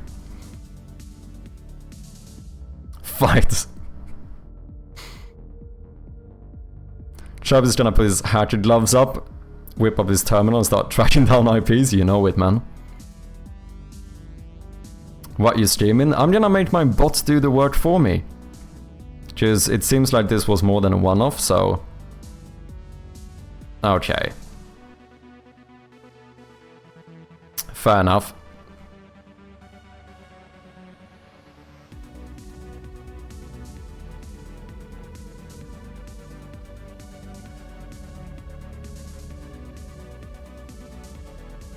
I don't know if I can do that, actually.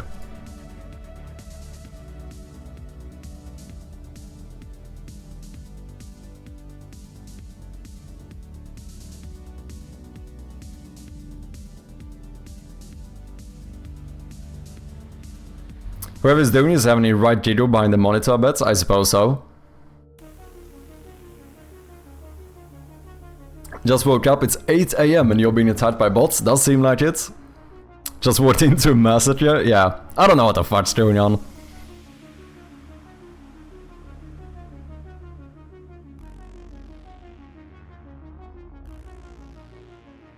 Oh, true. Cheers, man.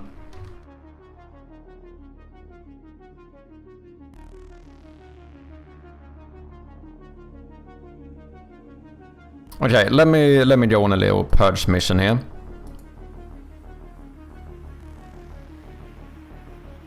The thing is that I can't ban people too quickly either, so sometimes they go, oh no, you're banning people too much, or whatever. Sorry about this one, guys. Appreciate your patience.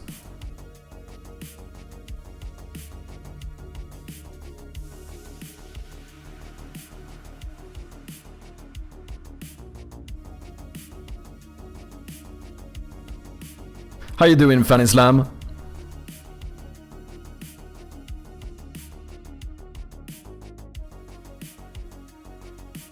And Josh, hope you're doing well too.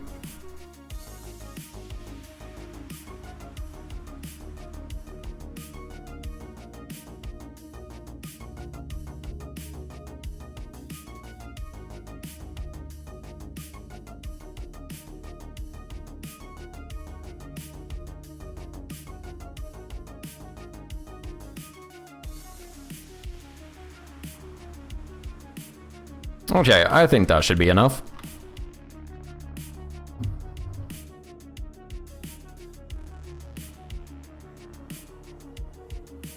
There we have it.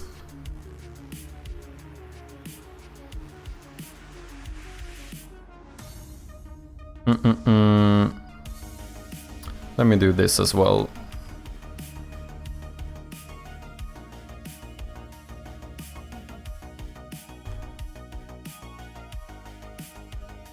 Can I change this? Was it just... Did I go 10 minutes only? Oh no, 10 minutes followers only. Ah, I see, never mind, it's fine. I thought I wanted it to be pure toggle, but I think it is. I think it should be...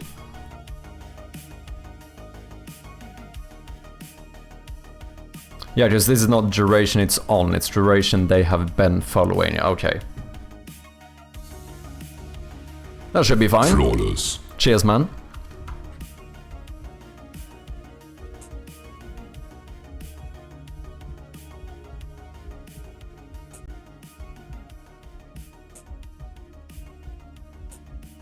What time is it for you, Chirpy? It is currently 10 PM. Cheers. Cheers, Fanny Slam. It's like being cool at school and all of a sudden a dog is running across the playground and everyone goes, fuck the police, what the fuck. Doing good, got an appointment with a new clinic today, hopefully to make it easy and cheaper to get meds. Ooh, I hope it goes well for you, Fanny. Just means you made it, you beat Twitch, true.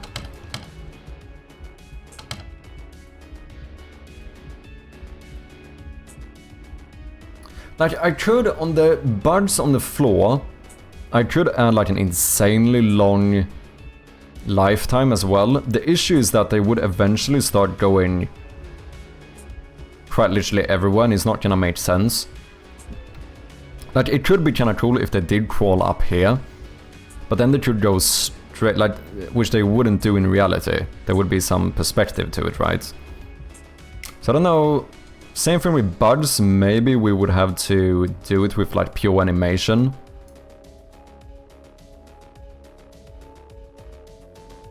Because I don't think this really does the trick.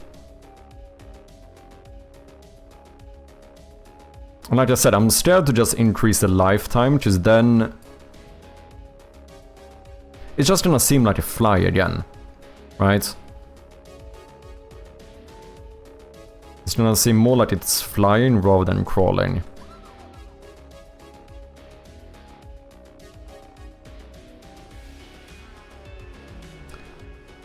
It's tricky, because then with a... If we do an animation, it's gonna be more obvious that we're looping it, unless we do a programmatic animation, where we give it like a specific area, and we do like random directions, and as soon as it goes outside the area, we like force it back towards the middle or something.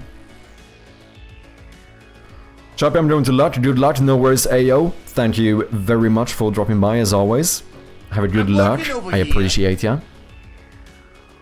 Yeah, I'm gonna leave the bugs for now, I think. I do like the flies. I think, because they are chaotic enough that like spawning and destroying them kinda works. I don't know about this one when it's only one. That one is a bit more obvious. I feel like it worked better with the bin outside.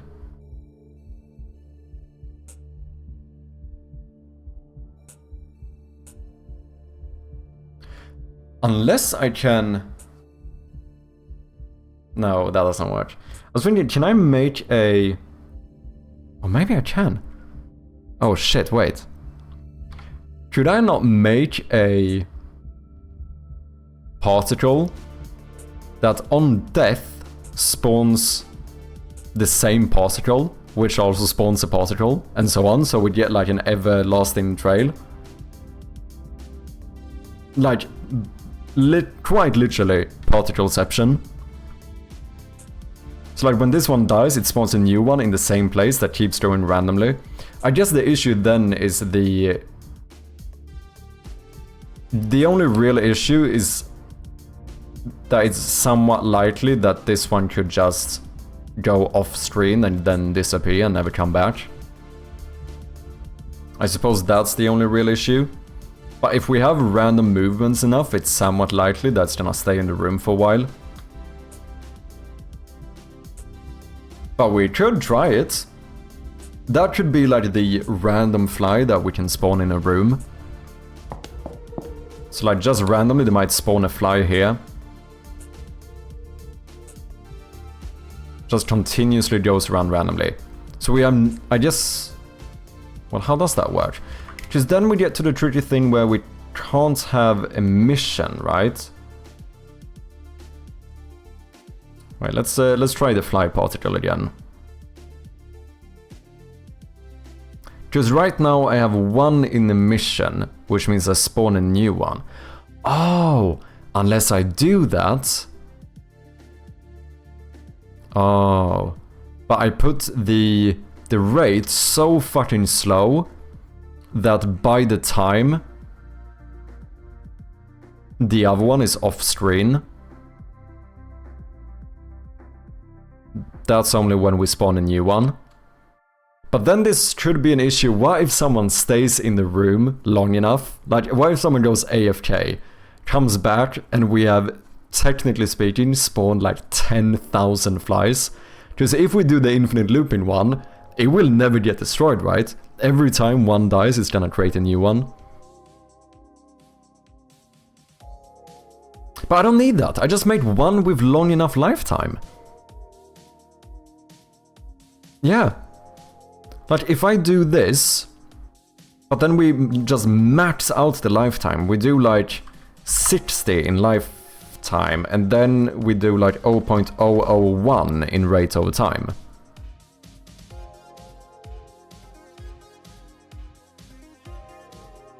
Pre-warm, yes. Is this too low? Restart. I don't know if I can have it that low.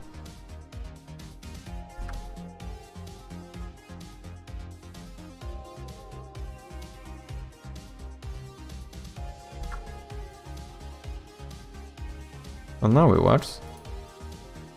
0.01, restart. Well, since I pre-warmed it, are you just off the screen somewhere? Okay, what if we don't pre-warm?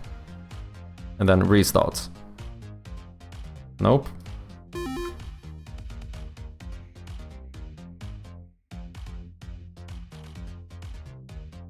Oh, because if I don't pre-warm, I have to wait for the rate to kick in, maybe? We have some ads coming up in about 1 minute for the non-subscribers. Thank you for your patience.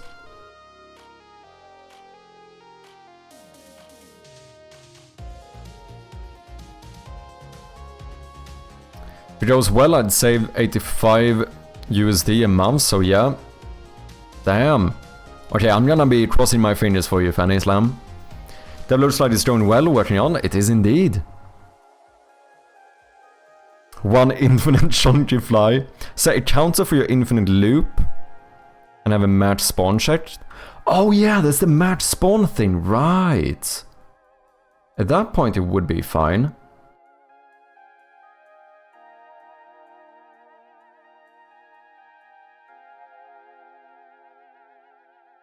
Yeah, we should just do this. Maybe even increase the lifetime even more. What's up, Phil? You could add a creepy face that appears in reflective things like glass for short time on entering your room. Yeah, good shout. Okay, ads have started. Thank you for your patience, guys.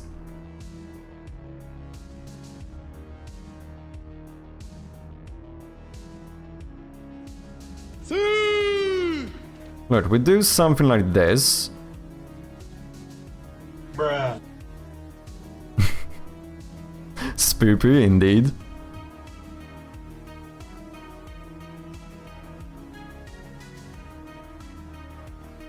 I mean, maybe this is just fine. We just fucking max out the lifetime of these.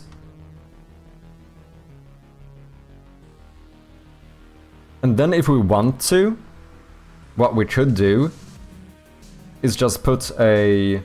Where do you have the maps thingy? Maps particles? I could even put one here. So now we have one spawning in here. Oh, it is gonna very slowly fade in though. But basically this one is just gonna go around for like 3 minutes, and once this one dies, that's when we spawn a new one. So then we could even up the rate over time. Because it doesn't matter, as long as we only have like 1 or 2 at a time. So now you're gonna off screen, which means we're not gonna have any, unless you go back of course. But as soon as that one starts fading in, we should get a new one. And we could use this as the... Because there's no reason to loop it, right? As long as I just make the lifetime long enough. I don't think it has to be this long though. Let's do like 120 instead. Maybe even 60 is fine.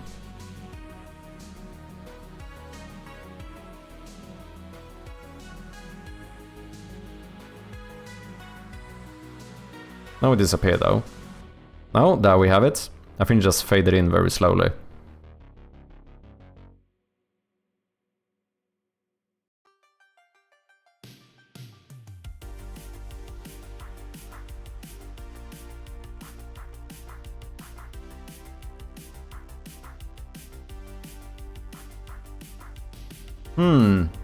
What do you guys think?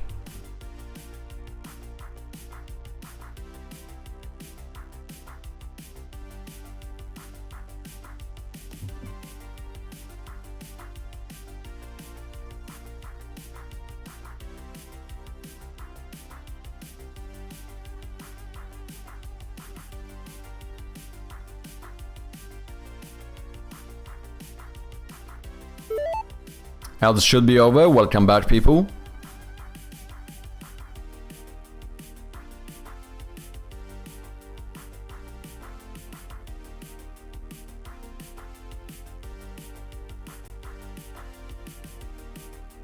Okay, so now you go off screen. I don't know if we should have this in every room though. I'm still kinda thinking if maybe we should randomize it. Like maybe each time you enter a new room, we have like a 10% chance or something to activate the single fly particle that goes around.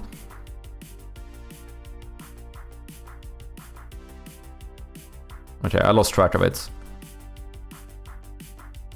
Oh, so that's a new one fading in. Yeah. Only annoying thing I suppose is that they kinda spawn in the same place, which might be obvious after a while. The fade in does kinda help though, because it doesn't fade in until it's gone a bit further away. But we could also change the shape, right? Because I made it very small for this one. Oh, that's not what I meant. Like if I just made this a lot bigger. Emit from base. Okay, and then we make the base bigger.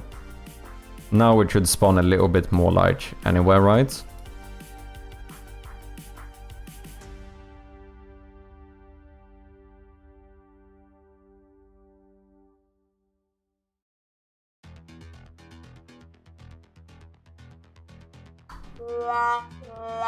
What?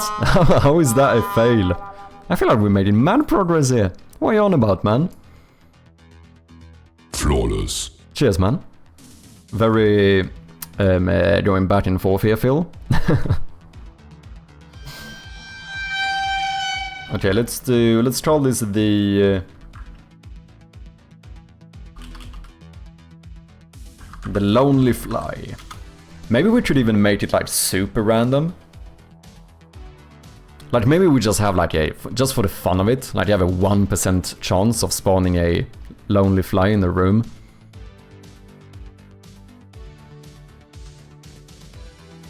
With delayed responses.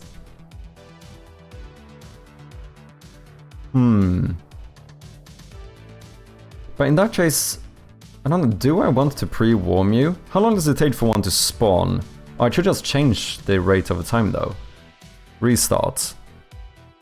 Now I do know I have a very slow fade in. Oh. Oh damn, you fucking went away quickly. Where you going?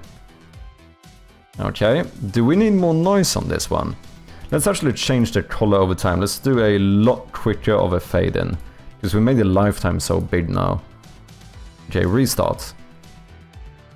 There we have it. But now you're just like... Oh no, it's because now you can spawn in a bigger area, right? Which means you spawn closer to the edge.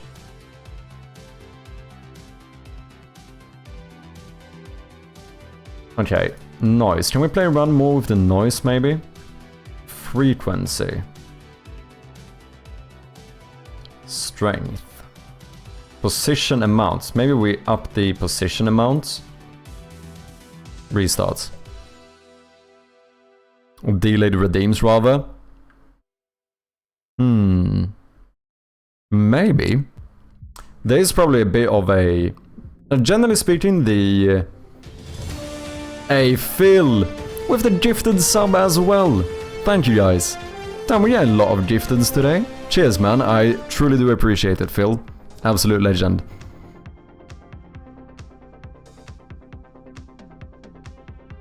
Keep up the hard work, Brosley. Cheers, man.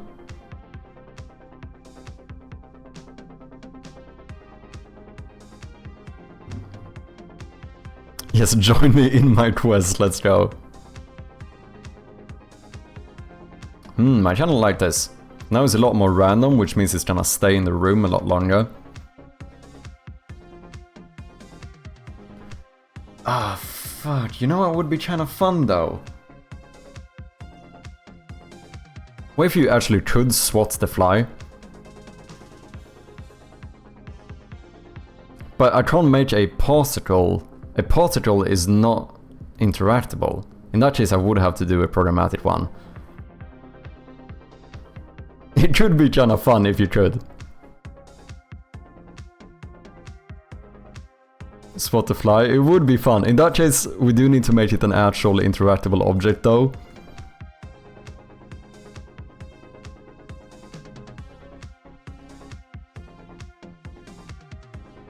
Fucking scope creep, man. What's going on?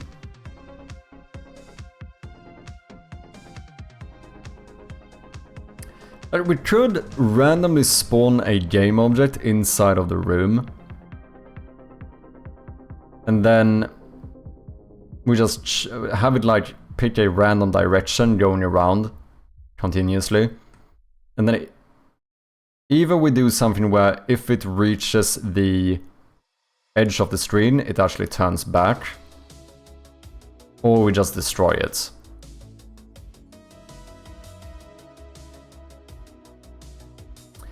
I suppose the only weird thing is that if we have this like kinda Easter egg fly or whatever, it would seem like you could kill these flies as well, or these ones, which you can't. So I wonder if that's a bit of a weird one potentially. Like what? Why should I be able to smack this one? But not these. If you kill too many flies, a huge fly kills you. Right, it's movie time. Enjoy the rest of your stream, my man. No worries. Thank you very much, Phil, for dropping by, and thank you very much for the gifted sub. It truly does mean a lot. Have a great movie time. And I'll catch you next time, man. Chunky fly will manifest. Damn, we're back to the chunky fly, man. Fly entity class. Play all the pianos, swat all the flies.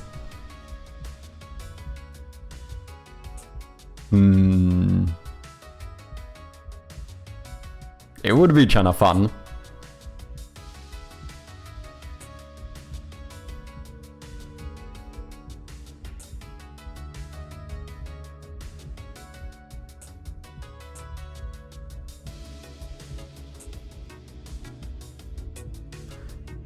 That would be if we make it so, but in that case we can't use particles.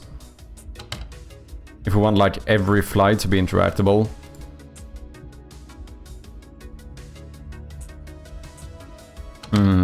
Something I need to consider. Hidden stream achievement for swatting all the flies, yeah.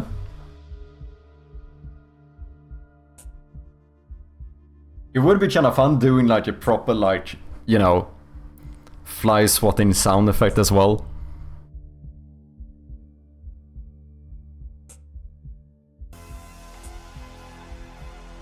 But it does change things a lot, because then there's something where I feel like if one fly is interactable and you can swat it, then all of them have to be.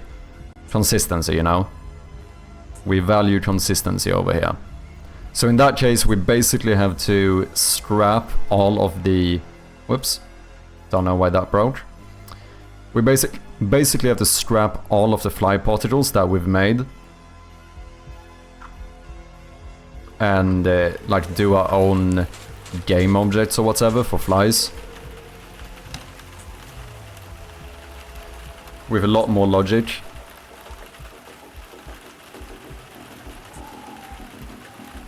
You should make one that is unkillable and just torments the player forever. But then have a secret unlock if you 100% the game that lets you finally kill it. That would be funny.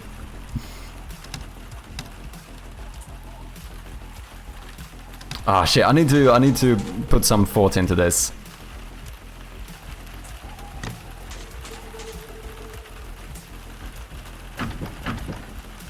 Because it's a slightly scope creep.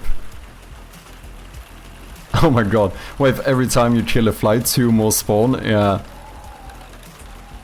That would be kinda insane. Infinite flies. Yeah, torment. It's like a hydra or whatever. Each time you cut a head off, 2 new one grows out or whatever.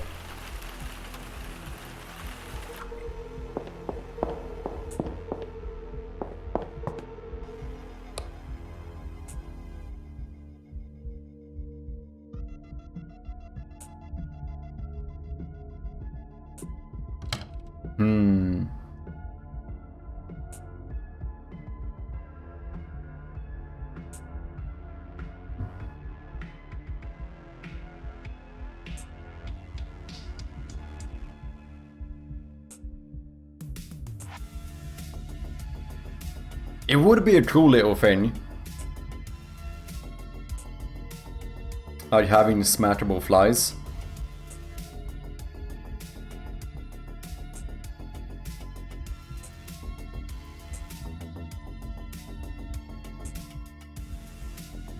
But we also have to consider like the horror atmosphere element of the game.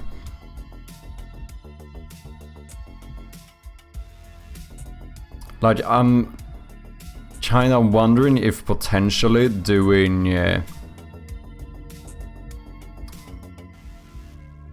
killable flies in the rooms could remove a bit of the tension in the game. Maybe too much. I can't make it too goofy. Yeah, that's kind of what I mean. Like, it feels like there could be an issue where, like, we build a bunch of tension and then all of a sudden the player finds, like, a little fly. You know, fucking smack it. It feels like it could potentially remove a bit of the tension in the game.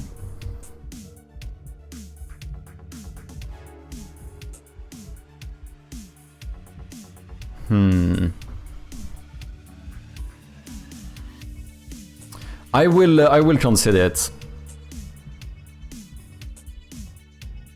I will put some thought into it and we'll see.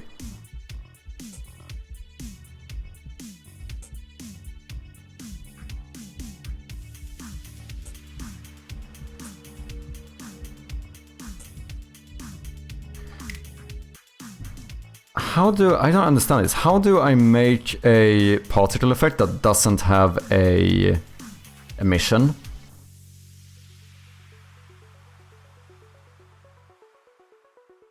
Like, if I don't want this one to respawn new flies...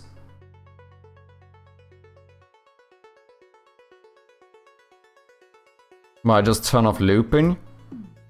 Oh wait, that's the wrong one. No, wait, lonely fly... Oh, start lifetime, duration. The length of time the particle system is emitting. If the system is looping, it indicates the length of one cycle. So what, you turn off... But if I turn off looping and emission, am I even gonna have a... Is it even gonna spawn one? Or is there like starting count or something I can do? Oh. Don't know what happened there.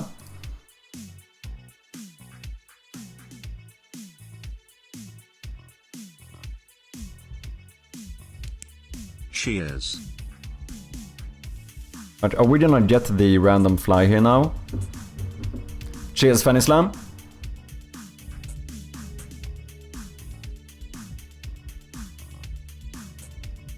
I don't think we will. That's a different fly. Or do I just do non-looping?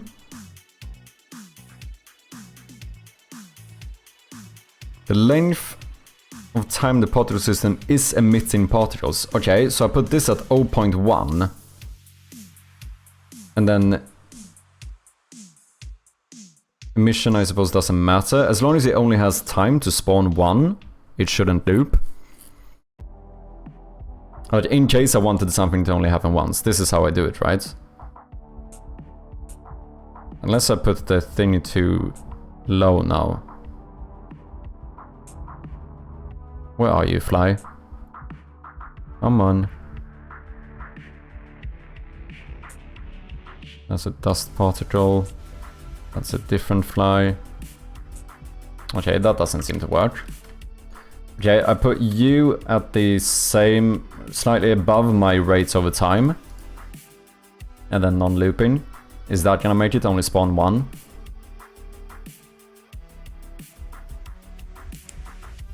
Oh, there we have one. Start lifetime 60.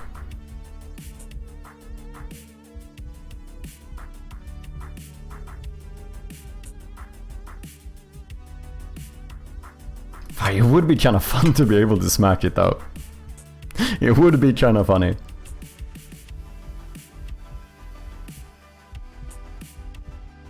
Don't go off screen. Ah, shit.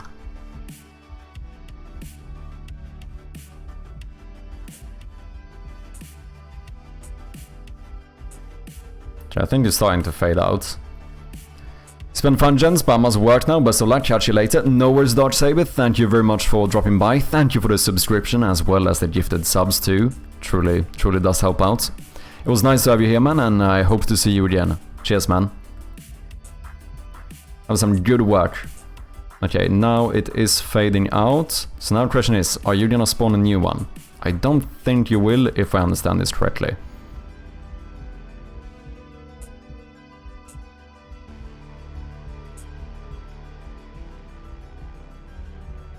That seems fine.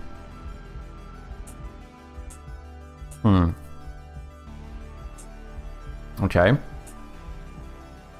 What's up, Soul Flame Studio? How you doing?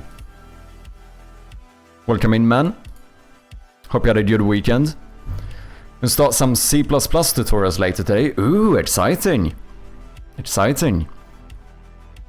Play some video games first though, of course, of course.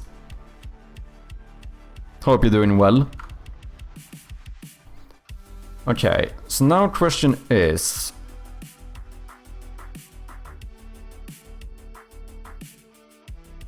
you know what we could do?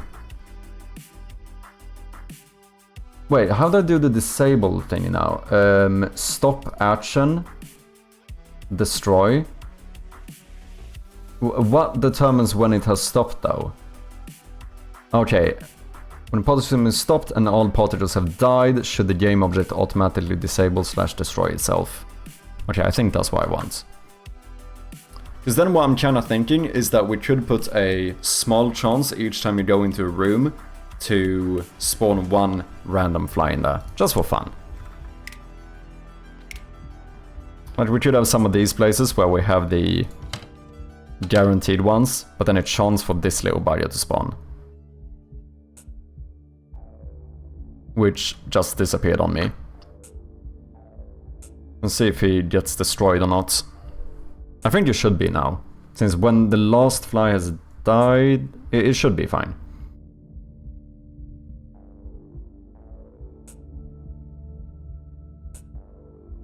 Any ideas for what you're gonna try to learn, Soulflame? Like what type of tutorial you're gonna go through?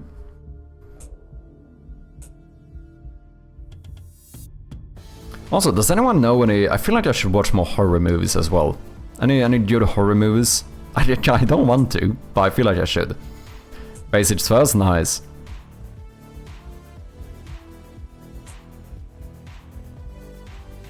There we go, it did get destroyed.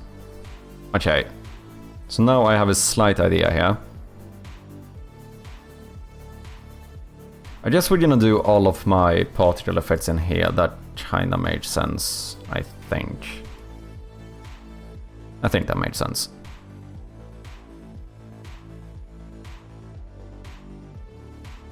So what if I do...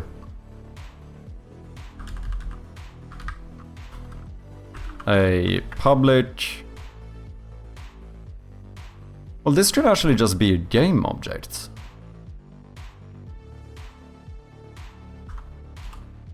It doesn't... Because it's gonna run automatically, right? Yeah. So maybe we don't do it that way.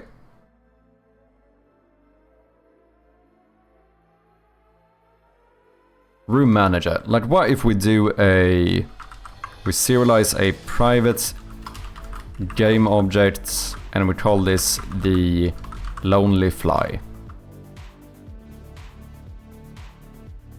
On room changed. Yeah, okay, so this is the room exit event. We do all of this. Get the footsteps. Transition to new room.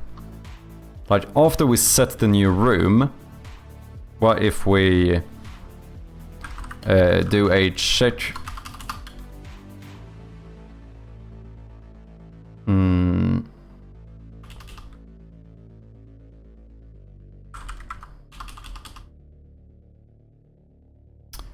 What do I want to do? This is so random. I don't know why I'm doing this. This is the most weirdest shit I've done so far, I think. Private void. I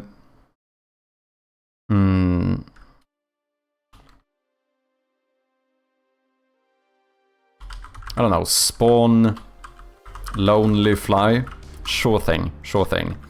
And here we're just gonna do...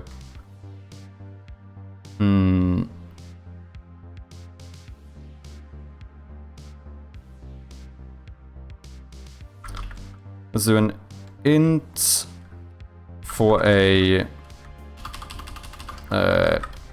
random number, which is equal to random.range. What should the chance be? Gotta go, see you next stream or later. No worries, TP man. By the way, you should make some fly swatting simulator when you're done with this game. I might do, man. I might actually do. Sounds kind of funny. Thank you very much for dropping by, TP. It was nice to have you, and I hope to see you another time. Cheers, man. Okay, let's do a random range between 0 and...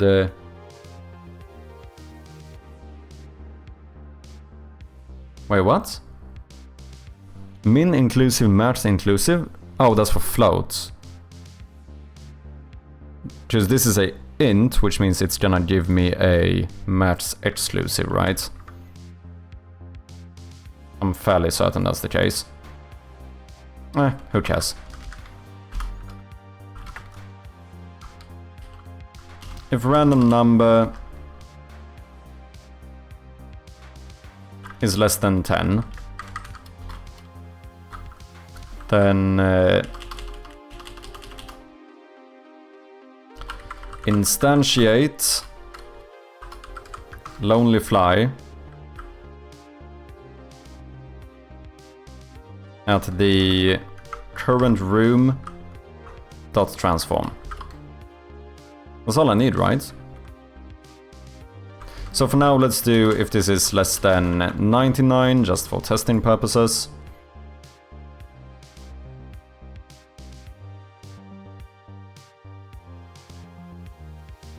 Then room manager.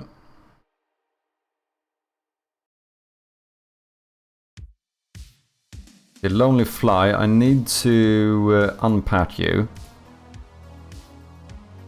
And then we go in here, go into particles.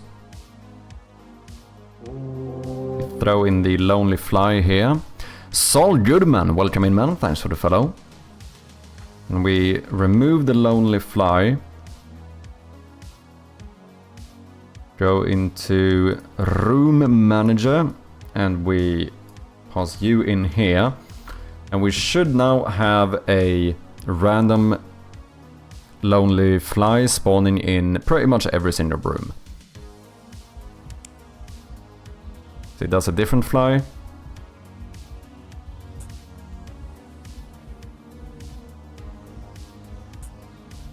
Oh no, wait, it only happens when you go into a new room. So now we should have one.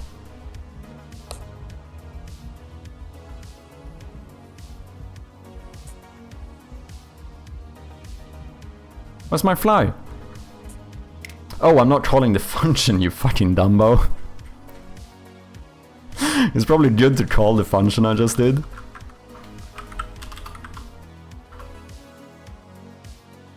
And I suppose we should build on this as well. Like, it should be, if we come up with other ideas, other than a fly that we should randomly spawn. Should make it like an array and just pick a random one, like spawn this in the room, if there's other stuff we want.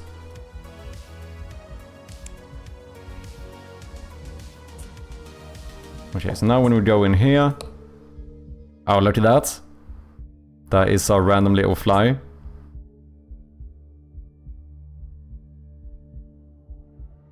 And when we go in here... We have a new one. Oh wait, does this now... Are you still in here? Because you didn't get destroyed. Ah, so now we have 2 flies here. I guess that should be fine though.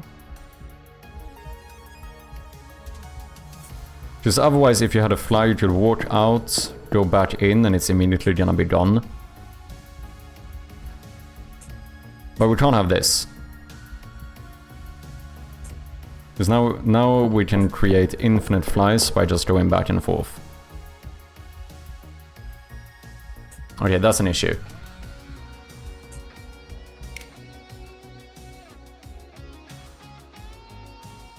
So I basically want to destroy this on disable. Do I have something for that? I have destroy on click. I should just make a script that destroys this on disable. There's nothing about that here, is there? Ah, or we do this.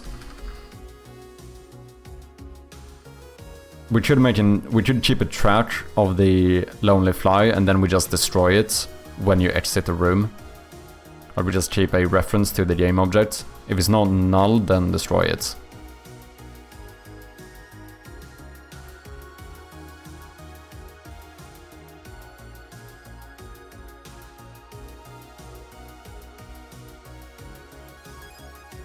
Yeah, like, we should just have a private game object called current lonely fly or something. And then when we do this, we say that the current lonely fly is equal to instantiate. And whenever we trigger this function again, we just check if the current lonely fly is not equal to null. That means that we have spawned one. So in that case, destroy it and then set it to null. Easy peasy.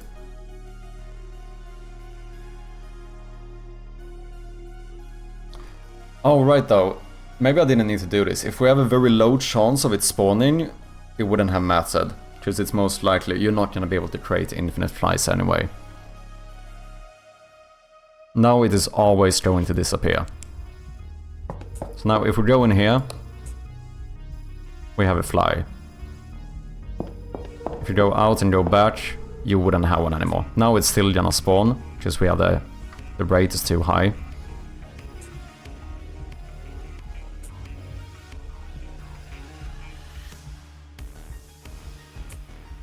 Easy peasy. I think that's fine. Okay, so let's put this at like, if it's less than 10. That should give us about like a 10% chance of the fly spawning. We should probably only do this. Does it matter? Maybe it doesn't. I was trying to say we should maybe only do it if you're indoors, but... Could be a fly outdoors. Could be some bug outdoors.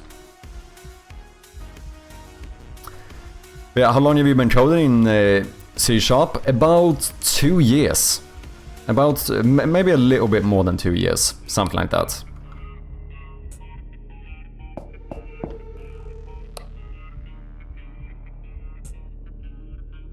Okay, no fly.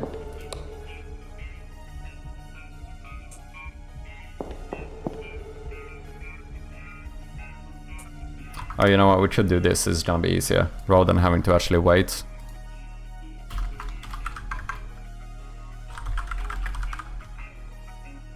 You seem confident. I do feel a lot more comfortable now. I feel like I am by no means the best coder. There's definitely a shit ton of stuff I still need to learn.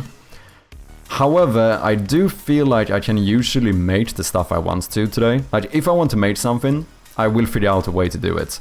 It might not be the best way, but, you know, it will be working. Which I feel like is the, you know, the most important thing, especially at first, right? But in case anyone is curious, I did recently make a new devlog showing basically my full 2-year journey. I also have a devlog on YouTube for how I made my very first game, which goes a little bit more in depth on like how I started out.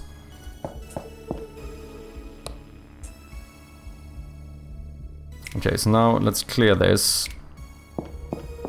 Oh, spawning fly. Ah, look at that. Now if we go out and we go back... Oh shit, you spawned the fly again? What's the chance of that happening?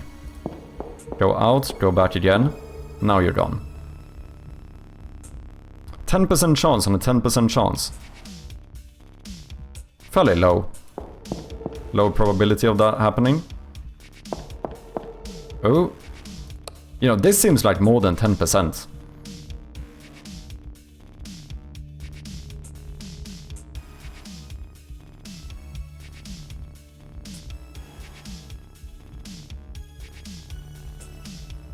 It's spawned in like every other room I go into or something.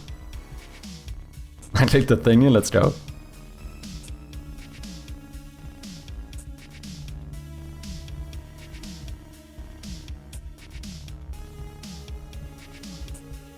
Fuck, it would be kinda fun if you could smack it.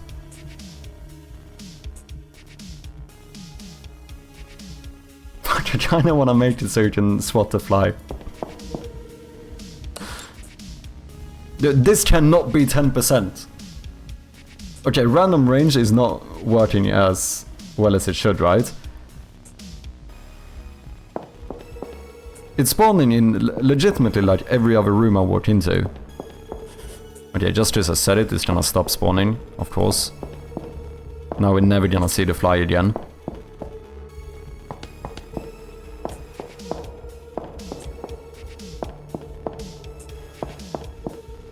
Okay, it actually happened. Now it just stopped. Okay, so get it like... No, now we have it. Where are you? There we go. I mean, I do suppose 10% isn't actually that low. Like, if you click it, it dies? Yeah, very much. Just like a fun little thing.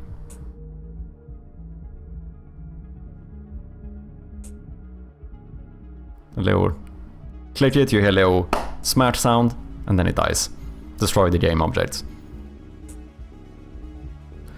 Wait, shouldn't I do this No. No, I can't. Fuck. I was gonna say, what if I put a game object on the particle, but that doesn't work. Because the particle position is always... Like, the system itself is the game object, right? So that doesn't move. I think if we want to do something like that, I do need to make, like, a proper game object. And, like, either animate the fly moving myself or do like programmatic animation for it.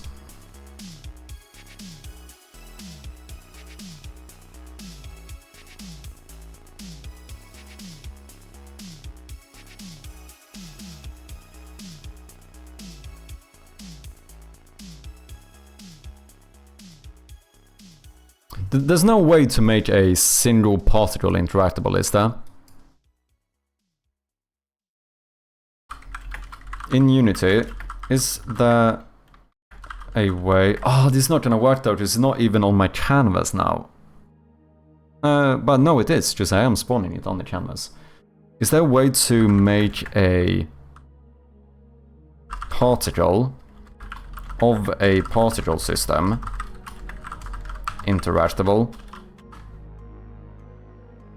Not directly interactable. Rendered as part of a batch, not as separate game objects or colliders.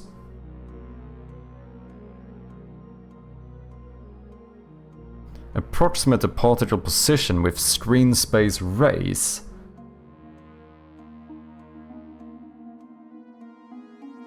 Or use particle system.get particles to get their world positions.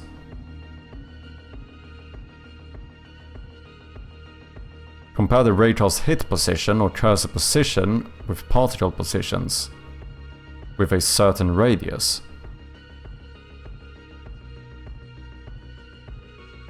Well, that doesn't sound that complicated. Still stroke creep. Very, very clear, this is still like very unnecessary stroke creep, but it's also kind of funny. It's also kind of funny, let's be honest.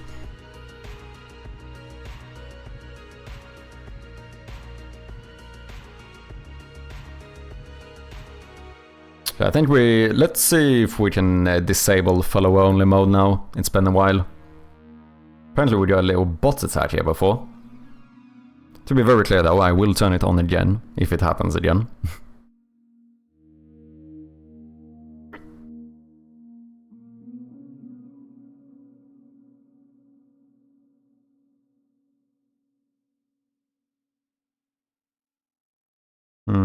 Fade the interactivity. I'm clicking a firefly. That is kind of what I'm doing. Okay. Oh, wait, no, spawn game objects. Mimic the particle appearance. Synchronize the position with some particles. Heavier but gives full control.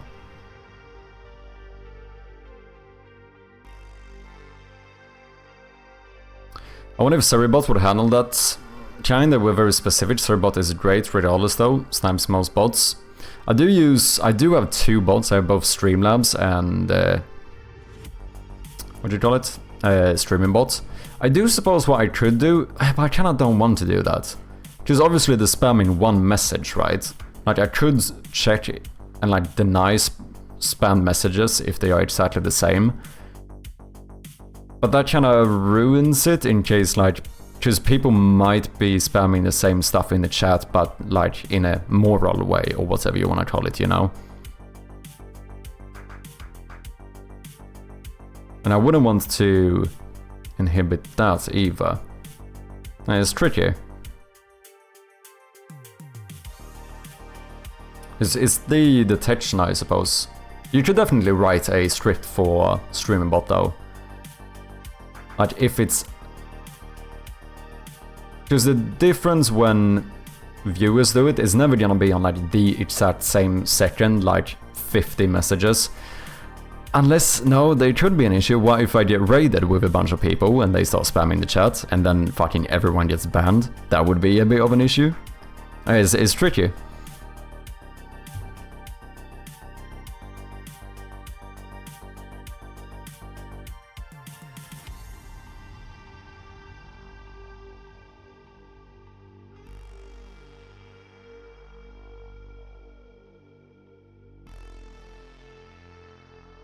Extra complexity and overhead. Poor performance at scale. But this wouldn't be at scale. What did we do? Jet component particle system.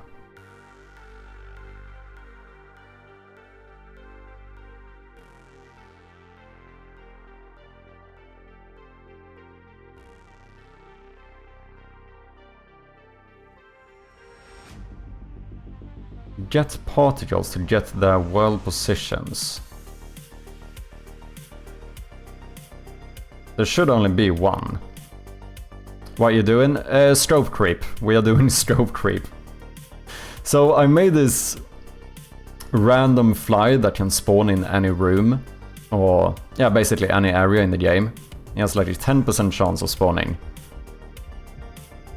And I'm trying to see if I can make it interactable so that you can like smack the fly. Just fucking silly ideas, you know? Let's see if we can find the fly first. I still have the debug log, right? I could also just up the chance of it spawning, but I'm in too deep now and I'm way too stubborn, so I am gonna find this fucking fly. Come on. Okay, there we go, there we go. So now here we have a random fly going around in the room. And I was thinking about making it so you could like smack the fly. The issue is that this is a particle, right? And a particle isn't interactable. But then our AI overlord kinda gave me an idea. Like, what if I spawn... I don't know if this is possible, but I think it might be.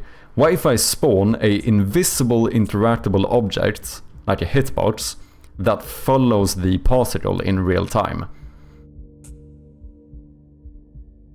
It means that I still get the randomness of the particle without having to like do a bunch of programmatic animations myself. But it would still feel interactable. I don't know if this is a crazy idea. It might be. But it feels like it could work. As long as...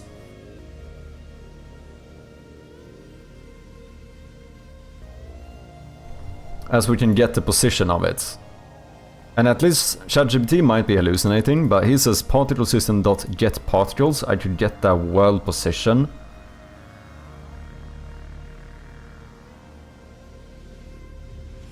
For each variable P.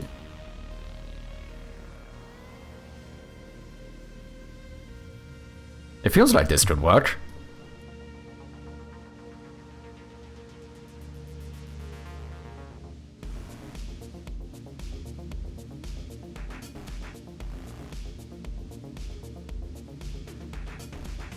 This is so fucking weird, man. I don't know what I'm doing. But what if I gave you a parent object? Oh no, that's the wrong one. Wait. Lonely Fly. Let's put you in here. Let's give you a parent object. Let's rename you into Lonely Fly. Then we rename you into...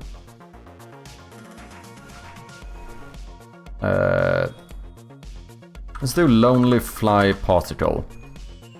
And then what I was thinking is that if we would have like an invisible image that we make interactable, and we just have this one follow the particle, call this the hitbox. We make the hitbox like 10 by 10 or something. We added the interactable scripts. We don't highlight the objects. We don't set default color. We do raycast alpha pixels. And we do say always successful. And then in here, for now let's just play a sound effect.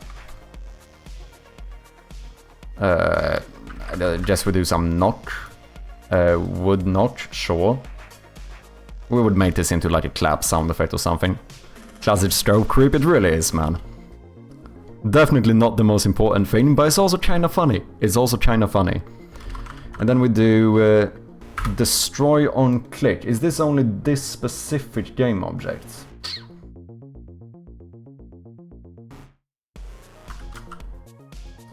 Destroyable object? Oh, that's from my old scripts. I need to go through those. I don't want to deactivate it either. Okay, destroy on click.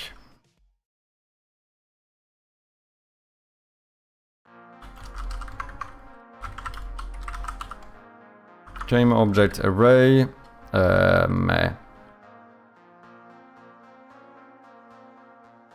Other objects to destroy. Interact.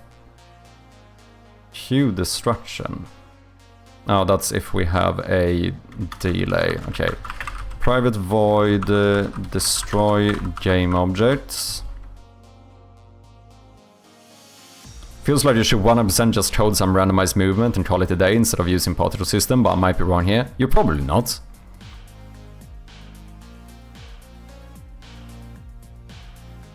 Then we could get it to be highlighted as well, which is kind of the benefit. We could also make sure that it doesn't go out of bounds.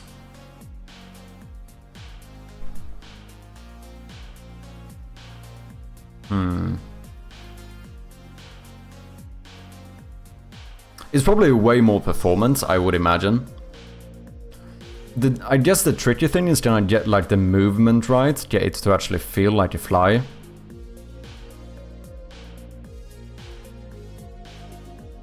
But yes, as long as it's very random, it's kinda gonna be fine, I think. Like, random delay, pick random direction, go in that direction with a random speed, pick a random delay, random direction, etc, etc. Just go through it over and over again. Or animate it. No, but no, because I would want it to be random. It's more fun if it's random. It's a pretty fly for a white guy, let's go. After years I finally have a website that says more than in progress. Ooh, although still empty. Let me know if it's anything you want to share code in, I'll have a look. Feels like you should 100% just code, yeah. Should we do that? Should we do it? Do a random fly game object instead?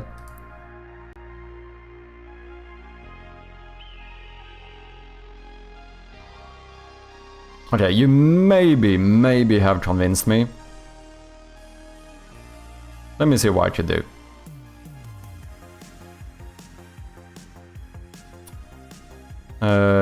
So we would have an image. Can I make this 10 by 10, because we do need a hitbox. This is if I want it to be highlighted.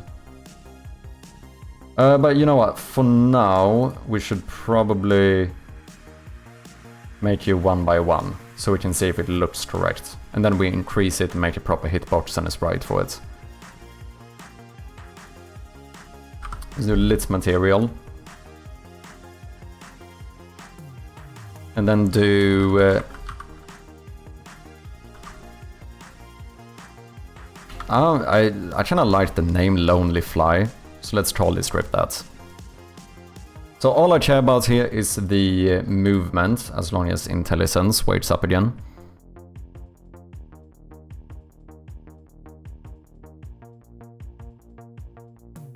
Can I do this in an update function? I kinda wanna do this, we should do it in an update function.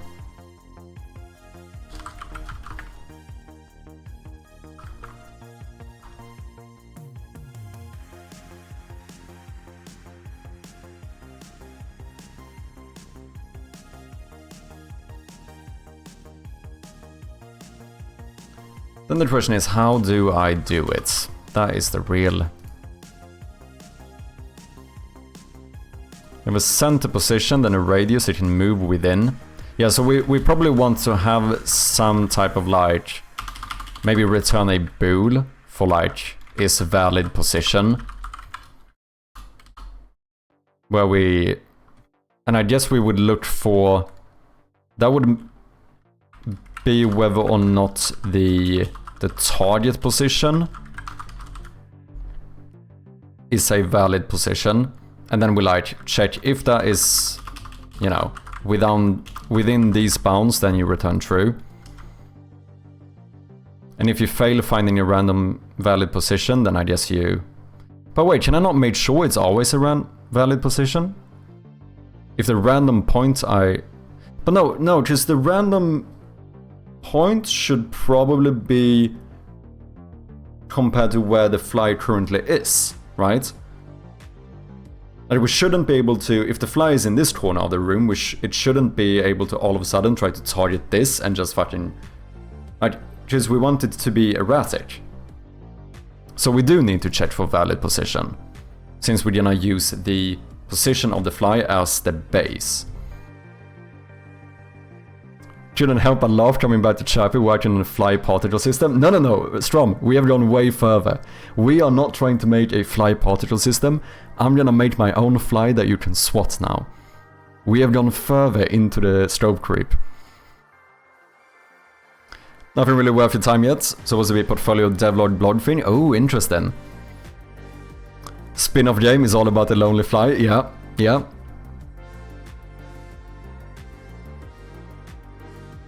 Deeper indeed. Random offset based on fly position. Yeah.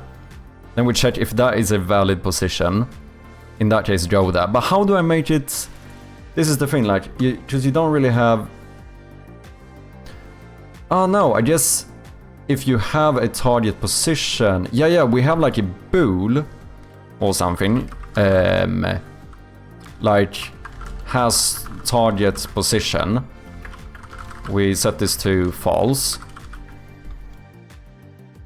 And then we made sure that if you have a target position, then we just don't do anything. We let the script continue. And as soon as we hit the target position, boom, we run the update loop again. Fly of Gloom. Don't need valid position. Lerp the target position towards the center based on distance to center. Oh. Question is though, the only thing I don't like about this is that then it's going to have a bias towards the center, right? Which means that if we say that this is like the pure center position of the room, it's gonna like go away but always try to go back. And if we're gonna make this swattable, this would be better for like the random fly that just flies around something. But for this one it would be kind of more funny if it just goes across the entire room. Like it could basically go anywhere. Of course we have more of a risk of it getting like stuck in a corner, because it keeps trying to go out of bounds. But I feel like it might feel a bit more realistic, because otherwise, if you looked at the fly long enough, you're gonna notice that it has like a home position.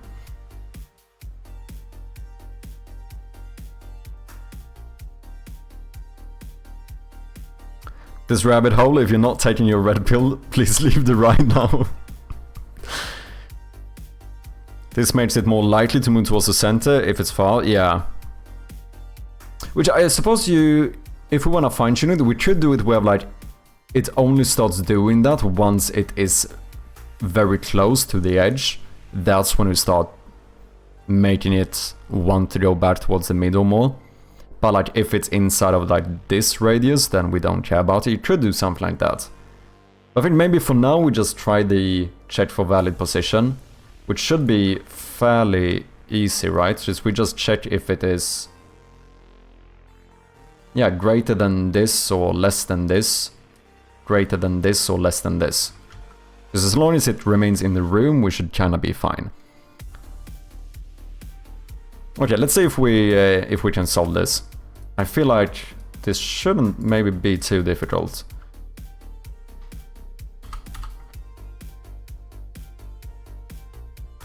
So we say something like, as long as you get good movement, you can always modify the target afterwards. Yeah, exactly. The movement is really the most important thing. So I think just doing a bunch of random stuff could do it. As it's just a post process on the randomized location. Yeah, exactly. That makes sense. Okay, so if we don't have a target position, we're gonna end up here. So now we want to find one. So let's do like we can use vector 2 here, right? Since I don't care about the Z position. I think that's the case at least. Off to my appointment shortly, take cash, I'll be lurking. Thank you very much for lurking, Fanny Slam, and good luck at the appointments. Crossing my fingers for ya. Appreciate you dropping by, always nice to have ya. Okay, target position is equal to... No, yes.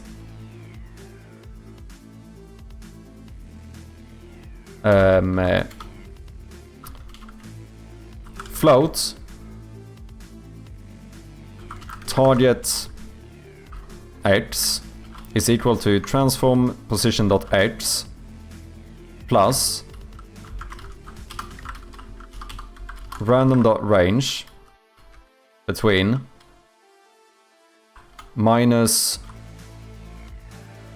Okay, so this is how far you can go. You're starting in the center, maybe new target position like here, so maybe 15. So minus 15 and 15. And then we duplicate this. We make this into target Y. We add -15 to 15 to our current position. Target.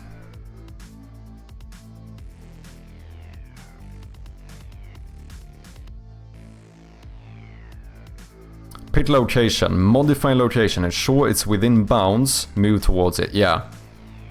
Oh, true, yeah, that makes more sense. Could even do a slider. Nah.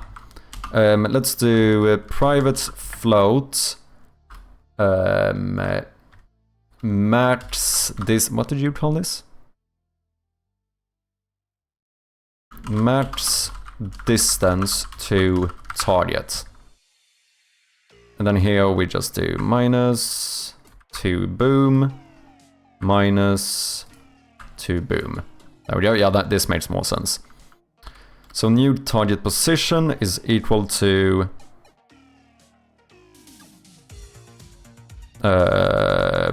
I think we have to say new vector 2 target X, target Y. And now we need to check if this is valid. So if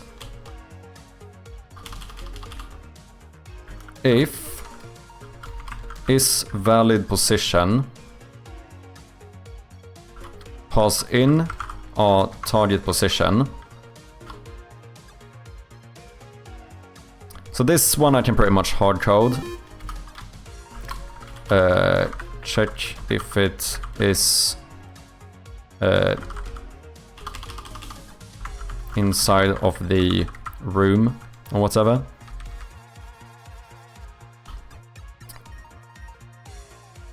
We just need to check if it's both.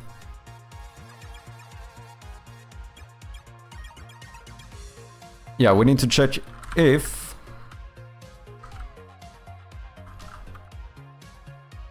no. This is gonna be long. We have an ad coming up, sorry about that one guys, cannot skip this one. Appreciate your patience. Is the case for do while. Do new position while. Not valid position.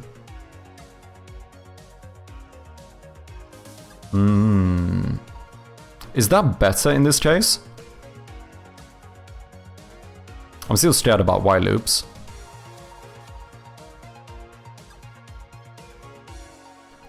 It's inside of the room. We need to check if...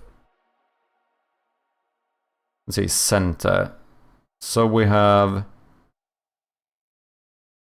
160 is at the edge.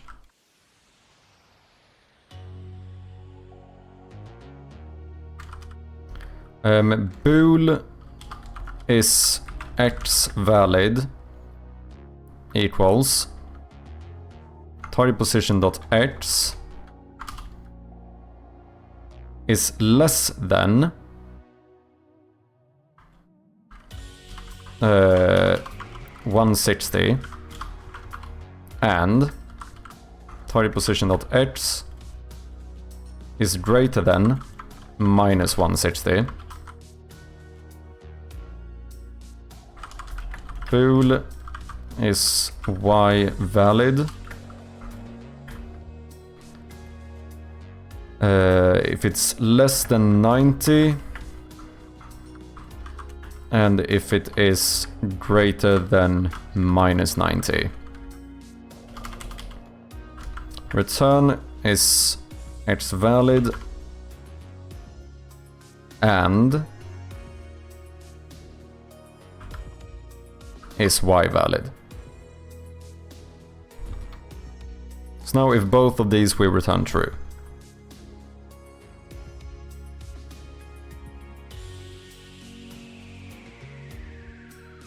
As long as is valid position returns false, it will keep generating a new position. But this would as well, right?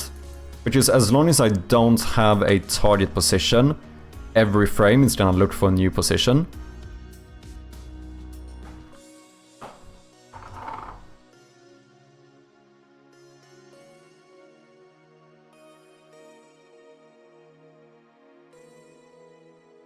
Like, I suppose that theoretically I could get stuck here. But that would mean that if it's gonna stay for like 1 second at 30 FPS, this has run 30 times and every single time, which I suppose could be the case though. But that might be fine, because then it's like stuck up in a corner like the fly sat down on the wall.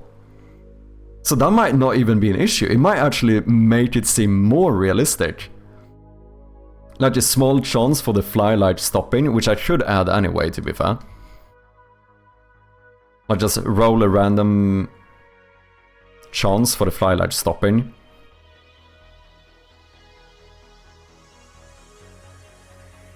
Just make sure you save your project before messing with while loops. It can and will hardlock Unity and have to Control-Alt-Delete to get out. Yeah, the reason why I'm like hesitant to while loops is because it's the only time I have ever messed up. Or like I ever crashed Unity with my own script or whatever. I think I've done it twice, and both times it was because of a while loop. Rect contains target position, check if it's inside the rect.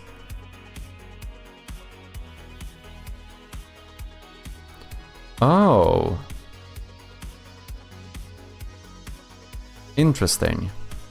Yeah, I know magic numbers are bad. I know magic numbers are bad. I know I shouldn't use them. I know. But wait, rect transform. But then do I have to... Do I have to create a rect transform, or can I just have a new one here? Like without creating one in the scene?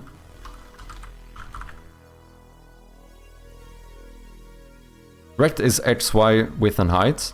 Oh wait, it's only... Wait, are you saying only rect? Oh! Oh, interesting. I didn't know this was a variable. Yeah, I was thinking of rect transform.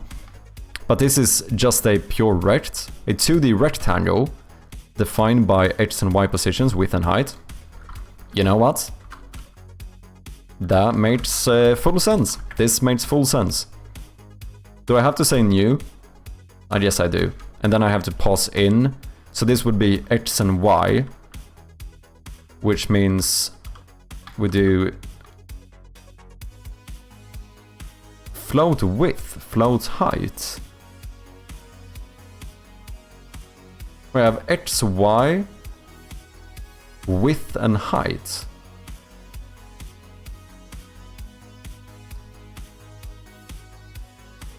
Why?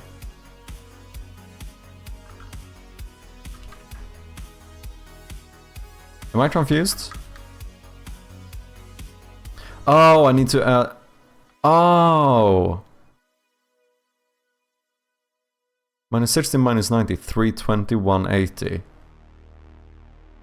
I feel like they should have named this better. Is that outrageous?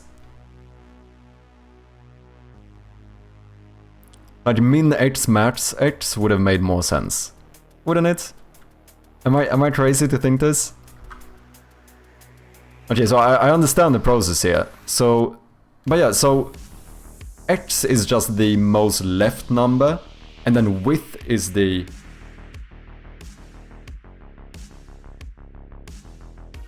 is like the max number on the X-axis. I would have loved the constructor with vector 2 center, vector 2 size. But Atrium, you can just make one. Go and make one, man. Okay, I see how this works. It's slightly unintuitive. I'm gonna go out on a limb here and say I think this is slightly unintuitive. At least the naming here. X, Y, height and width doesn't really make sense. Wait, let me double check this. So now it's width, so... how... Okay, yeah, so I basically picked my starting position here. And then I create the rectangle outwards.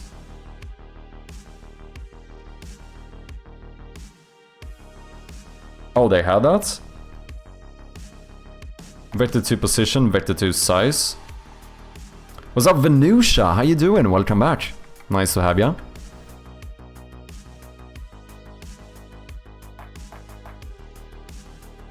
New vector 2, 3. But that just makes it more stuff to type, doesn't it? Oh no, wait. Vector 2. Oh, I see. So you center it. Is this an overload method in rect?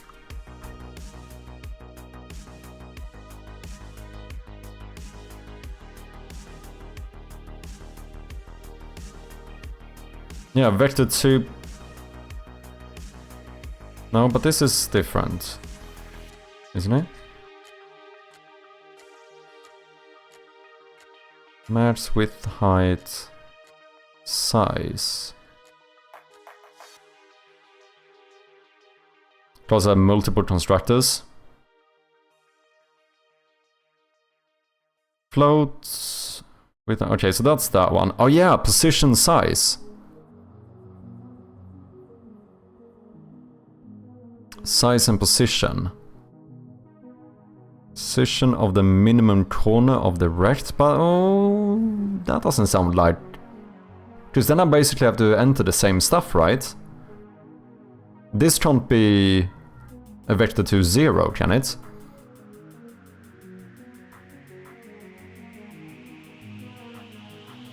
Yeah, they basically made it so using that function I just have to type extra words for nothing. That's kinda dumb. If this was the center position, it would have made a lot more sense. Fair enough. God damn it, Unity. Good, just tied. I'm glad to hear you're doing good. Hope you can get some rest, Venusia. Okay, so I need to do it this way then. I'm currently working on a fly, believe it or not. I'm making a fly for my game. 160 minus 90, 320, 180. That should be good. So now... in here, I can just check if I understand this correctly, which means if I remember what Atrium wrote in the chat. I would just say return rect dot contains target position. And then we remove this.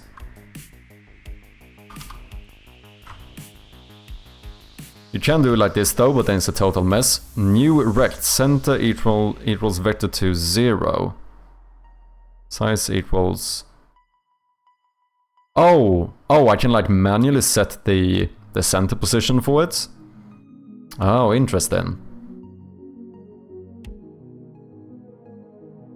Yeah, this will be fine. So let's check here. If we have a valid position, so for anyone coming in, we're trying to make the movement of the fly here, this little thing, so it goes around randomly in the room. If you have a valid position, we check the target position, which we randomized, then we want to move towards it. And otherwise, we don't do anything. And also, most important thing, we need to say as target position equals true.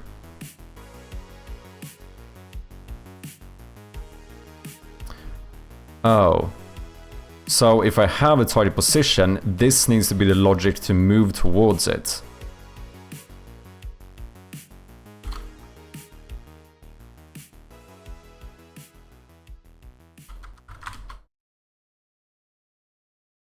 And then if we don't have one, we do this. Yeah, so this is basically get new target position.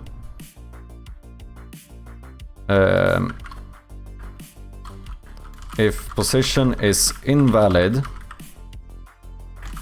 do nothing and try again. Because the next frame update is gonna kick in and boom. Go for it. Then if we have a target position,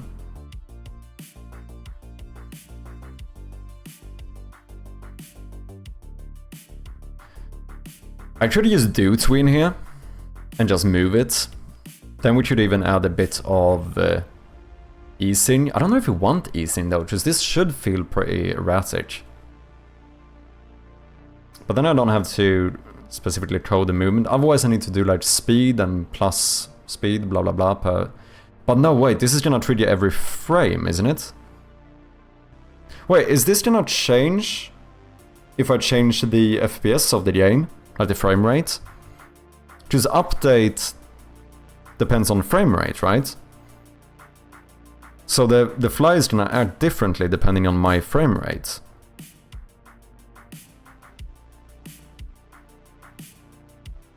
Isn't that gonna be the case? No wonder why I have 1,000+ lines of extension to deal with it. Vector 2.move towards.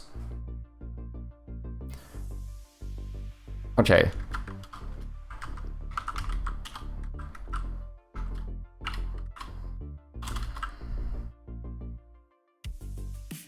Moves a point current towards target. Oh, okay, I see.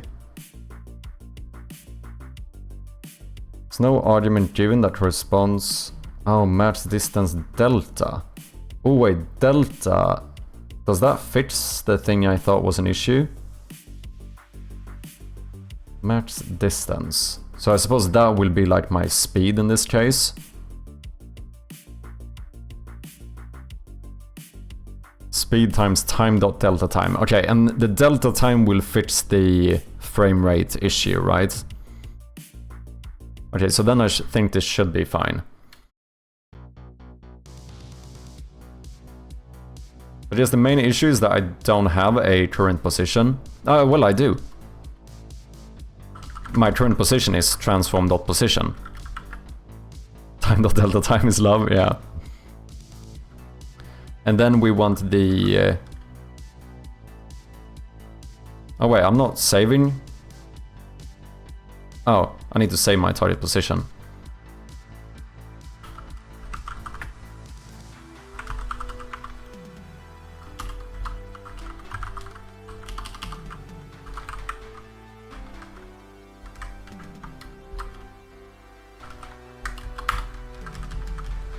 Do you use underscores atrium, just out of curiosity?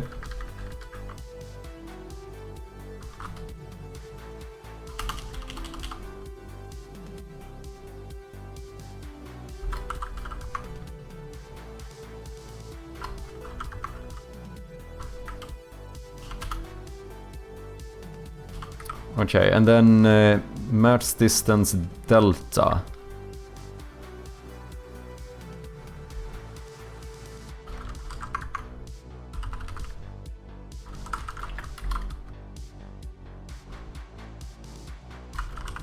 Speed times time dot delta time. Jonas Tyroller made a great video about it long ago. I think I've seen it. I think I might have seen this one. Yeah, dear game developers, stop messing this up. I think I did. I might have to give it another watch though. Let me actually save that. Cheers, man. Now, I don't like underscores, so I use them in shaders as it's somewhat normal. Oh, interesting.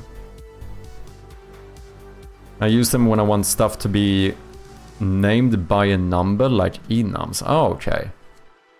So wait, you would put... named by a number. So like specifically for enums you would use an underscore? Like to know that this is an enum, basically?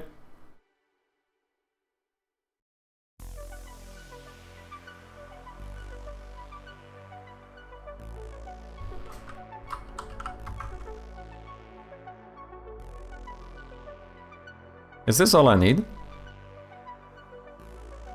Okay, let's go through this. Match distance to target, speed, has target position. We save the target position. We have erect. If we have a target position, then we move towards it from our current position to the target position with speed times time.delta time. Oh no. Wait. I think we need to randomize the speed. Because we need a lot of stuff here to be random. We have the position is randomized, but the speed isn't. I think the speed needs to be randomized.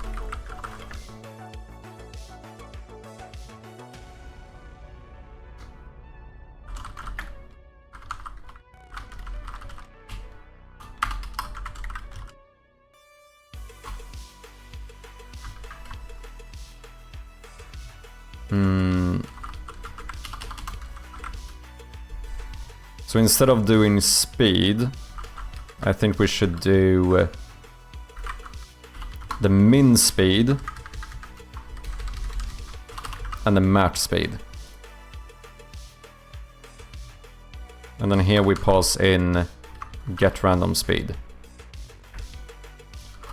Turn random dot range min speed match speed.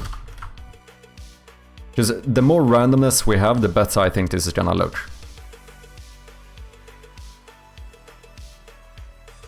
If I want the drop down to pick between 4 values, I can use an enum with underscore 0, underscore 16. Oh! Oh, I see what you mean.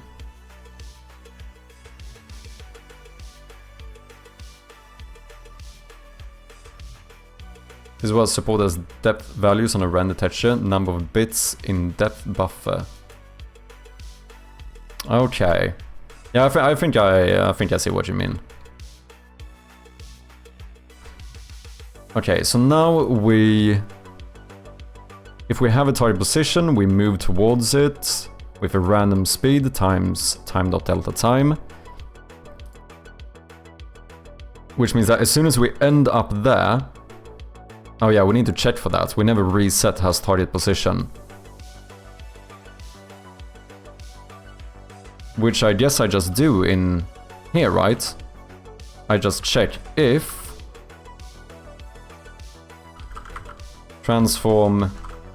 Ah, but these are floats. Could this be an issue? If this is equal... No, because I do it through code. I think it should be fine. Why doesn't this work? The world space position of the transform. Ambiguous of types vector 2. Oh, because I have a vector 2 and a vector 3.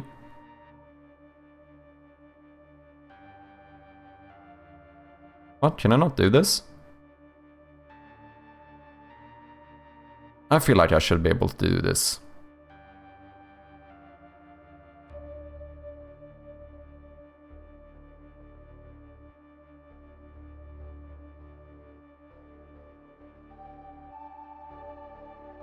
I guess I could make a new vector 2 out of the current position.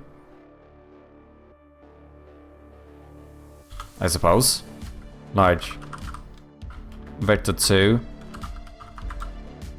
But then this is gonna be an issue too, isn't it?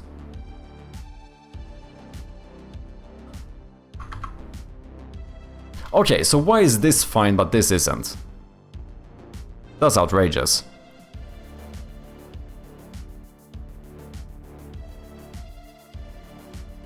Oh. Yeah, because I'm just moving a position. I'm not doing anything with the position. Oh, yeah, that makes sense. I don't know what I was thinking here. So wait. Oh no, I move... I'm so confused. This needs to be... This needs to be saved to something. Am I understanding that correctly? Yeah, and then I set the transform position. Yeah. So...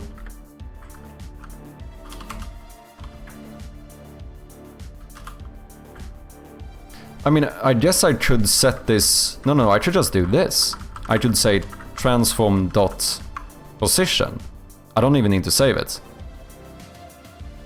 But I do want this as a vector 2. So I can check it.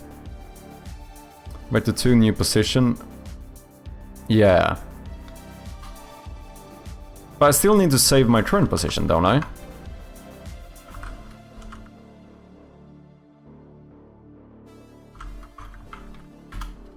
Because I need to... Because that didn't work for some reason.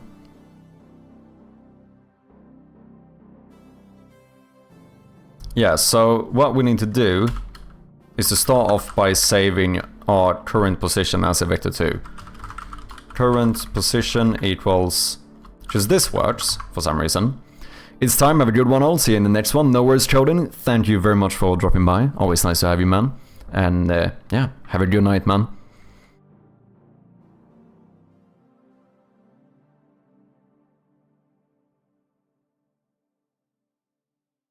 So why can I assign a vector 3 to a vector 2, but I can't check a vector 3 to a vector 2?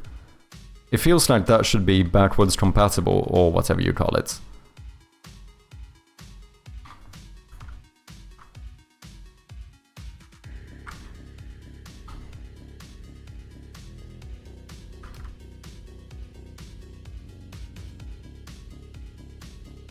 Oh, but now I'm not... No.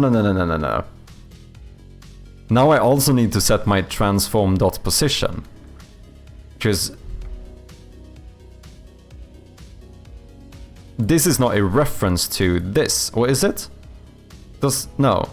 I still need to say transform.position is equal to this, right?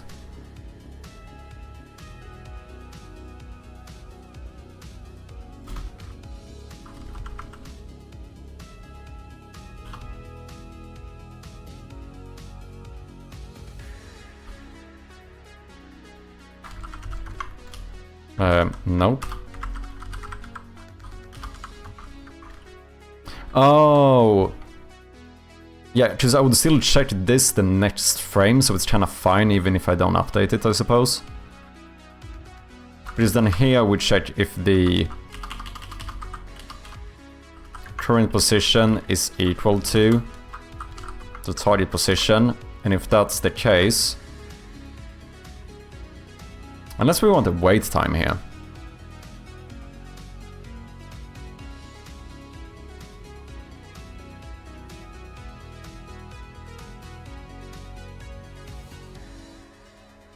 What's up, Mother Sheep? How you doing? 10-hour stream? Yeah, another accidental 10-hour stream. It happens. It probably shouldn't. I even said today I was gonna do a shorter stream. I get too excited, man. I do need to get off soon, though. Kinda wanna see if we can make this work. How you doing, Mother Sheep?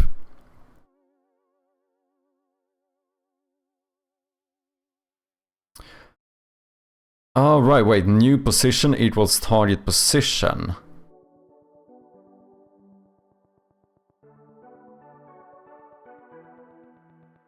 Yeah, because otherwise the next frame, when we check this, that's gonna cause an issue, right? No, because I'm using transform... oh no, yeah, just... what? No?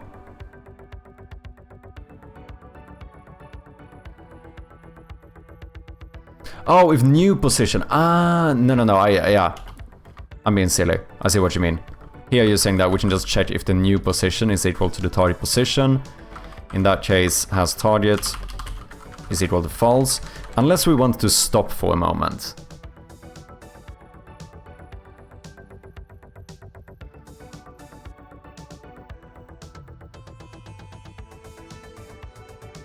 We could run like a I enumerator. Or get a random delay.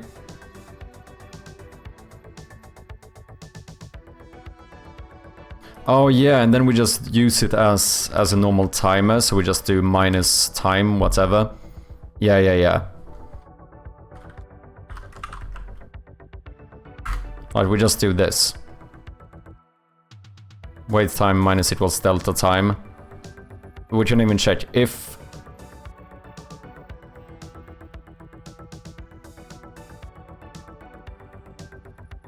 we should do this separately.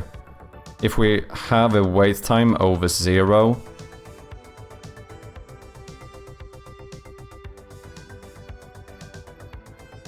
yeah. What are you working on? I don't even know if I want to say this, man. I'm working on a fly. I'm making a fly in my game that will fly randomly across the room. Fucking stove creep that looks, man. Spending like an hour on getting a fly. It's fucking insane. Doing great, was in Skansen today, had a blast. Ooh, nice, man.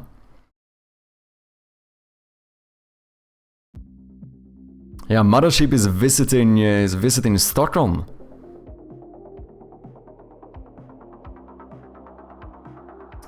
Yeah, so I think we can do it in a similar manner to this. How I play my random noises.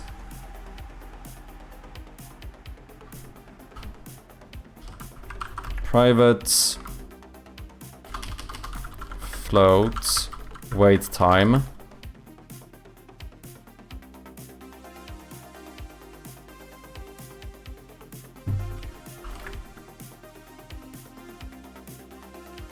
if wait time is greater than 0,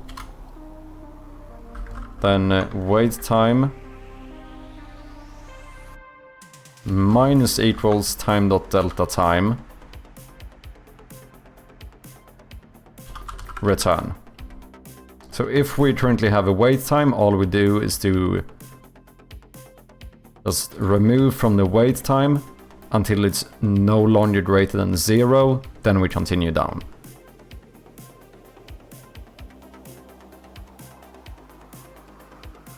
So float max wait time. I don't need a min, because it should be able to go immediately.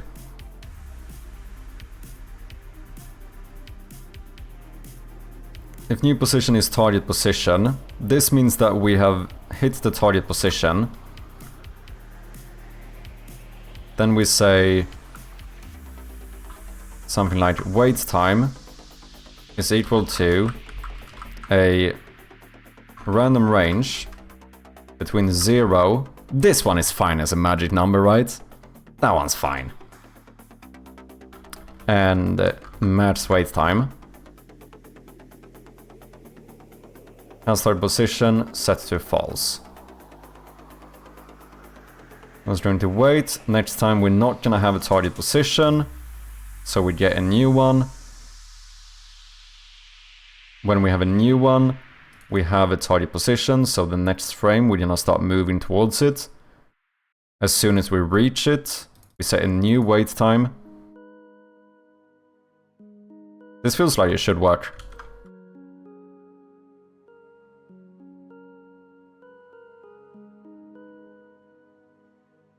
Let's see what happens. Love it.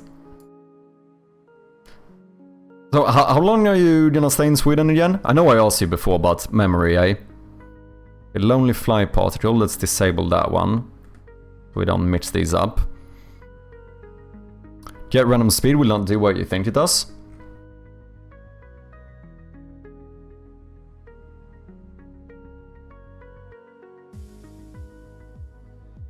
Why?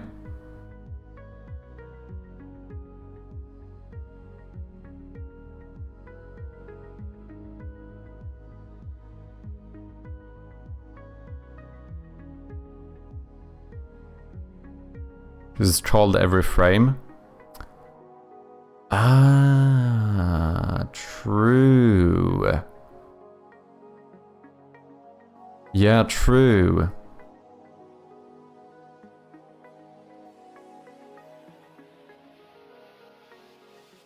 Okay. Good shout. We save at current speed. No, we just save the speed. We want to pass in the speed here.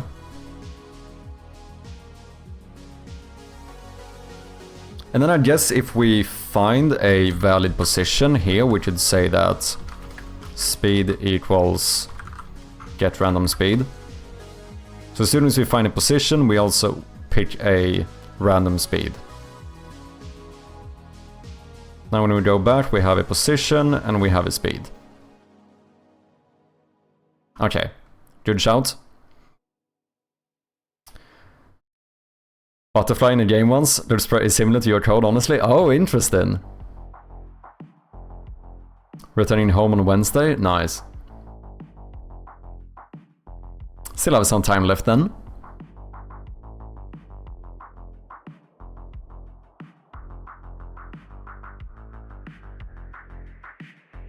I think I saw you made some updates to your itch page for Faith of Despair. Do you have like is it the demo up? Or do you have like the full game on itch as well? Out of curiosity.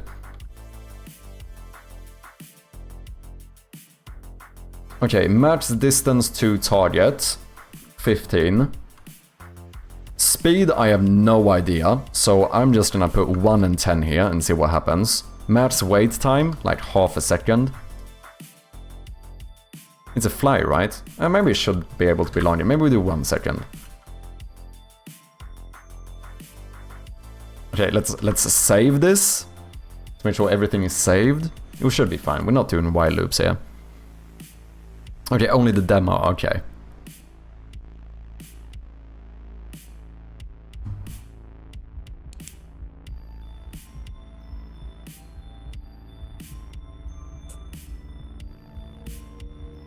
Wait, where are you?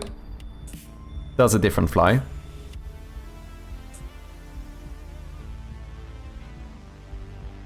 Oh, you're well out of bounds. Okay, its valid position cannot be working.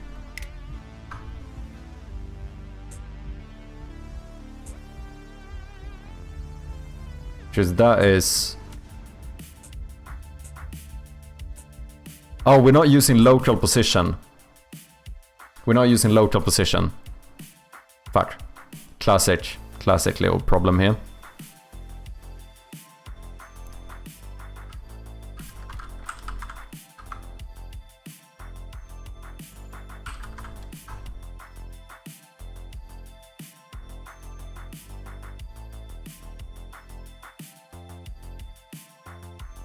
I'm quite sure all of this needs to be local position.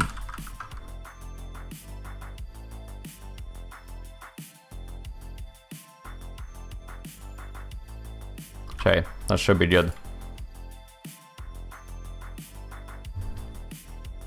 We get all updates that add to the full game. The demo just has locked content. Ah, okay, gotcha. Your different fly. I mean, it is. That's just a silly little fly by the garbage. This is the real fly, the one that's actually, you know, goes around. I call this the lonely fly, because it doesn't hang out with other flies. This one goes on an adventure, you know? Okay. Definitely need to up the speed. Definitely need to up the speed, because that is way too slow. Because these flies have like mates, like they're chilling in here. We have a bunch of flies chilling in the fridge. But this is like the Sigma fly. It hangs out by itself, it doesn't need friends.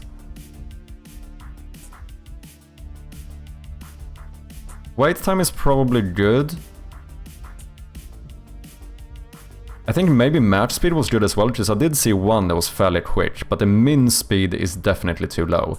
We could probably up the distance as well. So maybe we do like, maybe we try 25, and then min speed we do like 5.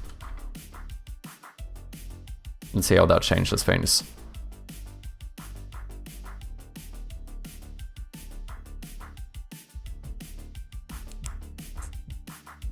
Okay, still far too slow.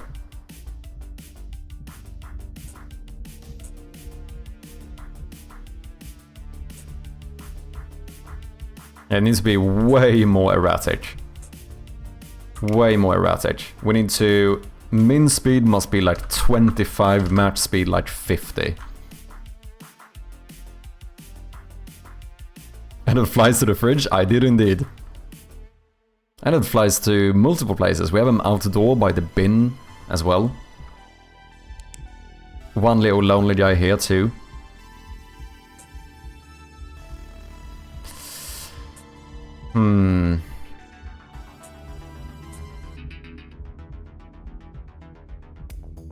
I think we need to have a chance. Max distance to target. Max distance to target. Wait, do I even use this? I do. Right. Yeah, that's fine. I think we can lower that. 20.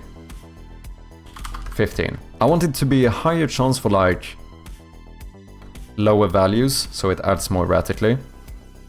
And then with the wait time, I don't even know if maybe we should have a chance for wait time, because now it's almost gonna...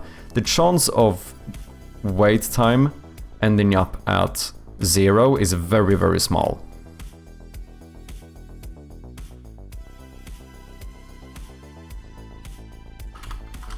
Private float, get wait time.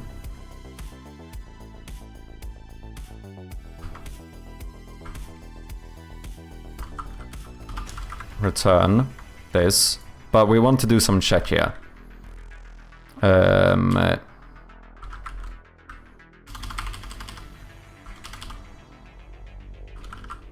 Float random chance equals random.range between 0 and 100.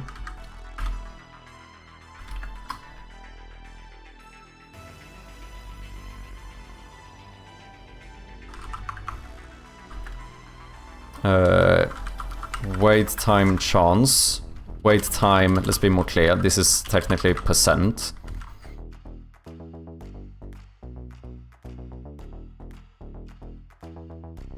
I should do a slider. How do I do a slider again? Do I do it like this? No, that's not what I want. There's a way to make a slider. Oh, you do it here. You do something like... boom. Slider. How do I add a slider? There's definitely a way to do this.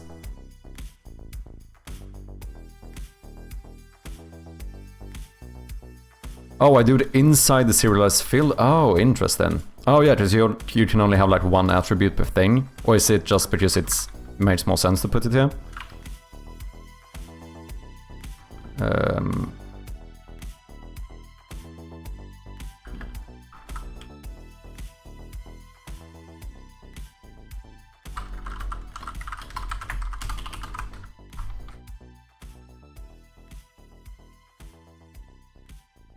Random chance equals a random range between 0 and 1.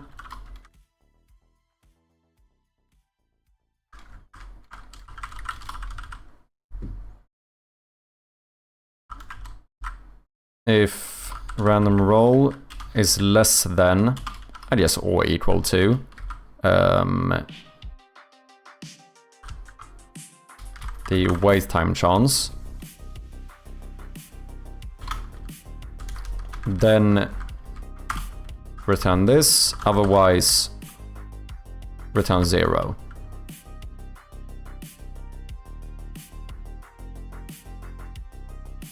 And then here we now need to say that the wait time is equal to get wait time. Because when it's stopped every time, it doesn't feel erratic enough. Both works? Okay.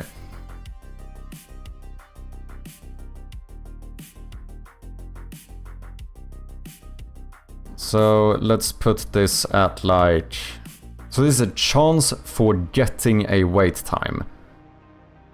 Let's do like 30%-ish. Max wait time, 1 second might be too much. Let's do half a second.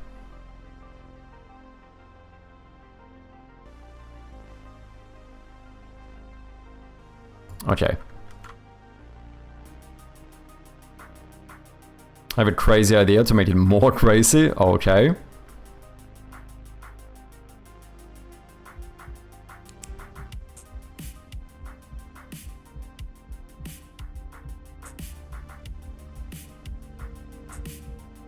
Yeah, this is not gonna work.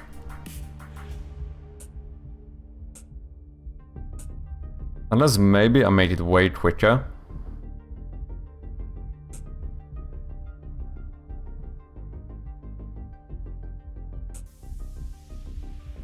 Because these move like smoothly and with curves. This one moves straight ahead.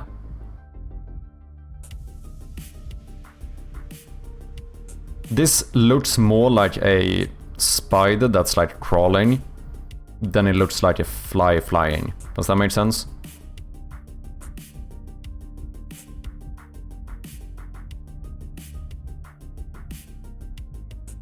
Should maybe be fixed if I made it way quicker. But this is not gonna do the job. It's not flyy enough. It requires math. But basically what you can do, you have this as the parent that handles large scale movements, then you have the fly as a child that just randomizes small movements constantly. Ooh. Ooh, that might be a good way to fix this. Where did it go? Oh, there it is. Yeah, because this is, it's too like straight and stuff.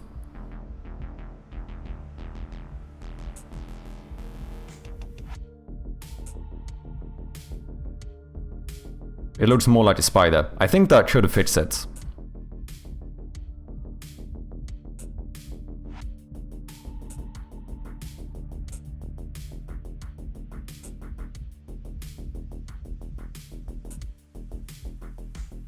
I also think it probably could be quicker.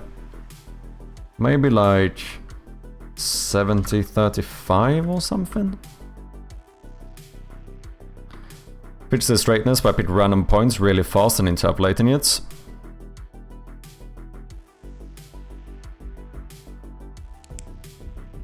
Which that we could probably solve by... Wait, what do you mean by interpolating it?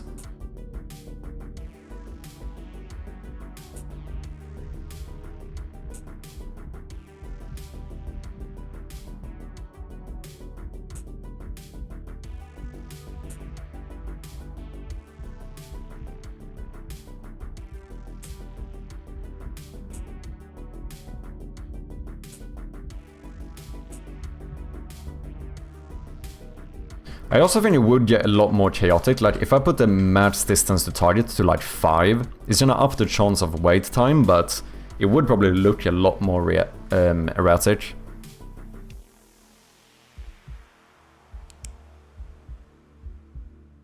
But no, it still doesn't look like a fly. This gives me like spider movements more so than fly movements.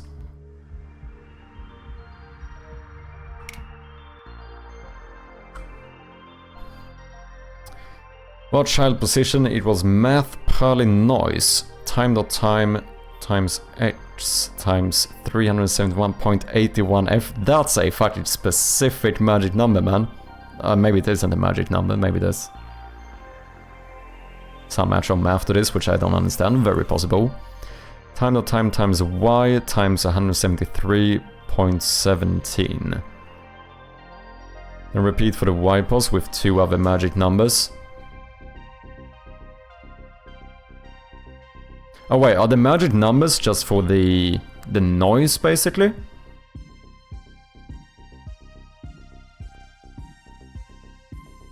Point to use time.time as it's ever increasing time.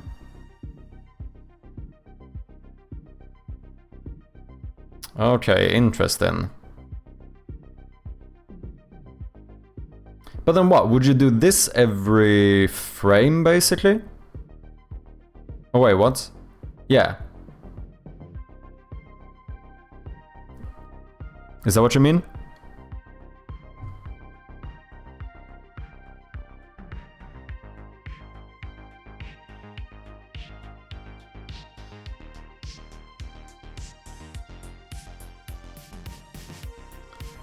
So then the interactable fly would actually be the child object if I want that one to be highlighted.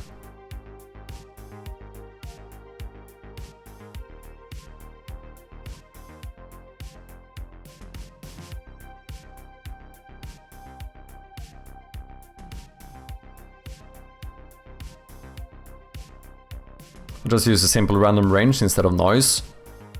Suppose the question is what the pros and cons are, which I don't really know. Okay. Lonely fly.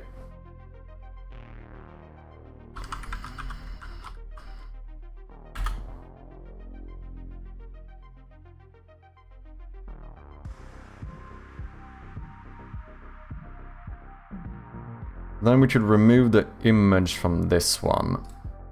Okay, let's do this. Let's make a empty object, and then we move the image over here instead.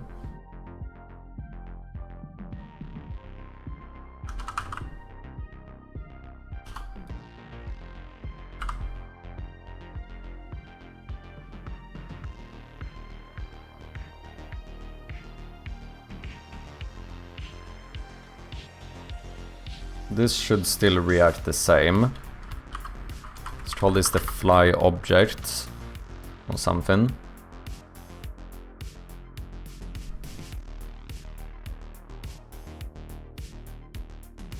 I did something like Whale is talking about, get a random point in your rect for your screen size. Have it move towards that point. Just within X distance, get a new point, repeat. But do you mean for the general position?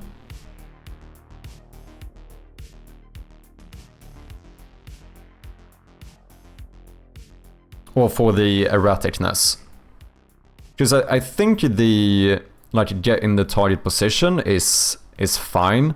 We just need to, whether using like Perlin noise or not, I mean, we just need to add like noise to it, right?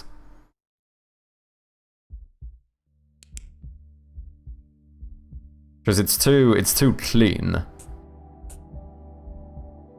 It's like if you look at these ones, there's much more randomness to it, it feels like. Even though this is pure randomness too.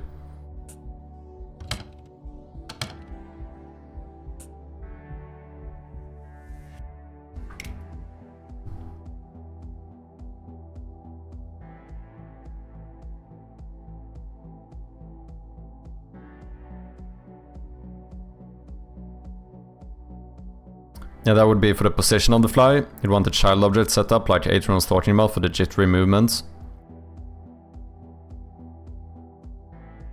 Then I should just have this be the interactable object. When you click on this one, we destroy the parents.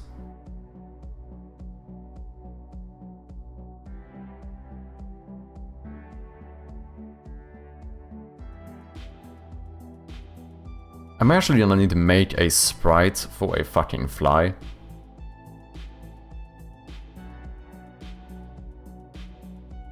I think I'm gonna need to do it. Because I need the hitbox.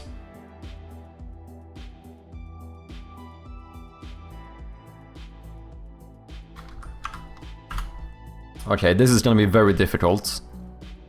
But we need to make a fly.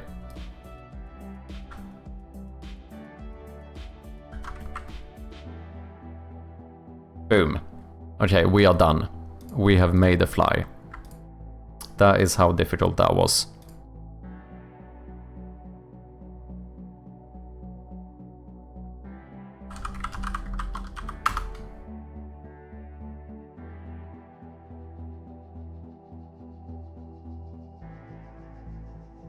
Okay, let's try doing the child object thing.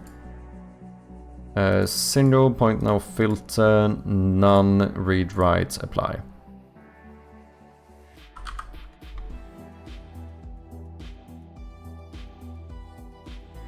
There we go. Now we should have a bit of a hitbox here. Let me also make you interactable. Highlight. Set default color? Maybe. We'll see. Deselect item. Raycast alpha pixels. Always successful. Play sound on click. For now, let's do would knock, and then add a destroy on click.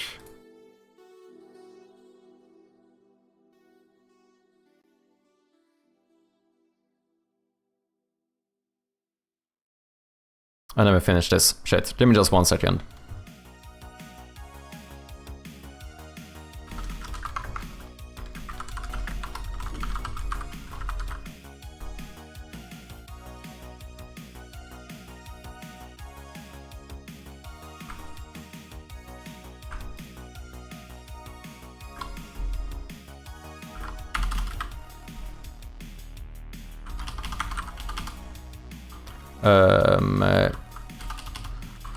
Fuck it. For each var object in other objects to destroy. If object is not equal to null, destroy objects. if destroy self, destroy game object.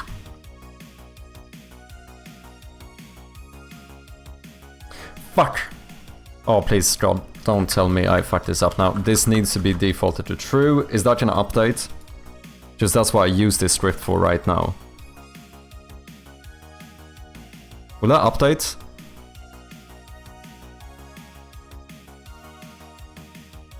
It doesn't update. Scheiße.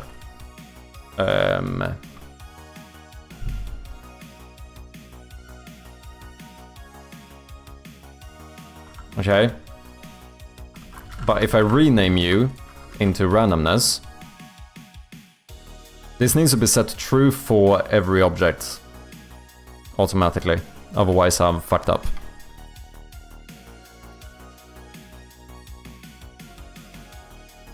Doesn't need purling noise unless say A does shade effect or does procedural generation. First time I got an error due to memory leak in Unity, no idea where though. Ooh, damn. Well, I love ChatGPT, I'm using it to plan out things for my indie game, it worked really well. It's working well. I think ChatGPT is actually pretty good for like brainstorming stuff. It's probably what I use it for the most, to be honest. Very rarely for any like final ideas, but to like get the mind going or whatever, it can be very useful. Wait, you can call destroy object delay instead of having to deal with coroutines? Oh, really? Behind the scenes, Unity actually just calls destroy object 0. Oh, interesting. I had no idea. Okay, that should be fine. So now if I rename you back into... Okay, I'm gonna leave it like this for now.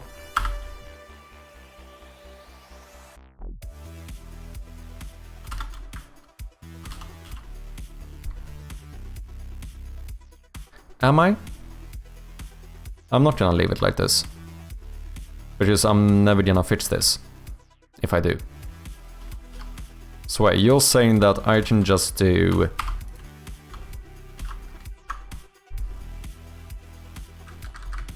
basically pass it in as another parameter.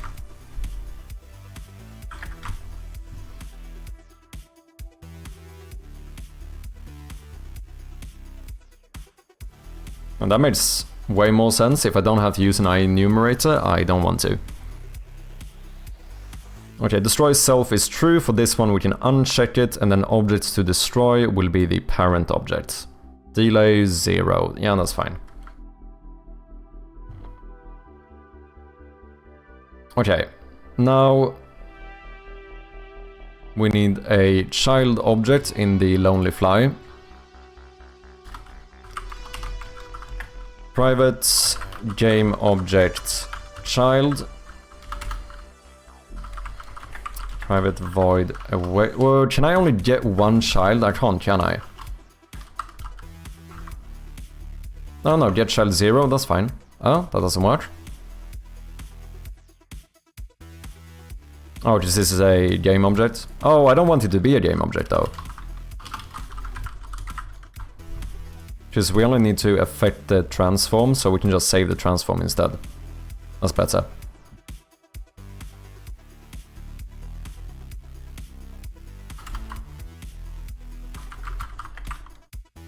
Private void.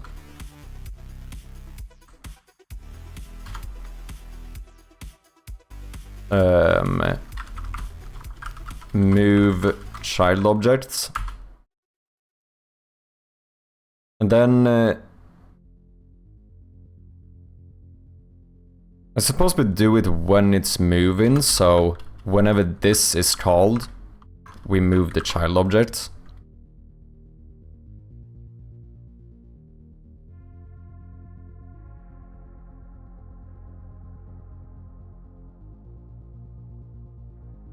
ChatGPT is helpful for systems that throw silent errors.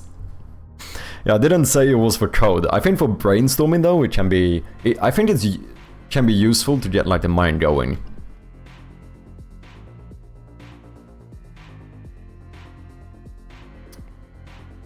Okay, shall we try the purling noise thing?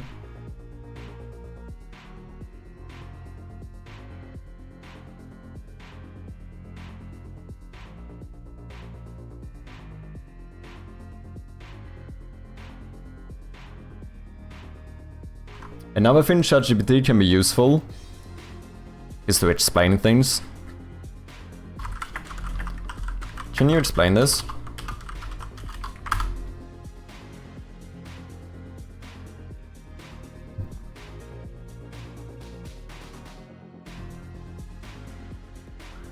And its Perlin noise used to generate a smooth pseudo-random value based on time. Often used for things like wiggly motion, organic movement, or procedural animation. Oh, this sounds like what we want then. Let's break it down. Math.Perlin noise AB. This returns a value between 0 and 1. Oh wait, it returns a value between 0 and 1 based on two input floats, A and B. It's smooth and continuous, unlike random.value, so it's great for things like animation or noise-based movement. So we do have a ad coming up here. Though it should be time.time plus x times random number, and then time plus y times random number. Okay. Oh, with the parentheses I assume as well, so we do this first. I know math. Laps in seconds since the game... I don't know if I even understand this. Wait, returns a random value between 0 and 1. Based on the two input floats, A and B. Lapse time in seconds since the game has started. By feeding this into the Perlin noise, you get values that change over time but smoothly. These are per object or per child parameters. Now that makes sense. Arbitrary large multipliers used to scale inputs and ensure a wide range of Perlin noise values, enough variation between values of x and y, avoid repeating patterns.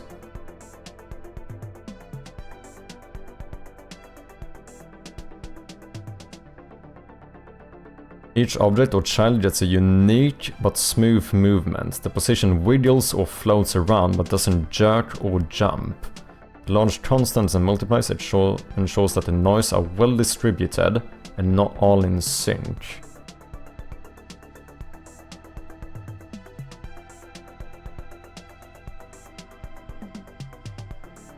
Interesting.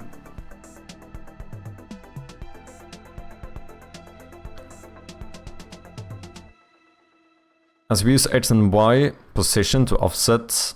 Yeah, wait, since the ads are running, let me just take a quick bathroom break. I'll be back in like 30 seconds. Cheers.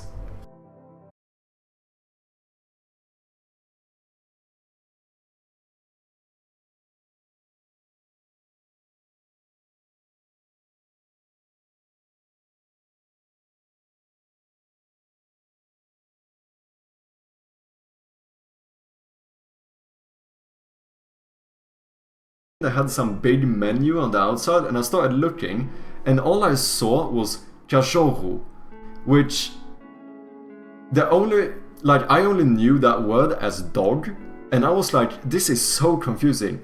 There's no way they're eating dogs down in Portugal. So I ended up having to I started asking one of the guys outside, being like, hey, and so I started speaking to him in Portuguese, and I was like, what does this mean? I am a bit confused. What do they mean, cachorro? They don't serve fucking dogs here. And then, obviously, it was fucking hot dogs. They just used, a similar expression to English, which I, for some reason, had tunnel vision and didn't think about. And, dude, I felt so fucking embarrassed when I walked away from the... You need a celebratory sound effect in your... Wait. Hey, we got stuff. Okay, we are back. As we use X and Y position to offset the sampling of Perlin noise. So as the fly flies throughout the room, it amplifies the movement. Wait, we do to offset the sampling of Perlin noise.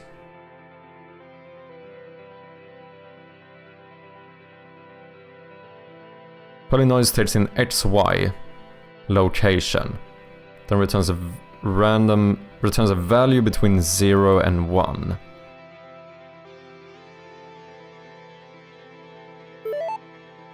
Ads should be over. Welcome back, people. X coordinate of sample points. Returns float value between 0.0 and 1.0. Return value might be slightly below 0.0 or beyond 1.0, okay. Polynoise is a pseudo-random pattern of float values generated across 2D plane.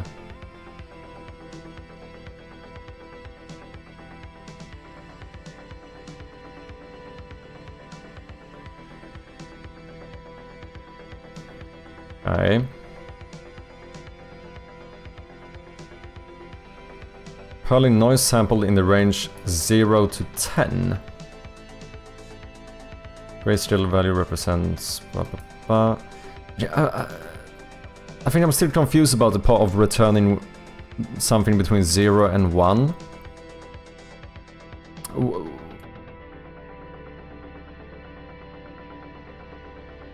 Yeah.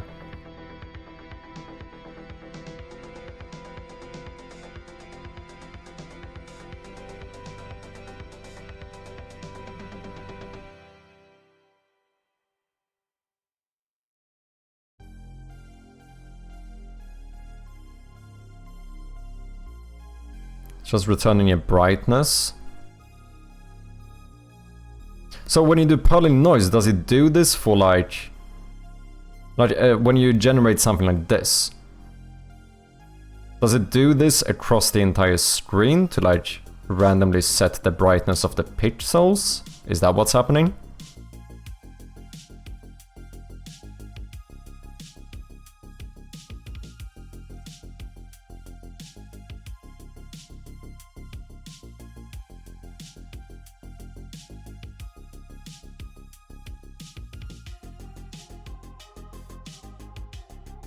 I feel like this is the part that yeah.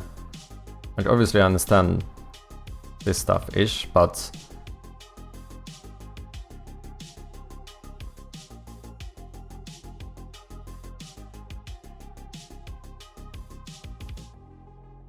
anyway, I pause in numbers and then it still those numbers affect what it returns to me, but what it returns is still gonna be between 0 and 1. I think this is where I'm kinda confused about like what exactly this is doing.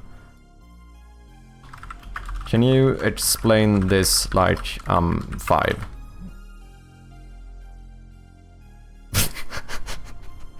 Oh, this is making me laugh immediately. Imagine you have a bunch of little balloons floating in the air. Okay, great start to this. You want them to wiggle around a little, not just stay still, but you don't want them to jump all crazy, you want them to move smoothly, like they're floating in the wind. That line of code is like telling each balloon, hey, use your own special recipe to figure out where to wiggle, and change it a little every moment. X and Y are like the ID numbers for each balloon, so they don't all move the same way. The big numbers are like turning a recipe dial to make each movement pattern extra special. Math polynoise is the recipe itself.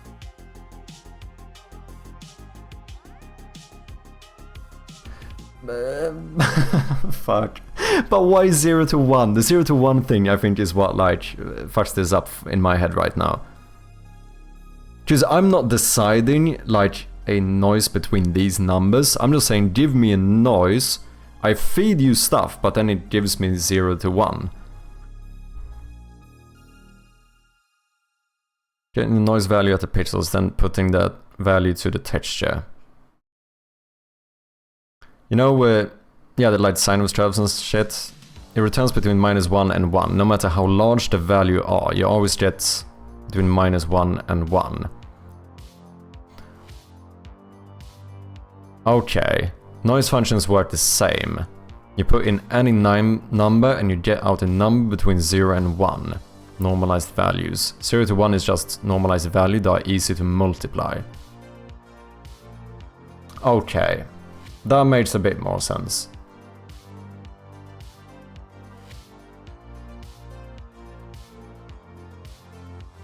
But then, okay. So in this case, I understand that this gives me some more smoothness and it doesn't make it jump all crazy. But what is the difference to doing random range here? Because like in like a practical sense, it feels like this is giving me a random value between 0 to 1. Like, what is the difference of doing this? Like, can you explain the difference between just doing x child position equals random dot range between 0 and 1?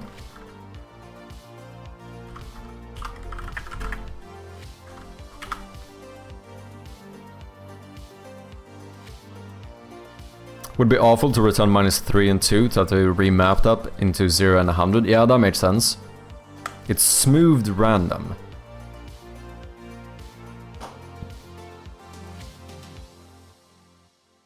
So what, smoothed depending on what it just did beforehand? No? Yeah, that's why I paused in the x and what? No, what? It means it gives you special kind of random with different feel. So if you increment x by a small amount or time, it goes a nearby value of the previous number. Okay. Okay, that kinda... Yeah. So it does basically... Is it because of time? It basically takes the previous number into account. Because we use the time as like a reference here. When does the stream end? Pretty soon. I think I'm just gonna get this fly to work, which I think we're at the end of. Because it's getting quite late. Holy shit, I've been live for almost 11 hours. I need to get some food as well. Yeah, no smooth change. Doesn't care about... Yeah. Slowly changing color over time. If it's red now, it will become orange, then yellow, slowly and smoothly. It never jumps. Okay. Yeah, so it's smooth randomness is really what it is.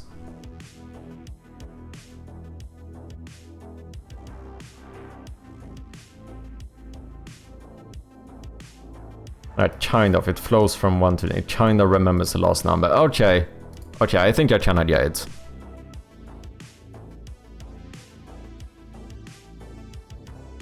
So if we go from 0.002 to 0.003 in purling noise, the output value might just go from 0.26 to 0.27. Yeah, instead of 0.26 to 0.83, which should have been the case with a random number. As your schedule changed, Sim started early. I did start a bit earlier. My streaming schedule hasn't really changed. I haven't been following my streaming schedule for quite some time. I mean, I stream on the days, but times have been kind of fucked, just my sleeping schedule has been. But I actually did wake up a bit earlier today, you know, responsible adult and stuff.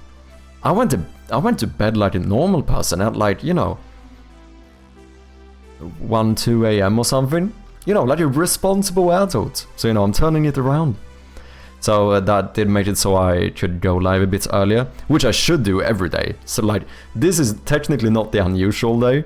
Like, it's the past 60 streams when I start like in the afternoon, which are the ones technically not following my streaming schedule. But yeah, I did indeed start a bit earlier today.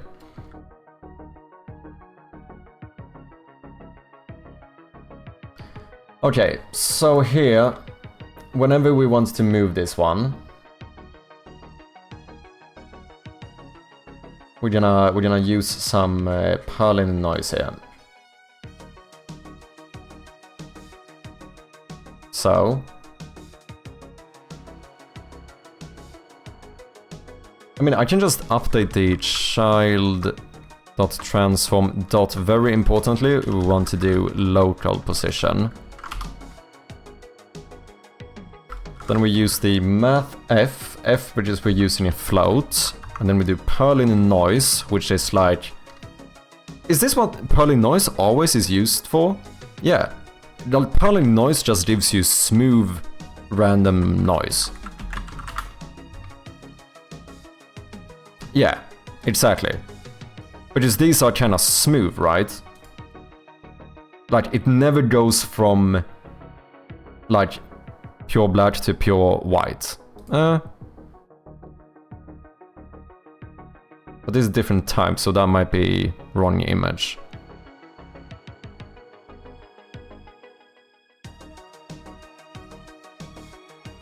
Yeah, I think I get this. I fall asleep around 7 AM. Yeah, I have had a few nights like that as well. It's just that, like, it doesn't feel good when you go to sleep at, like, fucking 6 AM, you know? Like, everyone else is waking up, the birds are singing outside, and you're going to bed. So I'm trying to fix it.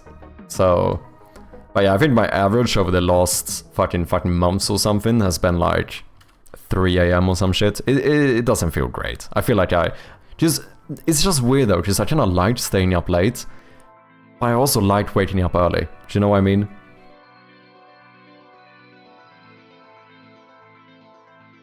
That's why a lot of procedural terrain generation is based on. Yeah, I actually noticed, I have heard about Purling Noise before. I've looked a little bit at like YouTube videos and stuff for people doing procedural generation.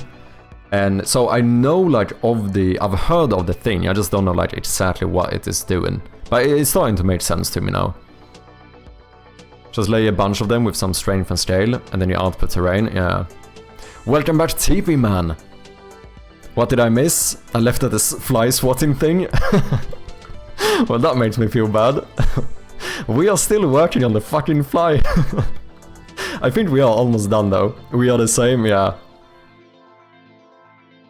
Okay, we are like at the very end here. I think we're gonna have this. We basically remade the fly. Instead of using a particle effect, we coded the entire fly from scratch with like all of the movement and stuff. The main issue right now, I can show you exactly where we are. So I got the fly to go around randomly in the room. This time it never goes outside of the room, so it's always visible. It picks like a random location, a random waiting time, and it just, you know, moves around randomly. The main issue is that it's going straight ahead. Like, it's just going straight for the new target position, so it looks more like a spider than it looks like a fly, right? So it's immediately jumping, like, straight at the point it's going to. It doesn't feel like random or erratic enough. Because if you look at the fly in here, they wiggle around, they move randomly. Whereas this one is like bolting, like Usain Bolt, no pun intended, going towards his target position. So we're trying to see if we can use some Purling Noise to make him move a bit more randomly. In Godot, this could be a particle shader. Could it? And still be interactable. Because to be clear, we did have the fly working, but to add more functions to it, or functionality to it, I kinda need it to be a game object. Cool, yeah, it feels like we're onto something here. Okay, so we do time... But wait, X would be the position though. Okay, so let's do a...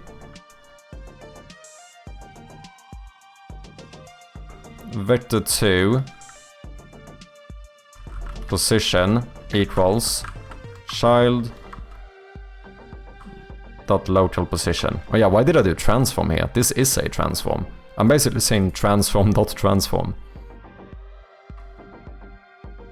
And then we do vector 2 new position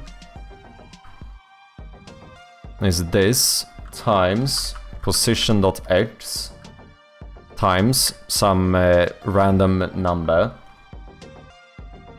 Does these values matter? I guess they affect something, so they do matter. I'm just gonna copy paste these. X and Y is transform position, not child position. Oh, from the... so the parent object, you mean?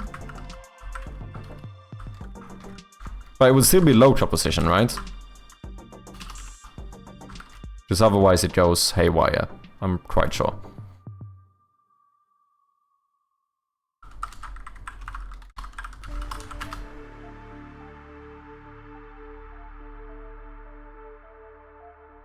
Oh, right. Because otherwise it's gonna multiply first. I know basic math. Oh, you kinda want small numbers?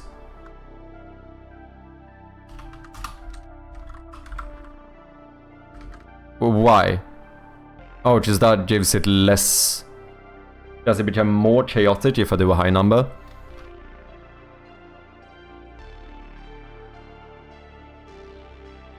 Okay, and then we want... So we want the same thing again. Time.time plus position y times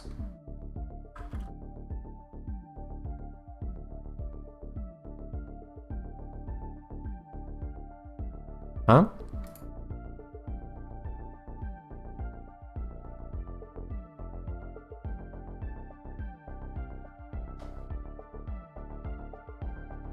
Oh, this returns to me a oh, I need to do this for... Ah, I see.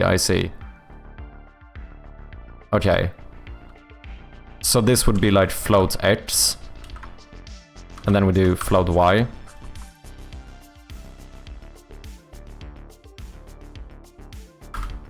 I see. I think this is it, right? So do I want to change these numbers now? To add more randomness to it?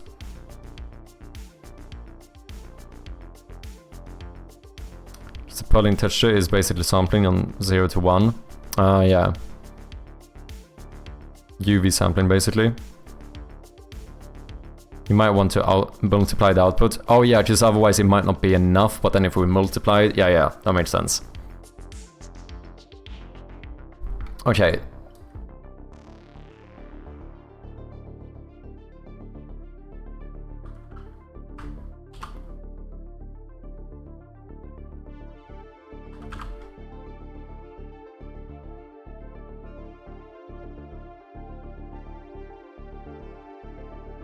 And then...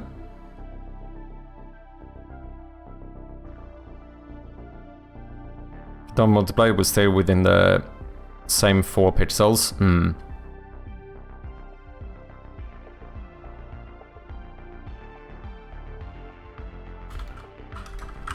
The last thing I want to do is say...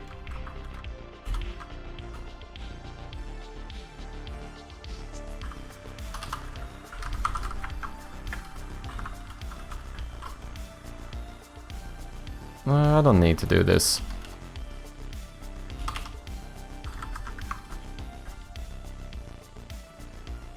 Child.local position is equal to new vector 2 xy.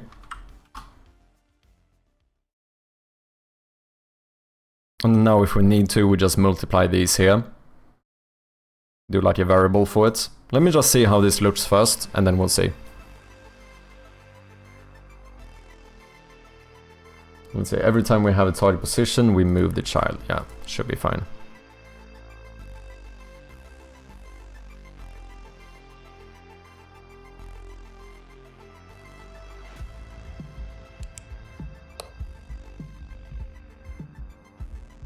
Yeah. This looks pretty much the same. I can't really tell any noise whatsoever. So we probably need to multiply it. Now starting position, move child object, we call this every frame. Okay. So what do I call this? We call this something like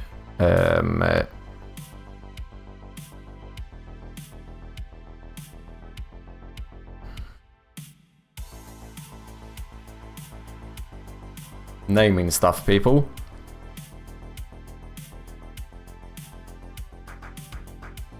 Call this radius. But it's not really a radius either, right? I feel it shouldn't be something more specific, like, you know, child movement or whatever.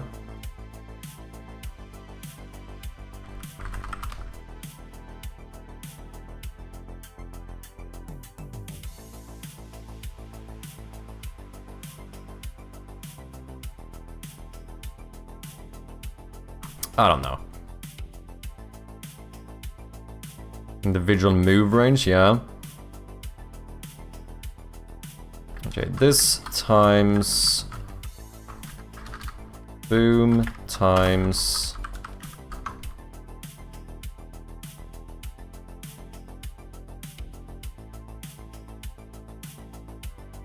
then let's try doing like, I barely notice it now. Let's try doing like times 5 or something.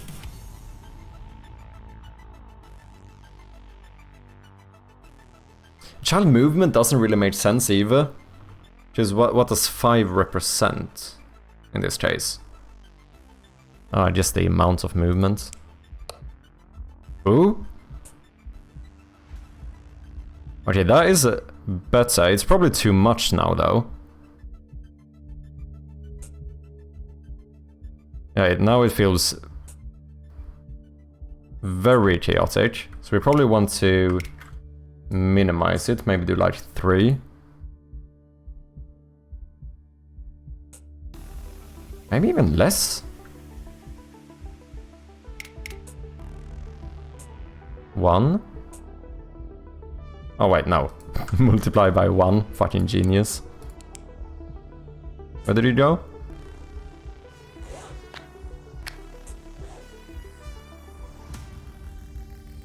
Oh, there you are.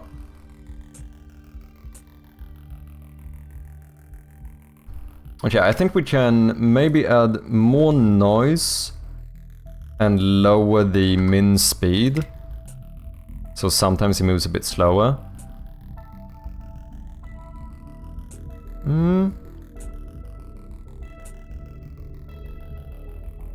We're on the right track, but...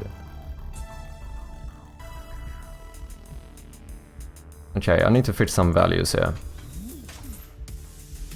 I think the wait time is probably good.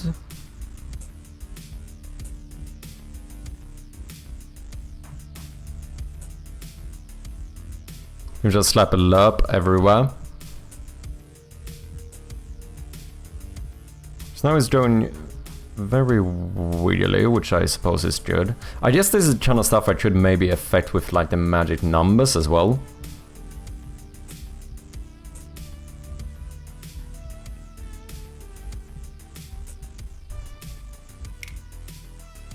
Max wait time. We up this to 0.75. Match the distance to target.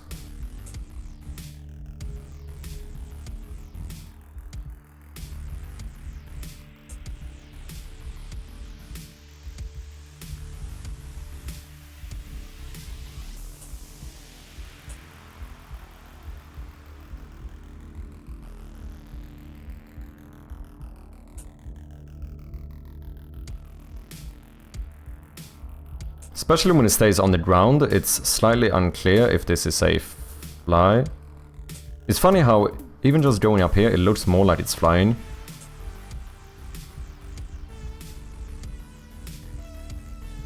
It's weird they're standing still for a bit. It should also lower the chance of that happening. I feel like it should be able, because a fly can land, right? But maybe it happens a bit too much. Should drastically decrease the chance of the wait time happening.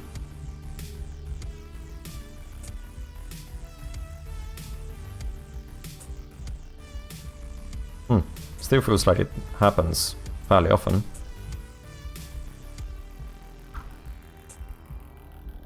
Right. 4% chance.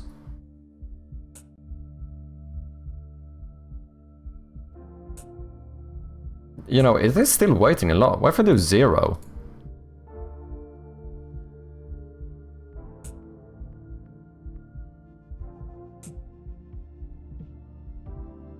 That's interesting. Am I not using the wait time chance or something? Wait, get wait time. Random roll is less than or equal to wait time chance. Then return a random range, otherwise return 0. Wait, if wait time is greater than 0... No, that's correct. Decrease from the wait time.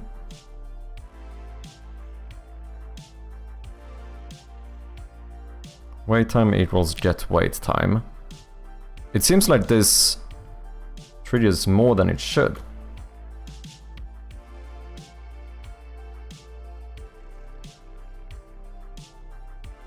Should be worth multiplied time.time to increase how much time affects the sampling or position to change how much the world affects the movement.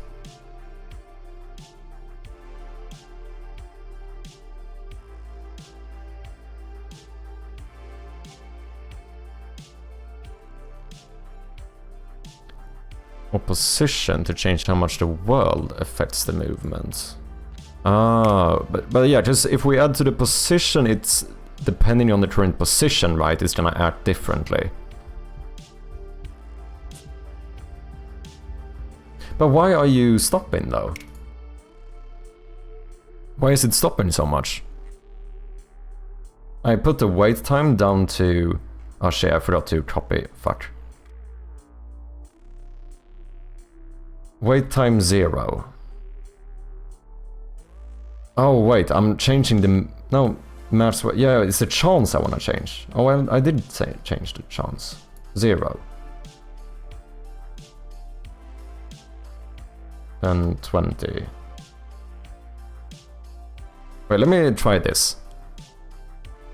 Maybe it's because I was doing it in runtime. That shouldn't affect it though.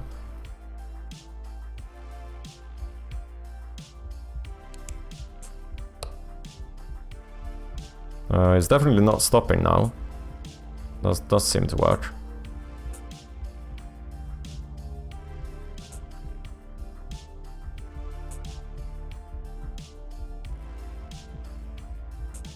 It is like slightly erratic though.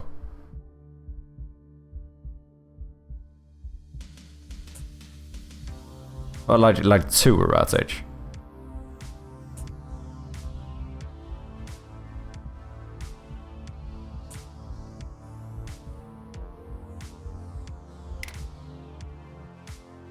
Max wait time 0.25. You should have a 2% chance of stopping. That should be fairly unlikely. Now it could still stop if it's close to the edge because it doesn't find a correct position, but that would only be for a few frames.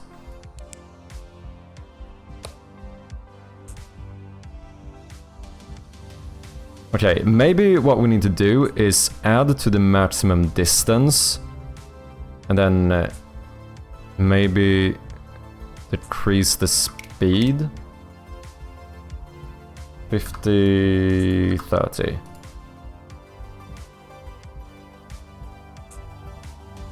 Okay, that is starting to feel better.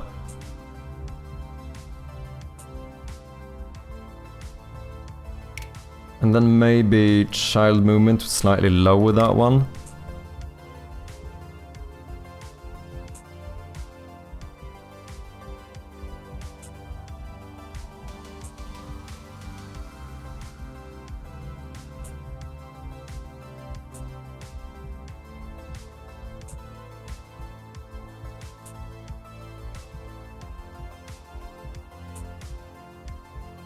It is starting to feel better. Okay, so this time let's remember to copy that. Paste values.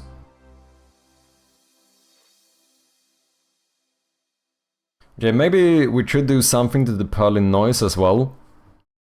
So what did we say? Like, oh, you said you should multiply time or position as well.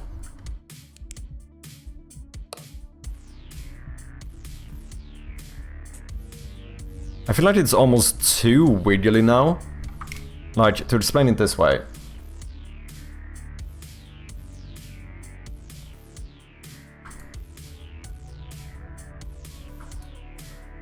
Basically, we have the fly here. The target position is here. I feel like right now, it's going like this. Or well, more like this. I feel like maybe we should actually have... I do want, like, it should be able to go far away. But maybe instead it should be a little bit more like this. Do you know what I mean?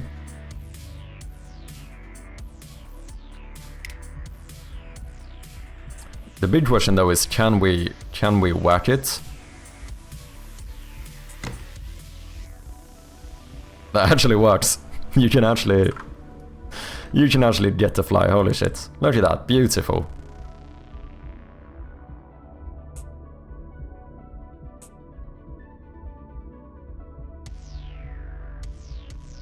It is kinda difficult though.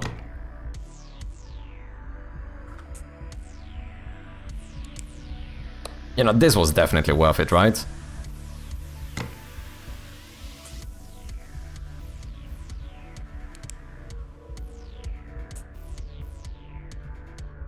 Yeah, it still feels like the child movements might be slightly too erratic. I don't know how that would be solved though. Move less while going from A to B, multiply the position XY before using them inside the purling function. Then the fly position isn't affecting the micro movement so much. Okay.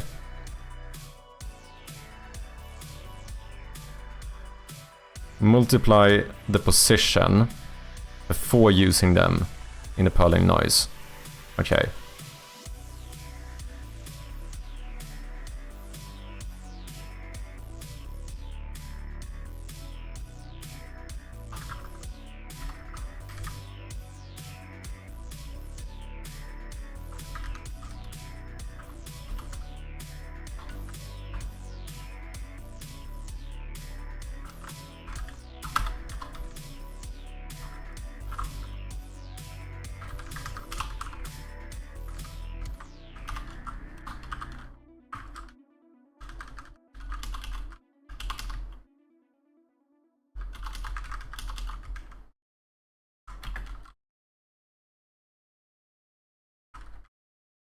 No idea, I'm just trying something here.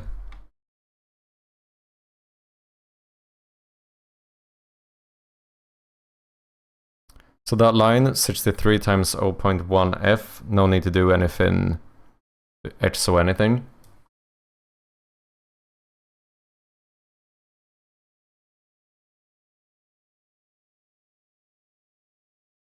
Oh, maybe a lot more? Is this too far?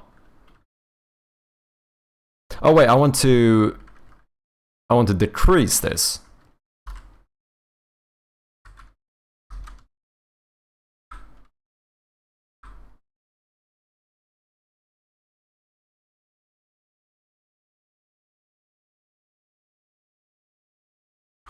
Okay, let's try that.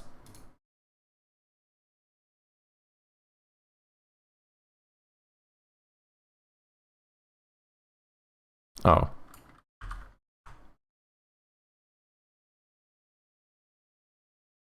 So this should give it less of that, I suppose.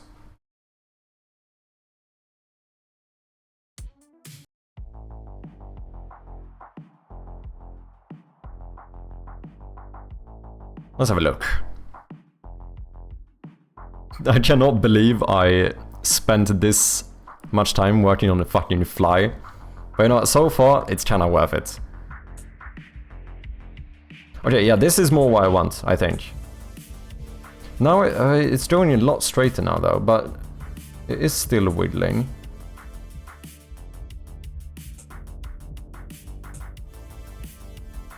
Maybe a slightly higher number.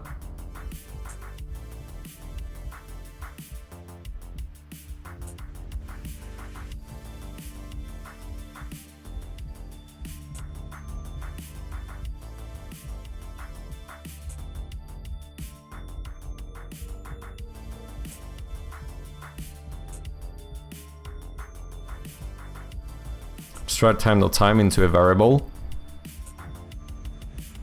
Maybe a bit late to do an introduction to purling noise, but it's good to know for the future. Yeah, for sure. Then try to multiply that one as well, but with higher values.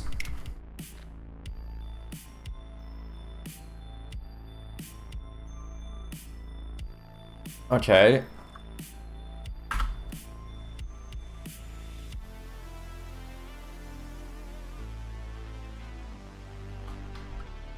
This is a float, right?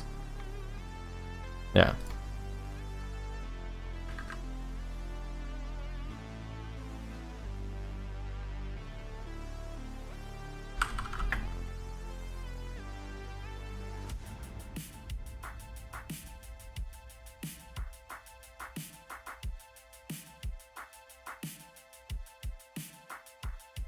So what is, because I don't need to use time here, right, to use purling noise. I should just pass in this and a magic number. Right?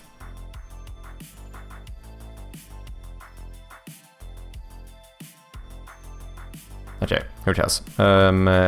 Float time equals time.time times 10.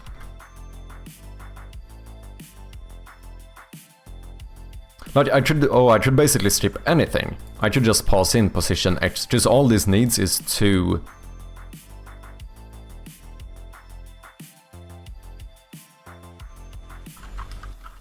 maybe time offset.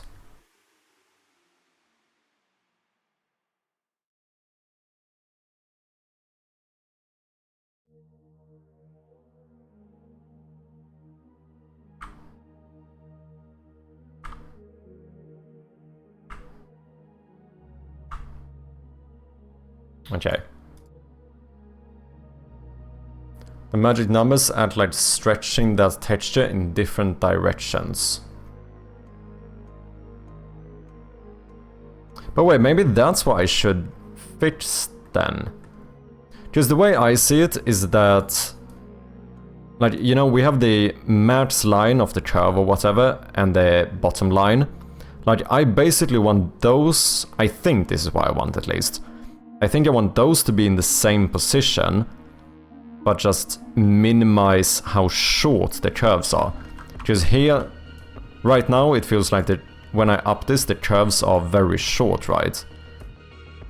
Like if you could make like those longer.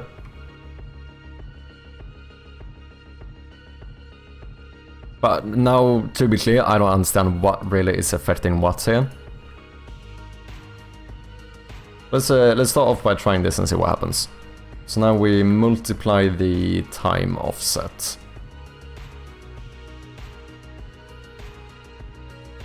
Longer curves comes from sampling time and position at smaller values.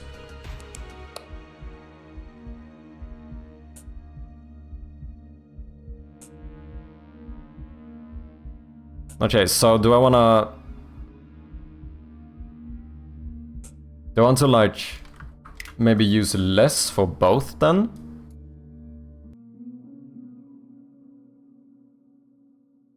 Like maybe we do 0.1 here and like 5 here.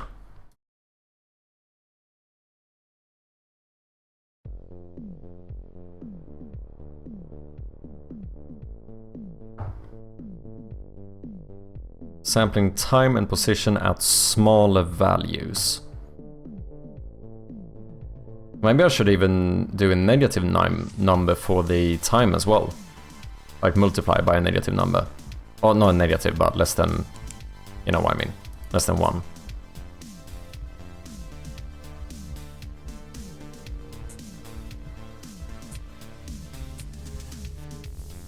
Okay, now it got kinda static again. I guess we should try this and then multiply it with the child thingy that we did. Like child movement, if I double that, what happens?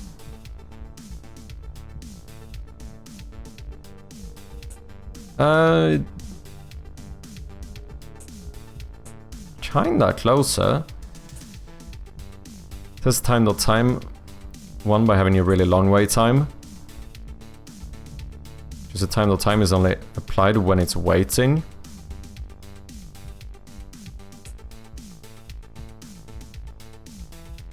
Oh, multiply position by 0 for testing. True. Oh wait, you can test time.time 1 by having really long wait time.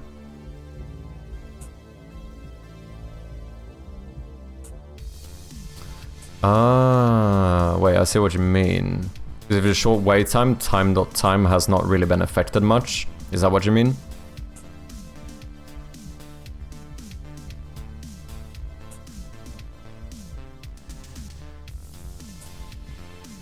This is closer though.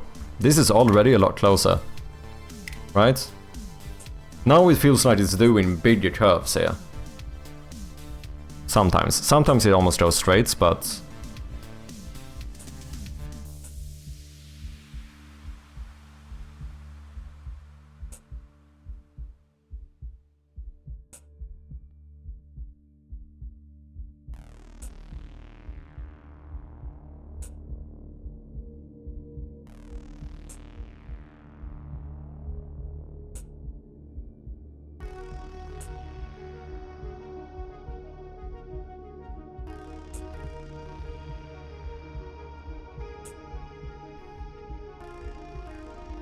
Then, to make this fully realistic, what you need to do is every once in a while disable the hitbox and completely fade the fly out so it disappears, and then just fade it in again somewhere else.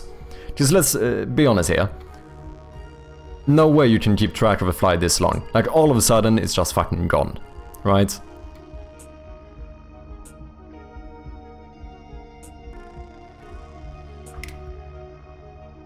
Okay, what did I do? I multiplied this. I doubled the child movement.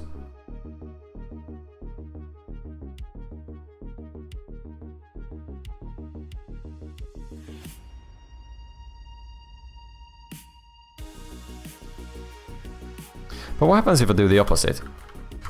If I don't do anything with time? Let me just try and see what happens.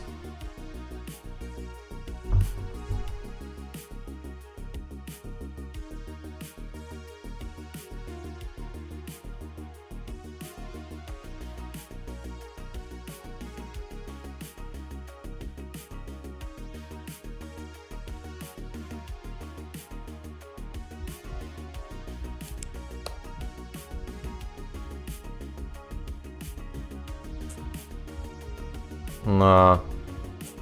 So now it's almost just going straight. I think we want to multiply it.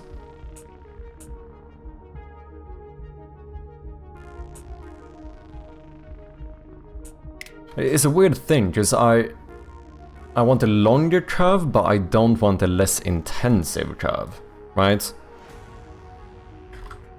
This did seem better though.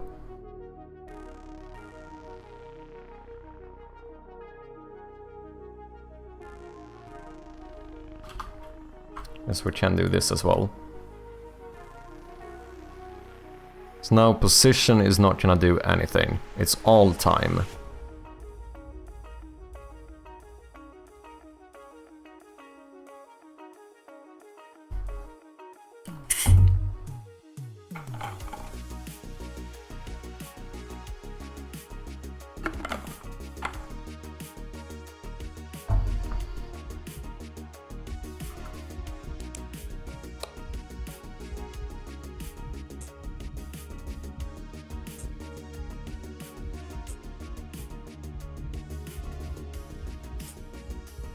That was a good one, but then all of a sudden it almost just goes straight.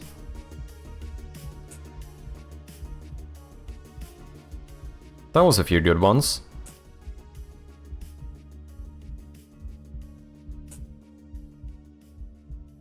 Yeah, I think it's after the wait time, I think you're right. Just then there's a bigger change, maybe? I don't know. This almost feels better, you know?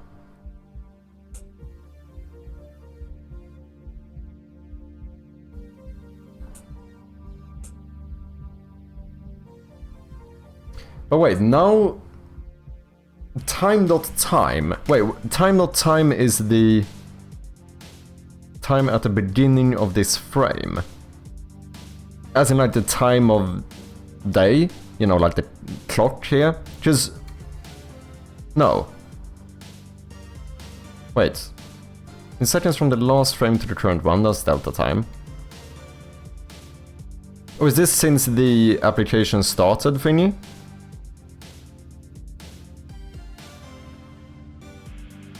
Is it since application started?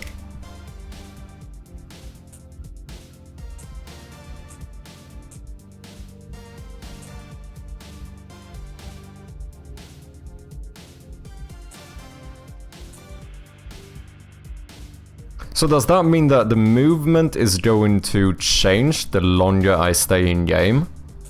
But is that gonna have a drastic difference here?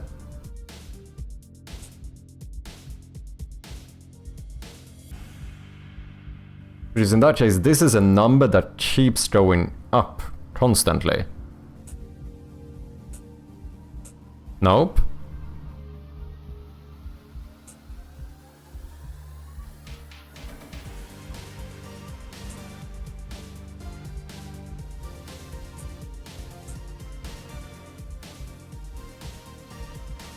Because otherwise, I almost feel like this is the best one so far. Well, I'm doing nothing with the position.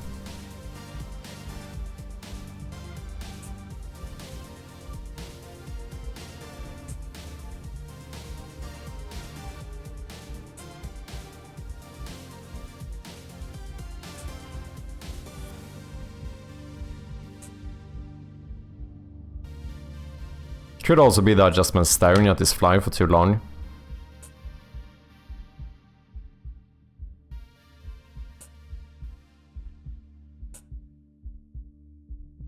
Well, I think it does seem like it looks fairly good.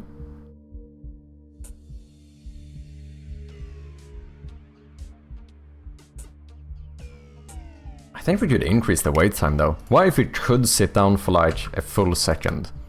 I think it's relatively rare now. Maybe not. Now it feels like it sits down all the time.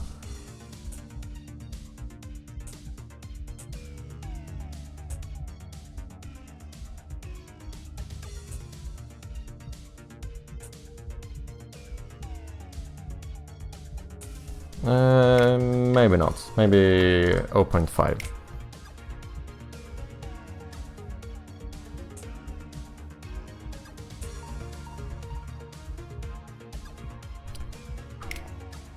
And maybe we just do 1% chance of waiting.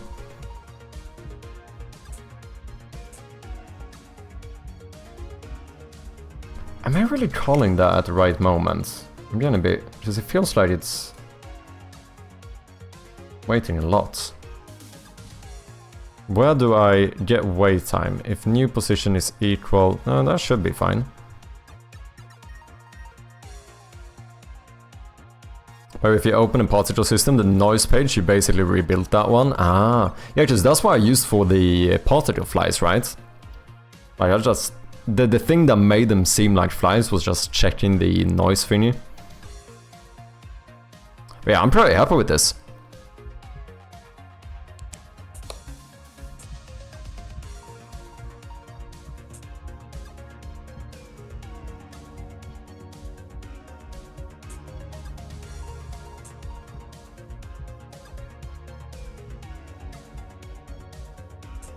Oh, you went a little bit out of bounds there, didn't you?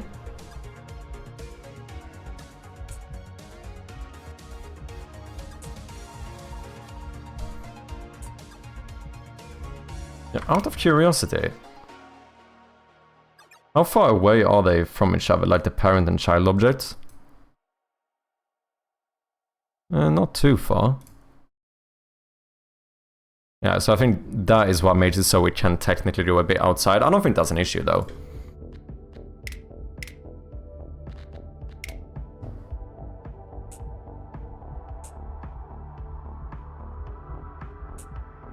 It's a little bit weird that it can stop on like an exit, just this technically isn't an object, but...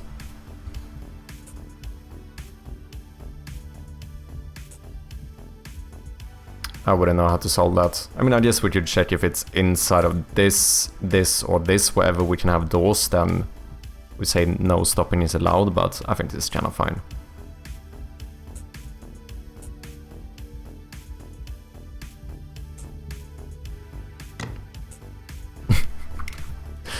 Dude, why do I kind of feel like making a fly swatting game could be pretty fun?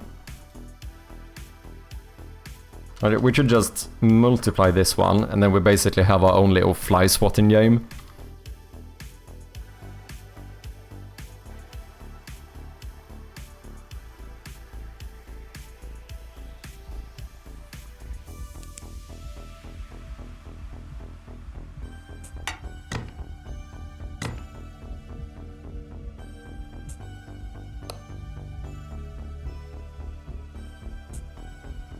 Okay, now I'm almost starting to feel like we should have a chance to spawn even more than one.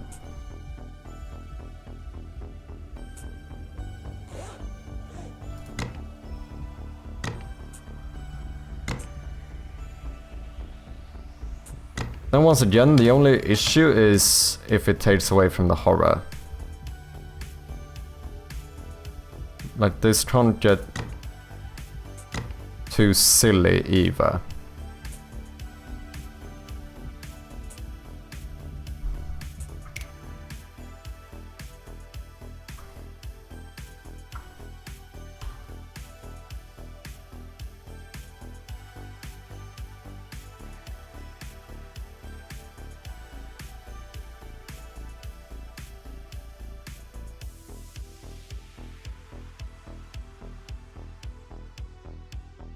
Okay, you are now a prefab. Going to room manager. Lonely fly. This is the wrong one, right? Yeah. You should now be this one instead. And now you can officially go fly hunting in a mansion.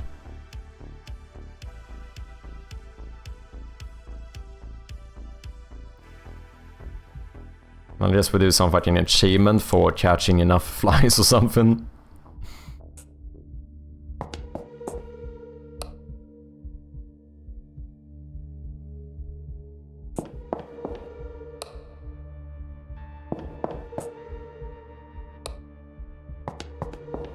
Ooh.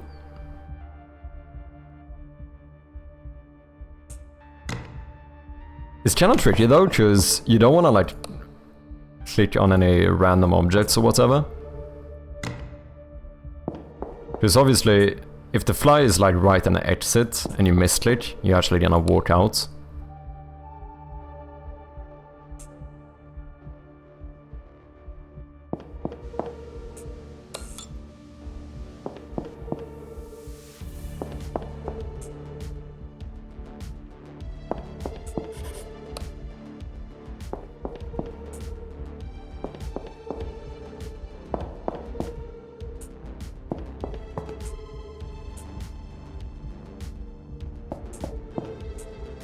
Fairly low chance of spawning though.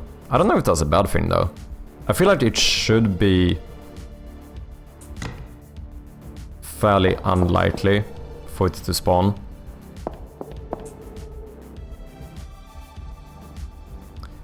Maybe even more unlikely than this. But what did I do now? I think we have like a...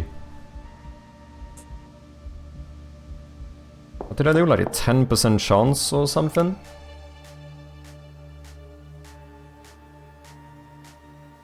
Yeah, if it's less than 10.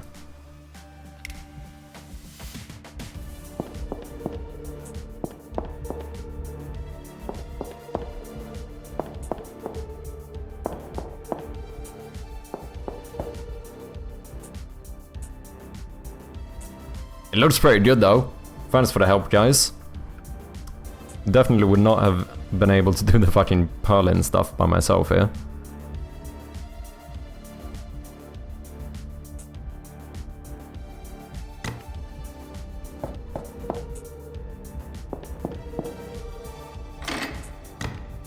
There are a lot of flies in this room for some reason.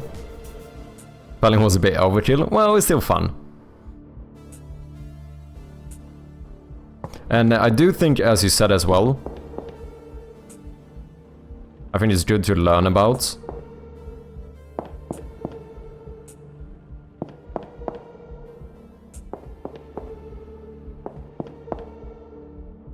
I wanna... Oh, we have one.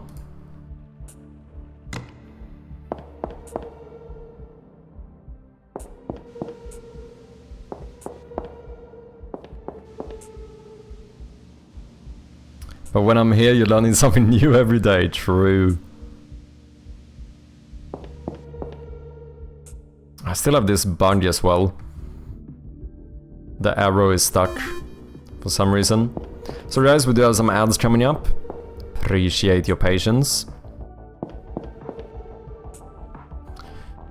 I mean, we're gonna need to do some achievement for this. Oh, I wonder how this looks. Maybe should we have it spawn outside, or is it gonna look weird?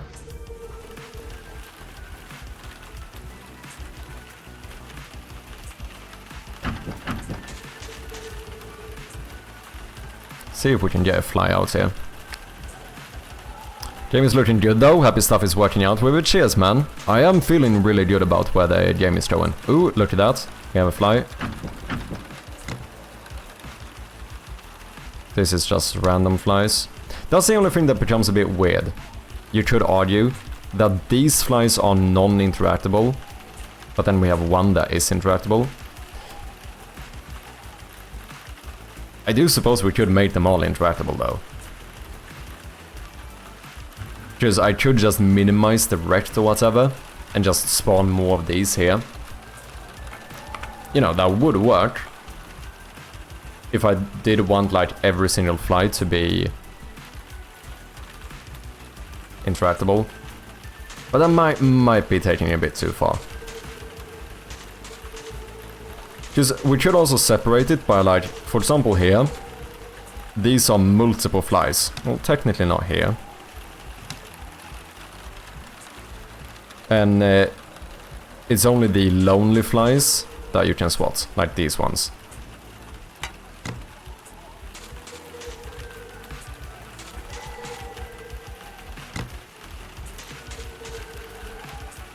%10 is probably too high though.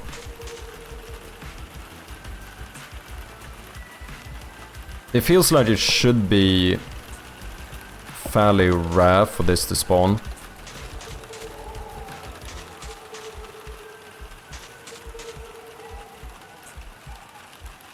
I think it's also just a randomness thing where like, you know, a lot of the time random doesn't feel as random as it should. Do you know what I mean?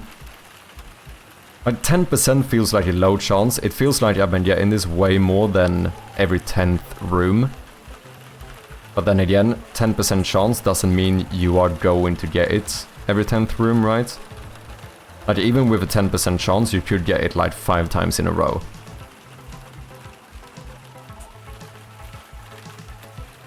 Stuff is moving forward, yeah. I feel like we've been making quite a lot of progress. Like we actually even have a fair amount of content now.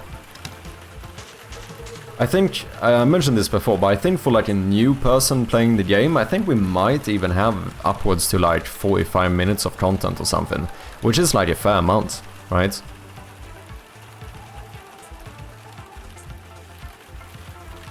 Because my end goal is probably to have this game be like, you know, around like the 1.5 to 2 hour playtime kind of length.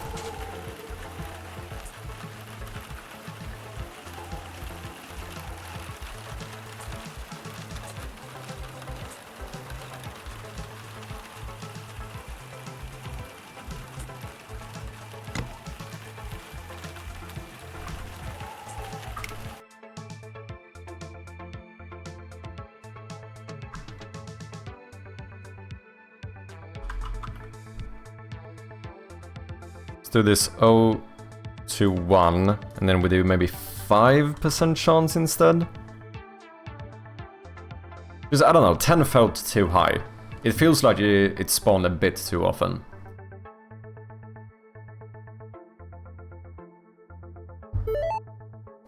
We could also never remove the flies, just now we know they're never gonna go off screen.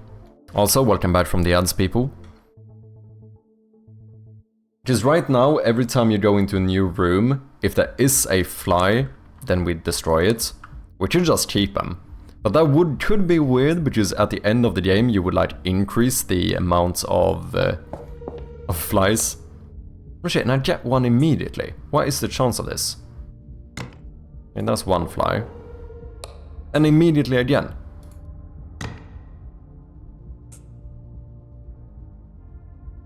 So this should be a 5% chance of spawning a fly.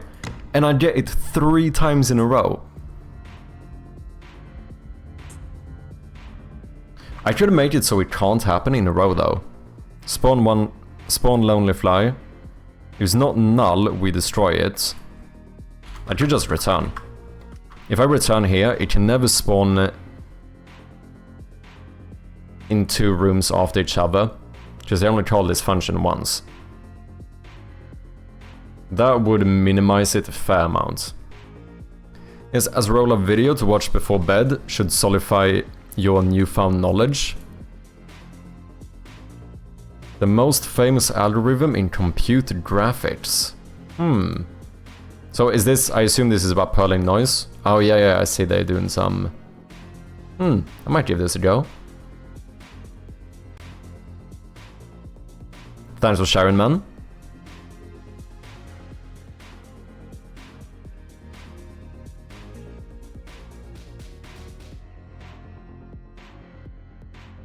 Okay, this should feel better. Otherwise, I'll have to minimize the chance even more.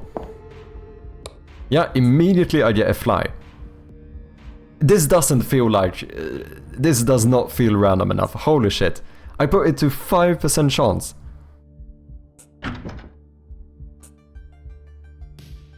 Where did you go? There. Immediately again. This shouldn't even happen. Wait.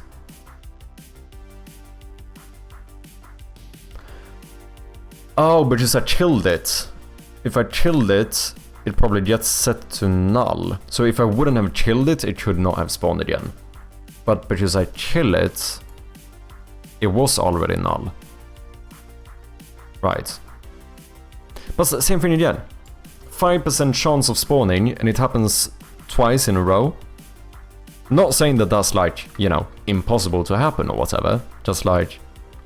But speaking of probabilities, I feel like it shouldn't. User, oh, is that not working? It might be... Oh shit, Streamlabs has disconnected. That one isn't super accurate though, to begin with.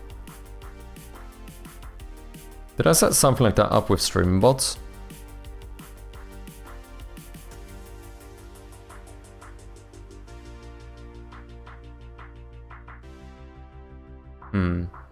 Because that one used to give you like your time the time that you had watched the stream, but that's like, you know, time in chat that Streamlabs has seen, so it's like fairly inaccurate. And then it's like follow age, I think. Which it kind of changed on Twitch, they made it a lot easier now, you can just click on your username and you can see how long you've been following. The only ones I have now with StreamerBot is probably... Well, I have the early birds ones. You can check like how many times you've been an early bird. And I also have the supporter one, where people can see how close they are to becoming a supporter. Those are like the fun data ones you can check, I think.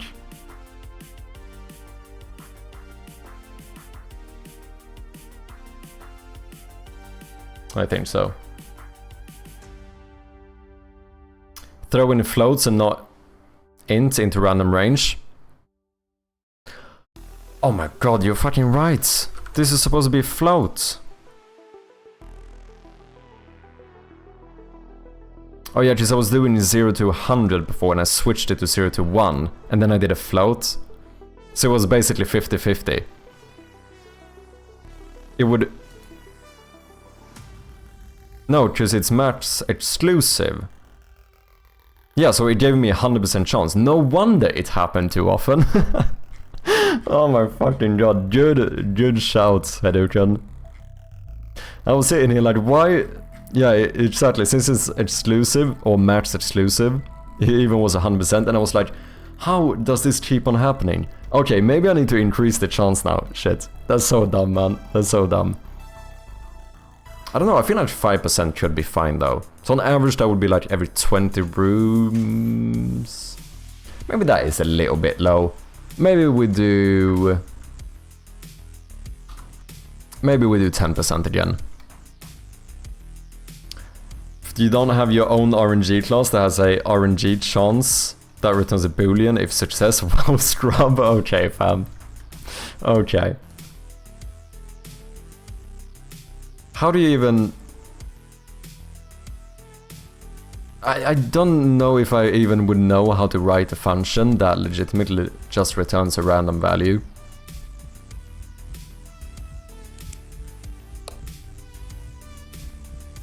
Oh, kinda interesting. Now that I think of it, I'm actually slightly unsure if I even would know where to begin.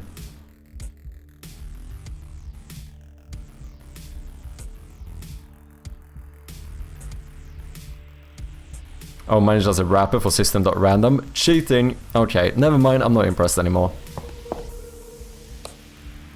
Okay, I do immediately get a fly here. And one here. And one here. As well as one here. Okay, this is still a 100% chance. Why? Random number between a random range 0 to 1. If the random number is less than 0.1, instantiate a fly.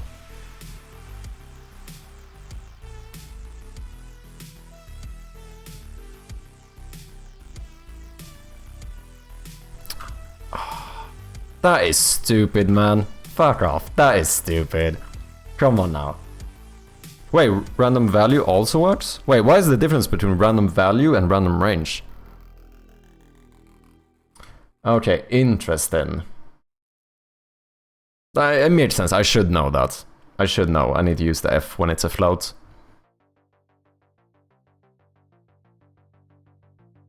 So yeah, I was getting a random value by casting the random value into an integer and then assigning it to a float. Okay, no fly. Ooh, no fly. Here we do have a fly. No fly. Here we have one.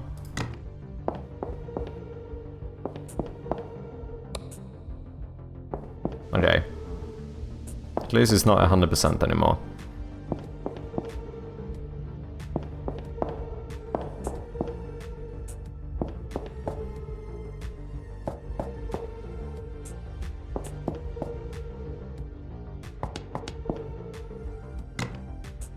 Maybe a bit too high though. I feel like it should be more or less common. I feel like it should be more rare than this. I also think there's something else I want to do with the lonely fly, because now it is always spawning in the center, which I kinda don't like, so I think we should get a random position.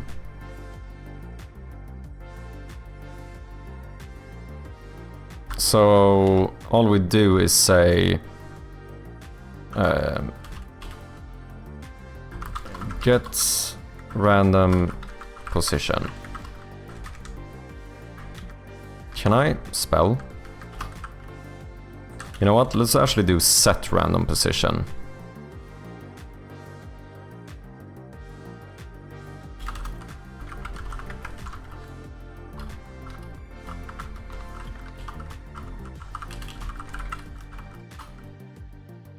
And then we do float x equals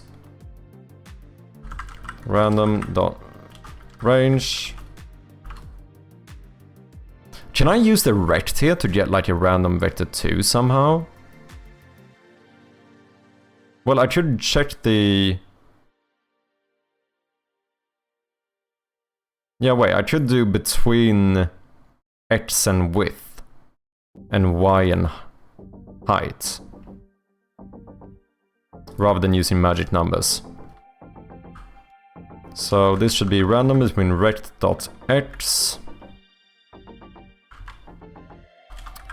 and rect left. Is that what I want? No. Height. No. Width.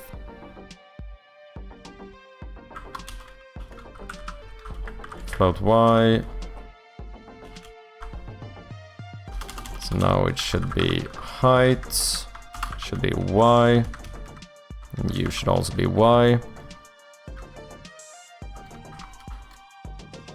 And then transform dot local position, new vector 2 xy. Because it's kind of noticeable that the fly always spawns in the center.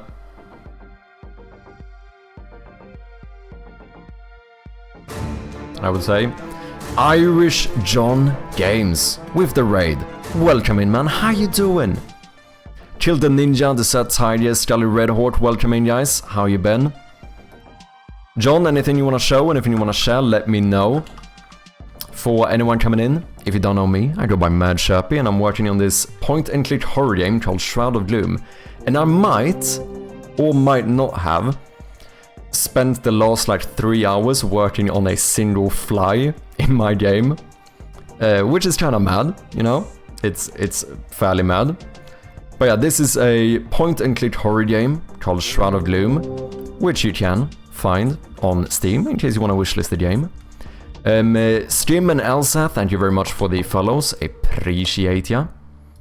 Yeah, it's basically a horror game where you rummage through this old manor, solve some puzzles, get a little bit spooked, all that good stuff. A big shout out to the one and only Irish John Games. If anyone has been living under a rock and you don't know Irish John, he's yet another game developer on Twitch working on Rise of Piracy. Fucking impressive, man. Very impressive game. Perfect blend of action, adventure and RTS. Begin your journey as the lowly captain of a small vessel, end as the commander of a threatening fleet. Rise to glory, how you see fit, trade, fight, recruit, grow, pillage, ally, destroy and conquer. This feels like it would hit that, you know, that Sid Meier's Pirates nostalgia nerve or whatever? Good shit. Go and check it out. Wishlist support, you know, support our fellow developers.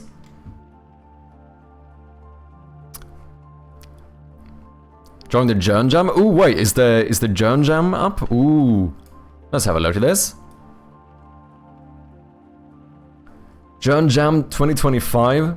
It's science. 2 weeks prizes. Ooh, starts in 1 month and 10 days.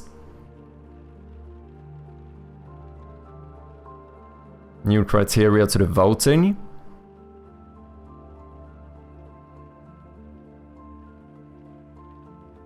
Dude, exciting stuff, man. Dude, I kinda wanna host a jam at some point, it seems fun.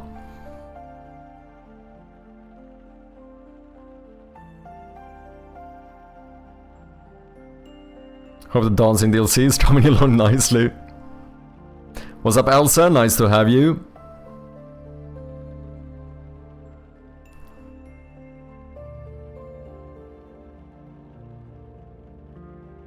Fishing? Ooh, not bad, not bad. You are free to use any assets you have. Ooh, that's nice, that's nice. Any game engine. Open to everyone. You may work solo or in teams up to 4. There will be rewards for groups with a range of skill levels. No AI generated content. Match 4. No extensions. Extending. Oh, okay, like time extensions. Okay.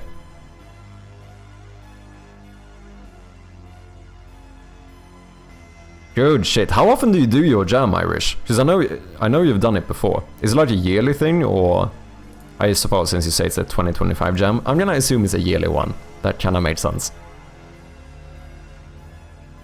Well, the theme was used, fun to play, how it looks, educational value, how it sounds, innovation.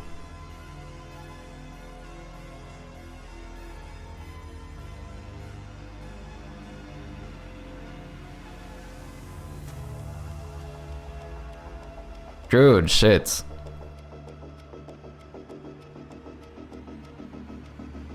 What are you thinking about Godot, Analog, Unity? I have never tried another game engine, so I feel like anything I say about other game engines should not be taken into account. Do you know what I mean? I am like a full monolingual when it comes to programming, and I have only ever used Unity. It works fine though. I do like Unity. But I don't feel like I'm in a position to really speak about other game engines. I think everyone should use whatever they think is best for them.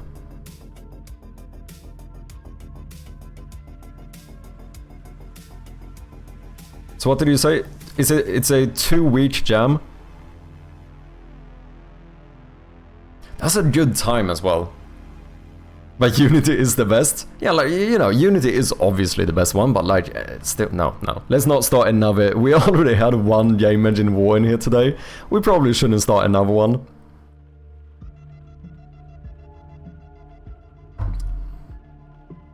Good stuff.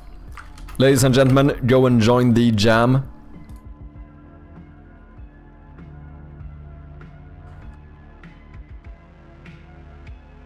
You know what? I might have to join this one.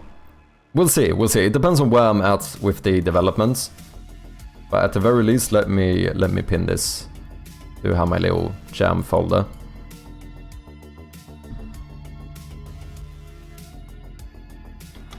Yeah, so do you guys want to see what I've been working on? This has taken a few hours. It shouldn't have, probably.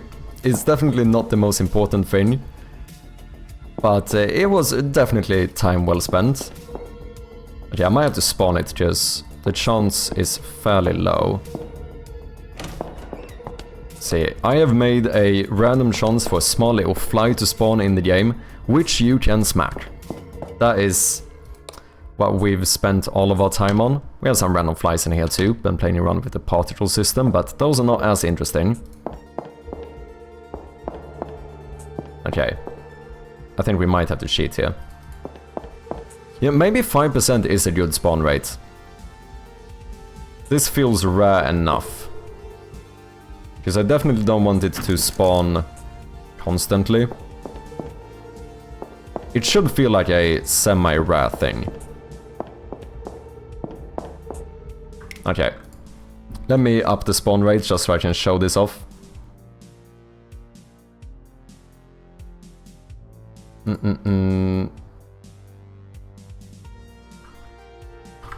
Boom, 100% chance of spawning, let's go.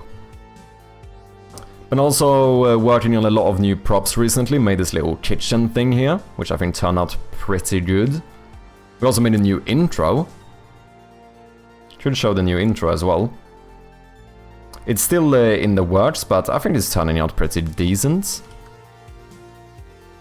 What's the budget for your game? Oof, depends on how you define it. If you take, since I'm a full-time developer, like the way I see it is that my investment into this game is basically my living costs.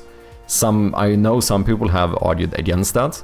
I feel like that's fairly accurate since, you know, I did quit my job to do this. So if I did have a job, I wouldn't lose this money. Does that make sense? If you take that into account, I probably already put like way too much money into this. Like probably 10k or something. Which is, you know, a fair amount of money. Probably not making it back. However, my goal isn't necessarily to make it back. If I can buy back enough time to continue doing this for a bit longer, I would be very much happy.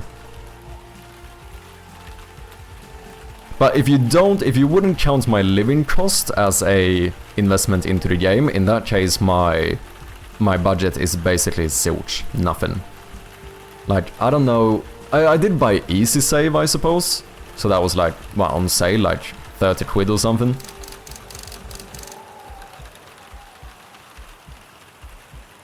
As much as it takes to make the game while allowing for me to eat food once a day, yeah, pretty much.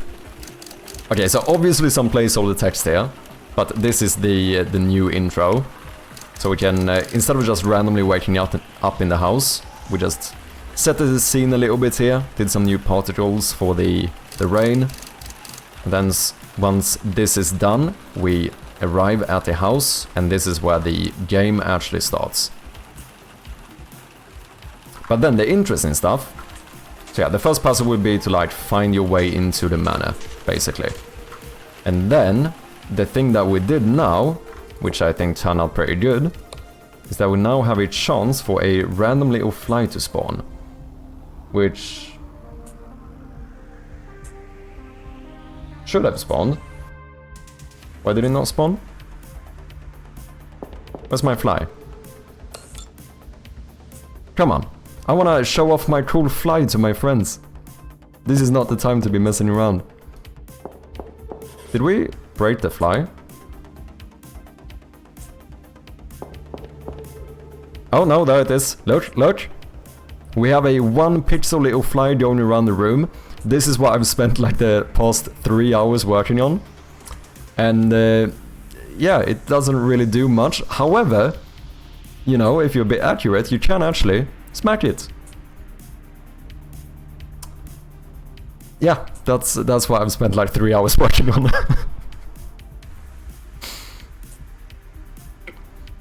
Matt Sulis, welcome in, man. Hope you're doing well. Damn, 12 hours is crazy. Is that normal for you? It's fairly common, I would say. It's fairly common. I think, you know, 8 to 10 hour streams is pretty much the usual. The occasional accidental 12-hour stream does definitely happen. With that being said, though, once again, I am you know, I do this full time, so it kinda explains a little bit maybe why I can put in these hours. It's not great though, my hands are falling apart, but other than that, you know, it's fine, it's fine. Other than me, you know, slowly but surely developing like RSI and fucking carpal tunnel syndrome, other than those small little details, I'm doing great, I'm doing great. Bro, I'm going to quit my job in 4 years. I'm working in healthcare right now. I'm going to quit my job and move to a low cost of living country. Ah.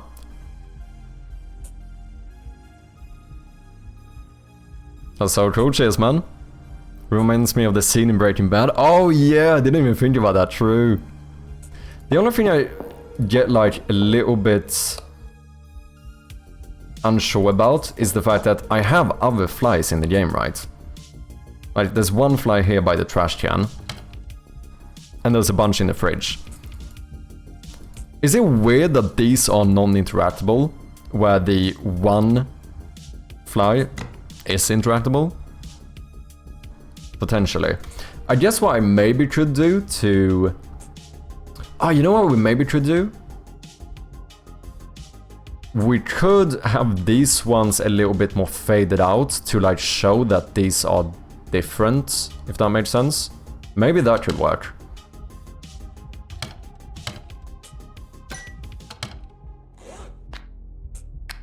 For some reason, like, consistency is one of the things I value the most, so it feels weird if these look the same and one of them is interactable and the other ones aren't. It feels off.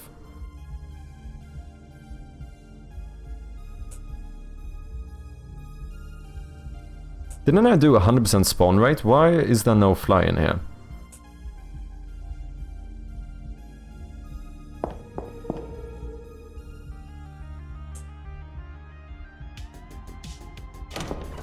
Where are my flies at?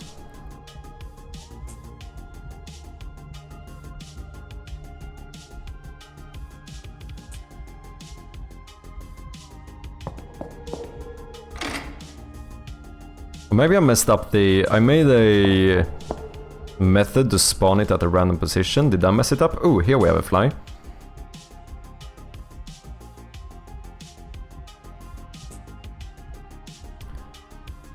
Can the interactive one be 2 pixels? Yeah, maybe. I think doing something like that to just differentiate them could be good though.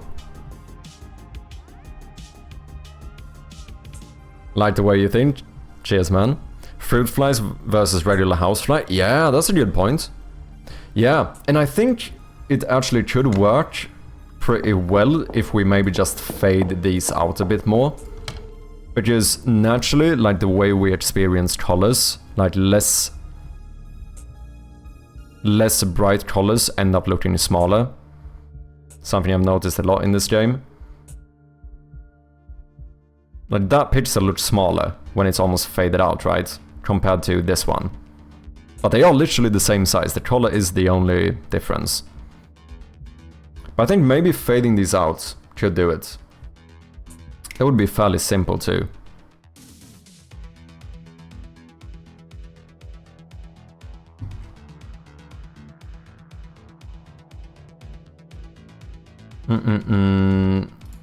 Because these are... They are indeed prefabs. So if we take this one and put the start color... Do I want to fade you out or do I want to make you darker though? I think I might want to fade you out.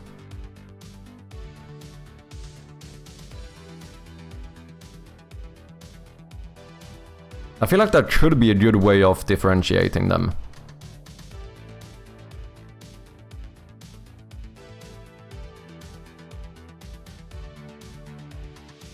The only thing I'm skeptical about with the doing 2 pixels is that it's a big increase, right?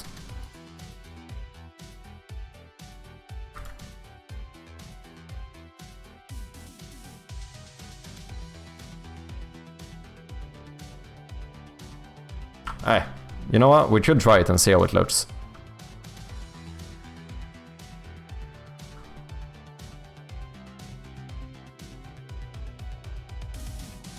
But I think we still maybe should fade these out a little bit.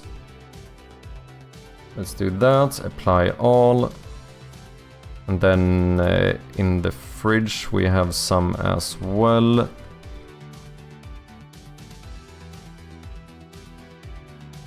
Start color, let's just do half opacity on them. Apply.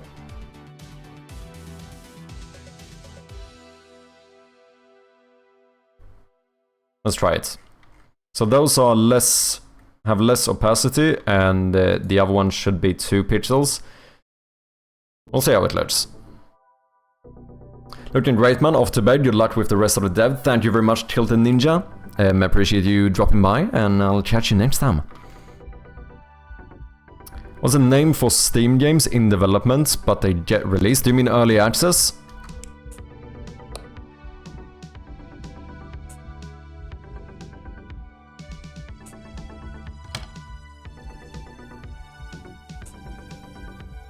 These are a bit darker now.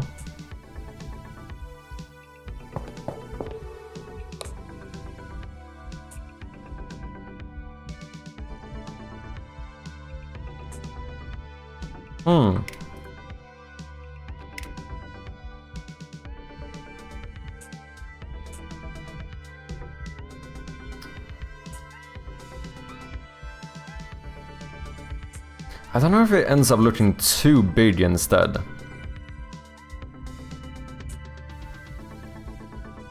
It feels like maybe 2 pixels gets a bit too wide.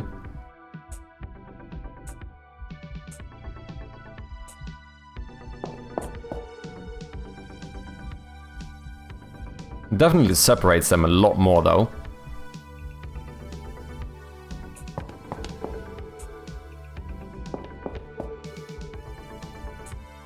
Okay, am I a Dumbo? Why should I not have 100% spawn rate? Spawn lonely fly.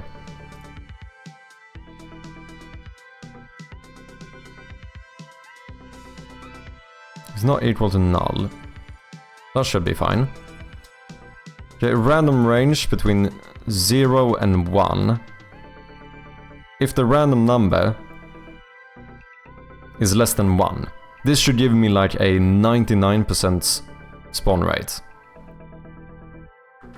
Less than 11, then instantiate it. This should be 100%, right?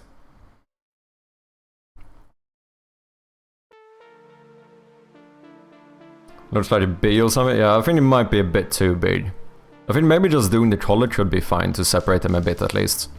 What's up, Lewis? How you doing? Damn, you're still here. That's amazing. Yeah, I ended up getting a little bit... We ended up having a bit of a longer stream than maybe I was planning for. Fucking ironic, man. I said before I started the stream today that I think I'm gonna do a bit of a shorter stream. I ended up doing like the longest one this week. Okay, now we should have a fly in here. Okay, we should have a fly in here. Am I dumb? Oh, here we do have a fly.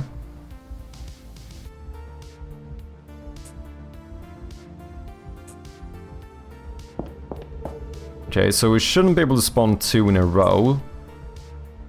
There shouldn't be one in here. But there should be one in here again, which it is. If I kill this one, you're now null, which means we should spawn one in here.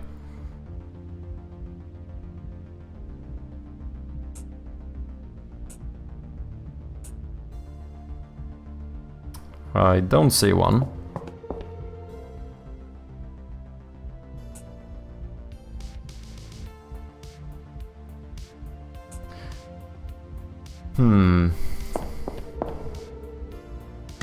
There we have one.